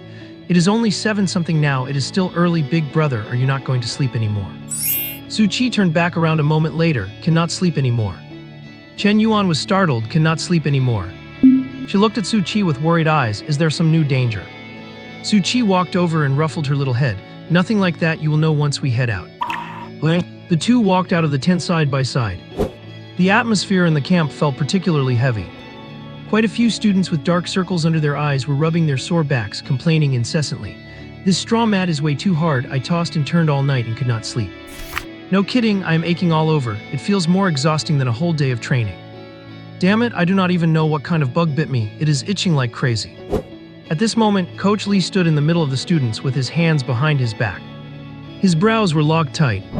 His left hand was unconsciously fiddling with the communicator hanging from his belt. Only when he saw Zhu Qi and Liu Yuan come out did he proceed to the next step.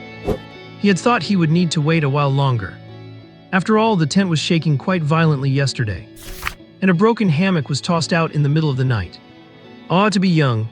The bond between brother and sister is good too. It seems there was not any high-level combat last night. It was not a case of taking special privileges, but rather respect and gratitude toward the strong. If Zhu Qi were not here, these kids with their scrawny arms and legs might have been taken out by someone as minor cannon fodder. Is everyone here? Coach Lee cleared his throat, his voice lower than usual. He scanned the crowd, his gaze lingering for a moment on each student's face. When he saw several students who were clearly sleep-deprived, the corners of his mouth twitched. Honestly, this method is still quite brutal. Every time there are students who learn their lesson the hard way. He quickly returned to his serious expression. I am sorry, I regret to announce something. Coach Lee coughed lightly. I just received notification that this special training for the martial arts exam at the 6th Academy may have to end early. A wave of commotion erupted in the crowd. Why? On what grounds is it ending early? Is it because we did not perform well? This is too strict. If we make mistakes, point them out and give us a chance to correct them. I do not accept this. Are other academies still training? If they are, will not we be inferior to them? Our 6th Academy was already inferior to begin with. I feel like the martial arts exam is finished for us. Everyone shut up, listen to me first. Coach Lee raised a hand to signal for silence. Once the scene settled a bit, he continued, I have seen everyone's performance. It was not great, but it certainly was not bad enough to disqualify you. It is mainly because of an oversight by the staff that led to some unstable factors. I can no longer guarantee your safety. It must be terminated. If there are further arrangements, everyone will be notified, and we will try our best to compensate for your losses. The matter of the cultists definitely cannot be told to these students. Aside from causing panic, letting them run their mouths and alerting the enemy, it serves no purpose. Why should we pay for the staff's mistakes? Exactly why. If your personal ability is not enough to guarantee our safety, then bring someone with ability to protect us. Sending us away, what does that even mean? There is no exaggeration here. This is the norm. Humanity is etched with the possibility of nobility, which inevitably means the backside is inscribed with the shadows of baseness. The story of creating an enemy by showing a little kindness has persisted since ancient times. Slap. The student who spoke last was slapped hard across the face by Coach Lee. This blow was heavy. It sent the student flipping onto the ground. The student lay on the ground, one hand supporting himself and the other touching his face, looking at Coach Lee in horror. Coach Lee gave him a look of disdain. First of all, if an arrangement could be made, the higher-ups would have already made it, instead of having me notify you here. Secondly, go check how much money an ordinary transcendent spends to enter this source realm for a single day. You are only at the 3rd tier, your grades in class are not outstanding. Getting in here was entirely due to my selection method being different from others, and me giving you a hand. Forget it, do not bother checking, I will tell you, 10,000 per day.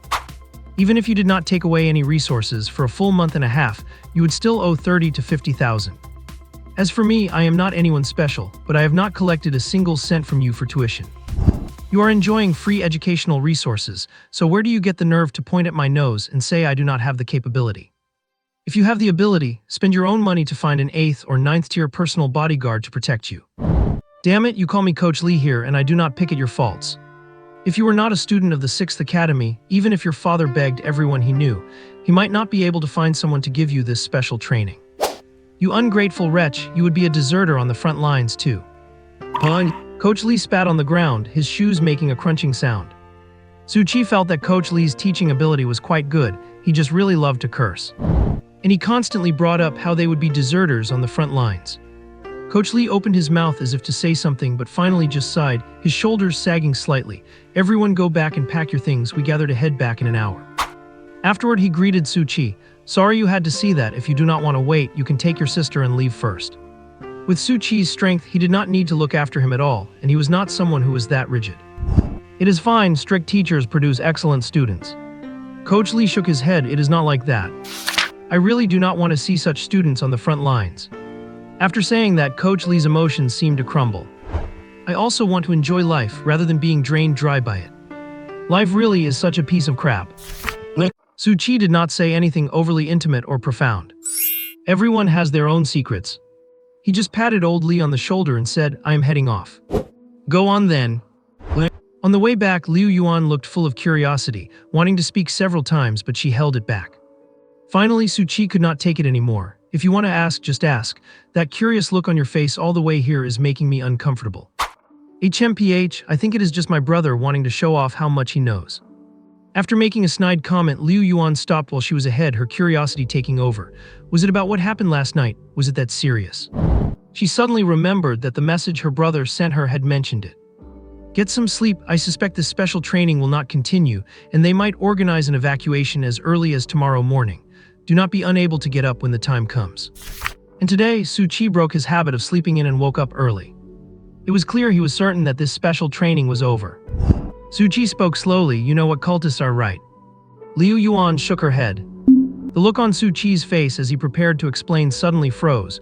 You did not pay attention in class. Little Iris really did like to send him messages during class. He had tried to talk her out of it many times, but it was no use.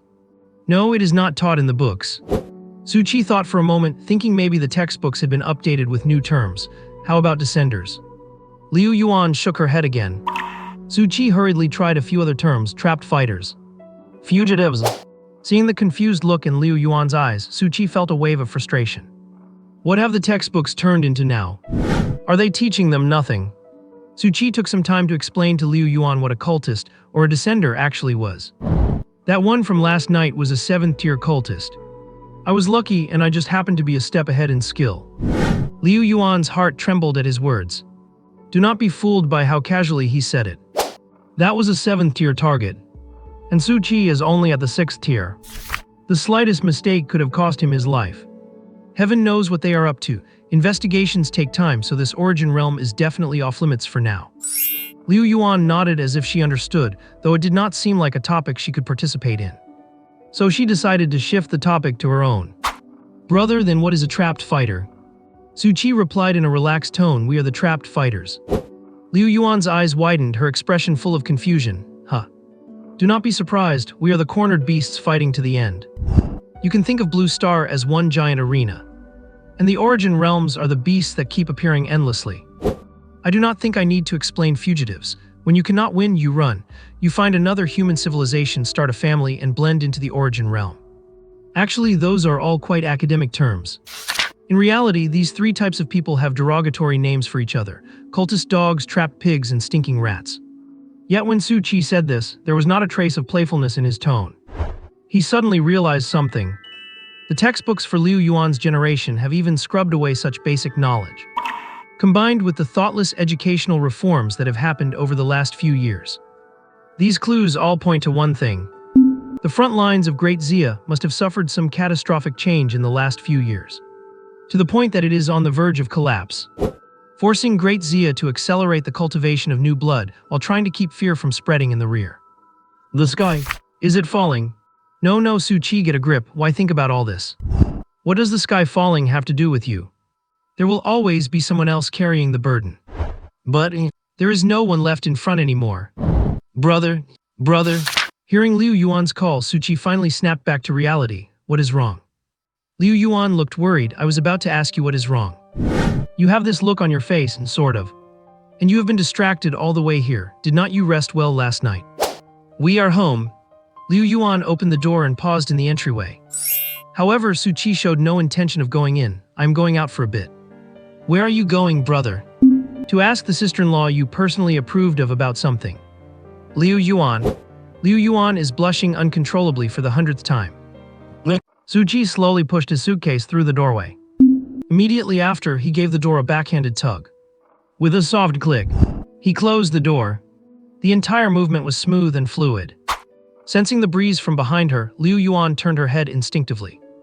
Her pupils reflected the blur of the doorframe rapidly approaching until it cut the two of them off from each other. At that moment, one of her feet was planted on the rug in the doorway, while the other shoe, half slipped off, hung frozen in midair. It was as if time had been frozen. Liu Yuan. Delight plus 666. This was exactly the effect Su Qi was going for. His foolish little sister. She was practically like one of those power banks you could plug a charging cable into anytime, anywhere. If this were a game, Su Qi would surely be flagged for maliciously exploiting a bug to farm points. Fortunately, such rules did not exist in reality, so he could fully enjoy this gift from his sister. Having done all this, Su Qi did not rush to leave. He stood quietly and began to count down in his heart. 3, 2, 1. With a click, Liu Yuan pushed the door open before she even had a chance to put her shoes on properly. Su Qi put on a look of feigned confusion as he looked at his sister. What is the matter? Without waiting for her to answer, Su Qi acted as if he had just realized something. Oh, I will not be back for dinner. Figure something out on your own. Naturally, he meant lunch and dinner. If Liu Yuan had blushed in embarrassment the previous few times, then this time she was truly fuming with rage. And yet, she could not find a single reason to pick a fight with him. She had indeed said those words before.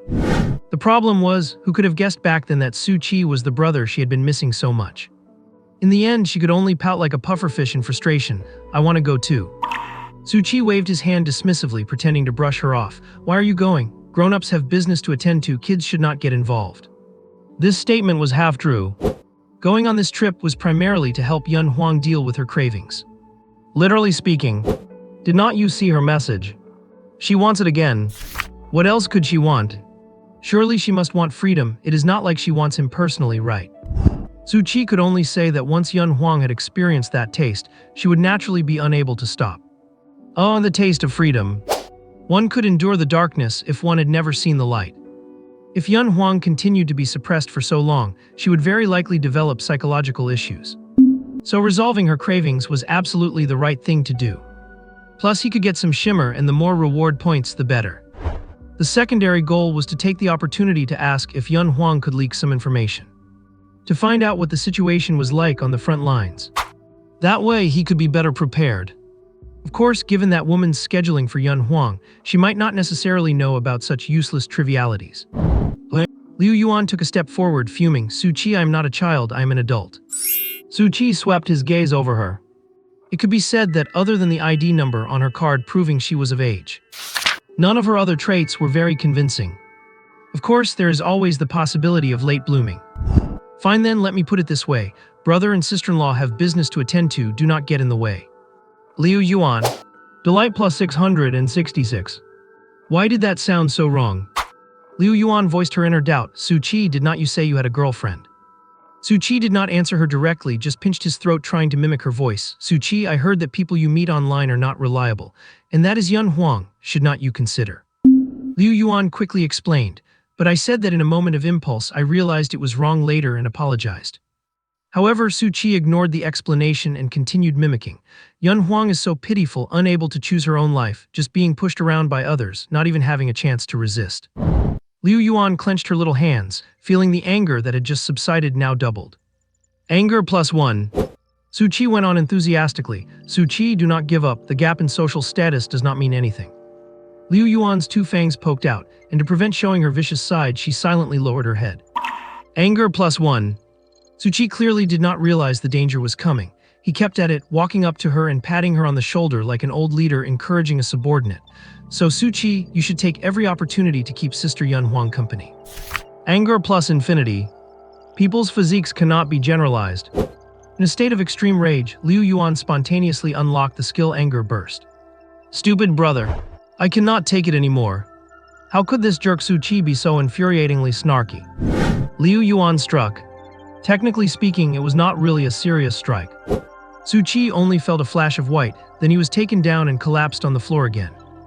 Delight plus 666. Let us skip 10 minutes ahead. I am sorry, I am sorry. Su Chi lay on the sofa with a lifeless expression, two tissues stuffed up his nose, looking quite ridiculous. Liu Yuan was sitting on the floor beside the sofa in a lala squat. Her little head was perfectly level with Su Chi's. Liu Yuan whispered, her tone laced with guilt, I did not think brother would not be able to dodge again. Brother is not mad, right? Although Liu Yuan was a bit confused. If the first time was because Su Chi's soul power was exhausted and his attributes were low. What about this time? After resting all night while not fully recovered, he should at least be at 40 or 50% capacity. Could a level 6 card user at 40 or 50% power really get beaten by a level 4 card user? Liu Yuan felt that if they were to have a real battle, she would definitely be the one getting beaten, until her feet could not touch the ground and her composure shattered. So why did not Su Chi dodge? It is so hard to understand. Su Chi looked heartbroken. I just did not expect my sister would suddenly lash out at me. Hearing this, Liu Yuan felt nothing but deep shame. So it was because brother did not have his guard up against her at all. No wonder he did not dodge. Of course, she had one more doubt she did not voice out loud. Given Su Chi's physique, her soft attack should not have been enough to make him have a nosebleed. Angry as she was, she could not have been completely reckless. She had only acted out in a playful mood. It absolutely should not have been that heavy. But there were no shouldn'ts. The fact in front of Liu Yuan was that after she attacked him, Su Chi had a nosebleed. Her small face was full of grievance, on the verge of tears. Ayuan will not do such a willful thing again next time. Su Chi replied instantly, that will not do. Liu Yuan. I mean, playful banter is fine, but you have to know when to draw the line. Liu Yuan nodded, seeming to half understand. 10 minutes later, Su Chi announced he was fully recovered. Of course, before that, he felt it was necessary to explain. He stayed up late last night, so he was a bit overheated. A bit of a nosebleed is a normal phenomenon. Please do not spread any inappropriate remarks. But Liu Yuan seemed to still be blaming herself. Su Chi felt he could not keep teasing her. Do not make that face. If others saw you like this, they would probably call the police to arrest me. However, Liu Yuan did not seem to react to that. No problem, Su Chi had a secret weapon. I am going to find your sister-in-law. The disconnected Liu Yuan immediately reconnected. I want to go too. She realized that being like this probably would not work. She quickly ran to Su Chi's side, grabbed his arm with both hands and shook it. Brother, take a Yuan with you. A Yuan wants to go too. She tried hard to demonstrate a legendary sincerity move to show Su Chi her true heart. It is just that her skills did not allow for it. But Su Chi felt that everyone has their own understanding of sincerity. At least in his eyes, this sincerity was pretty good. Being too showy is not a good thing anyway. There is also a kind of tough beauty in being reserved. And because she was low-key enough, there was no room for it to drop any further. Then again, if Su Chi did not want to take Liu Yuan, he would have run off the moment he closed the door. Why would he wait around stupidly? But he had to pretend to be moved by her sincerity. This is the same logic as training a kitten. When a kitten does something right, you reward it with a treat, and eventually the kitten knows that doing that thing earns a treat. Same principle. This way, his sister will feel that her sincerity can move Su Chi. So she will always put her heart into it every time. And Su Chi will always pretend to be moved by that sincerity. A virtuous circle was completed. Alright then. The only downside was that her voice sounded a bit reluctant. But Liu Yuan did not care about that. She could now rightfully go and act as a third wheel. Pa. She is not a third wheel. This was her brother to begin with. Yun Huang is not allowed to play with her brother. She had to assert ownership. Su Chi watched as the expression on Liu Yuan's face turned from cloudy to sunny in a second. Yeah? Brother, let us go. Are you also an experienced actor? The face-changing opera is just for fun. Real face-changing requires looking at his sister. Where to? Liu Yuan, still immersed in the joy of her plan succeeding, did not think and said, to find sister-in. After the words came out, the expression on her face froze. In-law, joy plus 6. Su Chi looked at the notification. Something's wrong, it has always been plus 666. Why is it suddenly plus 6? Did he break his sister or did he max her out? Or is the power bank's battery depleted? Should he go get a data cable? Forget it, it is not the time yet. Suchi stopped teasing Liu Yuan. We are going out soon, why do not you hurry up and shower and change your clothes? Although some people look good in the academy uniform, and maybe it even has a special charm. But that is because the person looks good, it has nothing to do with the Daxia Academy uniform. As everyone knows, most Daxia Academy uniforms are pretty ugly. It seems they were designed that way on purpose to prevent students from developing feelings for each other. Liu Yuan looked down at herself. She found she was still wearing the 6th Academy uniform, and it had some faint mud stains which must have been picked up during the fight. If she is going out, she should definitely change. Brother is not planning to while I am showering. To prove his innocence, Suchi blurted out, I will not steal your bag. Liu Yuan's words came late, sneak away alone. In the end, the last word of both fell at the same time, though the tone carried a sense of uncertainty. Look, go, Liu Yuan, Suchi. They stared at each other. Both were confused by each other's train of thought. Liu Yuan shot Suchi a look and trotted to the bathroom. Brother, I am going to take a shower. Hearing Liu Yuan's words, Suchi nodded casually. He watched his sister head straight for the bathroom. Soon the opaque glass door was closed by her. Inside the bathroom, water poured down over Liu Yuan.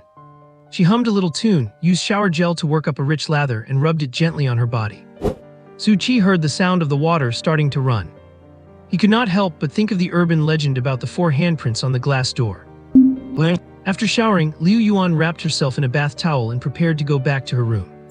Passing through the living room, she found Suchi sitting on the sofa, legs crossed, playing with his phone. Strange, does not Suchi usually like to hide in his room? Liu Yuan did not think much of it. She just assumed it was the result of their improved relationship. Returning to her room, Liu Yuan stood before the wardrobe, her gaze wandering among the many garments. It is true, Suchi never skimped on her food or clothing. It is a shame she had been acting like an ingrate, thinking she was using their parents' inheritance with peace of mind. Suchi must have had a really hard time all these years. Finally, her gaze settled on that black and white maid dress. She gently took it out, her fingertips caressing the soft fabric and the corners of her mouth lifted involuntarily. This one had been gathering dust in the wardrobe for half a year. She originally prepared it for when she met her brother. It was also a preference she had managed to find out through subtle questioning. The main color scheme was black and white, with the top being a white chiffon shirt and a delicate butterfly knot tied with a black ribbon at the neckline, adding a playful sweetness. The sleeves were a slightly puffy bubble design, perfectly framing her arm lines. The bottom of the dress was a pleated skirt, with dense, neat folds falling just above the knees, bringing just the right touch. Reference to the cover. The bath towel fell to the floor and Liu Yuan compared herself in the full-length mirror. Will not it be too small? Obviously, her worry was unnecessary. She seemed to have no more room for development. That is how it would be for the rest of her life. Liu Yuan sighed at this sad realization. Then she put on the dress and spun around in front of the mirror. It seemed like something was missing. Oh right, there is also the gear brother gave me. Liu Yuan activated and materialized the card, then wore it. After finishing her outfit, she looked in the mirror again. Still a bit unsatisfied. Just then, equipment status has been updated. Card name perfectly matched versatile outfit. Type exclusive equipment phantom. Rarity rare. Energy level level 4. Attributes. Strength plus 15, please level up.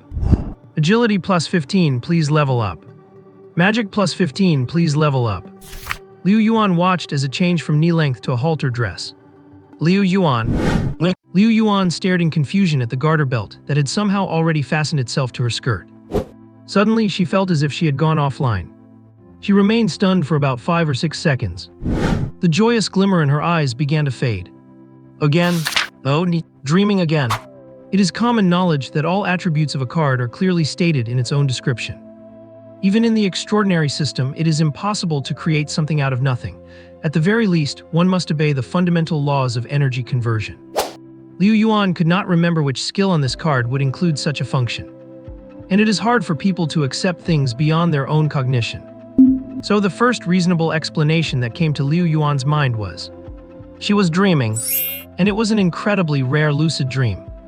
In layman's terms, the body is asleep but the mind is not, and one can even control the course of the dream at will. For most people, this is something they might not experience more than a few times in their entire lives. Before this, Liu Yuan had fantasized several times in her dreams about wearing this little skirt to meet her brother. It is just that those previous times did not feel as real as this one. But a lucid dream at the end of the day is still just a dream. Following this logic, should not she still be on the hammock with Su Qi in reality? Liu Yuan reached out her small hands and began to frantically rub her cheeks. I must be dreaming, Liu Yuan. Until her face was rubbed red, there was still no sign of waking up.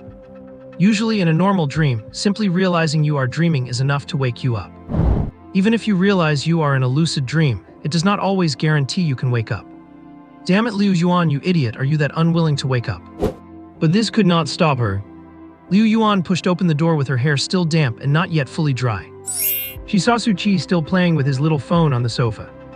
The only difference from before was that Su Qi had changed his posture, reclining lazily on the couch. He was not crossing his legs anymore. Brother. Hearing her voice, Hengqi turned his head and saw Liu Yuan standing at the door of her room with damp hair, her face slightly flushed, and wearing a strange expression. Su Qi showed a bit of concern, running out without even drying your hair. Be careful not to catch a cold. Although with the physique of a card master, it is impossible to actually catch a cold from something like this. But the point is not about getting sick. The point is whether you have the heart to care. Normal male thinking leans towards rationality, while normal female thinking leans more towards sensibility. Note that I mean normal. Certain extreme cases like online trolls are just a waste of oxygen. So there is often no need for men to overanalyze things rationally. Take an example, a bouquet of flowers worth a few $100. If you give it to your buddy, he will think there is something wrong with your brain. Why spend hundreds on something useless that takes up space and rots in a few days? You could have a great time eating barbecue with that money. But for a girl who already has some affection for you, it is, wow, he bought me flowers, he is so romantic. Of course, this sentiment should be kept in moderation. Overdoing it is just being a simp. Hearing this, Liu Yuan quickly walked to Su Qi's side and sat down. I will go dry it in a moment. Only then did Su Qi notice the maid dress Liu Yuan was wearing. His gaze was instantly drawn to it, and for a moment he felt a bit. The white chiffon collar perfectly accentuated her slender neck. The hem of the skirt fell just above her knees, revealing her long, shapely calves. The subtle luster of the garter stockings was like twinkling stars in the night sky, making Su Qi's eyes linger on them for a few extra seconds. Brother, what are you looking at? Liu Yuan noticed Su Qi's gaze, her face flushing slightly as she asked with some shyness. Su Qi snapped back to reality, giving a light cough to cover his embarrassment. Oh, nothing. I just think you look really good in that. Liu Yuan's eyes flashed with a hint of pleasant surprise upon hearing this. Her damp hair draped loosely over her shoulders, adding a touch of domestic laziness. Her small face was slightly flushed, and her eyes sparkled with shyness. Su Qi could not help but steal another glance. As mentioned earlier, Su Qi was reclining on the sofa. And so an opportunity presented itself. Liu Yuan climbed onto the sofa, pressing her knees into the cushions, and leaned over with her hands on either side of Su Qi. Brother, so you like looking at this, huh? Su Qi, something's not right. This little brat. Something is definitely, absolutely not right. Possessed by a ghost again. Only this time the ghost seems a bit different. Could it be that kind of ghost? Or perhaps she has prepared herself and plans to show her hand now. Then how about I wear it every day for you to enjoy, brother? Number? No way. Su Qi felt like he was falling apart, about to be wrapped around her finger. But how could one possibly refuse such a question? A trap. It is definitely a trap. Refuse and you will surely regret it. Do not refuse and you lose the initiative. Lust is the edge of a blade. You are being a fool, Su Qi. Finally, Su Qi put on a show of final resistance. Sure, my girlfriend would not be mad anyway. Gotta keep up the tough act. By the way, Su Qi noted that the silk fabric must feel great, even smoother than Dove chocolate. Not to mention the incredible comfort in the spring and summer heat. It is like a cool breeze blowing through the shade, quite pleasant. Listening to those familiar words. Just like she heard them last night. Wait, last night? Liu Yuan's movements came to an abrupt halt. She felt a cool breeze blow by and her mind felt much clearer. She could not help but shiver. Her heart sank halfway down. Whether it was the logical consistency of Su Qi's behavior or the water droplets from her hair dripping onto him. These do not seem like things a dream could manifest, right? So it seems. Not a dream. Yet Liu Yuan's current position put her in a spot where it was hard to back down. Red-faced. Flushing red again. If Jiangxia's average temperature has risen this year, Liu Yuan has definitely contributed to it. She bared her little fangs and grabbed Su Qi's unruly arm. But afraid of making him bleed again, she hesitated. Finally, she gave a light bite. Brother, you pervert. Pervert. Dream on. I will not let you see. And then she ran back to her room without looking back. With a loud bang, she slammed the door shut. A second later, a click. It sounded like she locked it. About 3 seconds passed. Then another click was heard. After that, there was no more movement. Suchi was left amused and exasperated by Liu Yuan's sudden reaction. He pulled back his arm, noting that she had not bitten him very hard. But the look of shyness and feigned anger she had while running back to her room left a ripple in his heart. When Suchi finally came to his senses, he looked at the jumping points and raised an eyebrow. Pleasure plus 999. So it was not that he could not extract points today, it is just that his little sister had not been sufficiently stimulated. Once the emotions were intense enough, pleasure points naturally flowed out. Half an hour later, knock knock knock. Suchi tapped his knuckles lightly against Liu Yuan's bedroom door. It is about time we head out. They had returned from the origin realm shortly after 7 in the morning. The journey took about 2.5 hours. With all the bits and pieces of time spent afterwards, it was already nearing lunchtime. But Liu Yuan's room was deathly quiet. Suchi waited patiently for a moment, yet still received no response. He knocked again, this time with a bit more force. If you're not coming, I am heading out by myself. By all logic, he should have heard the sound of flustered footsteps inside, followed by Liu Yuan scrambling to open the door. As it turned out, there was still no reply. If you do not say anything, I am coming in. Suchi frowned and gripped the cold doorknob. It let out a slight click as he turned it. The door was not locked. Suchi gently pushed the door open, and a faint citrus scent wafted toward him. It was the smell of the shampoo Liu Yuan always used. Sunlight was blocked out by heavy curtains, with only a few stray beams squeezing in, casting long, slender strips of light across the floor. Suchi squinted to adjust to the dim light. This was the first time he had voluntarily entered his little sister's room. The room was surprisingly tidy. A lonely pillow rested against the headboard, accompanied by a cute, cuddly big white bear doll. Suchi looked around. It was empty. He could not find any sign of Liu Yuan. Wait, where did she go? Where is my tiny little sister? Hold on. Suchi scanned the room again and finally noticed a small lump protruding under the quilt. Liu Yuan was curled up inside the quilt, wrapping herself up tightly like a startled little animal. A slender leg peeked out from the edge of the bed, but because of her short stature, only the tips of her toes were just touching the floor. Her posture was incredibly awkward, with her upper and lower body folded at almost a 90-degree angle. Without a certain degree of flexibility, one could easily pull a muscle. But Liu Yuan did not seem to be bothered by that. Liu Yuan buried her scorching cheeks deep into the quilt and kicked her legs around randomly. He's so embarrassing. This is so humiliating. As if doing this could delete the awkward scene from just now out of her memory. Then she felt like she had kicked something. Based on that familiar sensation, this should be the third time she hit something. However, she could not quite understand. How could this happen even at this height? The quilt rose and fell gently with Liu Yuan's breathing, and a muffled, flustered voice could be faintly heard from inside. Brother, why did you come in? I knocked and you did not answer. Suchi gave a light cough, trying to make his voice sound calm.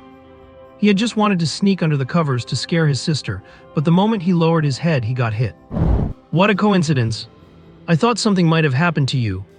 Of course I had to come in and check. The lump under the quilt shifted, and Liu Yuan's voice became even more muffled. I am fine, it is just...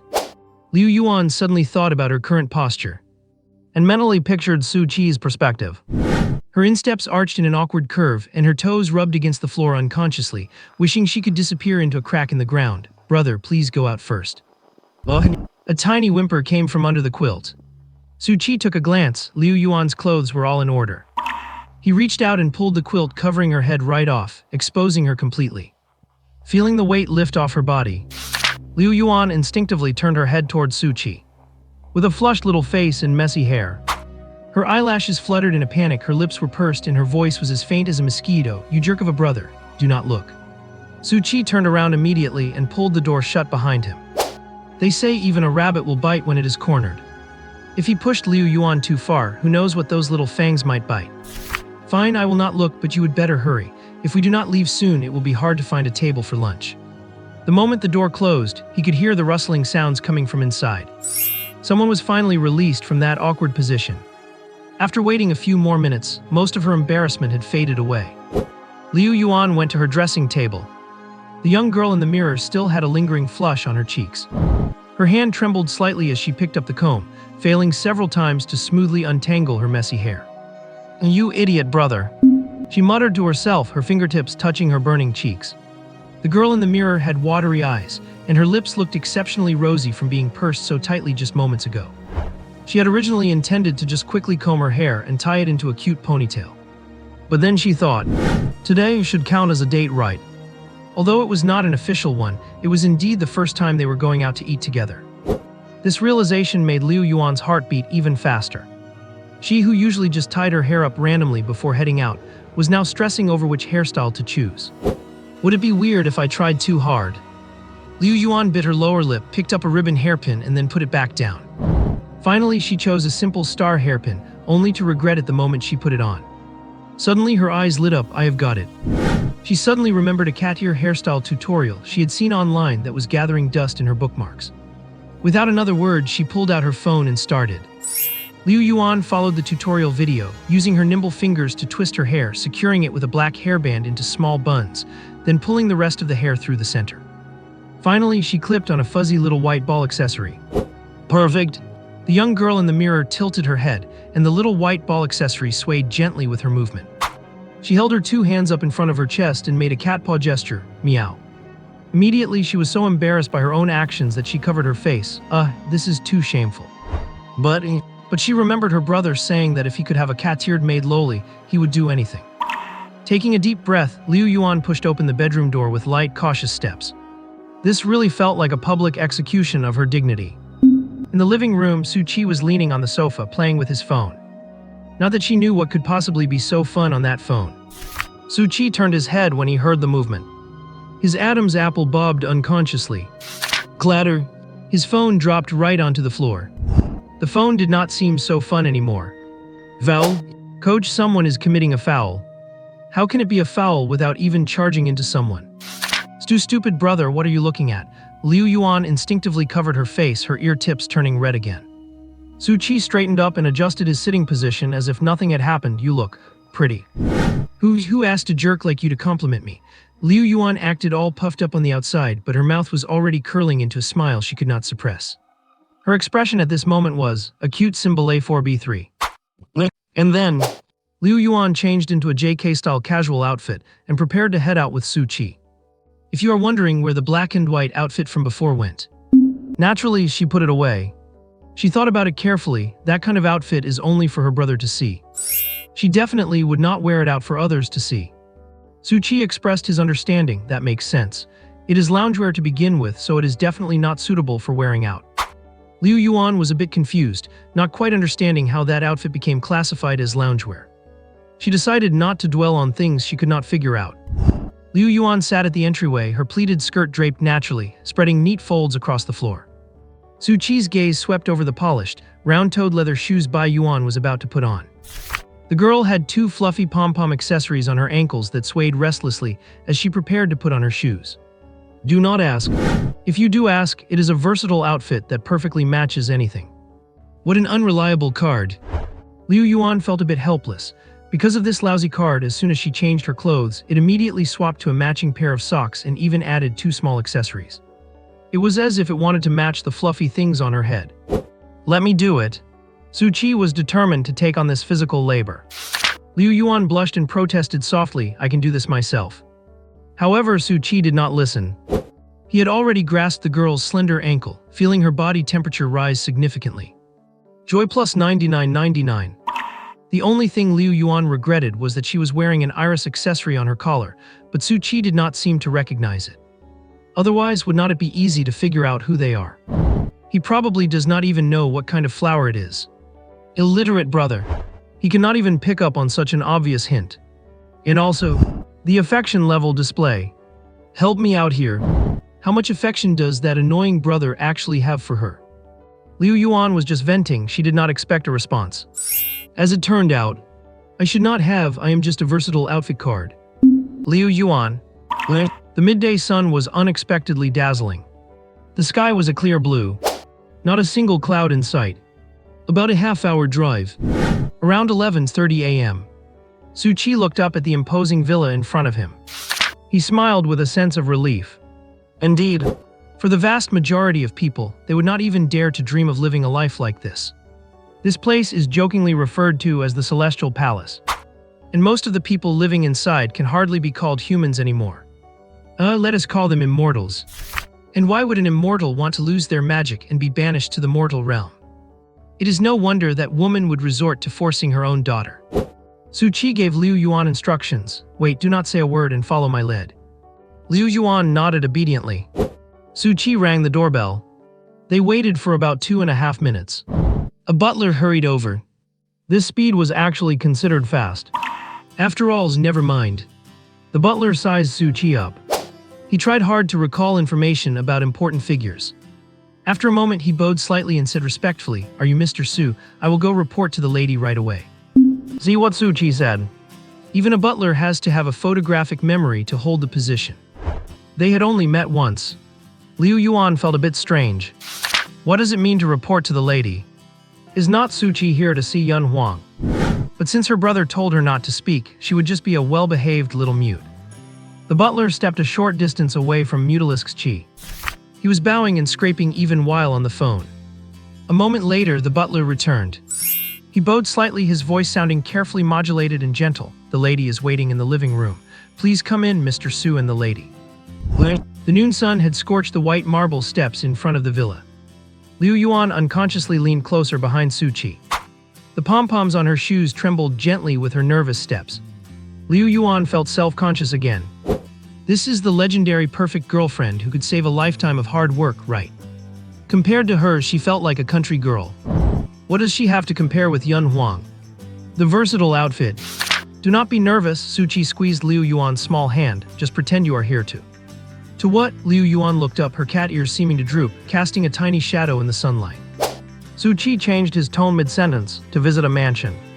Liu Yuan, how is saying that any different from saying nothing? In the hall, Yun Ting was sitting on the sofa, with a stick of calming incense burning on the coffee table. She sat half-eyed, her demeanor relaxed. You have come. Is this a long novel dialogue? Su Qi smiled. Even on their second meeting, he still could not get used to the extremely thick perfume on her. I have. This time, Su Qi was not as polite as before. With a blade in his heart, his killing intent rose. Shining 137. Dazzling 2. Joy 32,728. Nearly 40 million in Chinese currency. Combined with 2 points of dazzling. If Su Qi wanted to go all in, it would not be hard to craft a Tier 9 legendary card for himself. And this woman in front of him. The last time he came, Su Qi had just entered Tier 6 and could not sense it clearly.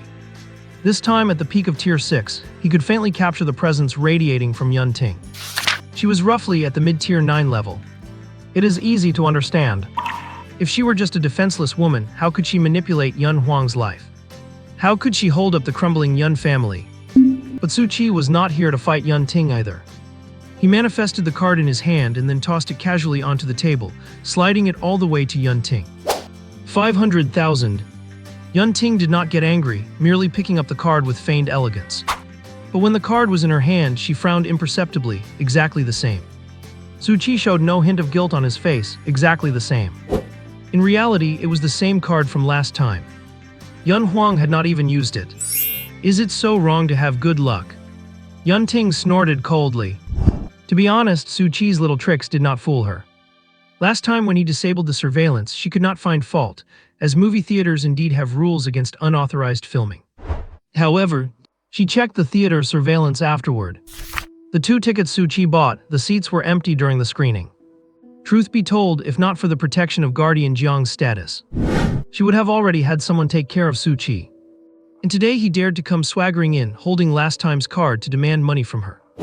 A clown, overestimating himself. P.S. Third update is here. Do not be fooled anymore, readers. As far as I know, 4,000 words a day is truly the limit for humans. Yun Ting is honestly a difficult person to assess. She considers herself very clever, but in reality she is not that smart. Perhaps that is just what it looks like when one has countless petty schemes but lacks a broader perspective. Because she spent her childhood listening to her destitute parents bickering endlessly over trivial matters. She told herself back then that she would never marry a penniless loser. In the end, she got her wish. but being able to marry into the Yun family cannot be summed up by mere luck. She also relied on the emotional card of having built everything from scratch alongside Yun Huang's father. At that time, she was taking a gamble. She knew that relying solely on herself, it would be difficult to marry into a wealthy family. The only way out was to place her bets early, endure hardships with a talented man, and eventually rise together into wealth. In the early years, she had indeed ventured into the Source Realms with Yun Zhao's father, fighting side by side through blood and battle. That is why his old friends and the Yun family's former subordinates are willing to give her some respect for the sake of the past. This is what kept the Yun family from completely collapsing during stormy times. However, much like the emperors of old, some start off brilliant and capable only to make a string of disastrous decisions in their later years. While Yun Ting has no right to compare herself to an emperor, and was not exactly brilliant even in her younger days, she is in a similar state now. She watched the Yun family rise, she watched the guests pour in, so how could she bear to watch the house collapse? This was the high-rise she had poured nearly 30 years of heart and soul into building. Human favors always run out eventually. When the tree falls, the monkeys scatter. And she is mid-level, rank 9. She only managed to stumble her way up there because Yun Huang's father shared a significant amount of resources with her. Combined with years of living in luxury, she has long since lost her fighting spirit. In a real life-or-death struggle, even an early rank 9 would have a good chance of finishing her off. She is fundamentally incapable of protecting this massive foundation. So she is bad enough and perhaps even stupid enough, but she is definitely not entirely brainless. If she were truly fooled by such clumsy tricks from Su Qi, the Yun family would have long been torn apart by the hungry wolves lurking in the shadows. Yun Ting calmly placed the card on the coffee table and tapped it gently, the dark red nail polish on her fingers gleaming coldly. She stared at Su Qi's face and suddenly let out a soft laugh. Is this your intention or the intention of Governor Jiang? Su Qi countered, does it matter? Actually, it matters quite a bit. If Su Qi's title was not an honorary student of Governor Jiang, but a direct disciple, then it would be an entirely different situation. To put it bluntly, it is all about treating people differently based on their status. Yun Ting would even try to find a way to set them up, provided it did not affect Yun Huang's cultivation. Hitching a ride on Governor Jiang's coattails, while not as good as the old Yun family, would be an acceptable outcome. As for Yun Huang, a simple "mother is doing this for your own good," followed by "I was wrong all these years, I regret it, will not you forgive me?" Would not that do the trick? That is how she was raised as a child too. Even if a child has the ability to rebel against their parents, most will only choose to cut ties. How many would actually dare to take direct action? Even if there comes a day when Yun Huang surpasses her, surely she would not kill her own mother, right? She did not think so. Su Qi was not that close to Governor Jiang, so there was no need to use his name. It is my own intention. Upon hearing this, Yun Ting breathed a sigh of relief. If Governor Jiang were also coming for a piece of the pie, the Liu family would truly be powerless to resist. Fortunately, the moral character required to become a governor must lean towards integrity. Having heard a satisfactory answer, she slowly picked up her teacup, the tea clear and reflecting her slightly narrowed eyes. Then what makes you think that a 6th-rank card master like you can meddle in the Yun family's affairs? The teacup was set down gently, the bottom making a faint click against the table. It sounded like a signal. Several figures emerged silently from the shadows of the marble pillars in the hall. Their aura was steady, they were all at least rank 6. Any one of them could easily crush old Lei. The reason she had been polite last time was due to Su Qi's identity and the possibility that he could help Yun Huang cultivate. But now it seemed Su Qi was actually there to hinder her progress. Naturally, she would not give him a pleasant look. Su Qi realized he had been surrounded, but his expression remained calm, and he even wanted to smile. Although Liu Yuan could not sense the people in the shadows, she felt the atmosphere was off and leaned slightly behind Su Qi. The fluffy ball on her ankle seemed to sense danger and instantly bristled. Of course, Yun Ting did not actually intend to kill Su Qi right there. The Yun family did not need to invite unnecessary trouble right now. She only wanted to make the stakes clear so Su Qi would retreat. Did you really think I did not know about what happened last time? Su Qi, out of respect for your connection to Governor Jiang, I do not want to make things difficult for you today, but if you dare to pester our Huang again, do not blame me for being ruthless. But I am not an unreasonable woman. How about this? Let us take a step back. 50,000, leave the card and leave. Su Qi acted as if he had already anticipated Yun Ting's reaction. I can leave, but let Yun Huang come down and say it herself. I do not think she should be bound by your expectations. She has the right to choose her own path, including her own friends.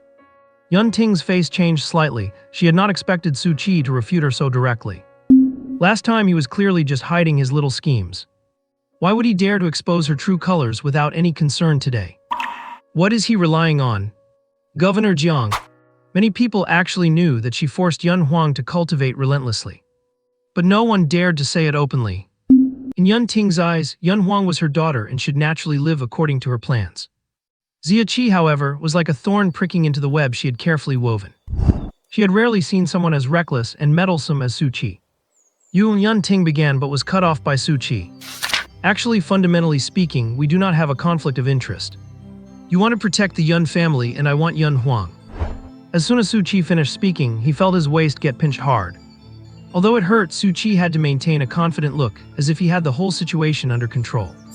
Do not mess around, sister. It is a negotiation tactic, you understand. Fortunately, Liu Yuan was very obedient. After that little action, she calmed down and did not speak. Upon hearing this, Yun Ting felt a stir in her heart. You speak lightly, she snorted, trying to mask her internal wavering. It would be different if Governor Jiang himself came to say such things. As for the one concerned, Yun Huang, she was currently cultivating in her private space on the second floor. Densely packed crimson patterns were shimmering on the walls. Not only was the soundproofing excellent, but it also increased the efficiency of capturing source quality by about 30%. The only downside was that its range of effect was not as broad as the special card used by the Card Master Association. Yun Huang closed her eyes, carefully capturing the sounds from downstairs. Both her ears were almost pointed up.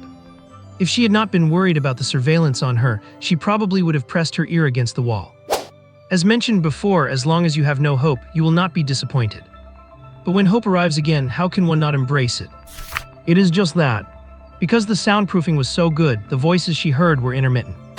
It was difficult to piece together a complete sentence. Finally, Yun Huang had completely lost interest in cultivating. She not only stopped capturing source quality, but diverted all her mental energy and spiritual aura to catching the sounds from downstairs. Eventually, a few complete sentences broke through to Yun Huang's ears. Madam, surely you do not want Yun Huang to fail to shine during the martial examination, right? Based on you, where does that confidence come from? No matter what you take out, I will. How do you have these things? Quick, give them to me. And then the sound started to break up and became unclear again. I suppose it is because both of them intentionally emphasized those last few sentences. So how exactly did the conversation go downstairs? Did they fail to reach an agreement and start fighting? Yun Huang felt as if a little kitten were constantly scratching at her heart. It itches so much. I want is freedom. Her fingers twisted together involuntarily, her knuckles turning white from the pressure. I want is freedom. That word echoed repeatedly in her heart, stirring her soul that longed to fly out of this birdcage. Just then, a sound of footsteps suddenly reached her ears, moving from far to near. Yun Huang's heart tightened abruptly, and she quickly closed her eyes, pretending to be deeply immersed in her cultivation. Only her ears were perked up, trying to catch every subtle sound. They are coming up, Yun Huang murmured to herself. Her heartbeat accelerated, as if it were about to leap out of her chest. Is it anticipation or fear?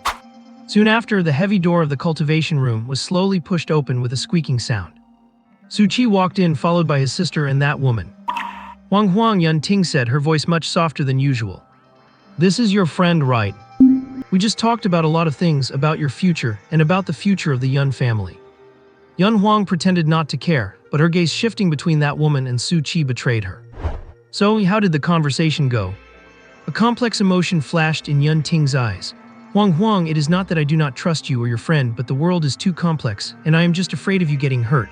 However, since you have already made your choice, I will respect your decision. Yun Huang did not know what kind of hypnotic soup Su Qi had fed this woman. But she would not believe a single punctuation mark of that sentence. Whenever there were outsiders present, this woman would always put on that sickening display of a loving mother. Mother will definitely give you the very best of everything. Yun Huang felt the woman slip a card into her hand. Card name: Crossing the Flowers and Snow Without Asking the Heavens.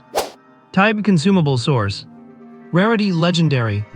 Energy level: 7th rank. Description: If even after attaining immortality one must spend days in schemes and deceit, with no time to pause for the scenery one loves, then perhaps there is no need to seek immortality at all. Special Effect 1: Peak of Martial Arts. Peak of Martial Arts: Follow the wind and clouds and unconstrainedly stop for the scenery you love. After maintaining this for 7 days, your martial cultivation will certainly break through once. This can only break through up to the 7th rank. Exactly, this was the reason for Yun Ting's compromise. Do you remember the top-tier scheme Su Qi suffered before leaving? How about Ah Yuan wears this for brother to admire every day? Su Qi knew full well that even if he answered, there might be no result, and he might even be mocked by his silly sister. But he just could not help but answer sure. This undoubtedly gave Su Qi great inspiration. There are some things, some people that even if you know they are traps, you just cannot refuse. Could Yun Ting not see what Su Qi was up to? As long as she accepted this card, it was equivalent to letting Yun Huang slip out of her control for 7 days. But, so what? Yun Ting wanted this card too much. She almost could not help but snatch it just a moment ago. As long as Yun Huang used this card, she would definitely break through to the 7th rank. Even if it were just a 7th rank martial breakthrough. But by extension, with the 7th rank martial cultivation support, subsequent breakthroughs in soul power and spiritual energy would be a matter of course. Just as Su Qi threatened, she did not want Yun Huang to fail to shine at the martial arts examination. To be honest, Yun Huang being a path seeker was just something she spent a huge amount of resources to publicize. There was a good example from the previous civilization, an author called Tang Family Umbrella Sister, whose writing was average, but countlessly many people read it. Even though it looked like everyone was scolding it, the readership remained high even after hiring bots. It could be summarized in one sentence: as long as the promotion is done right. Yun Ting felt she and the Tang Family Umbrella Sister had a sort of cross-generational soulmate connection. And so, under the overwhelming traffic bombardment, Yun Huang logically became a path seeker. Of course, such a reputation was limited to Jiangxia. To spread it throughout the Great Xia, even for the Yun family in its prime, it was difficult. Lies always have a day when they collapse. Yun Huang's potential has been squeezed to the limit.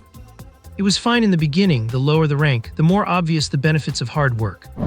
But starting from the 7th rank, it often is not the case that blind hard work brings rewards. Yun Huang has been stuck at the 6th rank for too long. If it drags on any longer, voices of doubt will begin to emerge. She urgently needs Yun Huang to break through to the 7th rank to silence everyone's doubts. To enter the martial exam with the absolute crushing power of the 7th rank. At that time, who could tell what is true and what is fake? After Yun Ting gave this card to Yun Huang, she dismantled all the surveillance on her. Before leaving, she did not forget to maintain that loving mother's demeanor. Huang, just take a good rest for a week.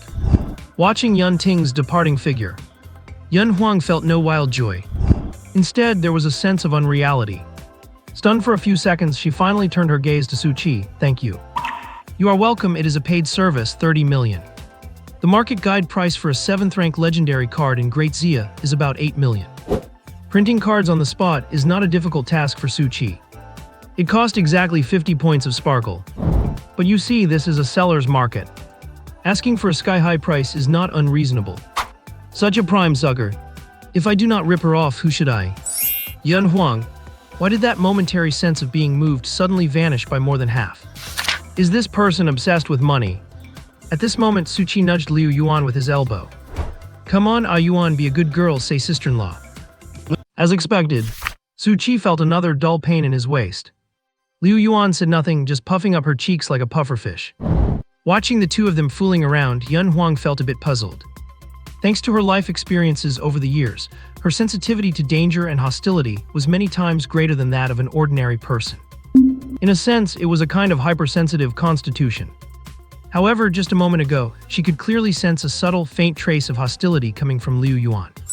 Why would she feel hostile toward her? Did not they have a great time playing together last time? They should not be enemies. Of course, this was a trivial matter, she did not care. She had another question she just had to ask: such a good card, why do not you use it? Yun Huang could tell that Su Qi was also groping for a way to break through the bottleneck of the 6th tier. However, Su Qi's speed of progress was truly mind-boggling. He had only just entered the 6th tier when they met at the Card Master Association last time. He even still had that unstable aura typical of someone who had not fully adapted to a new rank. By comparison, her own status as a seeker felt somewhat ridiculous. Perhaps only someone like him could bring about so-called miracles time and time again. Cultivation consists of 7 realms and 12 tiers. The 7th tier, the Dawn Realm, as the 3rd major milestone in the cultivation system, traps countless people before the break of dawn, leaving them to go their whole lives without ever seeing the morning light. To put it bluntly, never mind living 7 days without restraint. There are warriors who would willingly eat nothing but red stones for 7 days just for a chance to break through. 30 million is a massive markup for a 7th tier legendary card. But for a card like this, it is actually somewhat cheap. Just like how Su Qi once teased Liu Yuan when she tried to buy a cultivation attribute card for 50,000, pointing out that she could not possibly get it for less than $500,000. The true market price of this card should be 70 million. So upon hearing this price, Yun Ting's impulse to simply snatch it away instantly vanished. She happily began to pay. Of course, Su Qi had no intention of doing charity. In fact, Yun Ting paid 30 million, yet she herself gained no benefits at all. Su Qi put on an indifferent expression. I am not a warrior after all. Yun Huang shook her head. That reason just does not hold any water. Such a rare card could easily be traded for something that helps a card master break through to the 7th tier. It might be a bit of a hassle, but it is not impossible. Her eyes flickered. I am not stupid. Do not believe me. Su Qi could not help it. He could not exactly say, I just want to farm points off you, could he? His actions might seem like a waste of 50 points of radiance, but in reality, he would only get back more. So who actually lost out?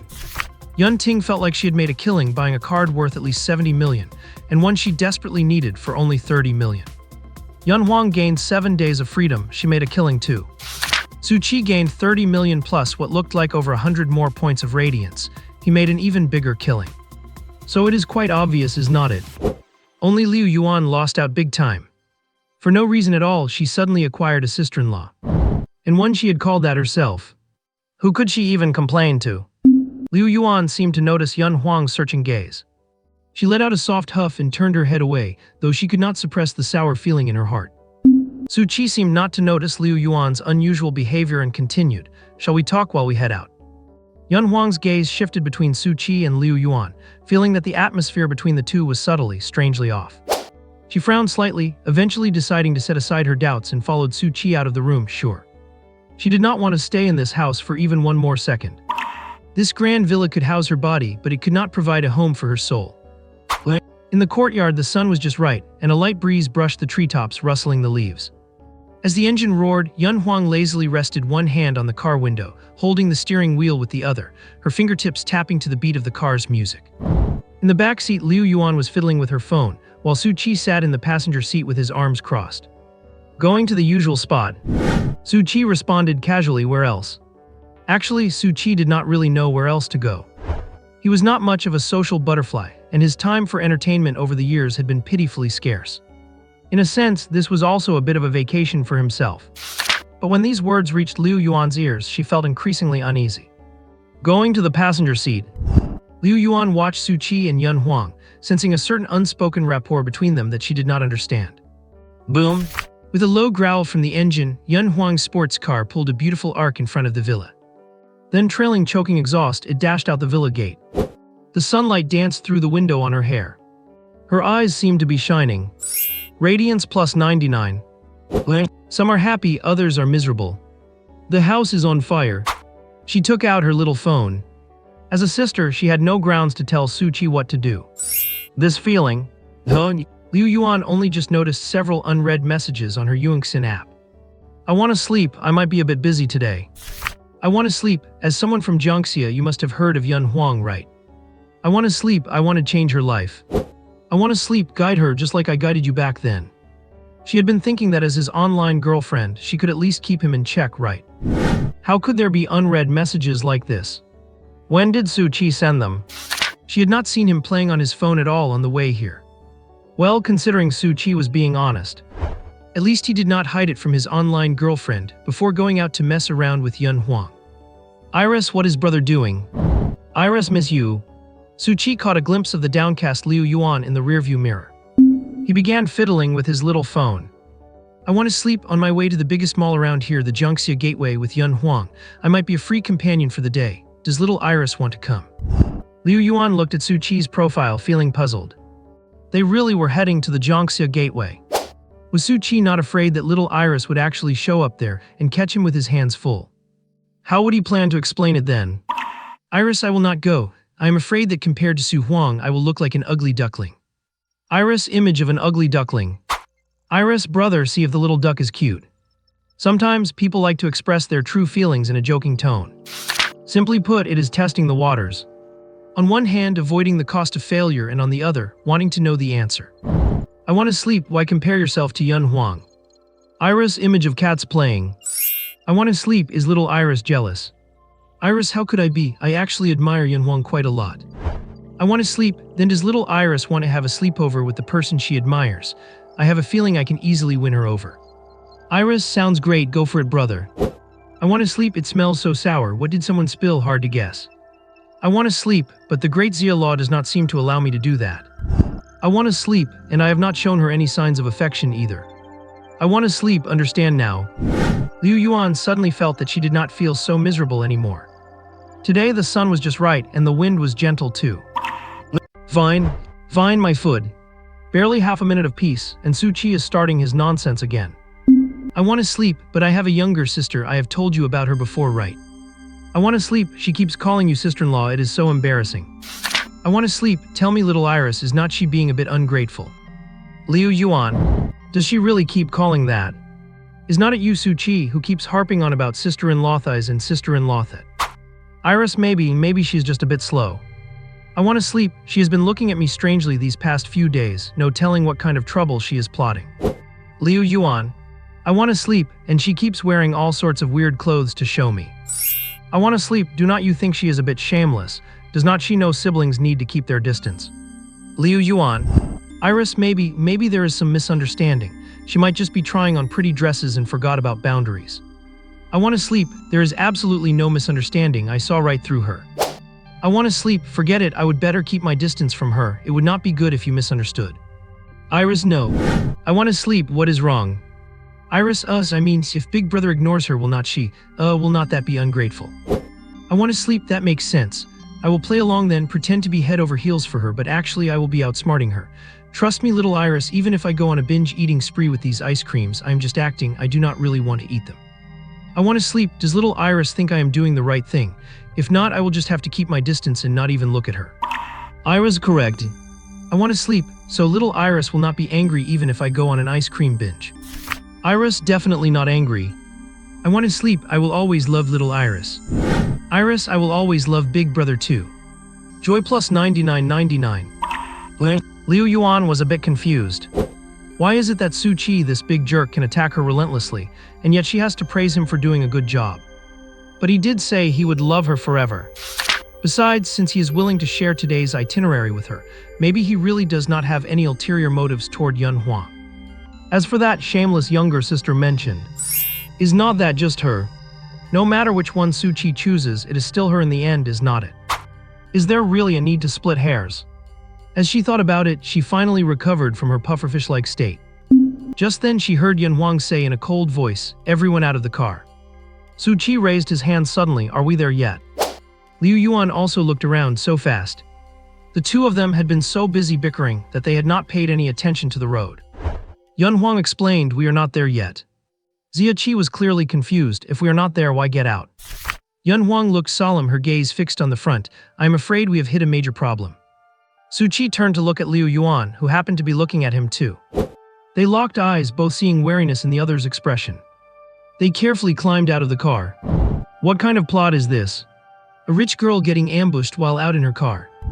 What year is it? This is way too cliché, is not it? Then Yun Huang stepped out too. Finally, Su Qi saw what was happening. He wondered what the big deal was. It was just a traffic enforcement officer blocking the front of the car. Su Qi's face changed drastically. Traffic enforcement officer. He remembered. The last time they came here, he was the one driving. Yun Huang had said, I do not have a license, you drive. The officer extended his hand to Yun Huang. You are speeding, let me check your driver's license. Su Qi prepared to interrupt. But he was a beat too slow, and Yun Huang said bluntly, I do not have a driver's license. The officer, who had previously looked lethargic and like he was suffering from burnout, suddenly had his eyes light up. A fine of 2,007 days of detention. Correspondingly, Yun Huang's face darkened. She looked like she might draw a sword and commit murder in the street any second. Su Qi, are you messing with me, brother? The plot can actually go this way. After staging a miraculous team fight against the odds, you turn around to see the minions have destroyed your home base. How eager for a promotion are you, brother? To put it bluntly, normal people would not even dare to stop a sports car of this caliber and license plate. Are you tired of living? Do not, do not, do not. Su Qi quickly stepped between them to separate the officer from Yun Huang. Su Qi swore this was definitely the most tiring woman he had ever tried to counsel. He started by calming Yun Huang down. I will handle this. Yun Huang was also at a loss. I was just too happy today I forgot. I am sorry. That is true, last time it was only for 4 hours and she was still under supervision. Yun Huang could naturally stay calm. But this time the monitoring was removed and she had a full 7 days. Stepping on the gas and leaving home, she was probably so excited she did not even know who she was anymore.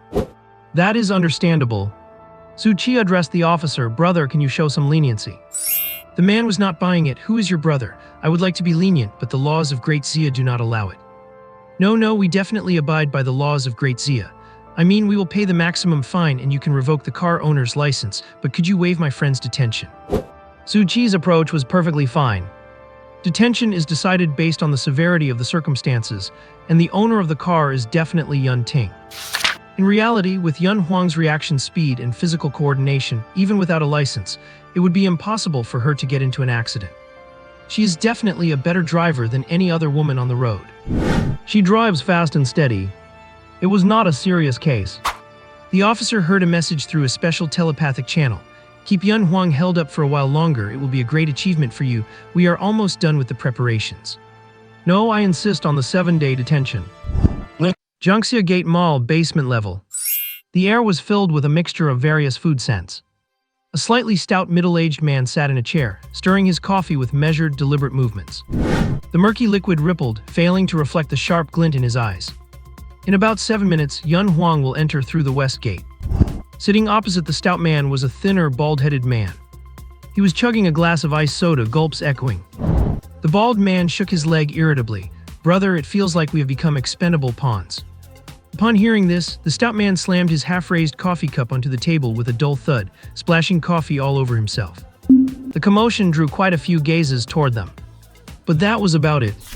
After one curious look, the vast majority went back to their own business. Little brother, watch your language. What do you mean by expendable pawns?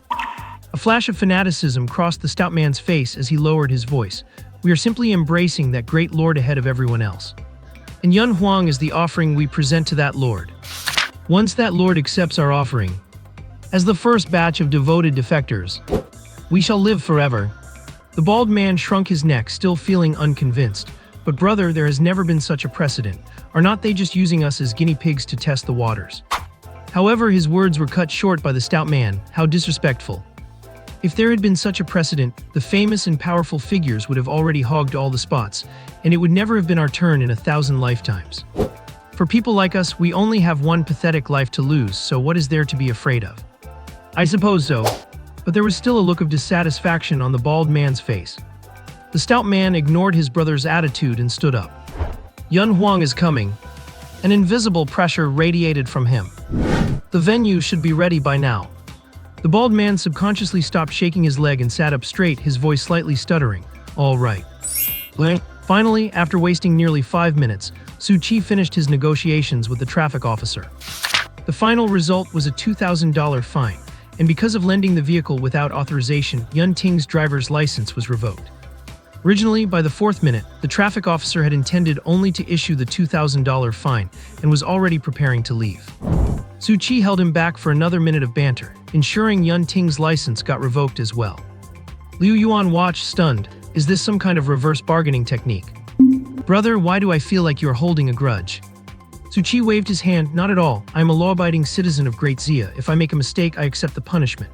I do not use special privileges. If anyone else were here, they would not be as easy to talk to as I am. Then Su Qi pinched his voice and added, Comrade, I am the one stepping out of the car, but you are the one stepping out of your job. Thanks to you, your boss finally has the qualifications to pick up my call. Watching the bickering siblings, the corners of Yun Huang's mouth lifted slightly. It is a bit embarrassing to admit, but she had indeed fleetingly considered using her own privileges to avoid the penalty. By comparison, she seemed a bit shameful. After all, these 7 days were far too precious to her. She could not afford to lose them for such a ridiculous reason. 2 minutes later, Su Qi parked the vehicle steadily in the Jiangxia Gate Mall underground parking garage.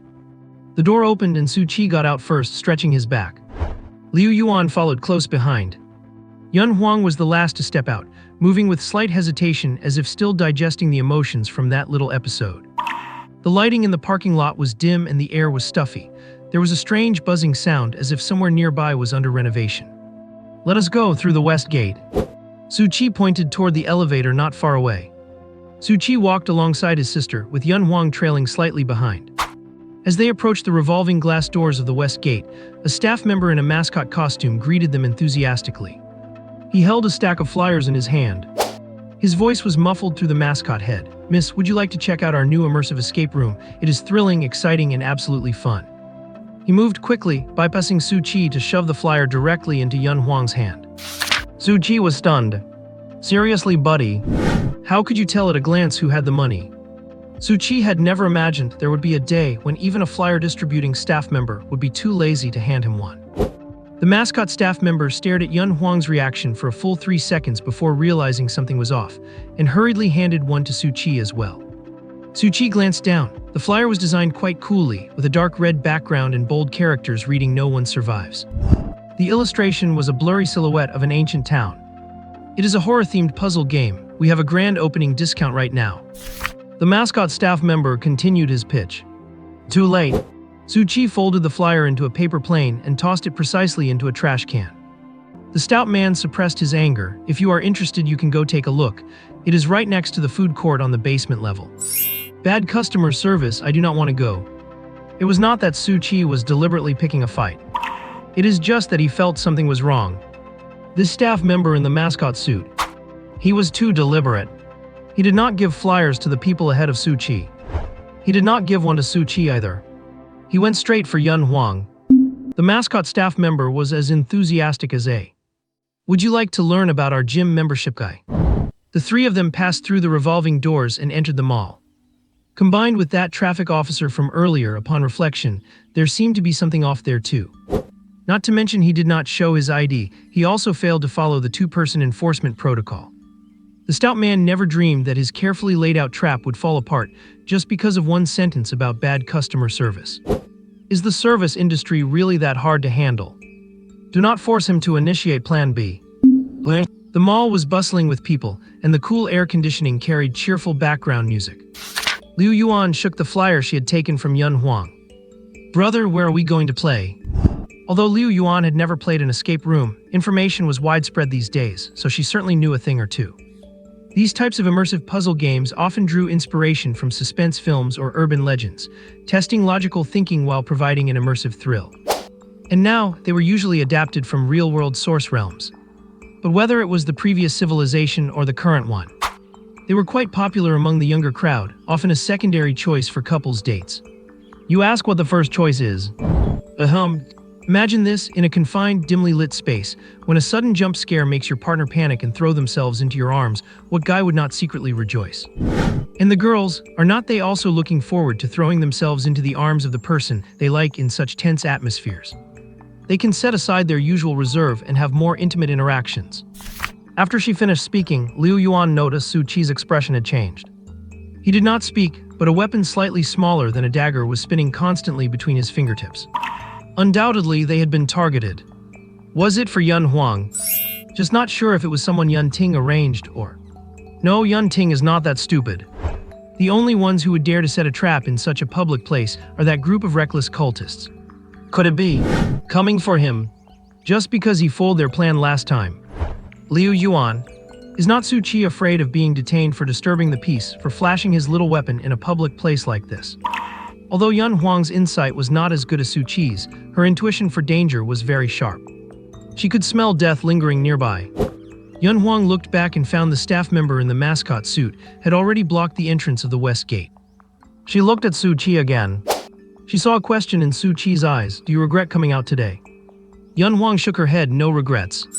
Then Su Qi, at an angle where Liu Yuan could not see, gestured for silence. "Do not tell my sister." Yun Huang nodded, "Okay. But what is the difference between telling and not telling? Can he really resolve such a death trap silently without Liu Yuan knowing?" Noticing the terrifying silence between the two, Liu Yuan cast a puzzled look. Then her little head was pressed down by Su Qi's large hand, petting her smoothly. "Where does A Yuan want to play?" Liu Yuan narrowed her eyes in comfort, the white puffs beside her cat ear-like hair accessories bobbing. I will listen to whatever brother says. Then let us go play in the escape room. Liu Yuan was not very brave and hesitated. Will it be very scary? Su Qi continued to stroke her hair. It will not be. Because I am here. I can tell. That mascot suit is starting to lose its cool. A clumsy plan seen right through, blocking the three of them off directly. Even if he tries to suppress it, Su Qi can still feel his seventh-order energy fluctuations. He is a practitioner all right, and the kind who is good at area of effect attacks. Clearly another disposable pawn. But even so, it would be difficult for Su Qi and Yun Huang to take him down in a single move. If a fight breaks out here, the consequences would be unimaginable. Who knows how many people would die in the crossfire? And the opponent seems to be banking on exactly that. He does not even care about his own life. Setting a trap with his own life as the bait. Say, are not there a bit too many open conspiracies lately? Su Qi really does not like this feeling of being morally blackmailed. Then the only option is to kill the person doing the moral blackmailing. Su Qi muttered to himself, what a pity. Yun Huang echoed, indeed a pity. Su Qi let out a long sigh, pity I could not revoke that woman's driver's license. Yun Huang, seriously man. Even she found Su Qi's train of thought bizarre. Is this really the time to be worried about a driver's license? Of course, it is not like Su Qi is just trying to find humor in a grim situation. The reason he can stay so relaxed is simple. Do not forget Su Qi's special ability is not card creation. It is just that he always uses it for that, since providing some raw materials saves a lot of points. Ask and it shall be granted. He just asked, how much danger is there? Is not this just taking your sister to ride some amusement park attractions? Su Qi, what brand of pocket are you using? So good at pretending. With that, Su Qi put away the knife in his hand, his eyes growing listless. Following the simple map on the flyer, the three of them headed toward Zone C on the basement level. The further in they went, the thinner the crowds became. The light also seemed to fade as they went deeper, or rather, it was deliberately dim. Posters of various styles started appearing on the walls, mostly movie or game-themed. After about 2.5 minutes, a building with a decor style clearly different from the era appeared at the end of the path. The walls were dark, and the entrance was designed like a twisted tunnel opening with a half-closed door, with a sign hanging above it. Written in retro font were the words, and then there were none. A bald staff member in a black uniform and white gloves stood at the door. Seeing the three of them, he offered a stiff smile. Would the three of you like to play? Su Qi did not even know where to start complaining. No, really. Is this how you cultists set things up? How is this any different from some punk walking down the street and straight up asking a pretty girl, wanna go out? What is the difference? It is a good thing Liu Yuan could not hear Su Qi's internal monologue. Otherwise, she would have surely shouted, what do you have against punks? She might be a punk, but she can ride more than just a ghost fire scooter. Even Chen Yuan felt something was off. How come there is not even a cashier desk in sight? Looking at the flyer in her hand, she asked uncertainly, is this the place? This is. A bit too remote, is not it? Pushing open the heavy wooden door, a chilling air rushed at them. Dim candlelight cast eerie shadows on the mottled walls. Maybe it is not so bad after all. For a real escape room, atmospheric construction is crucial. Poorly made sets just break the immersion, but careful scene design, tight plot logic, and perfectly timed horror elements. Those are what allow people to fully immerse themselves and enjoy the fun of solving puzzles. However, did they skip a step or something? Liu Yuan remembered reading online that superhumans participating in these activities usually have to sign a safety agreement. The most important part being no beating up the staff.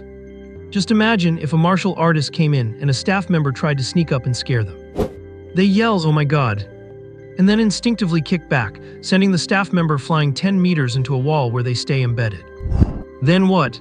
Standing in front of the theme introduction board, Liu Yuan looked over the options with great interest, her eyes sparkling with excitement. Sister Yun Huang, which theme should we choose? Town Secrets, Blood Sacrifice, Whispers of the Old Gods, Sinner's Requiem. The moment Su Qi stepped into the escape room, they were already on the altar. Dozens of descenders slashed open their own chests.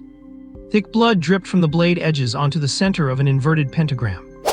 Hoarse throats mixed with inhuman tremors. In this filthy world, we, your humble servants, struggle and sink in the mire of sin. We are bound by worldly shackles, deceived by the lies of justice. Our souls suffer in agony, yearning for your salvation. Take the rusted crown as our sacrifice, the hypocrite's spines as the ladder, the sin-eater of the dark moon era. Drink deeply of these dirty lies. Let that false just as witness. Your Majesty. Fanatical excitement showed on their faces. The future of the great Zia is already clearly doomed. They need to look for a way out for themselves. And a sinner who fabricated the lie of the Pathseeker is undoubtedly their best pledge of allegiance. As for the other two unfortunate fools, they can only blame their bad luck. Surely the Supreme Lord of Sin will be very satisfied with Yun Huang as a sacrifice. Offer the sacrifice to the Supreme Lord of Sin.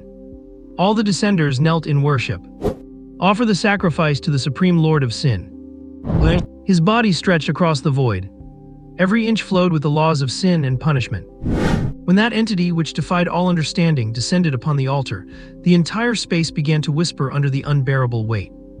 The moment every living creature sensed his aura, instinctive trembling surged from the depths of their bone marrow, and the filthiest corners of their souls bloomed with flowers of repentance.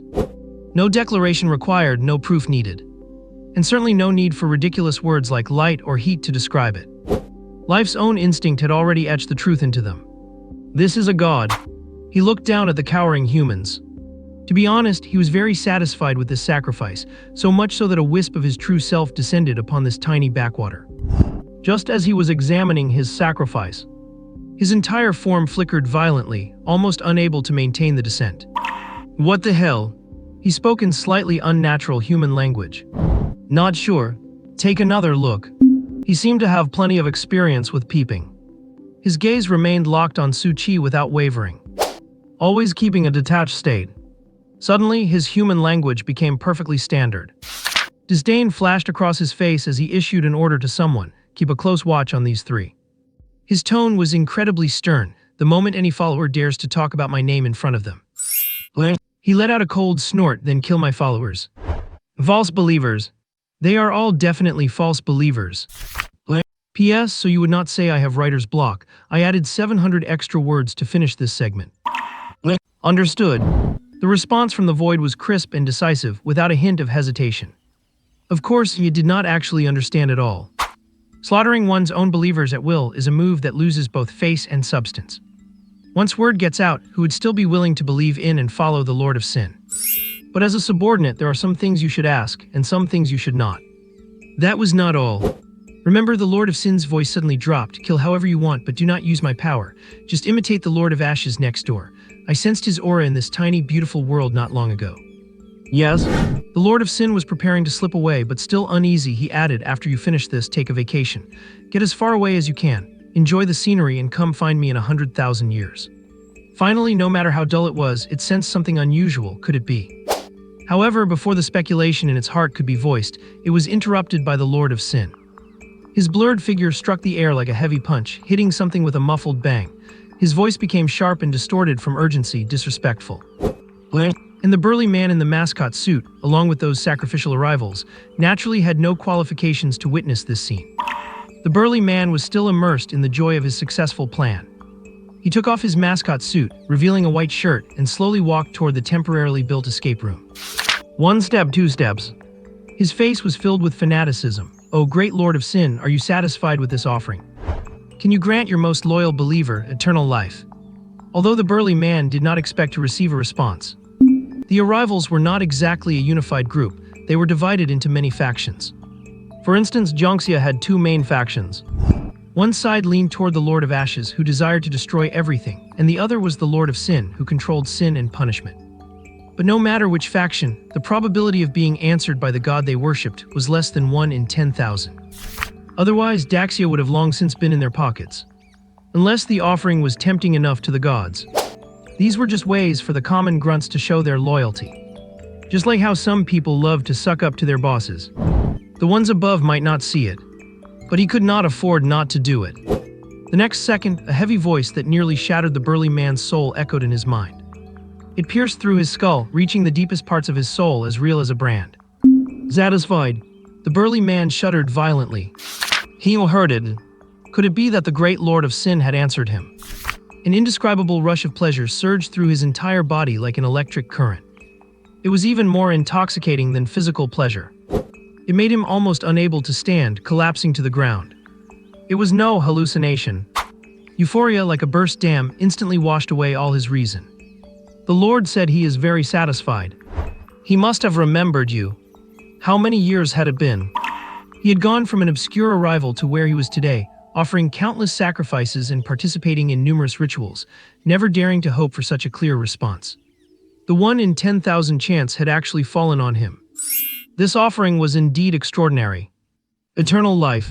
This thought, like a prairie fire, instantly took over his entire heart and mind. However, just as the burly man was immersed in this ultimate bliss, the surrounding air seemed to stagnate slightly. A faint, fleeting scent, as if something had been burned to ash, drifted about. He paused slightly and subconsciously sniffed the air. An illusion. Perhaps it was the beginning of the Lord of Sin's divine blessing. He lowered his head even more piously. Go, my Lord has generously granted you eternal life. I do not know how much time had passed. The burly man snapped out of his daze. He felt a ball of fire burning within his body. Could this be the gift of eternal life? Zone, good. He had bet correctly. However, before the burly man could revel in it, his communicator rang. From the other end came the leader's urgent and annoying voice, like a bucket of cold water trying to douse the euphoria in the burly man's heart. The Ashes side came to talk to me. They said Yun Huang cannot die yet as it will affect their plans. Stop immediately. Stop. He almost laughed out loud. A mortal leader dares to command a chosen one who is about to gain eternal life and has been personally remembered by a great existence. He could not even be bothered to reply and simply crushed the communicator in his hand, the debris sliding through his fingers. Since the great Lord of Sin has already expressed satisfaction and generously bestowed a gift, what are the wishes of mere ashes compared to that? The heat flowing through his body seemed to grow more intense. It was no longer the gentle warmth from before, but carried a sense of scorching. Under his skin, it felt as if countless tiny flames were leaping and licking. Oh, he understood. Does one need to endure unbearable pain to transform into an immortal existence? The burly man felt no fear. Instead, a morbid excitement sprouted. He could already imagine himself bathed in divine grace, his body indestructible, his soul eternal, looking down on those poor creatures still struggling in the cycle of reincarnation, including the leader who was still chattering away on the communicator just moments ago. And what about Su Qi and the others? Liu Yuan stood on her tiptoes, fiddling with the game signs hanging on the wall. Sister Yun Huang, which theme should we choose? Yun Huang just glanced at them. Anything is fine with me. Because she knew there was no such thing as an escape room behind this passage. It did not really matter what they chose. But poorer Qi insisted on not ruining his sister's fun, so she had to play along. Then I will choose. After reading a few descriptions, Liu Yuan chose Blood Ritual. Because she felt that the name sounded the most terrifying. She also wanted to find a chance to snuggle into Su Qi's arms. However, the bald man looked impatient. Someone is already playing that, pick another one. Liu Yuan pointed to Whispers of the Old Gods. Not ready yet. Finally, Liu Yuan reluctantly pointed to Elegy for the Sinner. This one. The bald man finally wore an expression of having waited for this. Follow me. He led the way while introducing, the Elegy for the Sinner theme requires a group of 5 to 8, and there happen to be 2 other guests who will experience it with you. The bald man gestured toward the lounge area. I wonder if you 3 mind. Su Qi looked in the direction the bald man was pointing. A young girl on the sofa was stirring the pearls in her milk tea with a straw. A middle-aged man in glasses beside her was holding his briefcase in front of him, looking somewhat nervous. Noticing their gaze, the girl waved, and the middle-aged man adjusted his glasses. Su Qi took a moment to send a message to old Jiang. There are a large number of arrivals in Zone C-B of the Gate of Jiangxia. Can you send someone to take over? After just a few seconds, Su Qi received a reply. Our people are already there. You just leave, do not put yourselves in danger.